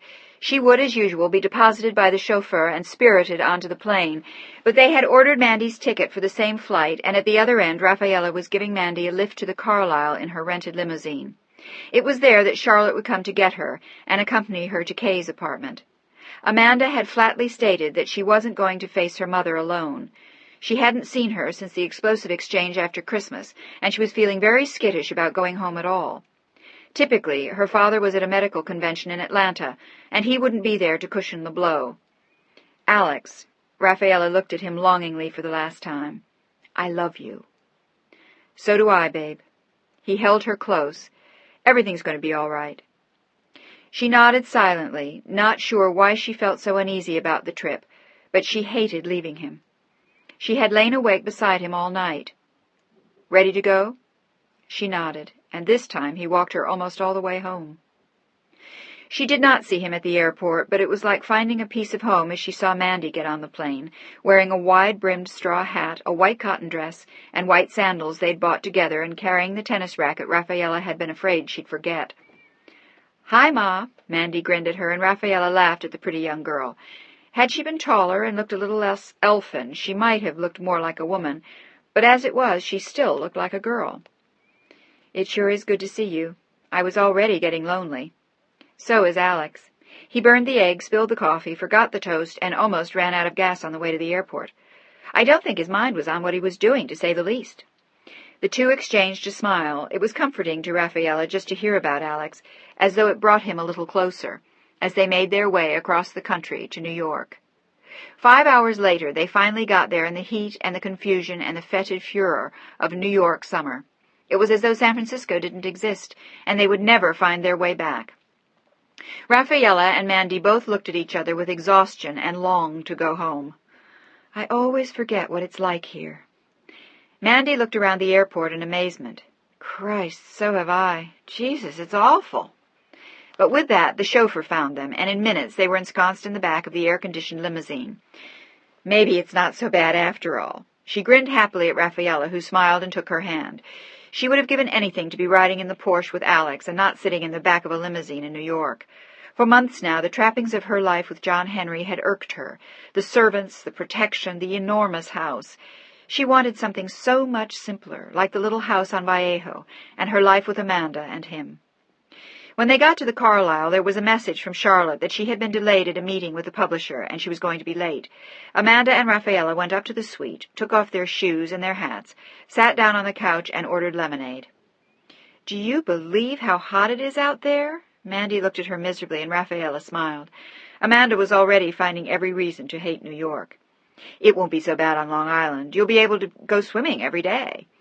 It was like reconciling a child to the prospect of camp. But Amanda did not look reconciled for a moment as the bell rang at the front door of the suite. "It must be our lemonades." She walked quickly to the door with her handbag in her hand, the bright red silk suit she had worn on the plane only slightly wrinkled, and she looked very beautiful in the rich red with her white skin and dark hair. It always startled Amanda how beautiful Rafaela was. It was something one never quite got used to, that breathtaking face and those enormous dark eyes. Alex certainly didn't take her for granted, she had noticed. He looked nothing less than dazzled every time she walked in the door. And she was always so beautifully put together, impeccably chic. Now, as Amanda watched her, she pulled open the door with a small impersonal smile and an air of authority, prepared to see a waiter with a tray bearing 2 long, cool lemonades. What she saw instead was Amanda's mother, standing in the door of the suite, looking hot and rumpled in an ugly green linen suit and a strange, self-satisfied little grin. As though she had won. Amanda felt a ripple of fear rush through her, and Rafaela looked polite but strained. The last time they had seen each other was at the Fairmont bar 6 months before, when she had threatened to reveal the affair with Alex to John Henry. "My mother couldn't make it, so I thought I'd pick Mandy up instead." She stared for a moment at Rafaela and stepped into the suite. Rafaela closed the door as Kay entered, and watched as she crossed the room to her only child, who stood staring nervously at her mother, making no move towards her, and saying nothing. Her eyes opened wide. "Hello, Mandy." Kay spoke to her first as she approached her, and still Amanda said nothing. Rafaela noticed that Amanda looked more than ever like a frightened child. She looked desperately unhappy as she stood there, and the tall redhead approached. "You look fine. Is that a new hat?" Amanda nodded, and Rafaela invited Kay to sit down just as the bell rang again and the lemonades arrived. She offered one to Kay, who declined it, and handed the other one to the girl, who accepted it mutely, with eyes that pleaded with Rafaela, and then she lowered them into her lap as she sipped her drink. It was a strange, awkward moment, and Rafaela was quick to fill the gap with small talk about the trip. It was nonetheless an awkward half-hour as they sat there, and Rafaela was relieved when Kay rose to go. "Will you be going straight to Long Island?" Rafaela asked, wishing she could comfort Mandy. "No. As a matter of fact, Mandy and I are going to be taking a little trip." At this, she instantly caught her daughter's attention as the girl watched her with hostile eyes. "Oh, really? Where?" "To Minnesota." "Something to do with your campaign, Mother?" The words were her first to her mother, and an accusation filled with scorn. "More or less. It's a county fair, but there are some things I should go to. I thought you'd enjoy it." Her face said she was angry, but she didn't dare let it show in her words. She looked then at Amanda, who looked tired and miserable. All she wanted was to be back in San Francisco with Alex, and Rafaela had to admit that it would have been a lot more pleasant for her as well. Only manners and breeding had induced her to be more than civil to Kay. Amanda picked up her single suitcase and her tennis racket and faced Rafaela. They stood for just an instant like that, and then Rafaela folded her rapidly into her arms. She wanted to tell her to be patient, to be gentle, yet to be strong and not let her mother hurt her. She wanted to tell her 1,000 things, but it was no longer her place or the time. "Have a good time, darling." And then more softly, "I'll miss you." But Amanda said it openly, with tears in her eyes. "I'll miss you, too." She was crying silently as she fled into the hallway of the Carlyle, and Kay paused for a moment in the doorway, seeming to take stock of every inch of Rafaela's face. "Thank you for bringing her in from the airport." There was no mention of the rest of what Rafaela had done for her, the 6 months of loving and motherly care as she helped Alex with the niece they had both come to love so much. But Rafaela wanted no thanks from this woman. All she wanted was her assurance that she wouldn't hurt the girl. But there was no way to get that, no way to admonish Kay to be kind to her own child. "I hope it's a good month for you both." "It will be." Kay said it with a curious little smile as she watched Rafaela, and then, almost grinning over her shoulder, she tossed back at the dark-haired beauty, "Have a good time in Spain." With that, she stepped into the elevator with Amanda, and Rafaela, feeling suddenly empty and bereft, found herself wondering how Kay knew that she was going to Spain. She didn't think that Alex had mentioned it to her in the brief calls that had established Mandy's plans for July. There had been something odd and evil about Kay as she had come to pick up her daughter, but Rafaela decided that she was oversensitive about Kay. She had proven, after all, that her threats were empty ones. She had done none of the things she had threatened to the previous winter. Her worst sins seemed to be her eternal selfishness and the all-consuming political ambition which ruled her every move. Chapter 23. The next morning, as Rafaela boarded the plane to Paris, she wasn't even looking forward to seeing her nephews and nieces. All she wanted was to go home. This leg of her journey only carried her further away from where her heart was, and she felt tired and lonely. She closed her eyes and tried to pretend that she was on her way to California, and not to France.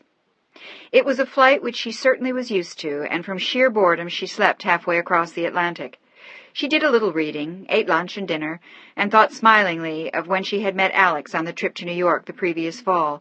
But it seemed inconceivable now to her to speak to a stranger, as inconceivable as it had seemed to her before. She couldn't help smiling to herself as they prepared to land in Paris. He certainly wasn't a stranger any more.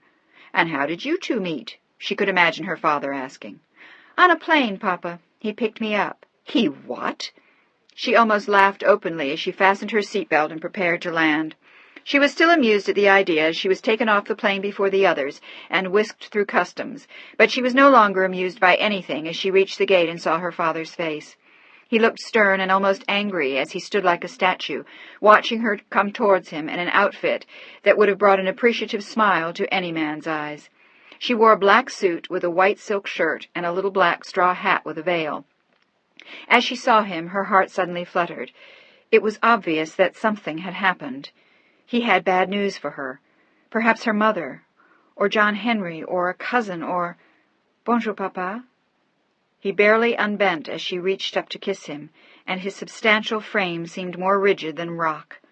His face was old and lined, and his eyes looked at her coldly as she peered into his ice-blue eyes with a look of fear on her face. "Has something happened?" "We will discuss that at home." Oh, God, it was John Henry. And he didn't want to tell her here. Suddenly, all thought of Alex left her mind. All she could think of was the elderly man she had left in San Francisco, and as always she reproached herself for leaving him at all. "Papa, please." They stood in the airport looking at each other. Is it... Her voice sank to a whisper. "John Henry?" He only shook his head. After not seeing her for an entire year, he had nothing to say to her. He remained a wall of granite as they climbed into his black citron. He nodded to the driver, and they started home. Rafaela sat frozen in terror for the entire drive into Paris, her hands trembling when at last they stopped outside his house. The chauffeur held open the door for them, his black uniform suiting her father's expression and Rafaela's mood. There was an odd kind of feeling as she walked into the enormous foyer filled with gilt mirrors and marble-topped Louis XV tables. There was a magnificent Aubusson tapestry hanging on one wall, and a view of the garden through the French windows beyond, but the overall feeling was one of Arctic splendor, and it somehow made things worse as her father glared at her in displeasure and waved in the direction of his study up a tall flight of marble stairs. It was suddenly like being a child again, and as though somehow, in some way, unbeknownst to her, she had erred. She merely followed him up the steps, carrying her handbag and her hat in one hand, waiting until her private audience to discover in what way she had sinned. Perhaps it was, after all, something to do with John Henry as she walked hurriedly up the stairs. She couldn't imagine what it could be, unless it was something that had occurred while she was in New York. Perhaps another stroke? But it didn't seem like bad news he was going to share with her, but rather some terrible censure over something she had done. She remembered that particular expression on his face from her youth. He marched solemnly into his study as Raffaella followed suit. It was a room with enormously high ceilings, wood paneling, walls covered with bookcases, and a desk large enough for a president or a king. It was a handsome example of Louis XV furniture, dripping with gilt and highly impressive as he took his chair behind the desk. Alors? He glared at her, and waved to a chair across from the desk. There had been not a moment of kindness between them, not a kind word, and barely an embrace. And although her father was not a warm man, or given to excessive demonstration, he was certainly being, even for him, excessively stern. "Papa, what is it?" Her face had grown very white during the long drive from the airport, and now she seemed even more pale as she waited for him to begin. "What is it?" His eyebrows drew together, and his face looked fierce as he stared first at his desk and then at her. "Must we play games?" "But, Papa, I have no idea." "In that case," he almost bellowed the words at his daughter, "you are totally without conscience, or perhaps very naive if you think you can do anything you wish in any corner of the world and not have it known." He let the words sink in for a moment, and Raffaella's heart began to race. "Do you begin to understand me?" He lowered his voice and looked at her pointedly as she shook her head. "No? Then perhaps I should be more honest with you than you are with me, or your poor husband, lying sick at home in his bed."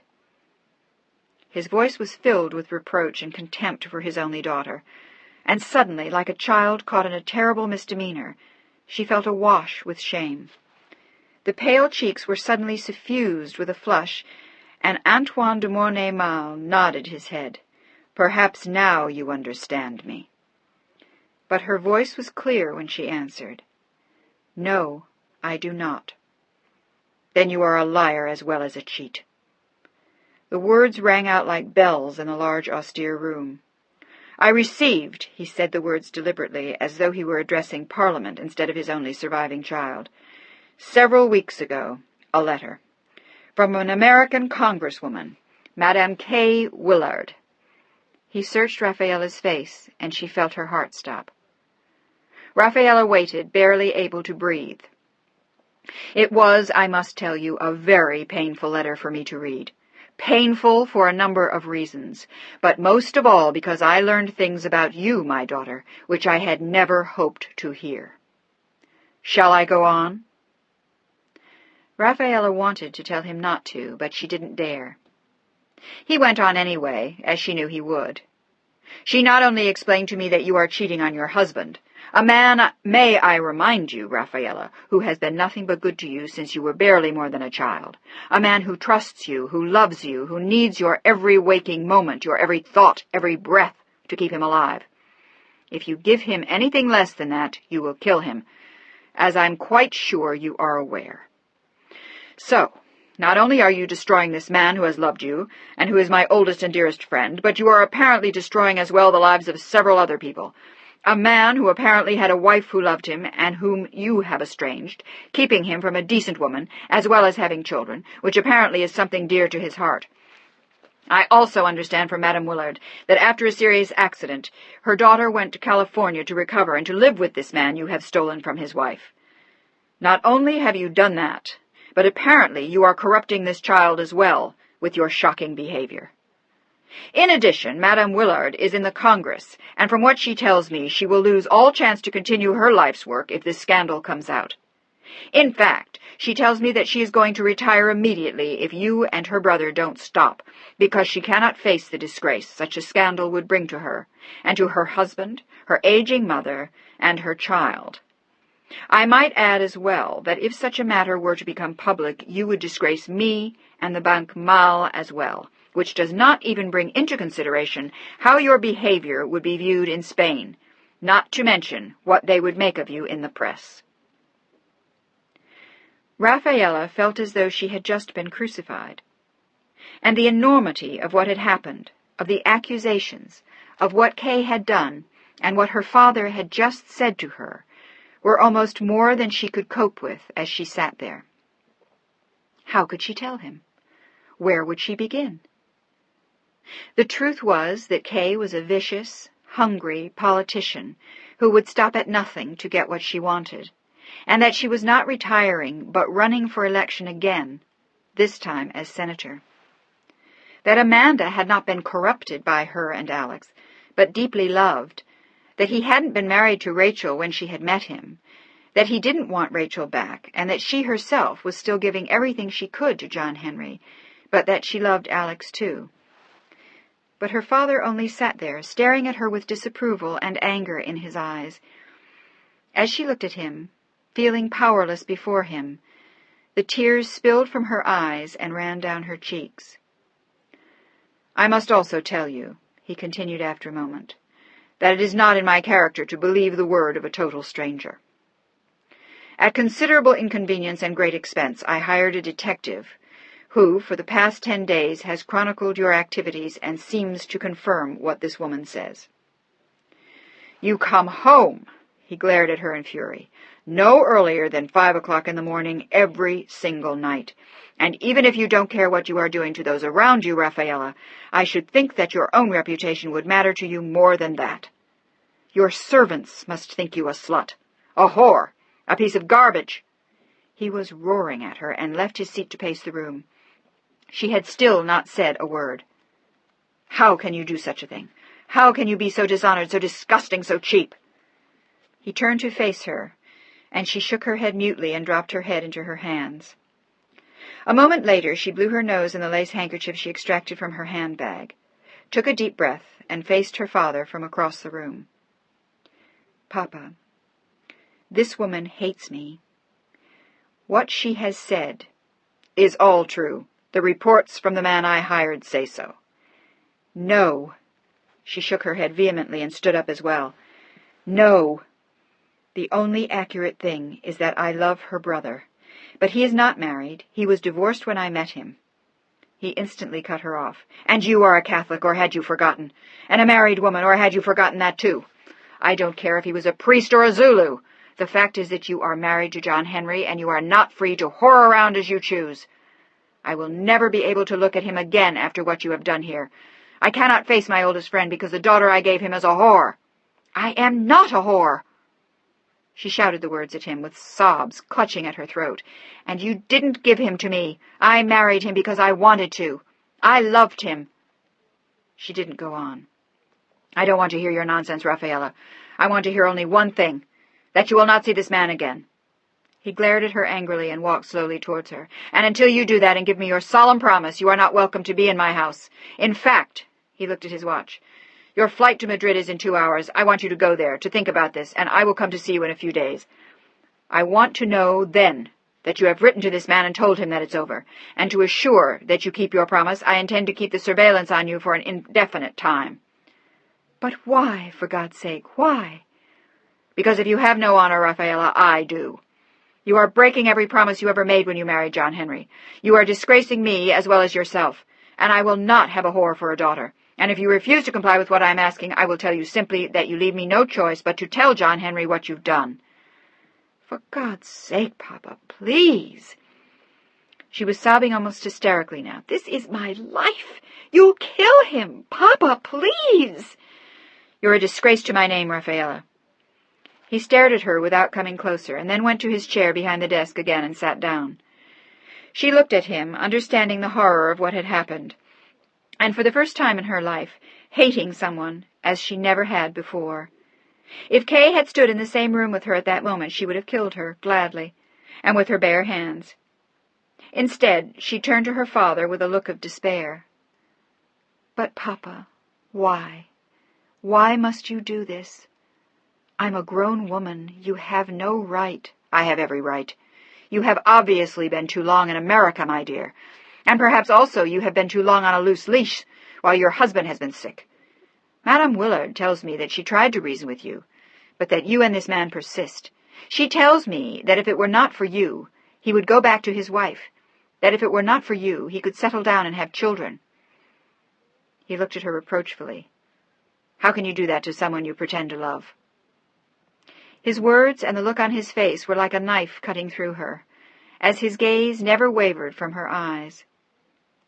"But my concern is not with this man, it is with your husband. It is to him that you should feel the strongest allegiance. And I am quite serious, Rafaela. I will tell him." "It will kill him." She spoke very quietly, her eyes still pouring tears down her face. "Yes," her father said curtly, "it will kill him. And his blood will be on your hands. I want you to think about that in Santa Eugenia, and I want you to know why I made arrangements for you to leave tonight." He stood up, and there was suddenly an air of dismissal on the granite-like face of her father. "I will not have a whore under my roof, Rafaela, not even for one night." He walked to the door of his study then, pulled it open, bowed slightly, and waved her outside. He stared at her long and hard for an endless moment as she shivered, looked ravaged by what had passed between them, and he only shook his head and spoke 2 words to her. "Good afternoon." And then he shut the door firmly behind her, and she had to walk to the nearest chair and sit down. She felt so sick and shaky that she felt sure she would faint in a moment. But she just sat there, dazed, horrified, hurt, embarrassed, angry. How could he do this to her? And had Kay known what she was doing? Could she possibly have known the cataclysmic effect her letter would have? Rafaela sat stunned for more than half an hour, and then, glancing at her watch, she realized that since her father had changed her flight, she would have to leave the house then and there. She walked slowly to the staircase with a backward glance toward her father's study. She had no desire to say goodbye to him now. He had said everything he had to say, and she knew that he would turn up in San Eugenia. But she didn't give a damn what he did, or threatened, or said. He had no right to interfere with her life with Alex, and she didn't give a damn what he threatened to do to her. She wouldn't give Alex up. She marched down the stairs to the front hallway, put on the little black straw hat with the veil, and picked up her bag. She realized now that her valises had never even been taken out of the Citroën, and that the chauffeur was still standing just outside the door. In effect, she had been banished from her father's house, but she was so angry that she didn't care. He had treated her like an object, a piece of furniture, some kind of chattel, and she would not let him do that. He hadn't sold her to John Henry. She had married him, and her father couldn't threaten to tell John Henry. She wouldn't let him. She slipped back into the Citroën with a sigh of fatigue and a ravaged look in her eyes, caused by more than the long trip from the States. And she said not a single word on the trip back to the airport. She just sat there and thought about what her father had said. Chapter 24. In San Francisco, at the same time as Rafaela was being driven back to the airport outside Paris, Alex had just received a most unusual call. He sat staring at his folded hands at his desk and wondered why he had received the call. It most certainly had to do with Rafaela, but more than that he did not know, and he felt an odd and terrible weight as he waited for the appointed hour. At 5 minutes after 9 that morning, he had received a call from one of John Henry's secretaries, and had been asked to come to the house that morning if he could. He had told him only that Mr. Phillips wanted to see him on a personal matter of considerable importance. Further explanation was not offered, and he didn't dare ask. Immediately after he had hung up, he had dialed his sister, but Congresswoman Willard was not available that morning, and he knew that there was nowhere else to seek an answer. He would have to wait until he saw John Henry in another 2 hours. He feared above all that someone had told him, And now the old man was going to tell him not to see Rafaela again. Perhaps he had already spoken to her himself, and she hadn't told Alex. Perhaps he had already arranged with her family to keep her in Spain.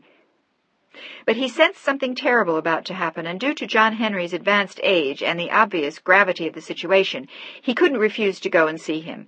But he would have liked to, as he parked his car across the street from the house. Slowly, he crossed to the enormous oak door he had seen so often. He rang the bell and waited, and a moment later a serious-faced butler appeared. Alex felt for a moment as though each member of the household knew his crime and was about to pass judgment on him. He was a small boy, about to be scolded for stealing apples, but no, this was much, much worse. If he had allowed himself, he would have been truly terrified, but he felt that this was the instance in which he had absolutely no choice. He owed it to John Henry Phillips to appear before him, no matter what the old man chose to do or say. The butler led him into the main hall, where a maid escorted him upstairs, and outside John Henry's suite of rooms an elderly man walked towards Alex, smiled benignly, and thanked him for coming to see Mr. Phillips on such short notice.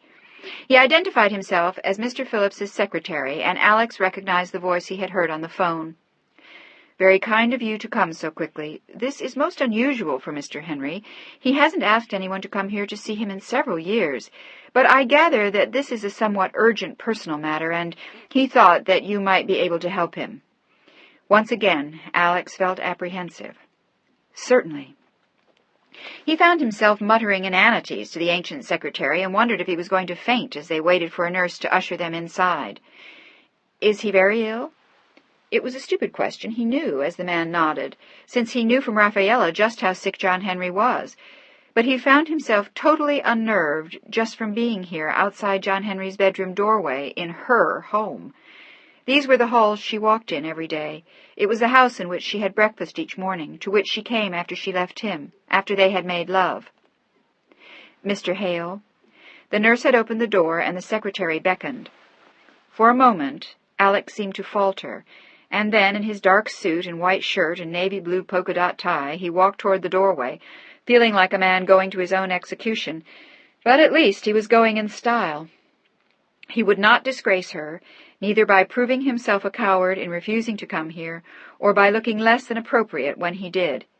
He had stopped at home to change his clothes for a dark pin-striped suit he had bought in London, white shirt and Dior tie, but even that didn't help as he crossed the threshold and looked at the shrunken figure in the massive antique bed. "Mr. Phillips?" Alex's voice was barely more than a whisper, as behind him both the secretary and the nurse instantly disappeared. They were alone now, the two men who loved Rafaela, one so beaten and so old and so broken, the other so young and tall as he stood looking at the man Rafaela had married 15 years before. "Please come in." His speech was garbled and difficult to understand, but it was as though Alex sensed his words with ease, so attuned was he to expect what was coming. He had felt more of a man because he had come so willingly to accept whatever anger or insults John Henry chose to hurl at him, but he felt less of a man now when he realized how small and pained his opponent was. He waved vaguely towards a chair near the bed, indicating to Alex to take it, but there was nothing vague about the sharp blue eyes which watched him, taking his measure, inch by inch, hair by hair. Alex sat down cautiously in the chair, wishing that he would wake up in his bed to find that this had only been an anxious dream. It was one of those moments in a lifetime which one would like to wish away. "I want to—" He labored with his speech, but his eyes never left Alex as he did so, and even now there was about him the aura of command. There was nothing overbearing about him, just a kind of quiet strength. Even in his broken condition, one sensed that this had once been a great man. It was easier now to understand what he might once have been to Rafaela, and why she still loved him now. There was more than loyalty here. There was someone very special, and for an instant Alex felt shame at what they had done. "I want," John Henry struggled on, fighting with the side of his mouth which no longer chose to move, "to thank you for coming." It was then that Alex realized that the eyes were not only piercing, but also kind. Alex nodded at him, not quite sure what to say. "Yes, sir," would have seemed appropriate, He felt in awe of this man. "Yes, your secretary said that it was important." They both knew that this was the understatement of the year. Despite the crippled mouth, John Henry attempted to smile. "Indeed, Mr. Hale. Indeed." And then, after a brief pause, "I hope I did not frighten you in asking you—" He seemed barely able to finish, but determined to do so. It was rough going for them both. "To come here. It is very important," he said more clearly, "to all three of us. I do not need to explain." Should he deny it, Alex wondered. But there had been no accusation. There had been only the truth. "I understand." "Good." John Henry nodded, looking pleased. "I love my wife very much, Mr. Hale." The eyes were strangely bright, so much so that it has pained me terribly to keep her trapped here while I am a prisoner of this useless, finished body, and she goes on, chained to me. He looked grief-stricken as his eyes reached out towards Alex. "Like this. It is not a life for a young woman. Yet she is very good to me." Alex couldn't stop himself then, and his voice was hoarse as he spoke. "She loves you a great deal, too." He felt ever more the intruder. They were the lovers. He was the interloper. It was the first time he had truly understood. She was this man's wife, not his. And by virtue of what they felt for each other, she belonged here. And yet, could he truly believe that? John Henry was a very old man, approaching death by infinitely small, measured steps, as he himself seemed to know it. It was a cruel existence for her. He looked at Alex helplessly now. "This has been a terrible thing to do to her. You didn't wish it." There was a ghost of a smile. "No, I did not. But it happened. And still I live on, and I torment her." "That's not true." They sat here like two old friends, each acknowledging the other's existence and importance. It was a very strange moment in both men's lives. "She doesn't resent one moment of her time with you." Again he had had to fight the urge to add "sir." "But she should resent it." He closed his eyes for a moment. "I do." He opened his eyes again, and they were sharp as before. "I resent it for her and for me. But I did not ask you here to tell you my regrets and my sorrows. I called you here to ask about you." Alex's heart pounded, and he decided to take the bull by the horns. "May I ask you how you know of me?" Had he known all along? Did he have her followed by servants as a routine? "I received a letter." Alex felt a strange flame within him begin to glow. "May I ask from whom?" "I do not know." "It was anonymous?" John Henry nodded. "It told me only that you and—" He didn't seem to want to say her name in Alex's presence. It was enough that they sat here together speaking the truth.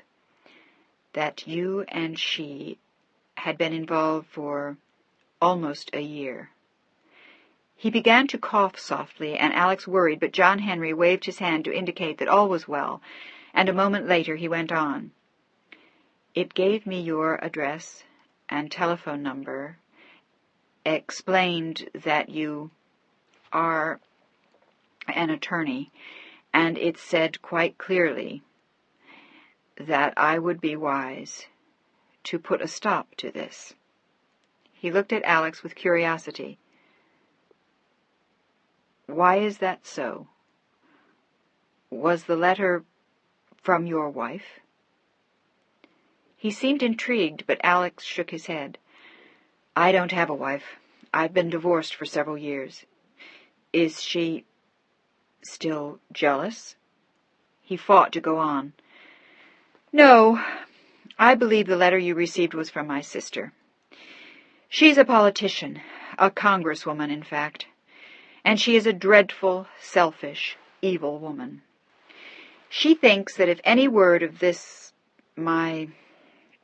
our involvement ever leaked out, it would damage her politically because of the scandal.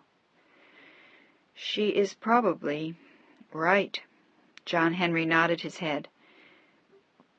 But does anyone know? He found that hard to believe of Rafaela. No, Alex was adamant. No one.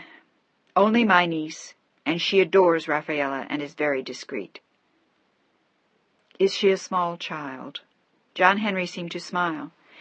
She is 16, and she is the daughter of that same sister. In recent months, Amanda, my niece, has been staying with me. She was injured on Thanksgiving Day, and while her mother has been most unkind to her, Rafaela, he decided to go ahead and say it, has been wonderful to her. His eyes lit with warmth as he said the words, and John Henry smiled again. She would be wonderful, in a case like that. She is a most unusual person. On that they both agreed, and then his face grew sad. She should have had children. And then, perhaps one day she will. Alex said nothing, and at last John Henry went on. So, you think it is your sister? I do. Did she threaten you in any way in the letter? No. He looked shocked. She only relied on my ability to put a stop to it. He looked suddenly amused, and waved at his useless limbs beneath the sheets. What confidence to have in an old man. But he didn't seem so old in spirit as his eyes met Alex's. Tell me, how, may I ask, how did it begin? We met on a plane last year. No, that's not true. Alex frowned and closed his eyes for a moment, remembering the first time he had seen her on the stairs. I saw her one night, sitting on the steps looking out at the bay. He realized that he didn't want to tell John Henry she'd been crying. I thought she was incredibly beautiful, but that was all. I never expected to see her again. But you did. John Henry looked intrigued. Yes, on the plane I mentioned. I glimpsed her in the airport, and she disappeared. John Henry smiled at him benignly. You must be a romantic. Alex blushed slightly with a sheepish smile. I am. So is she. He spoke as her father, and he didn't offer the information that he had been a romantic too. And then? We spoke. I mentioned my mother. She was reading one of her books. Your mother writes? His interest seemed to grow. Charlotte Brandon. Most impressive. I read some of her early books. I would have liked to meet her. Alex would have liked to tell him that he would, but they both knew that that would not happen. And your sister is a congresswoman. Quite a group. He smiled benevolently at Alex and waited for the rest. I invited her to go to lunch with my mother in New York, and... He faltered for only a fraction of a second. I didn't know who she was then. My mother told me after lunch. She knew? She recognized her. I'm surprised. Few people know her. I have kept her well hidden from the press. Alex nodded. She had not told you herself? No. The next time I saw her, she told me only that she was married and could not get involved. John Henry nodded, seemingly pleased. She was very definite, and I'm afraid that I pressed her. Why? John Henry's voice was suddenly harsh in the still room. I'm sorry, I couldn't help it. As you said, I'm a romantic. I was in love with her. So soon? He looked skeptical, but Alex was firm. Yes. He took a deep breath. It was difficult to be telling it all to John Henry. And why? Why did the old man want to know it all? I saw her again, and I believe she was drawn to me, too. It was none of his business that they had gone to bed in New York. They had a right to their privacy, too. She was not only his, but Alex's as well. We flew back to San Francisco on the same plane, but I only saw her once more here. She came to tell me that she couldn't see me again. She didn't want to be unfaithful to you. John Henry looked stunned. She is an amazing woman. Alex clearly agreed. And then? You pressed her again? It was not an accusation, only a question. No, I left her alone. She called me 2 months later, and I think we had both been equally unhappy. It began then? Alex nodded. I see. And how long has that been? Almost 8 months. John Henry nodded slowly. I used to wish that she would find someone. She was so lonely, and I can do nothing about it. After a time I stopped thinking about it. She seemed to set in living her life like this. He looked at Alex once again without accusation. Is there any reason why I should stop it?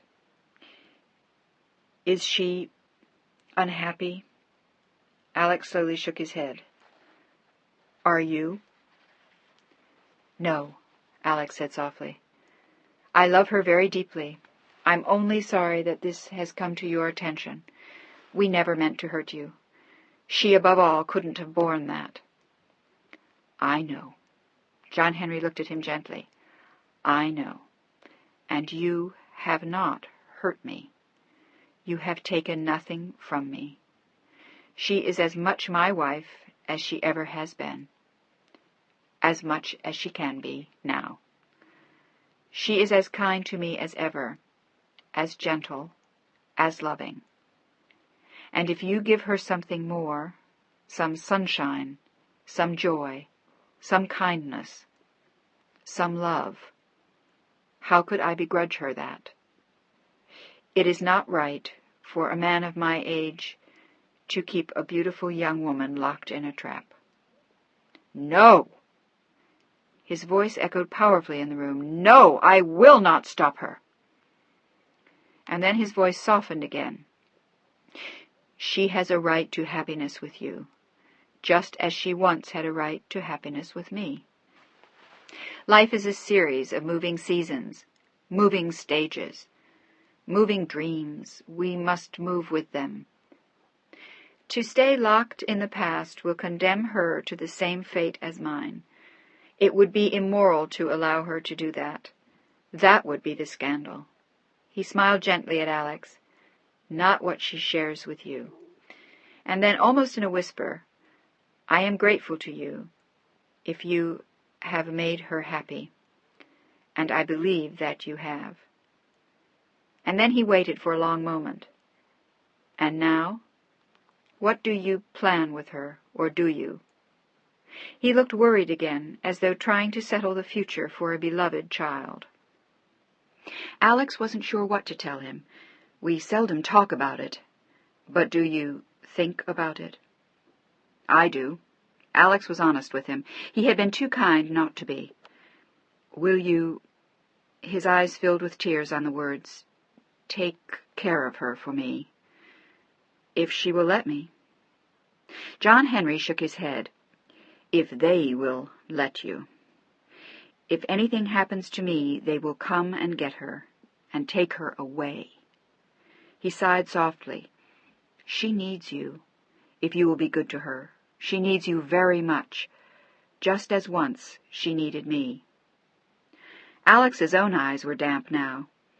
I promise you, I will take care of her, and I will never, never pull her away from you. Not now, not later, not in 50 years or 10 years or 2. I want you to know that.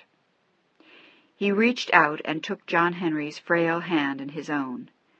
She is your wife, and I respect that. I always have. I always will. And one day will you make her yours?" Their eyes met and held. "If she lets me." "See that she does." He squeezed Alex's hand hard, and then his eyes closed as though he were exhausted. He opened them a moment later with a small smile.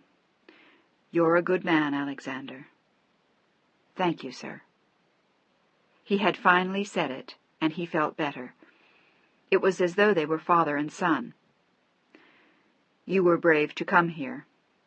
"I had to." "And your sister?" His eyes questioned Alex, and Alex only shrugged.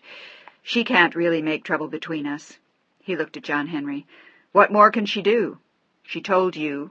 She can't make it public. The voters would find out then." He smiled. "She has no power at all." But John Henry looked worried. "She could hurt Rafaela." He said it so gently it was almost a whisper, but he had said her name at last. "I won't let her." And Alex sounded so strong as he said it that John Henry looked completely at peace. "Good." And then, after a moment, "She will be safe with you. Always." He looked at Alex for a long time then, and then stretched out his hand again. Alex took it in his, and he pressed it, and whispered softly, "You have my blessing, Alexander. Tell her that when the time comes." There were tears in Alex's eyes as he kissed the frail hand he held, and a few minutes later he left the old man to rest. He left the stately mansion with a feeling of peace he had never known before. Without meaning to, his sister had bestowed on him an infinitely precious gift. Rather than ending the affair with Rafaela, she had given them the key to their future. In a strange, old-fashioned way, in the ritual of bestowing a blessing, John Henry Phillips had passed on Rafaela to Alexander Hale, not as a possession or a burden, but as a precious treasure which each, in his own time, had vowed to love and protect. Chapter 25. "Rafaela, darling!" Her mother threw her arms around her as she came off the plane in Madrid. "But what is this madness? Why didn't you stay in Paris for the night? When your father told me you were going to come straight through like this, I told him it was quite mad."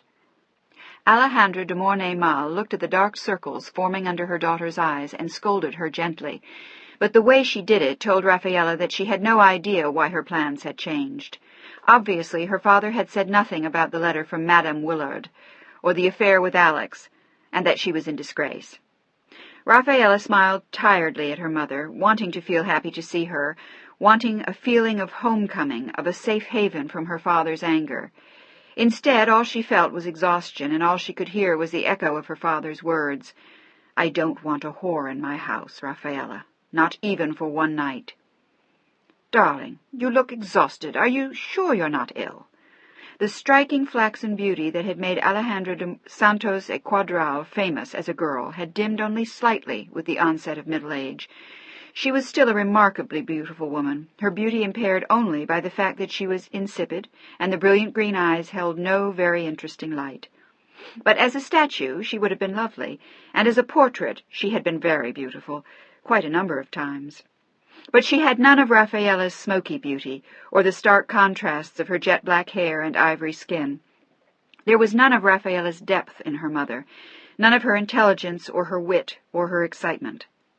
Alejandra was just a very elegant woman with a very lovely face, a kind heart, excellent breeding, good manners, and an easy, gracious way.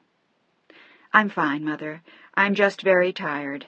But I didn't want to waste time in Paris, since I can't stay for very long." "Can't you?" Her mother looked dismayed at the prospect of a short visit. "But why not? Is John Henry ill again, darling?" Rafaela shook her head as they wended their way from the airport towards Madrid. "No, I just don't like to leave him for very long." But there was a look of strain and anguish about her daughter which Alejandra noticed, about her again as they left for Santa Eugenia the next day. The night before, she had excused herself early, saying that all she needed was a night of rest and she would be fine. But her mother sensed a reserve, almost a recalcitrance, that made her worry, and on the trip to Santa Eugenia the next day, Rafaela said not a word. It was then that she became almost frightened, and called her husband in Paris that night. "But, Antoine, what is it? The girl is positively mourning over something. I don't understand it, but everything is very wrong. Are you sure it's not John Henry?" After 8 years of his illness, it seemed odd that Rafaela should be feeling it so much now. It was then, with a sigh of regret, Antoine told her, and that she listened with dismay. Poor child. "No, Alejandra, no. There is nothing here to pity. She's behaving abominably, and it will become known very shortly. How will you feel when you read about it in the gossip columns, or when you see a photograph of her in the paper somewhere, dancing at a party with a strange man?" He sounded very old and very stuffy, and at her end of the phone Alejandra only smiled. "That doesn't sound like Rafaela. Do you suppose she really loves him?" "I doubt it. Doesn't really matter. I put things to her very clearly. She has absolutely no choice." Alejandra nodded again, wondering, and then shrugged. Antoine was probably right. He almost always was, as were her brothers, at least most of the time. But later that night she broached the subject to Rafaela, who had been taking a long, quiet walk on the elaborately sculptured ground. There were palm trees and tall, dark cypress, flower gardens and fountains, and hedges in the shapes of birds, but Rafaela saw none of it, as she walked along thinking of Alex. All she could think of was of the letter Kay had sent her father, and that she would not give in to his threats, no matter how adamant he was. She was, after all, a grown woman. She lived in San Francisco, was married, and led her own life. But the truth of how much her family still controlled her came back to her again and again as she pondered her father's words. "Rafaela." She jumped when she heard her name, and then saw her mother, wearing a long white evening dress and an endless rope of perfectly matched pearls. "Did I frighten you? I'm sorry." She smiled and gently took her daughter's arm. She was good at consoling and advising other women. She had had a lifetime of that in her life in Spain. "What were you thinking when you were walking?" "Oh," Rafaela exhaled slowly. "About nothing special. Some things in San Francisco." She smiled at her mother, but her eyes stayed tired and sad. "Your friend?" Suddenly Rafaela stopped walking, and her mother slipped an arm around her daughter's shoulders.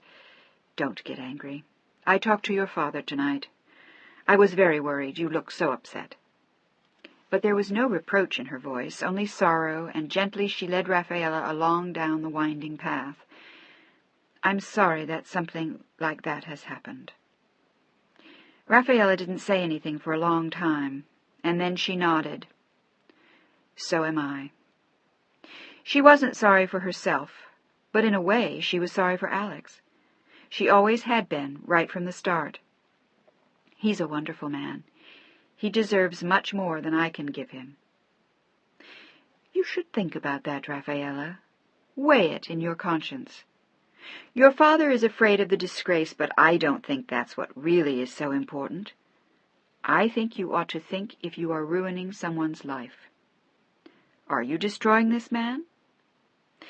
You know, she smiled gently and squeezed Rafaela's shoulders again, everyone once or twice in a lifetime commits an indiscretion. But it's important that it is not with someone who can be hurt by it. Someone you know well usually makes more sense. Sometimes even a cousin, maybe someone else who is also a married man. But to play with people who are free, who want more from you, who have hopes for something you can't give, is a cruelty, Rafaela. More than that, it's irresponsible. If that is what you are doing, then it is wrong for you to love this man. Her mother had just added yet another burden to the enormous weight she had felt pressing down on her since she'd arrived. After she had recovered from her anger at the words of her father, she had been overwhelmed with depression at the truth of at least some of his accusations. The fact that she might be taking something from John Henry, in the way of time or spirit or devotion or even just a fraction of a feeling, had worried her all along. And the fact that she was keeping Alex from something more productive had been for her another regret about the relationship from the first. Now her mother was telling her to have an affair with a cousin or someone as married as she was, but not with Alex. She was telling her that loving Alex was being cruel. And suddenly, as the emotions poured over her, Rafaela couldn't bear it for a moment longer. She shook her head, squeezed her mother's arm, and ran back along the pathway all the way to the house. Her mother followed more slowly, with tears in her eyes for the anguish she had seen on Rafaela's face. Chapter 26. The days Rafaela spent at Santa Eugenia that summer were among the unhappiest she had ever spent there, and each day weighed on her like a yoke of cast iron which she wore around her neck. This year even the children didn't enchant her. They were loud and unruly, constantly played practical jokes on the grown-ups, and annoyed Rafaela in every possible way. The only bright spot was that they had loved her stories, but even that didn't seem to matter to her very much now. She put the manuscripts back in her suitcase after the first few days there, and refused to tell them any more stories during the rest of her stay. She wrote 2 or 3 letters to Alex, but suddenly they all seemed stilted and awkward. It was impossible not to tell him what had happened, and she didn't want to do that until she had resolved it all in her own mind. Each time she tried to write to him, she felt more guilty. Each day she felt more oppressed by her father's and her mother's words. It was almost a relief when, after the first week, her father came for the weekend, and after a formal luncheon at which everyone at Santa Eugenia was present, 34 people that day, he told Rafaela he wanted to see her in the small solarium which adjoined his room. When she joined him there, he looked as ferocious as he had in Paris, and she unconsciously sat down in a striped green and white chair as she would have as a child. "Well, have you come to your senses?" He came directly to the point, and she fought with herself not to tremble at his words. It was ridiculous that at her age he should impress her, but she had spent too many years taking orders from him not to be impressed by the power he wielded, because he was her father and because he was a man. "Have you?" "I'm not sure I know what you mean, Father. I still don't agree with your position. What I've been doing has not hurt John Henry, however much you may disapprove." "Really? Then how is his health, Rafaela? It was my understanding that he was not doing very well." "He's not doing badly." Her voice faltered, and then she got out of the chair and walked around the room, finally coming to a stop to face her father with what was the truth. "Certain that I could live with myself if I killed him, which, I will add, your circumstances might. Or hadn't that thought occurred to you?" "It has, often." She sighed softly. "But, Papa, I love this man." "Not enough to do what's best for him, though. That saddens me. I thought there was more to you than that." She eyed him sadly. "Must I be so perfect, Papa? Must I be so very strong? I have been strong for 8 years. For 8... But she couldn't go on. She was crying again, and then she looked up at him tremulously. "Now this is all I have." "No," he spoke firmly. "You have John Henry. You have no right to more than that. One day after he is gone, then you can consider other possibilities. But those doors are not open to you now." He looked at her sternly. "And I hope, for John Henry's sake, that they are not open to you for a long time." She bowed her head then for a moment, and then looked up and walked to the door of the little room. "Thank you, Papa." She said the words very softly and left the room. Her father left for Paris the next day, but it was obvious to him as well as to her mother that some of what they had said to Rafaela appeared to have taken hold. Much of the fight had gone out of her, and finally, after 4 more days at Santa Eugenia and 5 more sleepless nights, she got out of bed at 5 o'clock one morning, went to the desk in her room, and pulled out a piece of paper and a pen. It was not that she could no longer fight her parents. It was that she could no longer fight the inner voice which they had spawned. How could she know that what she was doing was not hurting John Henry? And what they said of Alex was true as well. He had a right to more than she could give him, and perhaps she would not be free to give him more for many years. She sat at her desk, staring down at the blank paper, knowing what she had to say. Not because of her father or her mother or Kay Willard, she told herself, but because of John Henry and Alex, and what she owed them. It took her 2 hours to compose the letter, which she could hardly see when she finally signed it with a last stroke of her pen. The tears were pouring down her face so copiously that it was only a blur before her, but the meaning of her words to him was anything but a blur.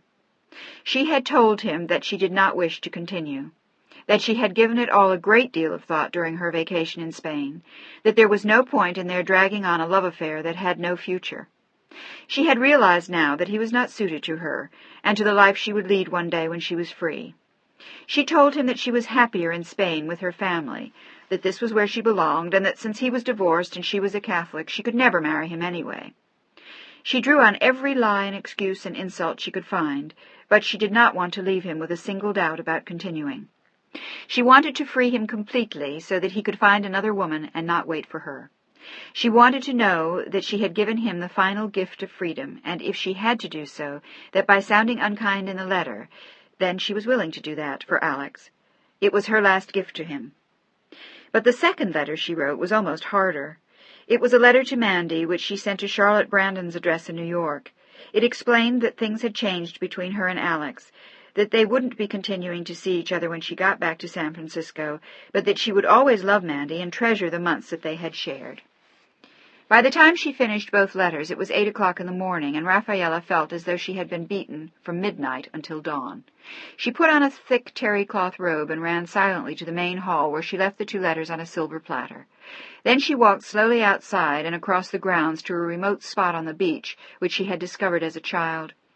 She stripped away the robe and the nightgown beneath it and kicked off the sandals she had worn, and threw her body into the water with a vengeance, swimming as hard and as far as she could. She had just renounced the one thing she lived for, and now she didn't give a damn if she lived or died. She had saved John Henry for another day or another year or a decade or even 2, had freed Alex to marry and have babies, and she had nothing, except the emptiness which had consumed her for the last lonely 8 years. She swam as far out as she could manage, and then swam back until every inch of her body ached. Slowly she walked out of the water and back to the bathrobe, and she laid down on it on the sand, her long, lean, naked limbs gleaming in the morning sunlight as her shoulders shook and she sobbed. She lay there like that for almost an hour, and when she went back to the house she saw that the servants had taken her 2 letters off the giant silver salver and taken them into town to mail. It was done. When Alexander received the letter in San Francisco, it mattered little that he had had John Henry's blessings 2 weeks before. Rafaela had made her own decision, and it was obvious, when she wouldn't take his frantic phone calls, that nothing would change her mind. Alex had lived with the possibility that John Henry might force her to end it, after Kay's letter, but not that Rafaela would end it herself for no reason at all, except that it was what she wanted. As he sat, bereft, John Henry's blessing seemed suddenly cruel. Chapter 27. When she left Spain and returned to San Francisco, the days seemed endless to Rafaela. She sat by John Henry's side for hours every day, reading, thinking, sometimes talking. She read him parts of the newspaper, tried to unearth books which had once pleased him, sat in the garden with him, and read books of her own while he napped more and more. But each hour, each day, each moment dragged past her with lead weights attached to them. It seemed to her each morning that she would never get through one more day, and by nightfall she was exhausted by the effort it had taken just to sit there, barely moving, her own voice droning in her ears, and then his soft snore as he slept while she read. It was a life of slow torture to which she felt condemned now. It was different than it had been before she'd met Alex the previous year. Then she hadn't known anything else. She hadn't had the joy of fixing up a room for Mandy, hadn't baked bread or potted in the garden, or waited impatiently for him to come home. She hadn't raced laughing up the stairs beside Mandy, or stood looking at the view with Alex just before the dawn. Now there was nothing, only endlessly bleak days during the warm summer, sitting in the garden watching great puffs of white cloud roll by overhead, or sitting in her room late at night listening to the foghorns bleating on the bay. Sometimes she was reminded of her earlier summers in Santa Eugenia, or even summers she had spent away with John Henry some 10 years before. But now there was no swimming, no laughing, no running on the beach with the wind in her hair. There was nothing, no one, only John Henry, and he was different, too, than he had been a year before. He was so much more tired, worn out, really, and introverted, so much less interested in the world beyond his bed. He didn't care any more about the political situation, about large oil deals with the Arabs or potential disasters that intrigued the world. He didn't give a damn about his old firm or any of his partners. He really didn't care about anything, and he was querulous suddenly if the least little thing went wrong. It was as though he resented everything and everybody, hating them finally for the agonies of the past 8 years. He was tired of dying slowly, he told Rafaela one morning. If I'm going to die sooner or later anyway, then I might as well do it right now.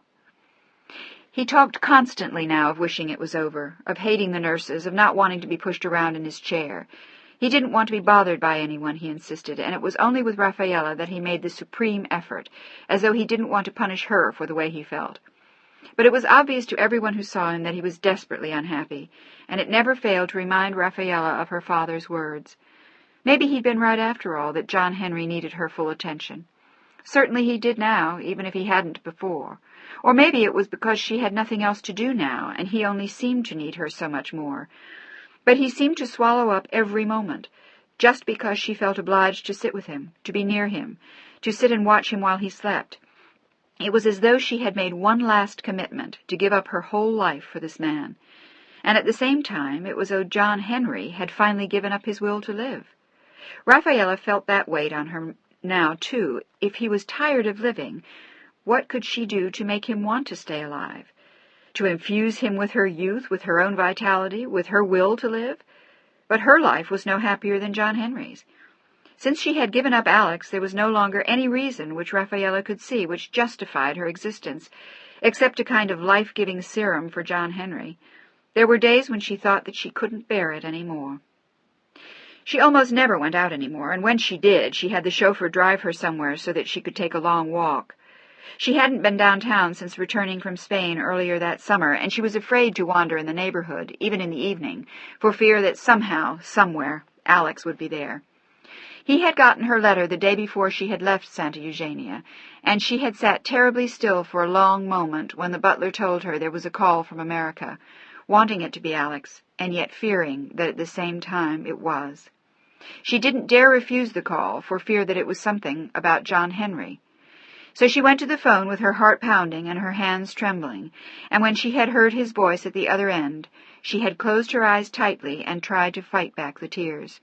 She told him very quietly and calmly that she had come to her senses here at Santa Eugenia, and that there was nothing more to say that she hadn't already said in the letter he had just received. He had accused her of being crazy, had said that someone must have pressured her into it, asked her if it had anything to do with something Kay might have said in New York. She assured him that it was none of those things, that it was her own decision, and when she had hung up the phone, she had cried for several hours. Giving up Alex was the most painful decision of a lifetime, but she could no longer take a chance that her divided allegiance would kill John Henry, nor would she continue to deprive Alex of all that he deserved with someone else. In the end, her father and Kay had won, and now all that remained was for Rafaela to live up to it for the rest of her days. By the end of the summer, she saw the years stretching ahead of her like a lifetime of bleak, empty rooms. In September, as John Henry began to sleep for several hours in the morning, just to keep herself busy, she picked up the manuscript of the children's books again. Feeling silly for even putting it together, she finally typed it and sent the final version to a publisher of children's books in New York. It had been an idea Charlotte Brandon had given her, and it seemed vaguely silly to even do it, but she had nothing to lose, and even less to do. With the book completed, Rafaela once again was haunted by her memories of last summer. Above all, there were times when she resented her father terribly, and she wondered if she would ever forgive him for the things he had said. He had only relented slightly when she told him on the phone from Santa Eugenia that she had taken care of everything in San Francisco. He had told her that it was nothing she should be praised for, that it was only her duty, and that it had pained him to use such force to alter a course which she should have altered herself long before. He pointed out that she had disappointed him severely, and even her mother's gentler words left her, in the end, with a sense of having failed. It was this feeling that she carried with her into the autumn in San Francisco, and which made her turn down her mother's offer to meet her in New York for a few days when she was there on her way to Brazil with the usual horde. Rafaela no longer felt that she should do things like go to New York to meet her mother.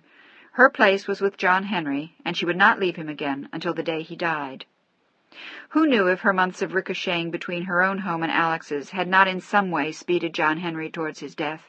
It would have been useless, of course, to tell her that any speed in that direction would have been welcomed by no one as much as by John Henry himself. Now she almost never left him except for her occasional walks. Her mother had been vaguely disturbed at Rafaela's refusal to join her at the Carlisle, and wondered briefly if she were still angry at her father for what had passed between them in July. But Rafaela's letter of refusal didn't sound like she was pouting. It sounded more as though she were oddly withdrawn. Her mother promised herself that she would call her from New York and make sure that nothing was the matter. But with her sisters and her cousins and her nieces and their constant errands and shopping and the time difference, she left for Rio de Janeiro without ever having had a chance to call. It wouldn't have mattered to Rafaela anyway. She had no desire to talk to her mother or her father, and had decided that summer that she would not return to Europe again either, until after John Henry had passed on. He seemed to be living in a state of suspended animation, sleeping most of the time, depressed when he wasn't, refusing to eat, and seeming to lose whatever abilities had remained. The doctor told her that all of it was normal, in a man of his age, with the shocks he had suffered from the strokes. It was only surprising that the determination of his spirit had not been more acute before. It seemed only ironic to Rafaela that as she devoted herself to him fully, he seemed to be at his worst. But the doctor told her that he might also get a little better, that perhaps after a few months of lethargy he might inexplicably perk up. It was certainly obvious that Rafaela was doing everything to entertain him, and now she even began to cook small gourmet dishes in order to tempt his palate and induce him to eat. It was a life about which most people would have had nightmares, and which Rafaela seemed not even to notice.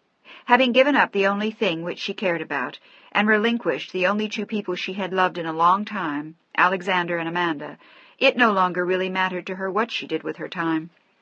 November disappeared like the months before it, and it was December when she got the letter from the publishing house in New York.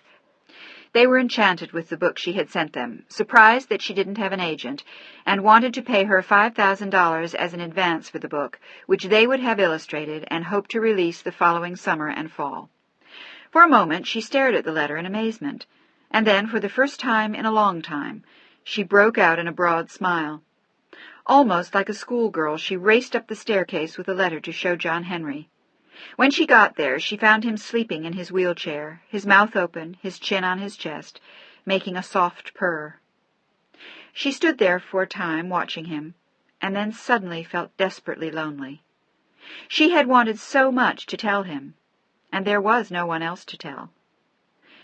Once again she felt a familiar pang for Alex, but she pushed the thought instantly away, telling herself that by now he had found someone else to replace her, that Mandy was happy and Alex might even be married or engaged. In another year he might even have children. She felt for the 100th time that she had done a good deed. She folded the letter and went back downstairs. She realized, too, that John Henry had known nothing about the stories she'd been concocting for the children, and he would find it very strange if she brought him the news of a book now. It was better to say nothing. And of course her mother wouldn't be interested, and she had no desire to write to tell her father. In the end, there was no one to tell, so she sat down and answered the letter, thanked them for the advance, which she accepted, and then later wondered why she had. It was an ego trip which suddenly seemed very foolish, and after she gave the letter of acceptance to the chauffeur to mail, she was sorry she had done it.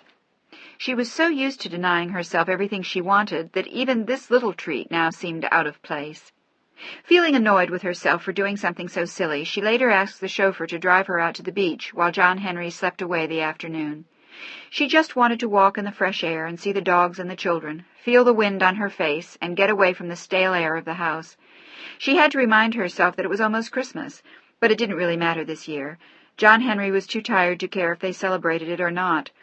Briefly, she found herself dwelling on the Christmas she had shared with Alex and Mandy, and then once again forced the memories out of her head. She seldom allowed herself even those now.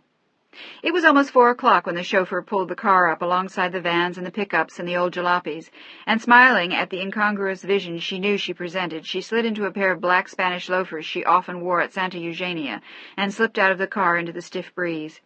She was wearing a little curly lamb jacket with a red turtleneck sweater and a pair of gray slacks. She didn't dress as elaborately as she used to anymore. To sit beside John Henry while he slept, or dine on a tray in his room as he gazed sightlessly at the news on the television, there didn't seem to be much point in getting dressed. Tom, the chauffeur, watched Rafaela disappear down the stairs onto the long sandy beach, and then he glimpsed her again as she wandered near as the surf broke. Eventually, he could no longer distinguish her from the others, and he climbed back into the car, turned on the radio, and lit a cigarette. By then, Rafaela was far down the beach, watching 3 Labradors chase each other in and out of the water, and a group of young people wearing blankets and blue jeans were drinking wine and playing their guitars. The sound of their singing followed her further down the beach as she wandered, and at last she sat down on a log and took a deep breath of the salt air. It felt so good to be there, to be out in the world for a few moments, to at least see others living, even if she could not do much living herself. She just sat there and watched people passing, arm in arm, kissing side by side, talking and laughing or jogging past each other. They all seemed to be bent on going somewhere, and she wondered where they all went when the sun went down. It was then that she found herself watching a man who was running. He came from far down the beach in a straight line, running almost like a machine without stopping, until finally, still moving with the smoothness of a dancer, he slowed to a walk and kept coming down the beach. The fluidity of his movement in the distance had intrigued her, and as he came closer, she kept her eyes on him for a long time. She was distracted by a group of children, and when she looked for him again, she saw that he was wearing a red jacket and was very tall, but his features were indistinct until he came still closer. Suddenly she gasped as she saw who he was. She just sat there staring, startled, unable to move, to turn so that he wouldn't see her face. She just sat there watching as Alex came closer, and then stopped as his eyes fell on her. He didn't move for a long time, and then slowly, deliberately, he walked towards where she sat. She wanted to run away, to vanish, but after seeing him run down the beach, she knew she didn't have a chance, and she had ventured miles from where she had left the car. Now, relentlessly, with his face set, he came towards her, until he stood before her, looking down at her sitting on the log. Neither of them spoke for a long moment, and then, as though in spite of himself, he smiled. "Hello, how are you?" It was difficult to believe that they hadn't seen each other in 5 months. As Rafaela looked up at the face she had seen in her mind so clearly and so often, it seemed as though they had been together only the day before. "I'm fine. How are you?" He sighed and didn't answer. "Are you fine, Rafaela?" "I mean, really?" She nodded this time, wondering why he hadn't answered when she asked him how he was. Wasn't he happier? Hadn't he found someone to replace her? Wasn't that why she had released him? Surely her sacrifice had instantly borne fruit. "I still don't understand why you did it." He looked at her bluntly, showing no inclination to leave. He had waited 5 months to confront her. He wouldn't have left now if they'd dragged him away. "I told you, we're too different, are we? 2 different worlds, is that it?" He sounded bitter. "Who told you that, your father, or someone else? One of your cousins in Spain?" "No," she wanted to tell him, "your sister fixed it for us. Your sister and my father with his goddamn surveillance and threatening to tell John Henry whether it killed him or not. That and my conscience. I want you to have the babies that I'll never have." "No, no one told me to do it. I just knew it was the right thing to do." "Oh, really? Don't you think we might have discussed it? You know, like grown-ups? Where I come from, people discuss things before they make major decisions that affect other people's lives." She forced herself to look at him coldly. "It was beginning to affect my husband, Alex." "Was it? Strange that you only noticed that when you were 6,000 miles away from him in Spain." She looked at him pleadingly then, the agony of the past 5 months beginning to show in her eyes. He had already noticed how much thinner her face was, how dark the circles beneath the eyes, how frail were her hands. "Why are you doing this now, Alex?" "Because you never gave me a chance to in July." He had called her once in San Francisco, and she had refused to take the call. "Didn't you know what that letter would do to me? Did you think of that at all?" And suddenly, as she saw his face, she understood better. First Rachel had left him, giving him no chance to win against an invisible opponent. $100,000 a year job in New York. And then Rafaela had done almost the same thing, flaunting John Henry and their differences as an excuse to walk out. Suddenly she saw it all differently, and she ached at what she saw in his eyes.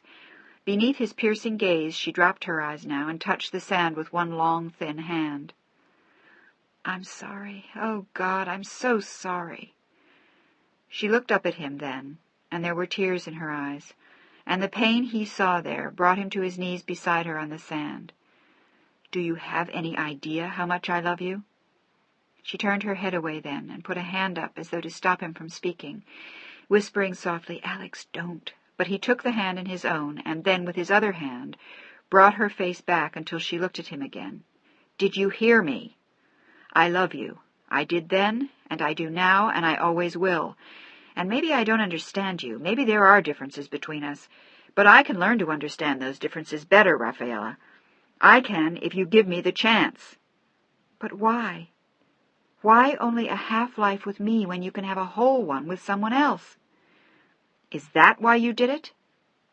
At times he had thought so, but he had never been able to understand why she had severed the tie so quickly, so bluntly. It had to be more than just that. Partly. She answered him honestly now. Her eyes looked in his. I wanted you to have more. All I wanted was you. And then he spoke more softly. That's all I want now. But she shook her head slowly in answer. You can't have that. And then after a long pause, it's not right. Why not, goddammit? There was fire in his eyes when he asked the question. Why? Because of your husband? How can you give up all that you are for a man who is almost dead, for a man who, from what you yourself have told me, has always wanted your happiness, and would probably love you, and love to set you free if he could? Alex knew John Henry had, in a sense, set Rafaela free already. He couldn't tell Rafaela of that meeting, however. Her face bore witness to the terrible strain she was suffering under. To add to that, to tell her that John Henry knew of their relationship was unthinkable. But Rafaela wouldn't listen. That wasn't the deal I made. For better or worse, in sickness and in health, until death do us part. Not boredom, not strokes, not Alex. I can't let any of that hinder my obligations. Fuck your obligations! He exploded, and Rafaela looked shocked and shook her head. No. If I don't honor what I owe him, he'll die. I know that now. My father told me that this summer, and he was right. He's barely hanging on now, for God's sake. But that has nothing to do with you, damn it. Don't you see that? Are you going to let your father run your life, too? Are you going to be pushed around by your duties and obligations and your sense of noblesse oblige? What about you, Rafaela? What about what you want? Do you ever allow yourself to think of that? The truth was that she tried not to think of it. Not any more. You don't understand, Alex.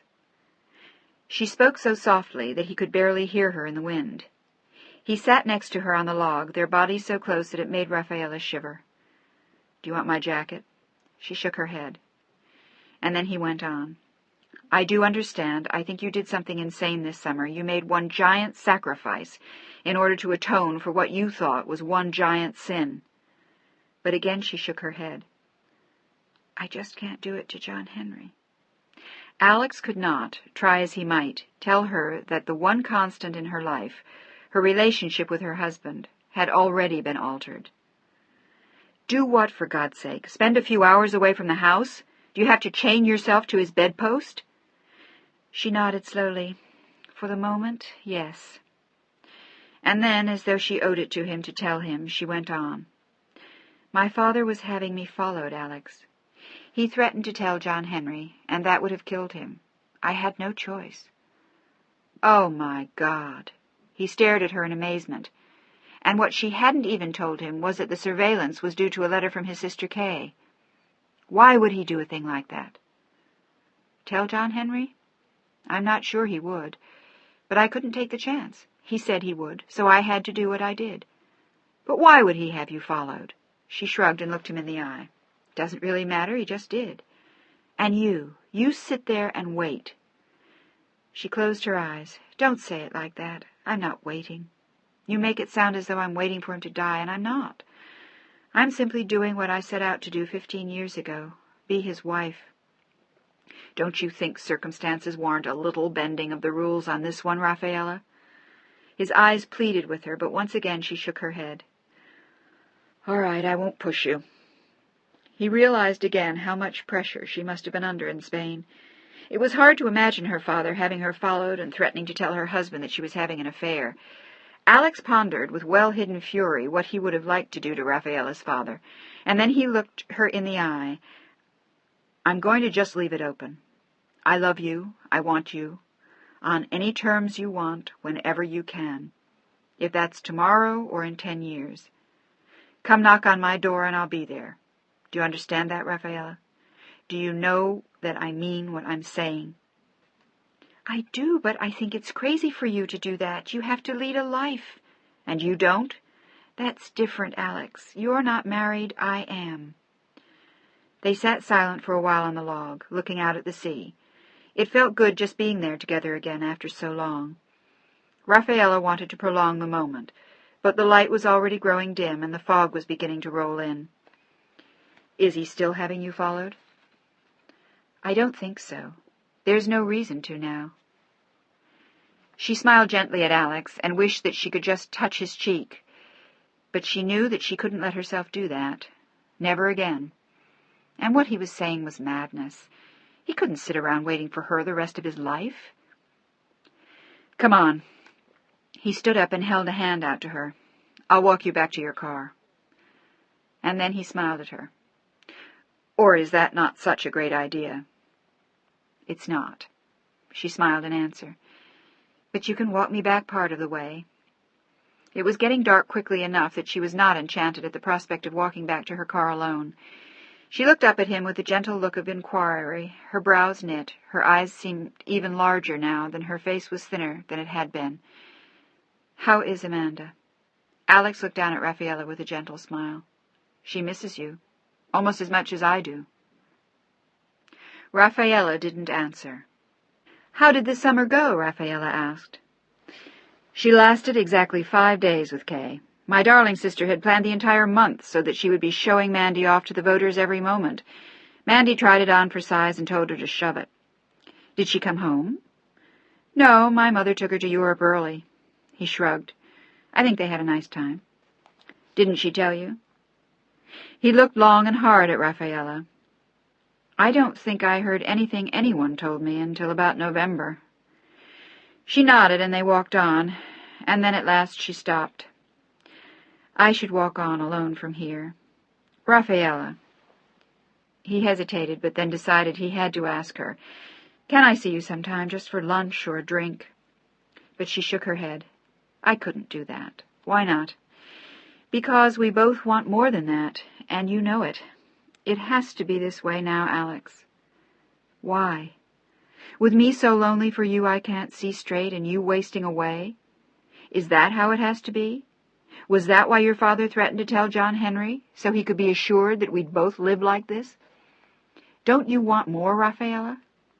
And then, unable to stop himself, he reached out and took her so gently in his arms. "Don't you remember how it was?"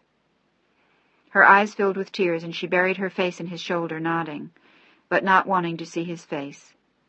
"Yes, yes, I remember. But that's over. No, it's not. I still love you. I will always love you." "You must not do that." She looked up at him finally with agony in her eyes. "You must forget all that, Alex. You have to." Alex said nothing and only shook his head.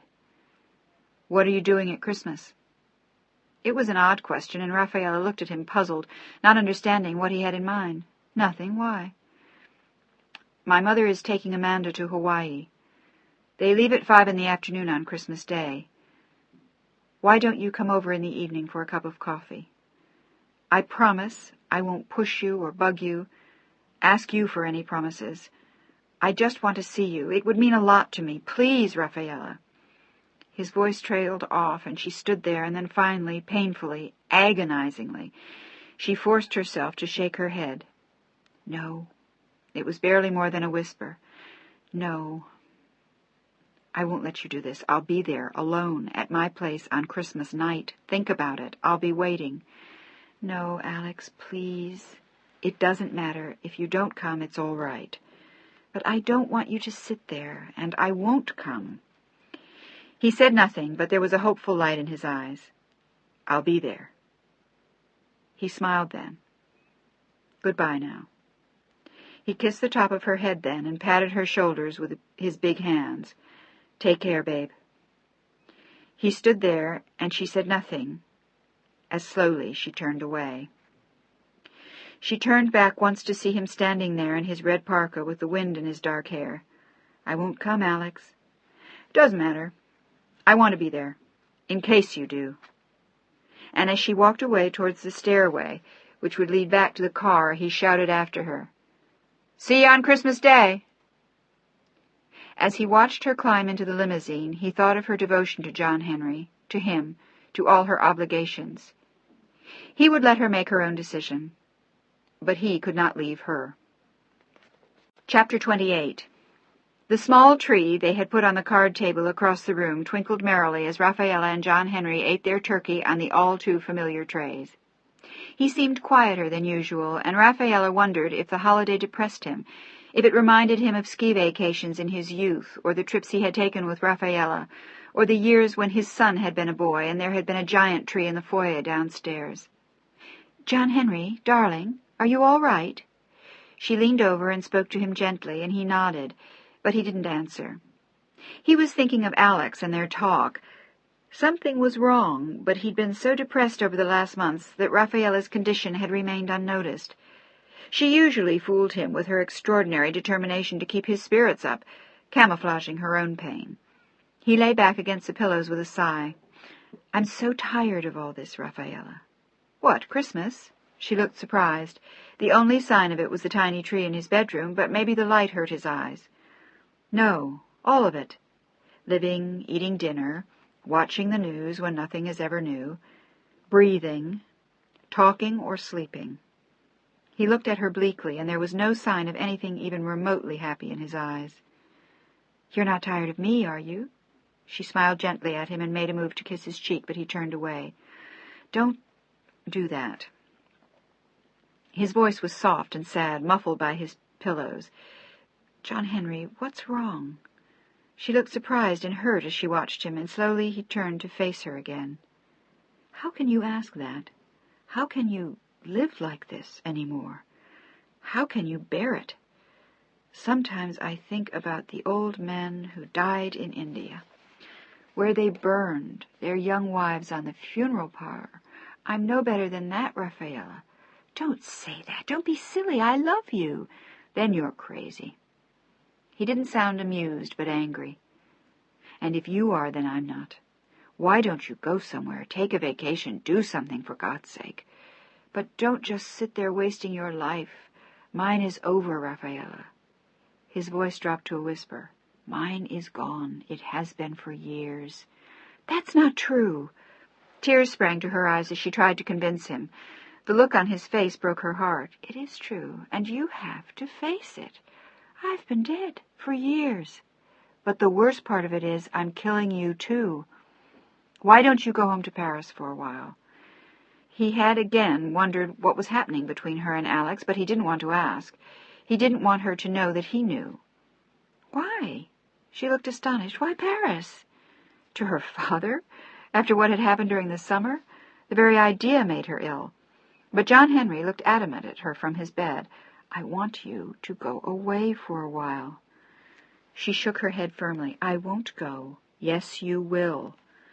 They were like children arguing, but neither of them was amused, and neither of them smiled. No, I will not. Damn it, I want you to go somewhere.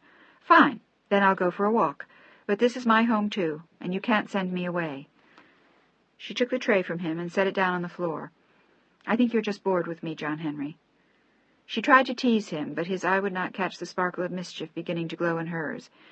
Maybe what you need is a new sexy nurse. But he wasn't amused.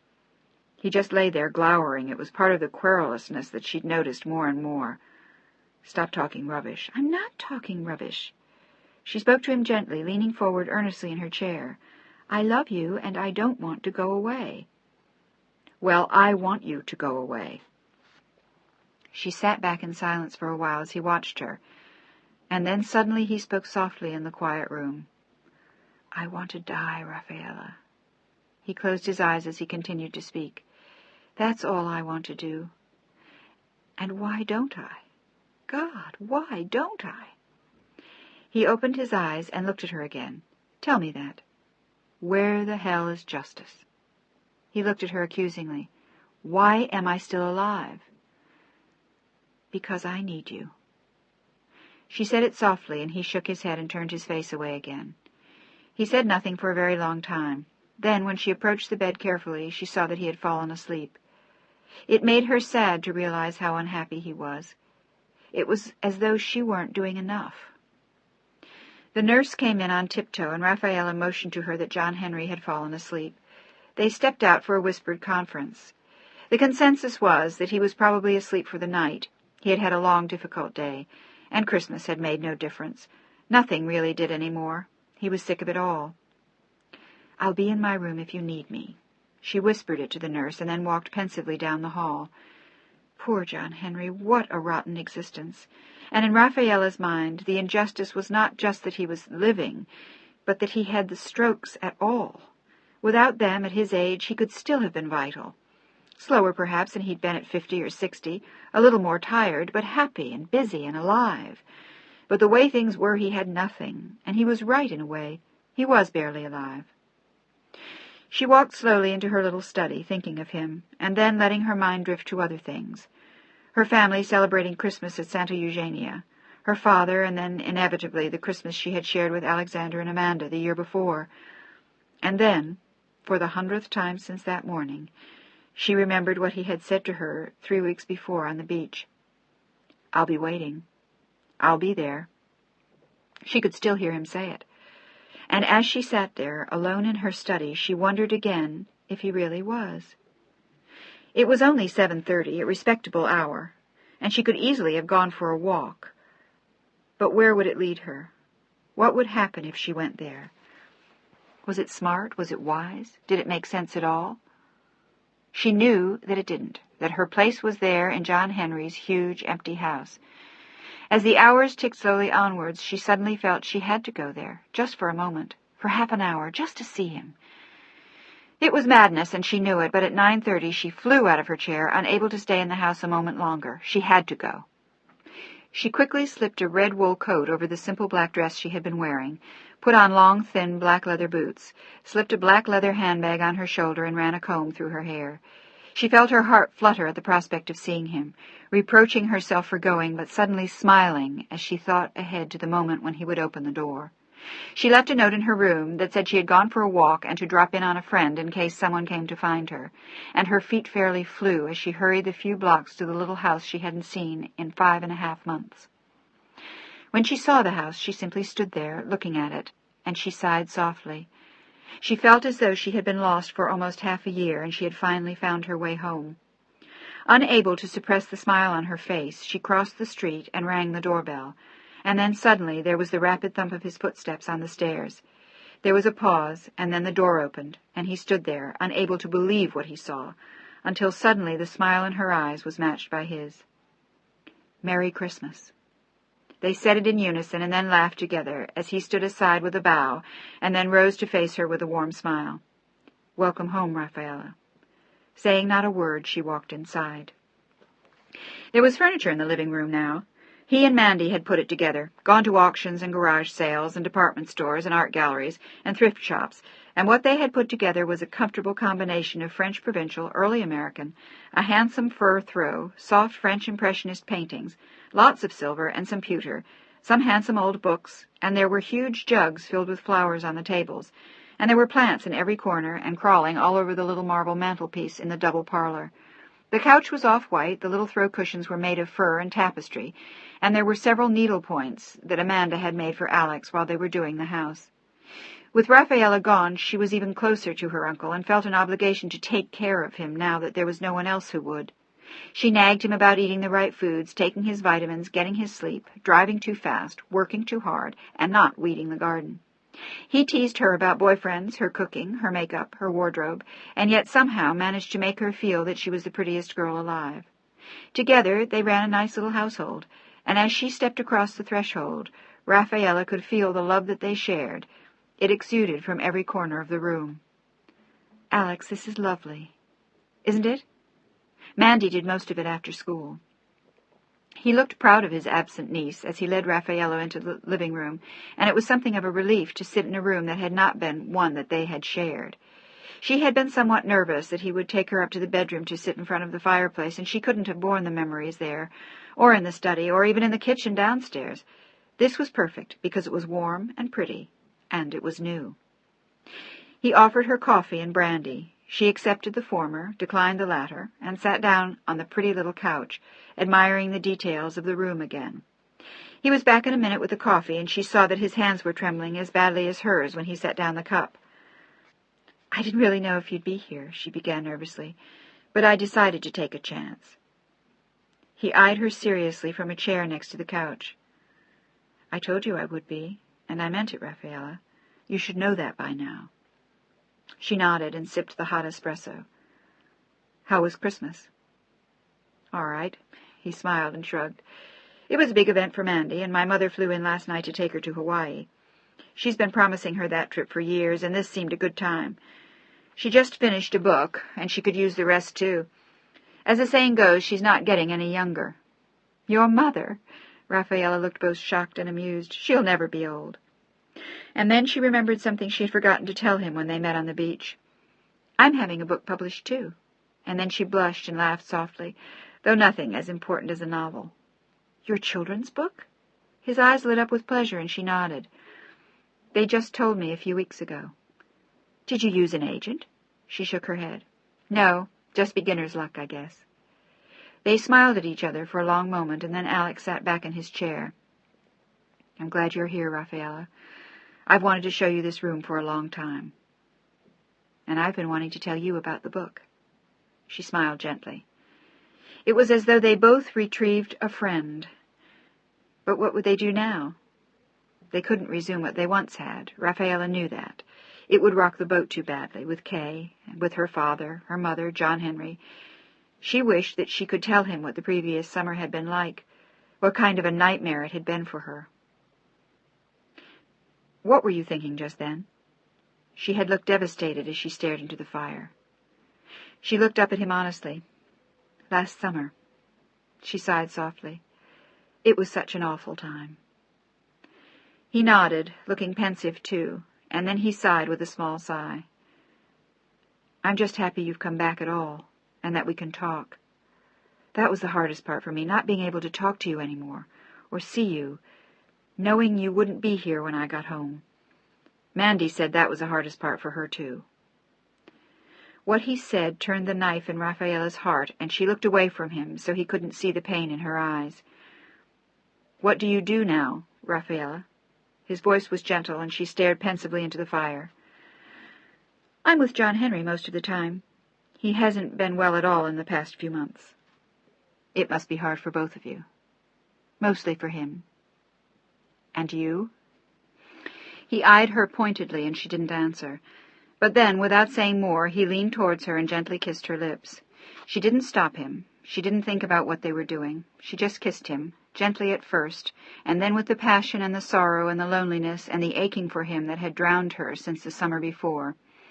It was as though it all washed over her with that first kiss, and she could feel him battling with his own passions, too. "Alex, I can't. Not again."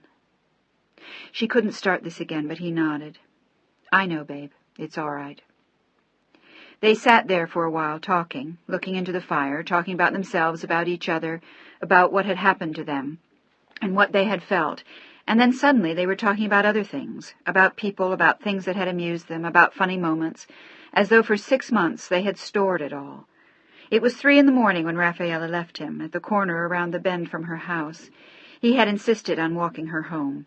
And then, like a schoolboy, he hesitated briefly and decided to plunge in. "Can I see you again, Raffaella? Just like this." He didn't want to frighten her away again, and he had just glimpsed the pressures she lived with, both real and in her own mind. She seemed to think about it, but only briefly, and she nodded. "Maybe we could go for a walk on the beach." "Tomorrow?" She laughed at the question and nodded. "Very well. I'll pick you up right here, and we can go in my car." It would be Saturday, and he was free. 12 o'clock? "Okay." Feeling very young and girlish, she smiled at him and waved, and then she was gone, grinning to herself all the way home. She didn't think of John Henry or her father or Kay Willard or anyone else. She thought only of Alexander, Alex Hale, and of seeing him at noon the next day and going to the beach. Chapter 29. By the end of the week, Alex and Rafaela were meeting every afternoon, either for a walk on the beach or to sit lazily in front of the fire, drinking espresso and talking about life. She showed him her contract for the book when it arrived from New York, and he told her about his latest cases, and they went back to Fort Point. They shared afternoon hours when he wasn't working, and a few hours in the evening after John Henry went to bed. They were always hours when she couldn't be with John Henry because he was sleeping, so she didn't feel that she was stealing a single precious life-giving moment from him.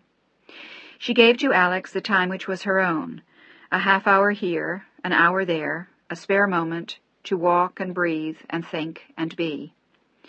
They were some of the happiest hours they had spent together, hours in which they discovered each other once again. Only this time they discovered more than they had the year earlier, or perhaps it was that they had both grown so much in the time they were alone. In both cases the sense of loss had been staggering, yet it had prodded each of them in different ways. But the relationship between them was still very tenuous. It was all very new, and they were both afraid. Rafaela was terrified to create the same cataclysmic disaster she had once before, arousing his sister's ire, her own father's, and the problem of keeping Alex from a fuller relationship with someone else still remained. But Alex was only frightened of scaring her off again. He had, after all, John Henry's blessing, so he had no guilt at all. They advanced carefully, inching slowly towards each other, until the day after New Year's, when she came over at 2 p.m, and John Henry had declared that he wanted to sleep all day, and he seemed bent on doing just that. Rafaela wandered over to see Alex, rang the doorbell, not even sure that he was home, and he opened it to her in jeans and a comfortable old turtleneck sweater, with a look of immense pleasure to see her standing at the door. "What a nice surprise! What are you doing here?" "I just thought I'd come to visit. Am I disturbing you?" With a blush, she suddenly realized that she had taken a great deal for granted. He could have had some woman upstairs in his room. But he instantly read the look on her face and chuckled. "No, madam, you are not disturbing me at all. Want a cup of coffee?" She nodded and followed him downstairs to the kitchen. "Who's been doing those?" She waved her hand at the shining copper pots as she slid into a kitchen chair. "I have." "Have you really?" "Of course." Then he smiled at her. "I have many talents you don't know about." "Really? Like what?" He handed her a cup of warm coffee, and she took a sip as he watched her happily from his chair. "I'm not sure I should give up all my secrets at once." They sat quietly together for a while, sipping their coffee and enjoying each other's company, and then they began, as always, to discuss a dozen different things. Their time together always seemed to pass so quickly. Then suddenly he remembered the manuscript to his mother's new book. "Oh, Alex, can I read it?" Rafaela's eyes shone. "Sure, I have it upstairs. It's all over my desk." Her eyes danced with pleasure at the prospect, and abandoning their coffee, she hastily followed him upstairs. She glanced at a few pages, loved what she was reading, and smiled up at Alex. She suddenly realized that this was her first time back in his room. Cautiously, then she glanced across the hall at his bedroom, and then silently their eyes met and held. He kissed her then, slowly, artfully, hungrily, and her back arched with pleasure as he held her in his arms. He was waiting for her to stop him, but she didn't, as he let his hands begin to rove, and then, as though by mutual agreement, they wandered slowly across the hall. For the first time in his adult life he was frightened of what he was doing, of the consequences of what they had just found again. He was so desperately afraid of losing her, but it was Rafaela who whispered softly to him, "It's all right, Alex." And then, as he peeled off her sweater, "I love you so much." It seemed like a ballet as he slowly unclothed her, and then as she took off his clothes as well. They tasted and felt and held and caressed and lingered, and it seemed to take them all afternoon to make love. But when at last they lay with each other, and their bodies were sated, and their minds and hearts were full, they both looked happier than they ever had with each other. Alex looked down at her from one elbow with a smile that she had never seen before. "Do you know how happy it makes me to see you here?" She smiled softly. "I missed you so much, Alex, in every possible way." He nodded and lay down beside her, his fingers roving, his mouth hungry, his loins beginning to tingle, and suddenly he knew he wanted her again. It was as though he couldn't get enough now, as though she might leave him again and there would never be more. They made love again and again and again in the evening, and then they took a warm bath together as Rafaela sat in it dreamily with her eyes closed. "Darling, you are exquisite, and very sleepy." She opened one eye and smiled. "I have to wake up and go home." But it seemed odd to be going anywhere, odder still to call the other house home. This was home again, where Alex was, where they shared their lives and their souls and their bodies and their loving. And she didn't give a damn what her father threatened this time. She would never let Alex go. Let Kay write him another damn letter. Let them all go to hell. She needed this man, and she had a right to him after all. He kissed her again as they sat there soaking, and she teased him that if he touched her again she would call the police. But he was as tired as she was, and as he drove her home he yawned happily, kissed her once more, and then, as always, let her walk the last block home. When she let herself into the house there was a strange stillness, as though all the clocks had stopped somewhere, as though some sound which had existed subliminally in the huge mansion had somehow stopped. She decided that it was only her imagination and pure exhaustion, and with a grin and a yawn she began to climb the stairs. But as she reached the first landing she suddenly saw 2 of the maids and 2 of the nurses clustered in a small group outside John Henry's door.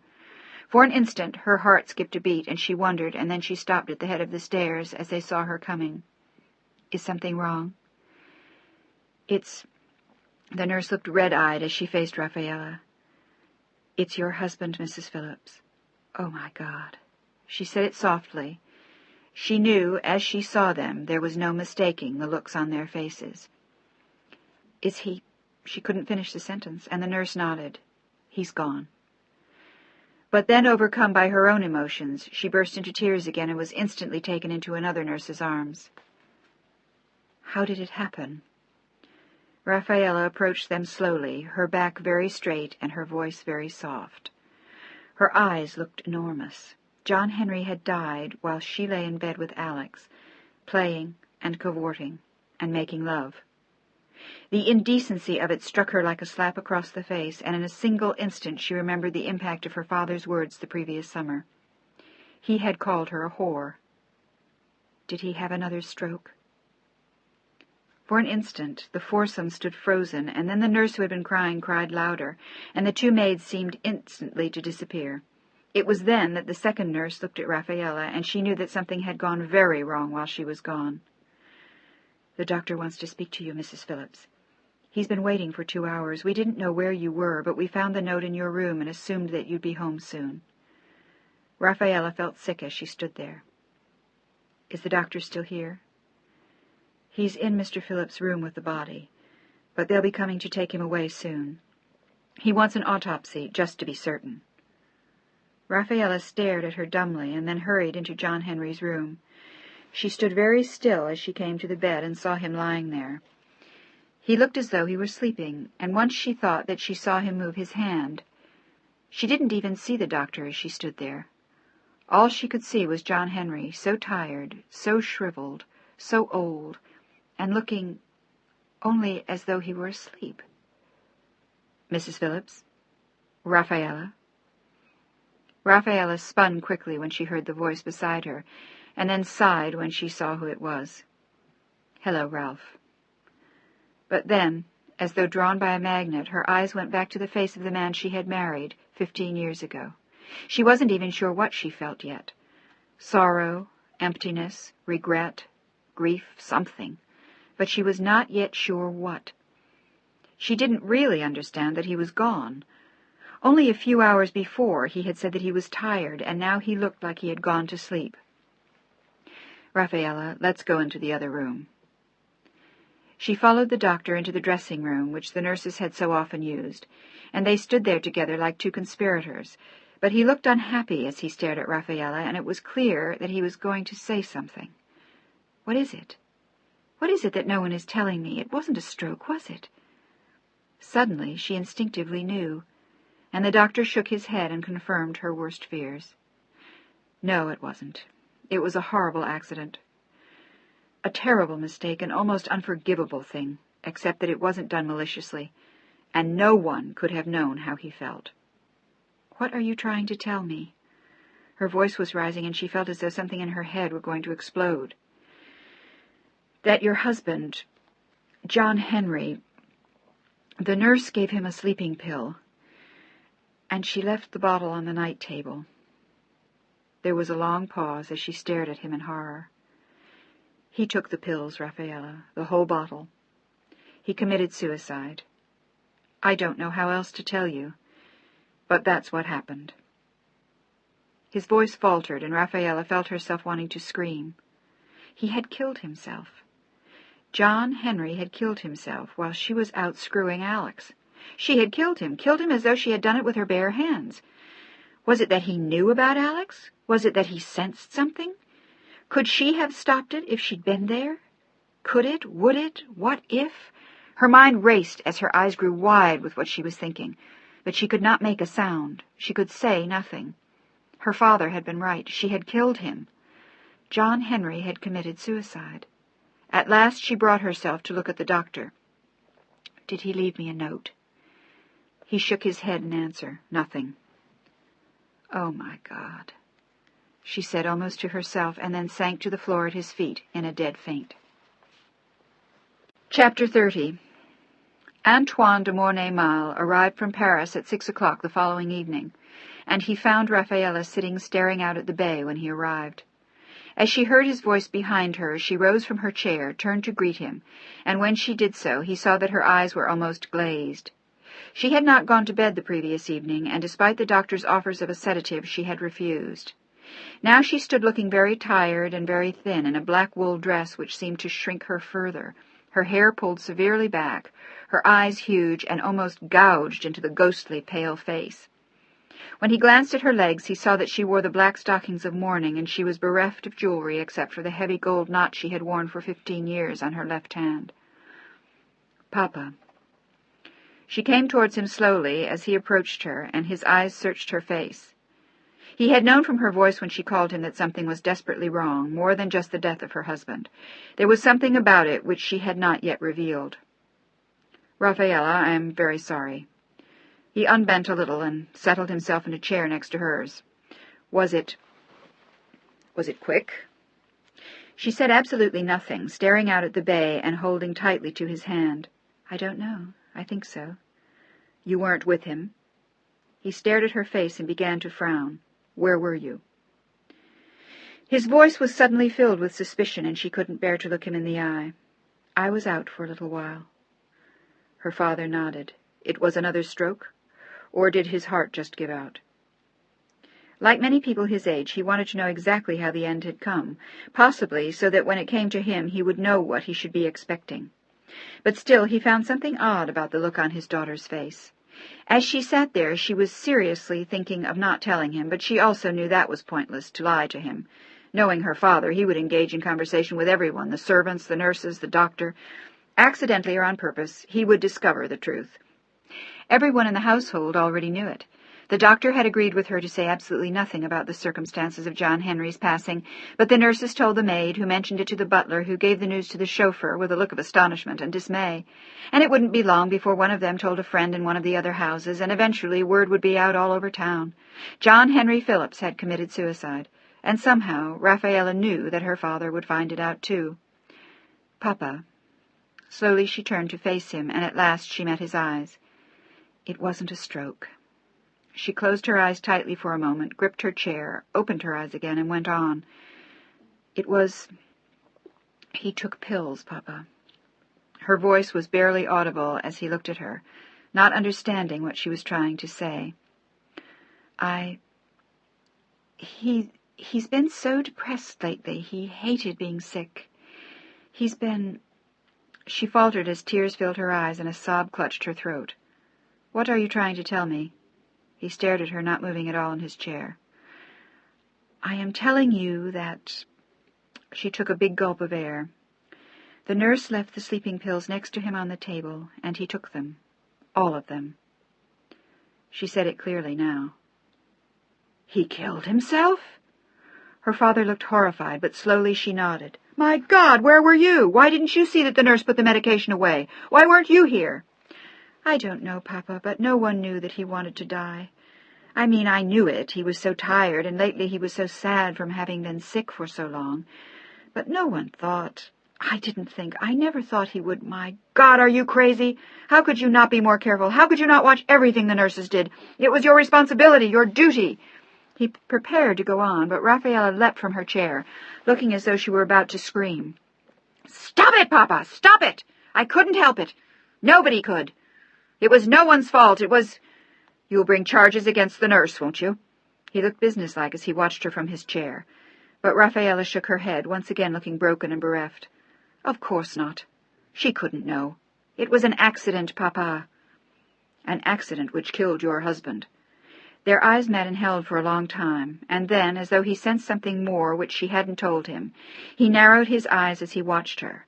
"Is there more, Rafaela? Something you haven't told me?" And then, as though it had come to him more clearly, not as a guess, but as a certainty of her guilt, he sat very straight in his chair and stared at his daughter. "Where were you when he did this, Rafaela?" She looked woefully at her father, feeling not like a woman, but more like a child. "Where were you?" He put horrible emphasis on the words when he asked the questions, and there was nothing she could say.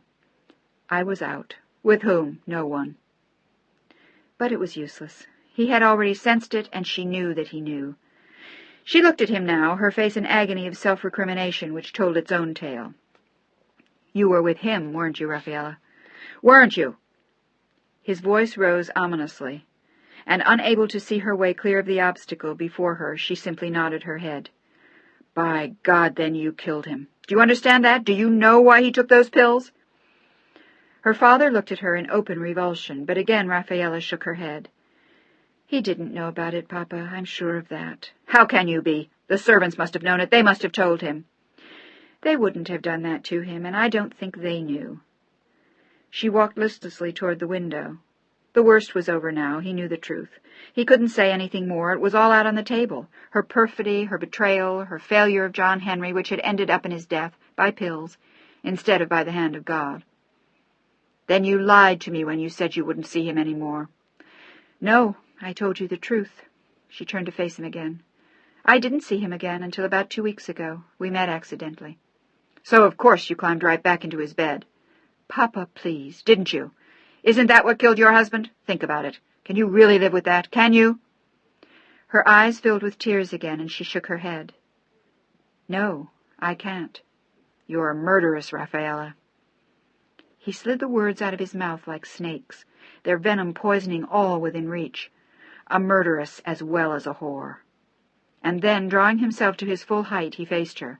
"You have disgraced me, and in my heart I disown you. But for my own sake, and the sake of your mother, I will not let you disgrace me again. I have no idea what you plan to do about your lover. I'm sure you would like nothing better than to run off with him the minute they put John Henry in the ground. But that, my dear girl, is not going to happen. Not for a moment. What you do later is none of my business. And as you keep pointing out, you're a grown woman. A repulsive one. An immoral one. But grown you certainly are. So, in a year, after a decent period of mourning, you are welcome to go about your whoring again.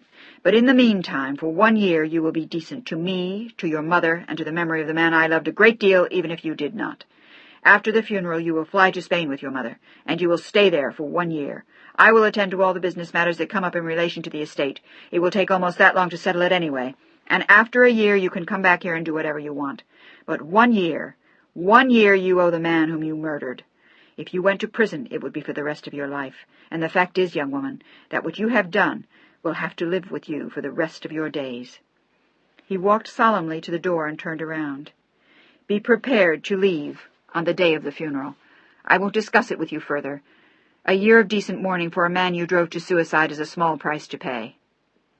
As she stood there and watched him leave the room, the tears slid slowly down her face. It wasn't until the next morning that she heard from Alex. They had kept it out of the papers for a day, but on the following morning it was there, on the front page. John Henry Phillips was dead. It explained that he had been bedridden since his first illness, that he had had several strokes, and had been incapacitated for 8 years. The article barely mentioned Rafaela, except to mention that he was survived by no children, but by his second wife, the former Rafaela de Mornay Mal y de Santos y Quadral. After that, it mentioned the corporations he had founded, the fortune he had inherited, the important international deals he had consummated over the years. But that was not what had interested Alex. He had stared at the paper in amazement when he picked it up outside on his way to work. He had stood there motionless, reading, for several minutes, and then he had rushed back inside to call Rafaela. He had wondered why she hadn't come to see him the night before, and he had been terrified that she might have had second thoughts about resuming their relationship, and that their love-making the night before had filled her with guilt and driven her away again. Now he wondered what it would mean to her that John Henry had died while she was with him. He could figure out that much from what he had read. It mentioned the night that he died, and Alex knew that he had either died while Rafaela was out or shortly after she got home. He tried to imagine the scene that had met her when she returned from their hours together, and he shuddered to himself as he dialed the phone. It had taken her several minutes to come to the phone herself after the butler answered, and when she did, her voice sounded lifeless and flat. But at her end, when she picked up the receiver and heard his voice, she felt a tremor run through her. It was like a brutal reminder of what she had been doing when her husband had taken the lethal pills. Rafaela. His voice was gentle, and it was obvious that he was upset. I just read the paper. I'm so sorry. And then, after a moment's pause, Are you all right? She had said nothing so far except hello. Yes. She spoke very slowly. I am. And then, I'm sorry. I was busy just now when you called. She had been selecting the suit they would put on John Henry, and her father had been standing by, wearing an expression that mingled accusation of her with grief for his lost friend. The funeral is tomorrow. What she told him sounded bleak and disjointed, and he sat on the stairs with the phone in his hand and closed his eyes. It was obvious what had happened. She was consumed with guilt over the death of her husband. He had to see her, to talk to her, to find out how she really was. Can I see you after the funeral, Rafaela? Just for a minute. I just want to know you're all right. Thank you, Alex. I'm fine. She sounded like a zombie, and he was suddenly frightened. It sounded as though she were heavily sedated, or worse yet, as though she were in some kind of shock. Can I see you? I'm leaving tomorrow for Spain. Tomorrow? Why? I'm going back with my parents. My father felt I should spend the period of mourning there. Oh, Jesus. Alex shook his head. What had happened? What had they done to her? What had they told her? How long is the period of mourning? She answered him expressionlessly. 1 year. He stared at the floor in stupefaction. She was going away for a year? He had lost her again, and he knew it, and he also knew that this time it was for good. If she associated John Henry's death with their reunion, then their affair would remain always an ugly moment she would want to forget. And all that he knew was that he had to see her. For a minute, for 10 seconds, anything to bring her back to reality, to remind her that he really loved her, that they had done nothing wrong, and that they had not caused John Henry's death. Rafaela, I have to see you. I don't think I can. She glanced over her shoulder and could see her father in the next room. Yes, you can. Then Alex thought of something. On the steps where I first saw you, outside your garden. Just go down there and I'll meet you. 5 minutes, Rafaela, that's all. Please? There was such a tone of pleading in his voice that she pitied him, but she felt nothing for anyone any more. Not for herself, not for Alex, maybe not even for John Henry. She was a murderess now, an evil woman. She was numb. But it wasn't Alex who had killed John Henry. She had. There was no reason to punish him. Why do you want to see me? To talk to you. What if someone sees us? But what did it matter? She had already committed the ultimate sin. And her father knew about Alex, knew she had been with him when John Henry took the pills. What difference would it make now, if it made things easier for Alex? She was leaving the next day for Spain. They won't see us, and I won't stay more than a minute. Will you meet me? She nodded slowly. Yes. 10 minutes, I'll be there. They hung up, and 10 minutes later he was waiting nervously at the bottom step, where he had first seen her, her face silhouetted in the lamplight, the lynx coat swathing her in softness. He was not prepared for the vision which came to him now as she walked down the flight of stairs. Everything about her was rigid and dark and depressing. She wore a severe black dress, no makeup, the thick black stockings, black shoes, and a look in her eyes that frightened him to his very core. He didn't even dare to approach her. He simply stood there and waited as she came to him, and then stood before him with that haunting look of agony in her black eyes. Hello, Alex. It was almost as if she were dead, too, or as if someone had killed her, which in effect her father had. Rafaela. Oh, baby. He wanted to reach out to her, but he didn't dare to. Instead, he just watched her with a look of anguish in his own eyes. And then, let's sit down. He let himself down on the steps and motioned to her to join him. Like a little robot, she did, hugging her knees close to her chest in the chill air on the cold steps. "I want you to tell me what you're feeling. You look so bottled up that it scares me, and I think you're blaming yourself for something you had nothing to do with. John Henry was old, Rafaela, and sick, and very tired. You told me that yourself. He was sick of living. He wanted to die. The timing was only coincidental." Rafaela smiled bleakly at him and shook her head as though she pitied him for being such a fool. "No, not coincidental, Alex. I killed him. He didn't die in his sleep, as it said in the papers. Or he did, but it was not a natural sleep. He took a bottle of sleeping pills." She waited for it to sink in as she watched him with her own lifeless eyes. "He committed suicide." Oh, my God. He looked startled, as though someone had slapped him. But now he understood what he had heard in her voice, and what he now saw in her face. "But do you know that for certain, Rafaela? Did he leave a note?" "No, he didn't have to. He just did it. But my father is sure that he knew about us. So, in effect, I killed him. That's what my father says, and he's right." For an instant, Alex wanted to kill her father, but he said nothing to her. How does he know that? Why else would John Henry do it? Because he was so damn tired of living like a dead man, Rafaela. How often had he told you that himself? But she only shook her head now. She wouldn't listen. Alex was proclaiming their innocence, while she knew only too well the extent of their guilt, and if not his, then assuredly her own. "You don't believe me, do you?" She shook her head slowly. "No, I don't.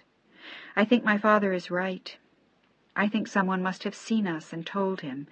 Maybe one of the servants, maybe a neighbor when we came home one night. No, Rafaela, you're wrong. The servants didn't tell him." He looked at her gently. "My sister did, when you were in Europe last summer." "Oh, my God!" Rafaela looked as though she might faint, but he reached out and took her hand. "It wasn't like that. Kay meant it to be, but it wasn't. One of his secretaries called and asked me to come to the house." "And you did?" She looked shocked. "I did. He was a wonderful man, Rafaela." There were tears in his eyes now, as well as hers. "What happened?" "We talked for a long time. About you. About me, I guess. About us. He gave me his blessing, Rafaela." The tears spilled from Alex's eyes. "He told me to take care of you afterwards." He reached out to her then, but she pulled back. The blessing didn't count now. Even Alex knew it. It was too late for that. "Rafaela, darling, don't let them hurt you. Don't let them take something away that we both want, that even John Henry respected, something that is so right. We're not right. We were very, very wrong. Were we?" He faced her squarely as they sat there. "Do you really believe that?" "What choice do I have, Alex? How can I believe differently? What I did killed my husband, drove him to suicide. Can you really tell me that I've done nothing wrong?" "Yes. And so would anyone else who knew the story. You're innocent, Rafaela, no matter what your father says. If John Henry were alive, I'm sure he would tell you the same thing. Are you sure he didn't leave you a letter?" He searched her eyes as he asked her. It seemed odd that John Henry had left nothing. He seemed like the kind of man who would, but she only shook her head again. "Nothing. The doctor checked when he got there, and so did the nurses. There was nothing." "You're sure?" She nodded again. "So now what? You go to Spain with your mother to atone for your sin?" She nodded once more. "And then what? You come back here?" He mentally resigned himself to a long, lonely year. "I don't know. I'll have to come back to settle things. I'll put the house on the market after the estate has been cleared, and then—" She faltered and stared at her feet as she spoke in a monotone. "I suppose I'll go back to Paris or maybe Spain." "Rafaela, that's crazy." He couldn't keep his hands from hers any more. He clasped her long, thin fingers in his own. "I love you. I want to marry you. There's no reason for us not to. We haven't done anything wrong." "Yes, Alex." She pulled away from him very slowly, retrieving her hand from his. "We have. I have done something very wrong. And for the rest of time you'll bear that burden, is that it?" But more to the point, he knew as he sat there that for the rest of time he would remind her of what she considered her great sin. He had lost her. to a quirk of fate, of timing, to insanity of a tired old man, to the evil interpretations of her father. He had lost her. And then, as though she knew what he was thinking, she nodded and stood up. She stood looking at him for a long moment, and then softly she whispered, "Goodbye." She didn't touch him or kiss him, and she didn't wait for an answer. She simply turned and walked slowly up the stairs, as Alex watched her, aghast at what he was losing, at what she was doing. In her unrelenting black garb she looked like a nun. This was the third time he had lost her, but this time he knew it was for good. When she reached the well-concealed garden door, she pushed it open and closed it behind her. She did not look back at Alex, and there was no sound after the door had closed. Alex just stood there for what felt like hours, and then slowly, aching, and feeling as though he were dying, he walked painfully up the stairs, got into his car, and drove home. Chapter 31. The funeral was as private as they could keep it, but there were still well over 100 people in the pews of the little church. Rafaela sat in the front pew with her mother and father. There were tears on her father's cheeks, and her mother sobbed openly for a man she had barely known. In the pew immediately behind them were the half-dozen relatives who had accompanied her mother from Spain, Alejandra's brother and 2 of her sisters, a cousin and her daughter and son. The group had allegedly come to lend support to Rafaela as well as Alejandra, but Rafaela felt more as though they were the prison guards come to escort her back to Spain. It was she who sat dry-eyed through the funeral, staring blindly at the coffin covered in a blanket of white roses. Her mother had taken care of the flowers, her father the rest of the arrangements. Rafaela had had to do nothing except sit in her room and think of what she had done. Now and then she thought of Alex, his face when she had last seen him, of what he had told her, but she knew that he was wrong in what he was thinking. It was also obviously her fault, as her father had told her, and Alex was only trying to assuage her guilt. It was strange to realize that she had lost both of them at the same time. She had lost Alex as much as she had John Henry, and she knew, as she sat there stiffly, listening to the music, that she would never see either of them again. It was then that the tears began to flow slowly, rolling mercilessly down her cheeks beneath the thick black veil, until they fell silently onto her delicate hands folded in her lap. She never moved once during the entire ceremony. She only sat there, a criminal at a tribunal, with nothing to say in her own defense. For a single mad moment, she wanted to jump up and tell them that she hadn't killed him on purpose, that she was innocent, that it was all a mistake. But she wasn't innocent. She reminded herself silently. She was guilty, and now she would have to pay. When it was over, they drove to the cemetery in silence. He was to be buried beside his first wife and their son, and Rafaela knew, as she looked at the grassy knoll where they were buried, that she would never rest there with him. It was unlikely that she would ever again live in California. She would return for a few weeks in a year to pick up her things and sell the house, and then one day she would die and be buried in Europe. It seemed more fitting somehow. She had no right to lie here with him. She was the woman who had killed him, his murderess. It would have been blasphemy to bury her in his plot. And at the end of the prayer said by the priest at the graveyard, her father glanced at her as though saying the same thing. They drove back to the house once again in silence, and Rafaela returned to her room. Her packing was almost done. She had nothing to do, and she didn't want to speak or to see anyone. No one seemed particularly anxious to speak to her. The whole family knew what had happened. Her aunts and uncles and cousins did not know about the affair, but they knew that John Henry had committed suicide, and their eyes seemed almost accusing to Rafaela, as though they were saying again and again that it was her fault.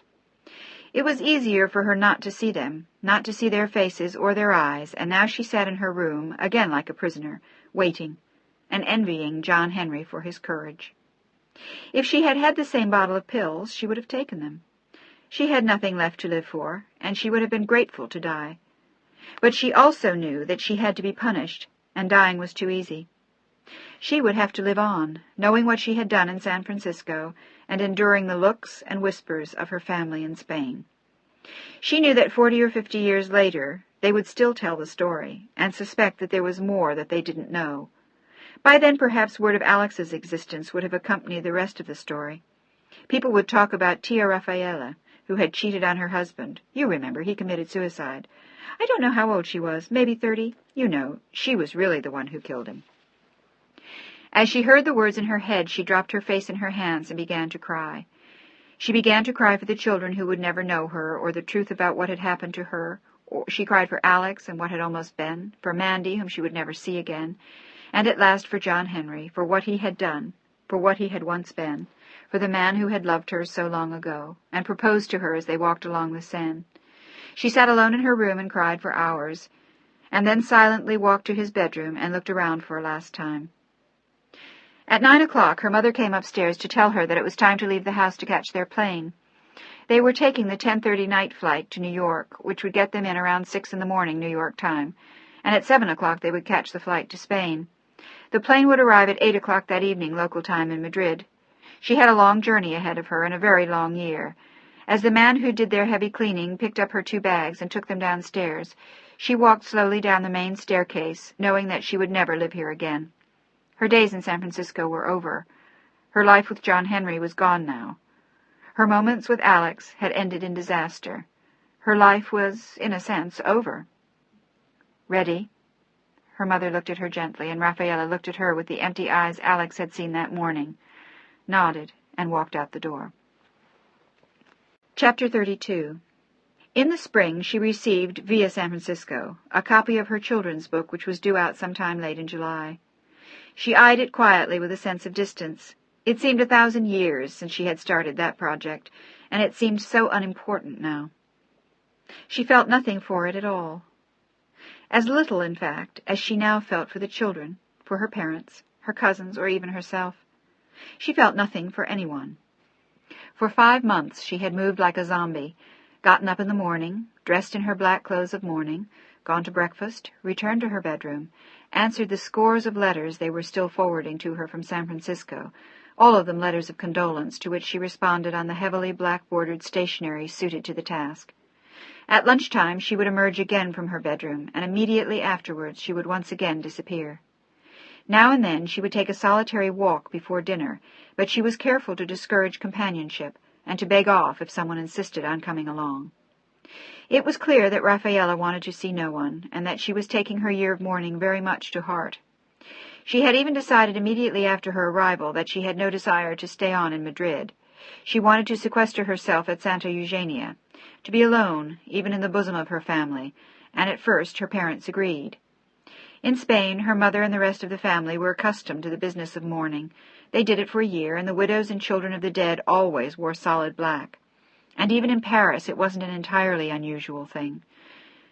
But the zeal with which Rafaela threw herself into mourning struck everyone strangely. It was as though she were punishing herself and atoning for countless unspoken sins. After the first 3 months, her mother suggested she go to Paris, but the suggestion met with an instant refusal. She wanted to stay at Santa Eugenia. She had no desire to go anywhere else. She shunned everyone's company, even her mother's. She did nothing anyone knew of except stay in her room, write her endless letters in response to the cards and letters of condolence, and go for her solitary walks.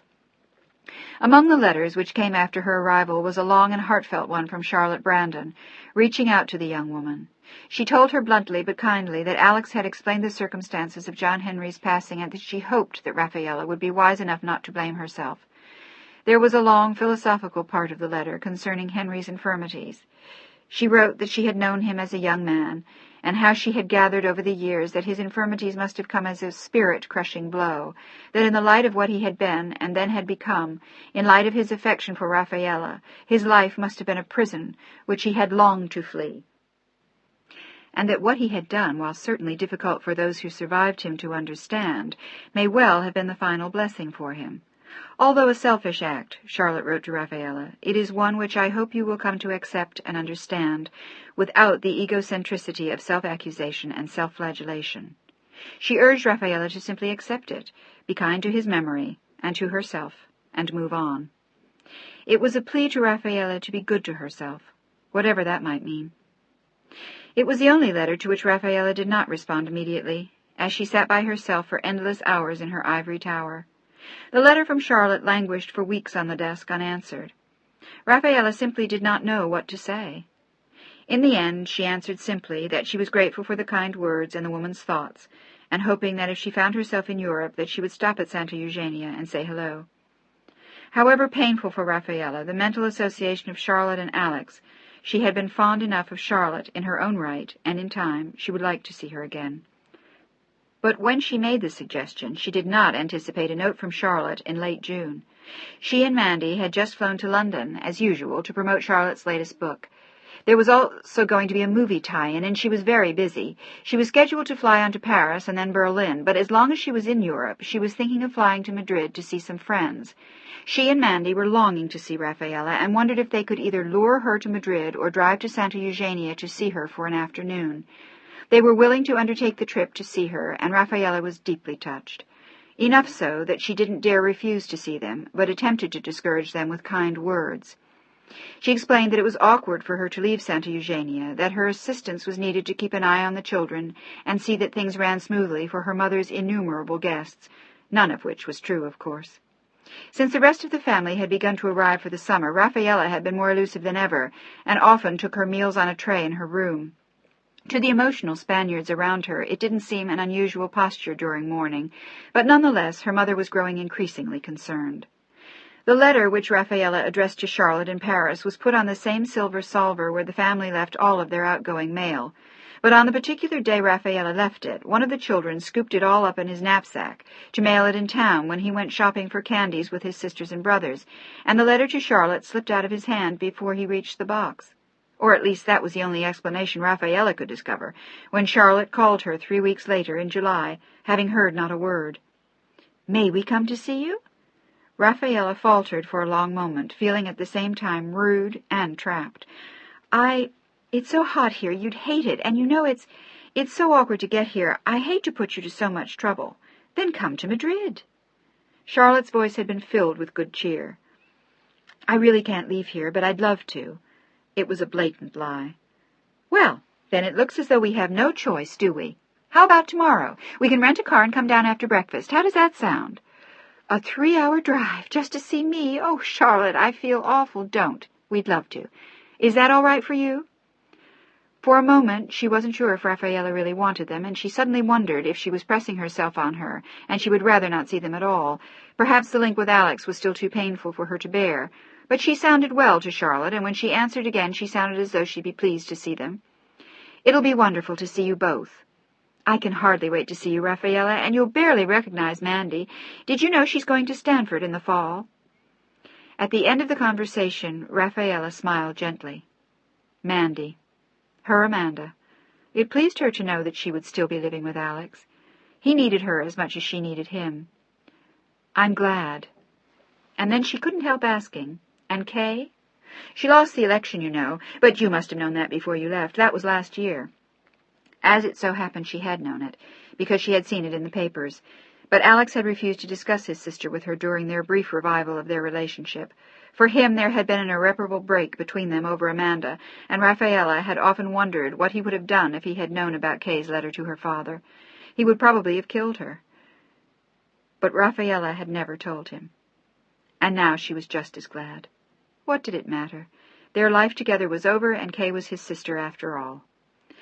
"Darling, we'll catch up on all this tomorrow. Can we bring you anything from Madrid?" "Just yourselves." Rafaela smiled and hung up. But for the rest of the day she paced her room nervously. Why had she let them talk her into it? And what would she do when they came? She didn't want to see Charlotte or Amanda, didn't want any reminders of her past life. She was leading a new life now at Santa Eugenia. This was all she would ever have now. What was the point of staying in touch with the past?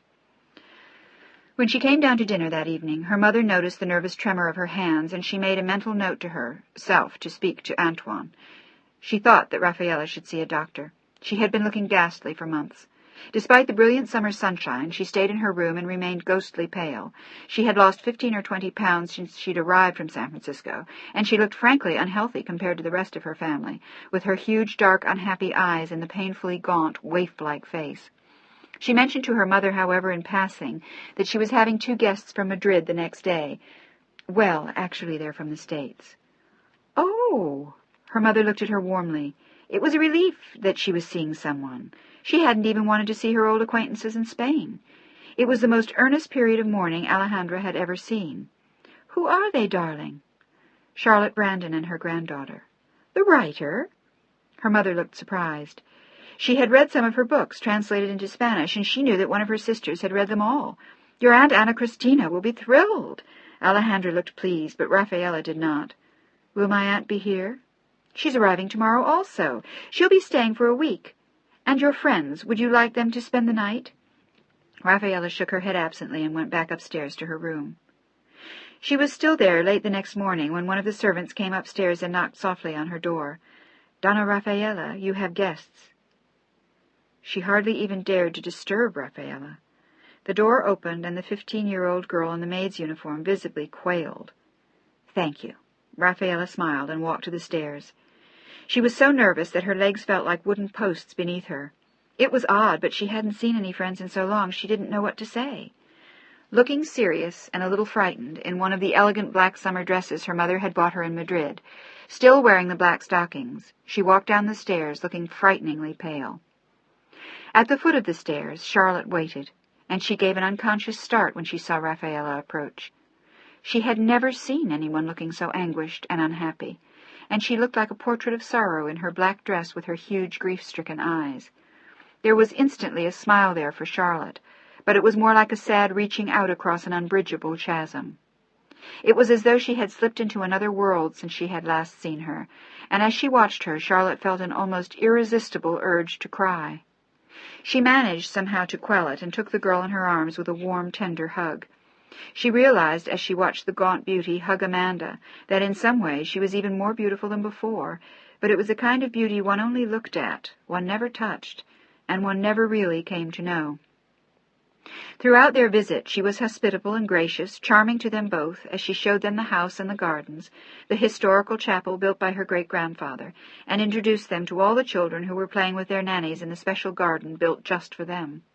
It was an extraordinary place to spend a summer, Charlotte found herself thinking, and it was a relic of another life, another world, but it was no place for a young woman like Rafaela to be buried, and it frightened her when Rafaela told her that she planned to stay there.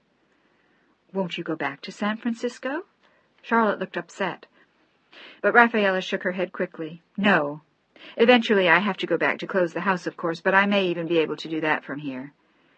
"Then won't you want to move to Paris or Madrid?" "No." She said it firmly and then smiled at Amanda, but Amanda had said almost nothing. She had only stared at Rafaela, for the most part, since they had arrived. It was like seeing the ghost of someone they had once known. This wasn't Rafaela. It was a kind of broken dream. And like Charlotte, Mandy spent the afternoon trying not to cry. All she could think of were the times with Alex, when he and Rafaela had been so happy, when she had been there when Mandy got home from school every day. But now, as she looked at this woman, she was a stranger, something different and foreign. She reminded Mandy of Rafaela, but nothing more than that. It was a relief when at last Rafaela suggested she go swimming, and as Rafaela had so long ago, she tried to work out her feelings with a long, exhausting swim, which gave Charlotte an opportunity to be alone with Rafaela, something she had longed for all day. Now, as they sat side by side in comfortable chairs in a secluded corner of the garden, Charlotte looked at her with a tender smile. "Rafaela, may I speak to you as an old friend?" "Always." But the look of the frightened doe came to her quickly. She didn't want to answer any questions, didn't want to have to explain about her decisions. This was her life now, and she didn't want it exposed to anyone but herself. "I think you are tormenting yourself beyond anything that anyone can imagine. I see it in your face, in the haunted look in your eyes, in the way you speak. Rafaela, what can I tell you? What can anyone say to set you free?" She had gone right to the heart of the matter in a single minute, and Rafaela turned her face away so that the older woman would not see the shimmer of tears in her eyes. She appeared to be looking at the garden, but slowly, sadly, she shook her head. "I will never be free again, Charlotte." "But you are imprisoning yourself in this life. You are wrapped in guilt over something I will never believe was your doing. Never. I will always believe that your husband was tired of living, and if you let yourself, I think you'd know that too." "I don't know that. I never will. It doesn't matter anyway. I had a full life. I was married for 15 years. I want nothing more. I am here now. I have come home. Except that it's not home to you any more, Rafaela, and you're talking like an old woman." Rafaela smiled. "That's how I feel." "That's crazy." And then, on the spur of the moment, she looked Rafaela in the eye. "Why don't you come to Paris with us?" "Now?" Rafaela looked shocked. "We're going back to Madrid tonight, and we fly to Paris tomorrow. How does that sound?" "Slightly mad." Rafaela smiled gently. It appealed to her not at all. She hadn't been to Paris in a year now, but she had absolutely no desire to go. "Will you think about it?" Rafaela shook her head sadly. "No, Charlotte. I want to stay here." "But why? Why must you do this? It's not right for you." "Yes," she nodded slowly, "it is." And then, finally, she dared to ask the question that had been on her mind all day long. "How is Alex? Is he all right now?" He had written to her twice, and she had not answered, but she had seen in his letters that he was distraught over what had happened, and it was compounded by her removal, her silence, and her original insistence that they would not meet again. Charlotte nodded slowly. "He's coping." But this had been much harder than his separation from Rachel, and she was no longer entirely certain that he would ever be quite the same. She wasn't sure whether or not she should say that to Rafaela. She wasn't sure that Rafaela could bear any more guilt than she was already carrying around. "You never wrote to him, did you?" "No." She looked at Charlotte squarely in the eye. "I thought it would be better for him if I cut the cords all at once." "That was what you thought once before, wasn't it? And you were wrong that time, too." "That was different." Rafaela looked vague, remembering the scene in Paris with her father only a year before. How intense it had all been, how important, and now everything had changed and none of it mattered any more. Kay had lost her precious election. She had lost Alex. John Henry was dead. Rafaela glanced up at Charlotte now. "Kay wrote a letter to my father telling him about the affair with Alex, begging him to stop us, which he did." Seeing how shocked she was by this revelation, she decided not to add to the information about the letter to John Henry, which had been an even crueler act. She smiled at Alex's mother. "He threatened to tell my husband. He had me followed. He also insisted that I was being selfish and destroying Alex's life by keeping him from marrying and having children." She sighed softly. "That time, I really had no choice." "And this time?" "My father wanted me to come here for a year. He thought it was the least I could do." Her voice dropped to barely more than a whisper. "After killing John Henry." "But you didn't kill him." A moment passed between them, and then, "What happens after the year? Will your family be unhappy if you leave here?" "I don't know. It doesn't make any difference, Charlotte. I won't. This is where I belong. This is where I will stay. Why do you belong here?" "I don't want to discuss it." "Stop punishing yourself, damn it!" She reached out and took Rafaela's hands in her own. "You're a beautiful young woman with a fine mind and a good heart. You deserve a full, happy life, children, a husband. With Alex or with someone else, that's up to you. But you can't bury yourself here, Rafaela." Rafaela pulled her hand slowly out of Charlotte's. "Yes, I can. I can't live anywhere else with what I've done. Whoever I touched, whoever I loved, whoever I married, I would think of John Henry and of Alex. One man I killed, and the other I nearly destroyed. What right do I have to touch the life of anyone else?" "Because you have neither killed nor destroyed anyone. God, I wish I could get that across to you." But she knew that it was almost hopeless. Rafaela was locked in her private dungeon and could barely hear what was being said. "Then you won't come to Paris?" "No," she smiled gently, "but I thank you for the invitation. And Mandy looks wonderful." It was the signal that Rafaela no longer wished to talk about herself. She was no longer willing to discuss her decisions. She suggested instead that they visit the rose gardens at the far end of the estate. After that they rejoined Amanda, and a little while later it was time for them to go. She watched them leave with a look of regret, and then walked back into the big house and across the pink marble hallway, and made her way slowly up the stairs. As Charlotte pulled their rented car through the main gates of Santa Eugenia, Amanda burst into tears. But why wouldn't she come to Paris? There were tears in Charlotte's eyes as well. "Because she didn't want to, Mandy. She wants to bury herself alive here." "Couldn't you talk to her?" Mandy blew her nose and dabbed her eyes. "God, she looked awful. She looks like she died, not him." "In a way, I think she did." Charlotte let the tears roll down her cheeks as she turned onto the highway to Madrid. Chapter 33. It was in September that Alejandra began to push Rafaela. The rest of the family had gone back to Barcelona and Madrid, and Rafaela was determined to sit out the winter at Santa Eugenia. She insisted that she wanted to work on another children's book, but it was a lame excuse. She had no interest in writing any more, and she knew it. But her mother insisted that Rafaela return with her to Madrid. "I don't want to, Mother." "Nonsense. It'll be good for you." "Why?" "I can't go to the theater or the opera or any dinner parties." Her mother looked pensive as she gazed at the wan, tired face before her. "It's been 9 months, Rafaela. You could go out with me once in a while." "Thank you." She looked bleakly at her mother. "But I want to stay here." The discussion had gone nowhere for over an hour, and as usual, afterwards, Rafaela had disappeared to her room. She would sit there for hours looking out at the gardens, thinking, dreaming. There were fewer letters to answer now, and she never read books any more. She just sat there, thinking, sometimes about John Henry, sometimes about Alex, and about moments they had shared. Then she would think about the trip to Paris, when her father had thrown her out of his house and called her a whore. After that, she would think of the scene she had found when she came home that night after John Henry, and then her father's arrival, his calling her a murderess.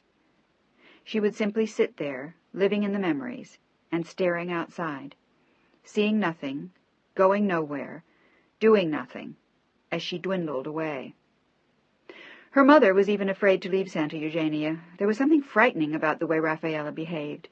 She was so removed, so distracted, so distant and indifferent. She never seemed to eat any more, never spoke to anyone unless she had to, never entered into jokes or discussions or moments of laughter. It was ghastly to see her that way. But at the end of September, her mother finally insisted. "I don't care what you say, Rafaela. I'm taking you back to Madrid. You can lock yourself up there." Besides, she was tired of the dreary autumn in the country. She herself was hungry for amusement. She couldn't understand how a young woman of 34 could bear the life she led. So Rafaela packed her bags and went with her, saying nothing on the drive, and then going upstairs to the large suite of rooms she always occupied in her mother's house. No one even seemed to notice her any more as she drifted among them, the aunts or the cousins or the brothers or the uncles. They had simply come to accept her the way she now was. Her mother began the season with a round of parties. There was music and dancing and laughter in the house. She endorsed several benefits and took large groups to the opera, gave large and small dinner parties, and seemed to constantly entertain an army of friends. By the 1st of November, Rafaela could no longer stand it. It seemed as though every time she went downstairs there were 40 people waiting there in evening dresses and black ties, and her mother had flatly refused to allow her to continue to eat in her rooms. She insisted that it was unhealthy, and even if she was in mourning, she could at least eat with her mother's guests. Besides, it did her good to see people, her mother insisted. But Rafaela didn't agree.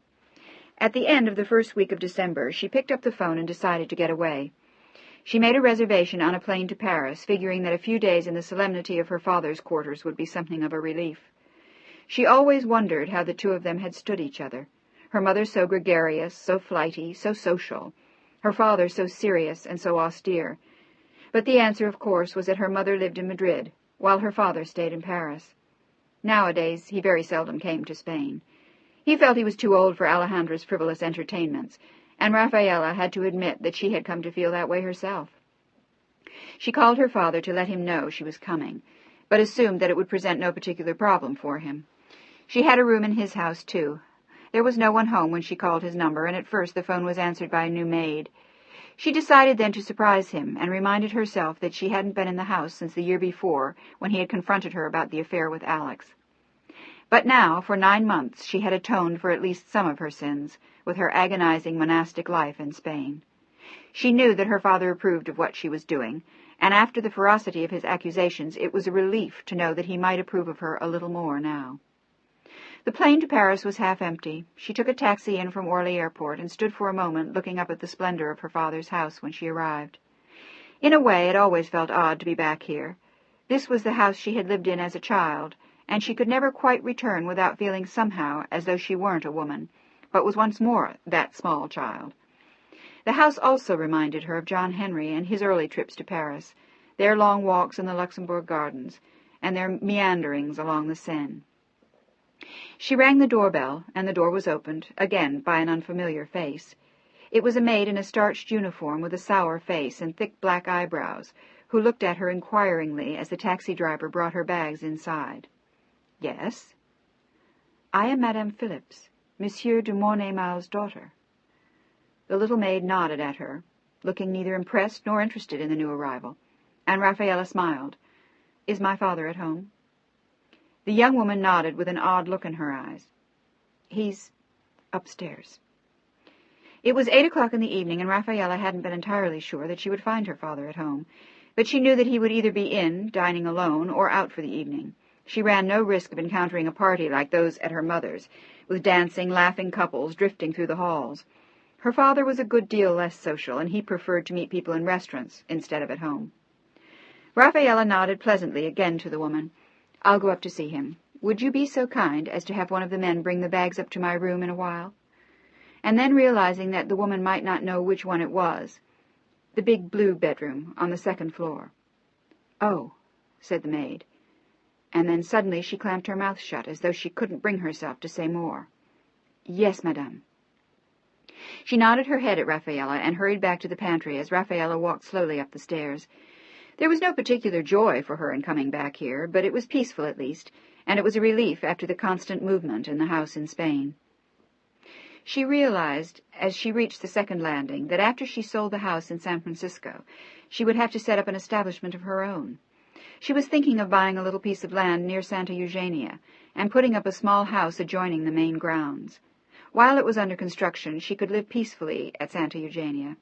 It would give her the perfect excuse not to be in town. All of that was part of what she wanted to discuss with her father. He had been handling the estate for her since she left San Francisco, and now she wanted to know where things stood. In a few more months she wanted to go back to California and close up the house. She hesitated for a long moment in front of her father's study, looking at the elaborately carved double doors, and then she walked on quietly to her own room to take off her coat, wash her hands, and comb her hair. There was no rush to see her father. She assumed that he would probably be reading in his library or going over some papers, smoking a cigar. Without stopping to think of what she was doing, she turned the large brass knob and stepped into the anteroom of her old room. There were 2 sets of double doors, which sealed off the entrance. She passed through one set, and then casually opened the next ones, and walked into the room. But there was the suddenly startling feeling of having walked into the wrong apartment.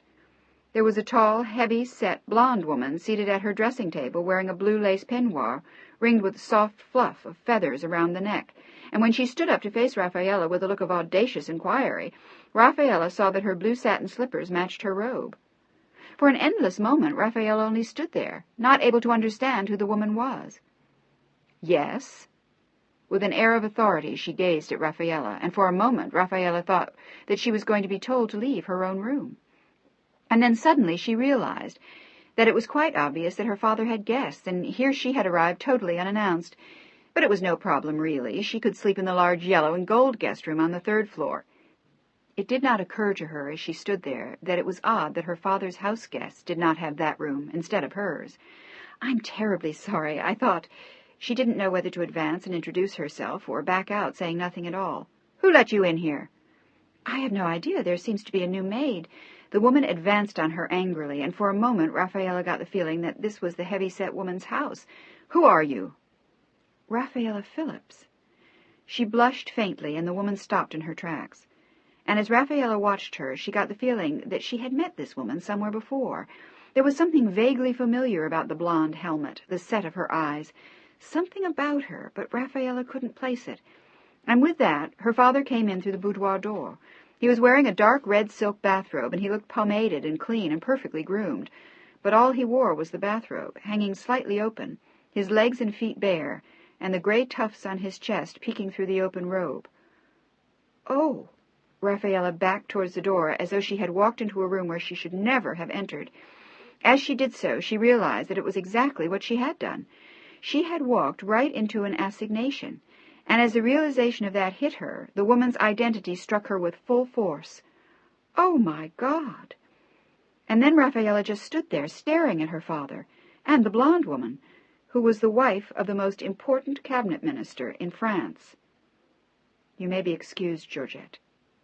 His tone was austere, but his face looked nervous, and the woman had flushed and turned away. "Georgette," he spoke to her softly, nodding toward the boudoir, and she disappeared, and he faced his daughter, pulling the robe tightly close. "May I ask what you're doing here like this, unannounced, and in this room?" She looked at him for a long time before answering, and suddenly the rage that she should have felt a year earlier washed over her with a force she could neither stop nor resist. Step by step she advanced towards him with a light in her eyes he had never seen there before.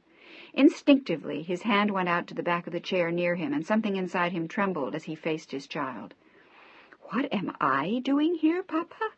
I came to visit you. I thought I'd come to see my father in Paris. Is that surprising?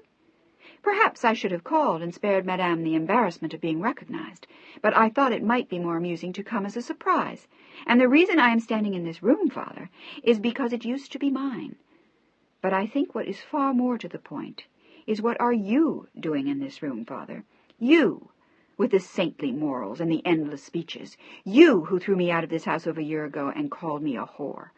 You who called me a murderess because I killed my 79-year-old husband, who had been almost dead for almost 9 years.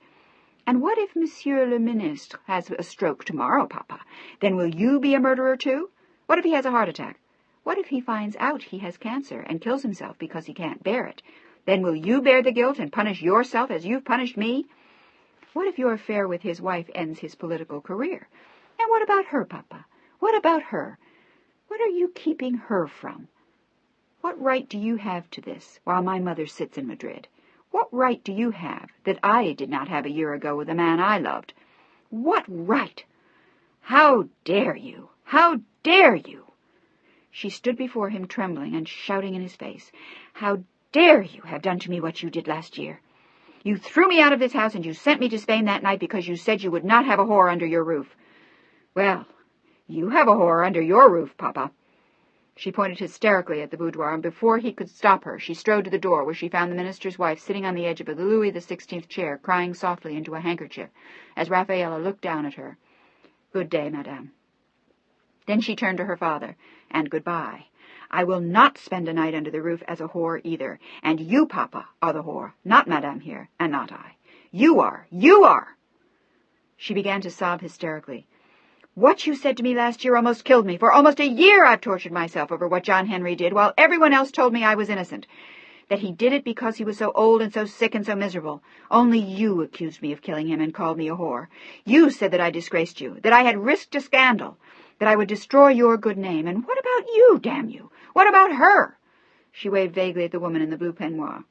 "Don't you think this would be a scandal, to top all scandals? What about your servants? What about Monsieur le Ministre?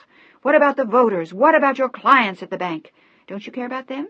Or is it that I am the only one who can be disgraceful? My God, what I did was so much less than this. And you have a right to this, if that's what you want. Who am I to tell you what you can and can't do, what's wrong and what isn't? But how dare you call me names? How dare you do what you did to me?" She hung her head for a moment, sobbing, and then glared at him again. "I will never forgive you, Papa, never!" He looked like a broken man as he stared at her, his aging body hanging loosely in the bathrobe, his face registering the pain of what she had just said. "Raffaella, I was wrong. I was wrong. This happened afterwards. I swear it. It started this summer. I don't give a damn when it started." She fired the words at him as he stood looking at her and at his mistress, crying in her chair. "When I did it, you called me a killer. Now that it's you, it's all right. I would have spent the rest of my life at Santa Eugenia eating out my soul. And do you know why? Because of what you said. Because I believed you. Because I felt so desperately guilty that I accepted all the misery you heaped on my head." She shook her head then, and walked out of the boudoir to the door of the main room. He followed her, looking lamely after her, and she stopped for only an instant at the door to look back at him with an expression of scorn. "Raffaella, I'm sorry." "What are you sorry about, Father? That I found you out? Would you have come to tell me? Would you have told me that you had changed your mind, that I hadn't killed my husband? Would you have let me know that you'd thought things over and perhaps you were wrong? Just when would you have told me? If I hadn't walked in on you, just when would you have come to me and said that? When? I don't know. His voice was a hoarse whisper. In time I would have. Would you? She shook her head firmly. I don't believe you. You'd never have done it.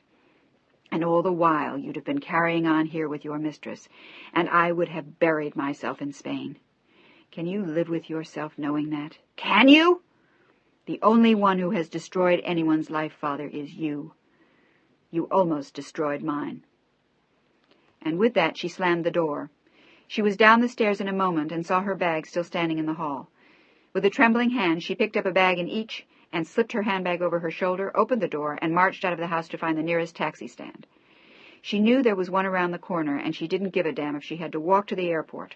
She was going back to Spain. She was still trembling and shaken when she finally found a taxi, and when she told the driver to take her to Orly, she put her head back on the seat and closed her eyes. She was suddenly filled with hatred and anger against her father. What a bastard he was! What a hypocrite! What about her mother?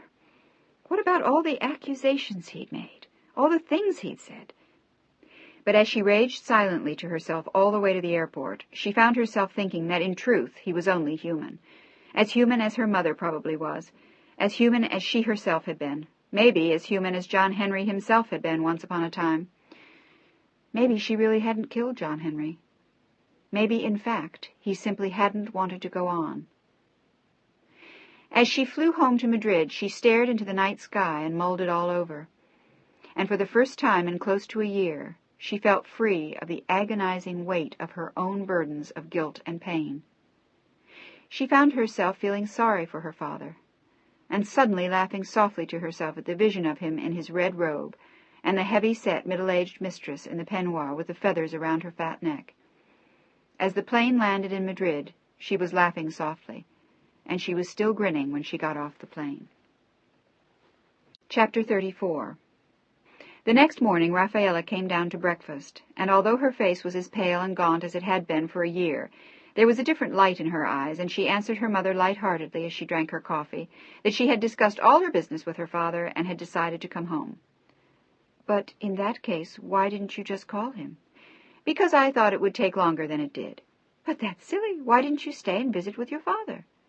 Rafaela put her coffee cup down quietly. Because I wanted to get back here as soon as I could, Mother. Oh? Alejandra sensed something brewing and carefully watched her daughter's eyes. Why? I'm going home. To Santa Eugenia? Alejandra looked annoyed. Oh, not that again, for heaven's sake. At least stay in Madrid until Christmas, and then we'll all be there together. But I don't want you there now. It's much too dreary at this time of year. I know it is, and that's not where I'm going. I meant San Francisco. What? Her mother looked stunned. Is that what you discussed with your father? What did he say? Nothing. Rafaela almost smiled at the memory of the red bathrobe. It's my decision. What she had learned of her father had finally freed her. I want to go home. Don't be ridiculous. This is your home, Rafaela. She waved around at the elaborate house that had been in the family for 50 years. Yes, partly. But I have a home there, too. I want to go back there. And do what? Her mother looked unhappy. First she had hidden at Santa Eugenia like a wounded animal, and now she wanted to flee. But she had to admit that there was something alive there. It was only a glimpse, a glimmer, but it was a reminder of the woman Rafaela had once been. She was still strangely quiet, oddly private. Even now she would not say what she was going to do. Alejandra found herself wondering if she had heard from that man again, if that was why she was going, and if that was the case, she was not very pleased. It had only been 10 months since the death of her husband, after all. Why don't you wait until the spring? Rafaela shook her head. No, I'm going now. When? Tomorrow. She decided as she said it, put down her coffee cup, and looked her mother in the eye. And I don't know how long I'll stay or when I'll be back. I may sell the house there, I may not. I just don't know. The only thing I do know is that when I walked out on everything I had there, I was in shock. I have to go back. Her mother knew that it was true, but she was afraid to lose her. She didn't want Rafaela to stay in the States. She belonged in Spain. Why don't you just let your father take care of everything for you? It was what Alejandra would have done herself. No, Rafaela looked at her firmly. I'm not a child any more. Do you want to take one of your cousins? Rafaela smiled gently. No, Mother. I'll be fine. She attempted to discuss it several more times with Rafaela, but to no avail, and it was too late when her father received her message. The next day, with trembling hands, he picked up the phone and called Spain. He thought that perhaps Rafaela had told her that his own marriage was going to explode now in a burst of flame. But what he learned was only that Rafaela had flown back to California that morning. It was too late to stop her, but Alejandra wanted him to call her and tell her to come home. I don't think she'll listen, Alejandra. She'll listen to you, Antoine. He heard the words with a sudden vision of the scene Rafaela had walked in on 2 days before, and he found himself suddenly very grateful that she hadn't told her mother. Now he only shook his head. No, she won't listen to me, Alejandra. Not any more. Chapter 35. The plane landed at San Francisco International Airport at 3 o'clock in the afternoon on a brilliantly clear December day. The sun was shining brightly, the air was warm, the wind brisk, and Rafaela took a deep breath, wondering how she had survived without that crisp air. It felt good in her soul just to be there, and when she checked her bags out of customs herself, she felt strong and free and independent as she walked outside with the porter and hailed a cab. There was no limousine this time waiting for her. There had been no special exit from the plane. She hadn't asked to be escorted through customs. She had come through just like everyone else, and it felt good. She was tired of being hidden and protected. She knew that it was time she could take care of herself. She had called ahead to tell John Henry's staff that she was coming. There were only a few people at the house now anyway. The others had all been let go by her father, some with pensions, some with small sums left to them by John Henry, but all with regret at the era they saw close. They all believed that Rafaela would never come back again, and it was with amazement that the remaining few had heard that she was on her way. When the cab pulled up in front of the mansion and she rang the doorbell, she was greeted with warmth and friendly smiles. They were all happy to see her, happy to have someone in the house again besides each other, although they all suspected that her return was an omen of change, too. That evening they fixed her a handsome dinner, with turkey and stuffing and sweet potatoes and asparagus, and a wonderful apple pie. In the pantry they all commented on how painfully thin she had gotten, and how unhappy she looked, how tired, and how they had never seen such sad eyes. But she looked better than she had looked at Santa Eugenia for the past year, not that any of them could have known that. To please them, she had eaten in the dining room, and afterwards she wandered slowly around the house. It looked sad somehow, empty, unloved, a relic of another era, and as she looked around her, she knew it was time to bring it to a close. If she stayed in San Francisco, which she was not at all sure of, she would have no need of a house like this. She knew as she wandered slowly upstairs that it would always depress her. She would always remember John Henry here, diminished, as he had been in his last years. In a way, she was tempted to stay in San Francisco, but if she did, she would need a much smaller house, like Alex's house, on Vallejo. Despite all her efforts not to let it do that, her mind drifted once again back to him. It was impossible to walk into her bedroom and not think of all the nights when she'd waited impatiently to go to him. She thought of it now as she stood looking around her, wondering how he was, what had happened, what he'd done with his life in the last year. She had never heard again from Amanda or Charlotte, and she somehow suspected that she would not. Nor did she plan to contact them, or Alex. She had no intention of calling him to tell him she was back. She had come to face the memories of John Henry, to close the house, to pack up his belongings, to face herself. She no longer thought of herself entirely as a killer, but if she was going to live with what had happened, she knew that she had to deal with it, where it had happened, and face it all squarely before she went on, and either stayed in San Francisco or went back to Spain. Where she stayed was no longer important. How she felt about what had happened would determine the whole course of her life. She knew that all too well as she roved restlessly from room to room now, trying not to think of Alex, not to let her mind wander, not even to allow herself to feel guilty again for the way that John Henry had died. It was almost midnight when she finally had the courage to walk into his bedroom. She stood there for a long moment, looking around, remembered the hours she had spent with him, reading to him, talking, listening, eating dinner on trays, and then for some reason she remembered the poems he had been so fond of. And as though she had always meant to do that, she walked slowly to the bookcase and began to look over the books. She found the slim volume on the bottom shelf where someone had put it. Much of the time he had kept it on the night table next to his bed.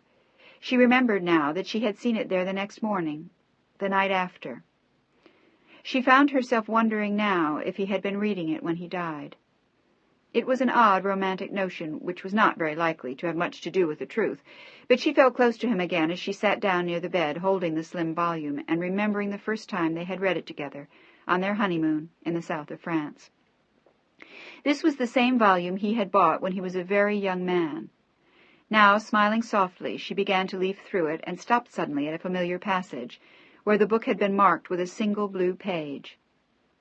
As the book opened to where the paper had been inserted, her heart suddenly leapt strangely as she realized that the single sheet was covered in the shaky scrawl John Henry had developed in his final years. It was as though he had left her something, some message, some last words. And then she began to read. She realized that was precisely what he had done, and as she glanced at the foot of the letter, her eyes filled with tears. "My darling Rafaela," she read the words again through a blur of tears which began slowly to spill down her cheeks. "It is an endless evening, at the conclusion of an endless lifetime. A rich lifetime. A richer one because of you. What a priceless gift you have been, my darling. One perfect, flawless diamond. You have never ceased to fill me with awe, to bring me pleasure, to give me joy. Now I can only beg you to forgive me. I have thought of this for so long. I have wanted for such a long time to be free. I go now without your permission, but I hope with your blessing. Forgive me, my darling. I leave you with all the love I ever had to give.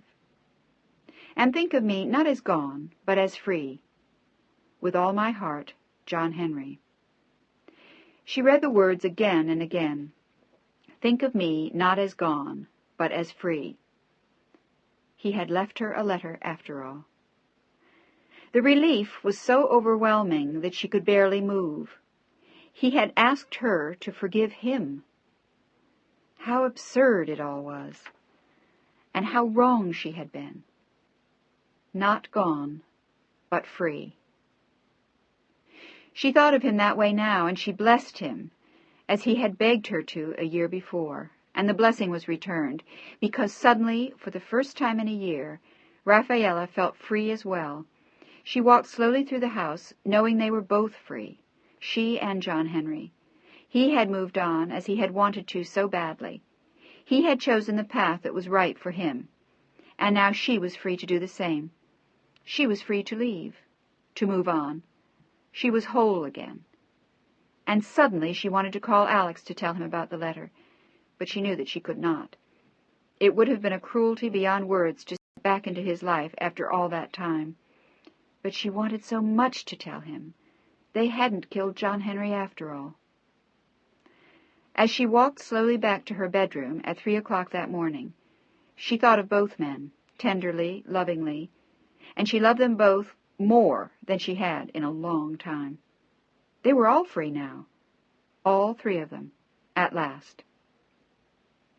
She called the real estate agent the next morning, listed the house, called several museums, the libraries at both UC and Stanford, and a moving company, asking for several men and some boxes and tape. It was time to go now. She had made up her mind. She wasn't sure where she was going or what she would do, but it was time to get out of the house that had been John Henry's and never hers. Maybe it was even time to go back to Europe, but of that she was not yet sure. With John Henry's letter she was absolved of her sin. She folded it neatly and put it in her handbag. She wanted to put it in the bank with some of her important papers. It was the most important piece of paper she had ever owned. By the end of the week, she had made her endorsements to the museums, and the 2 universities she had called had divided up her books.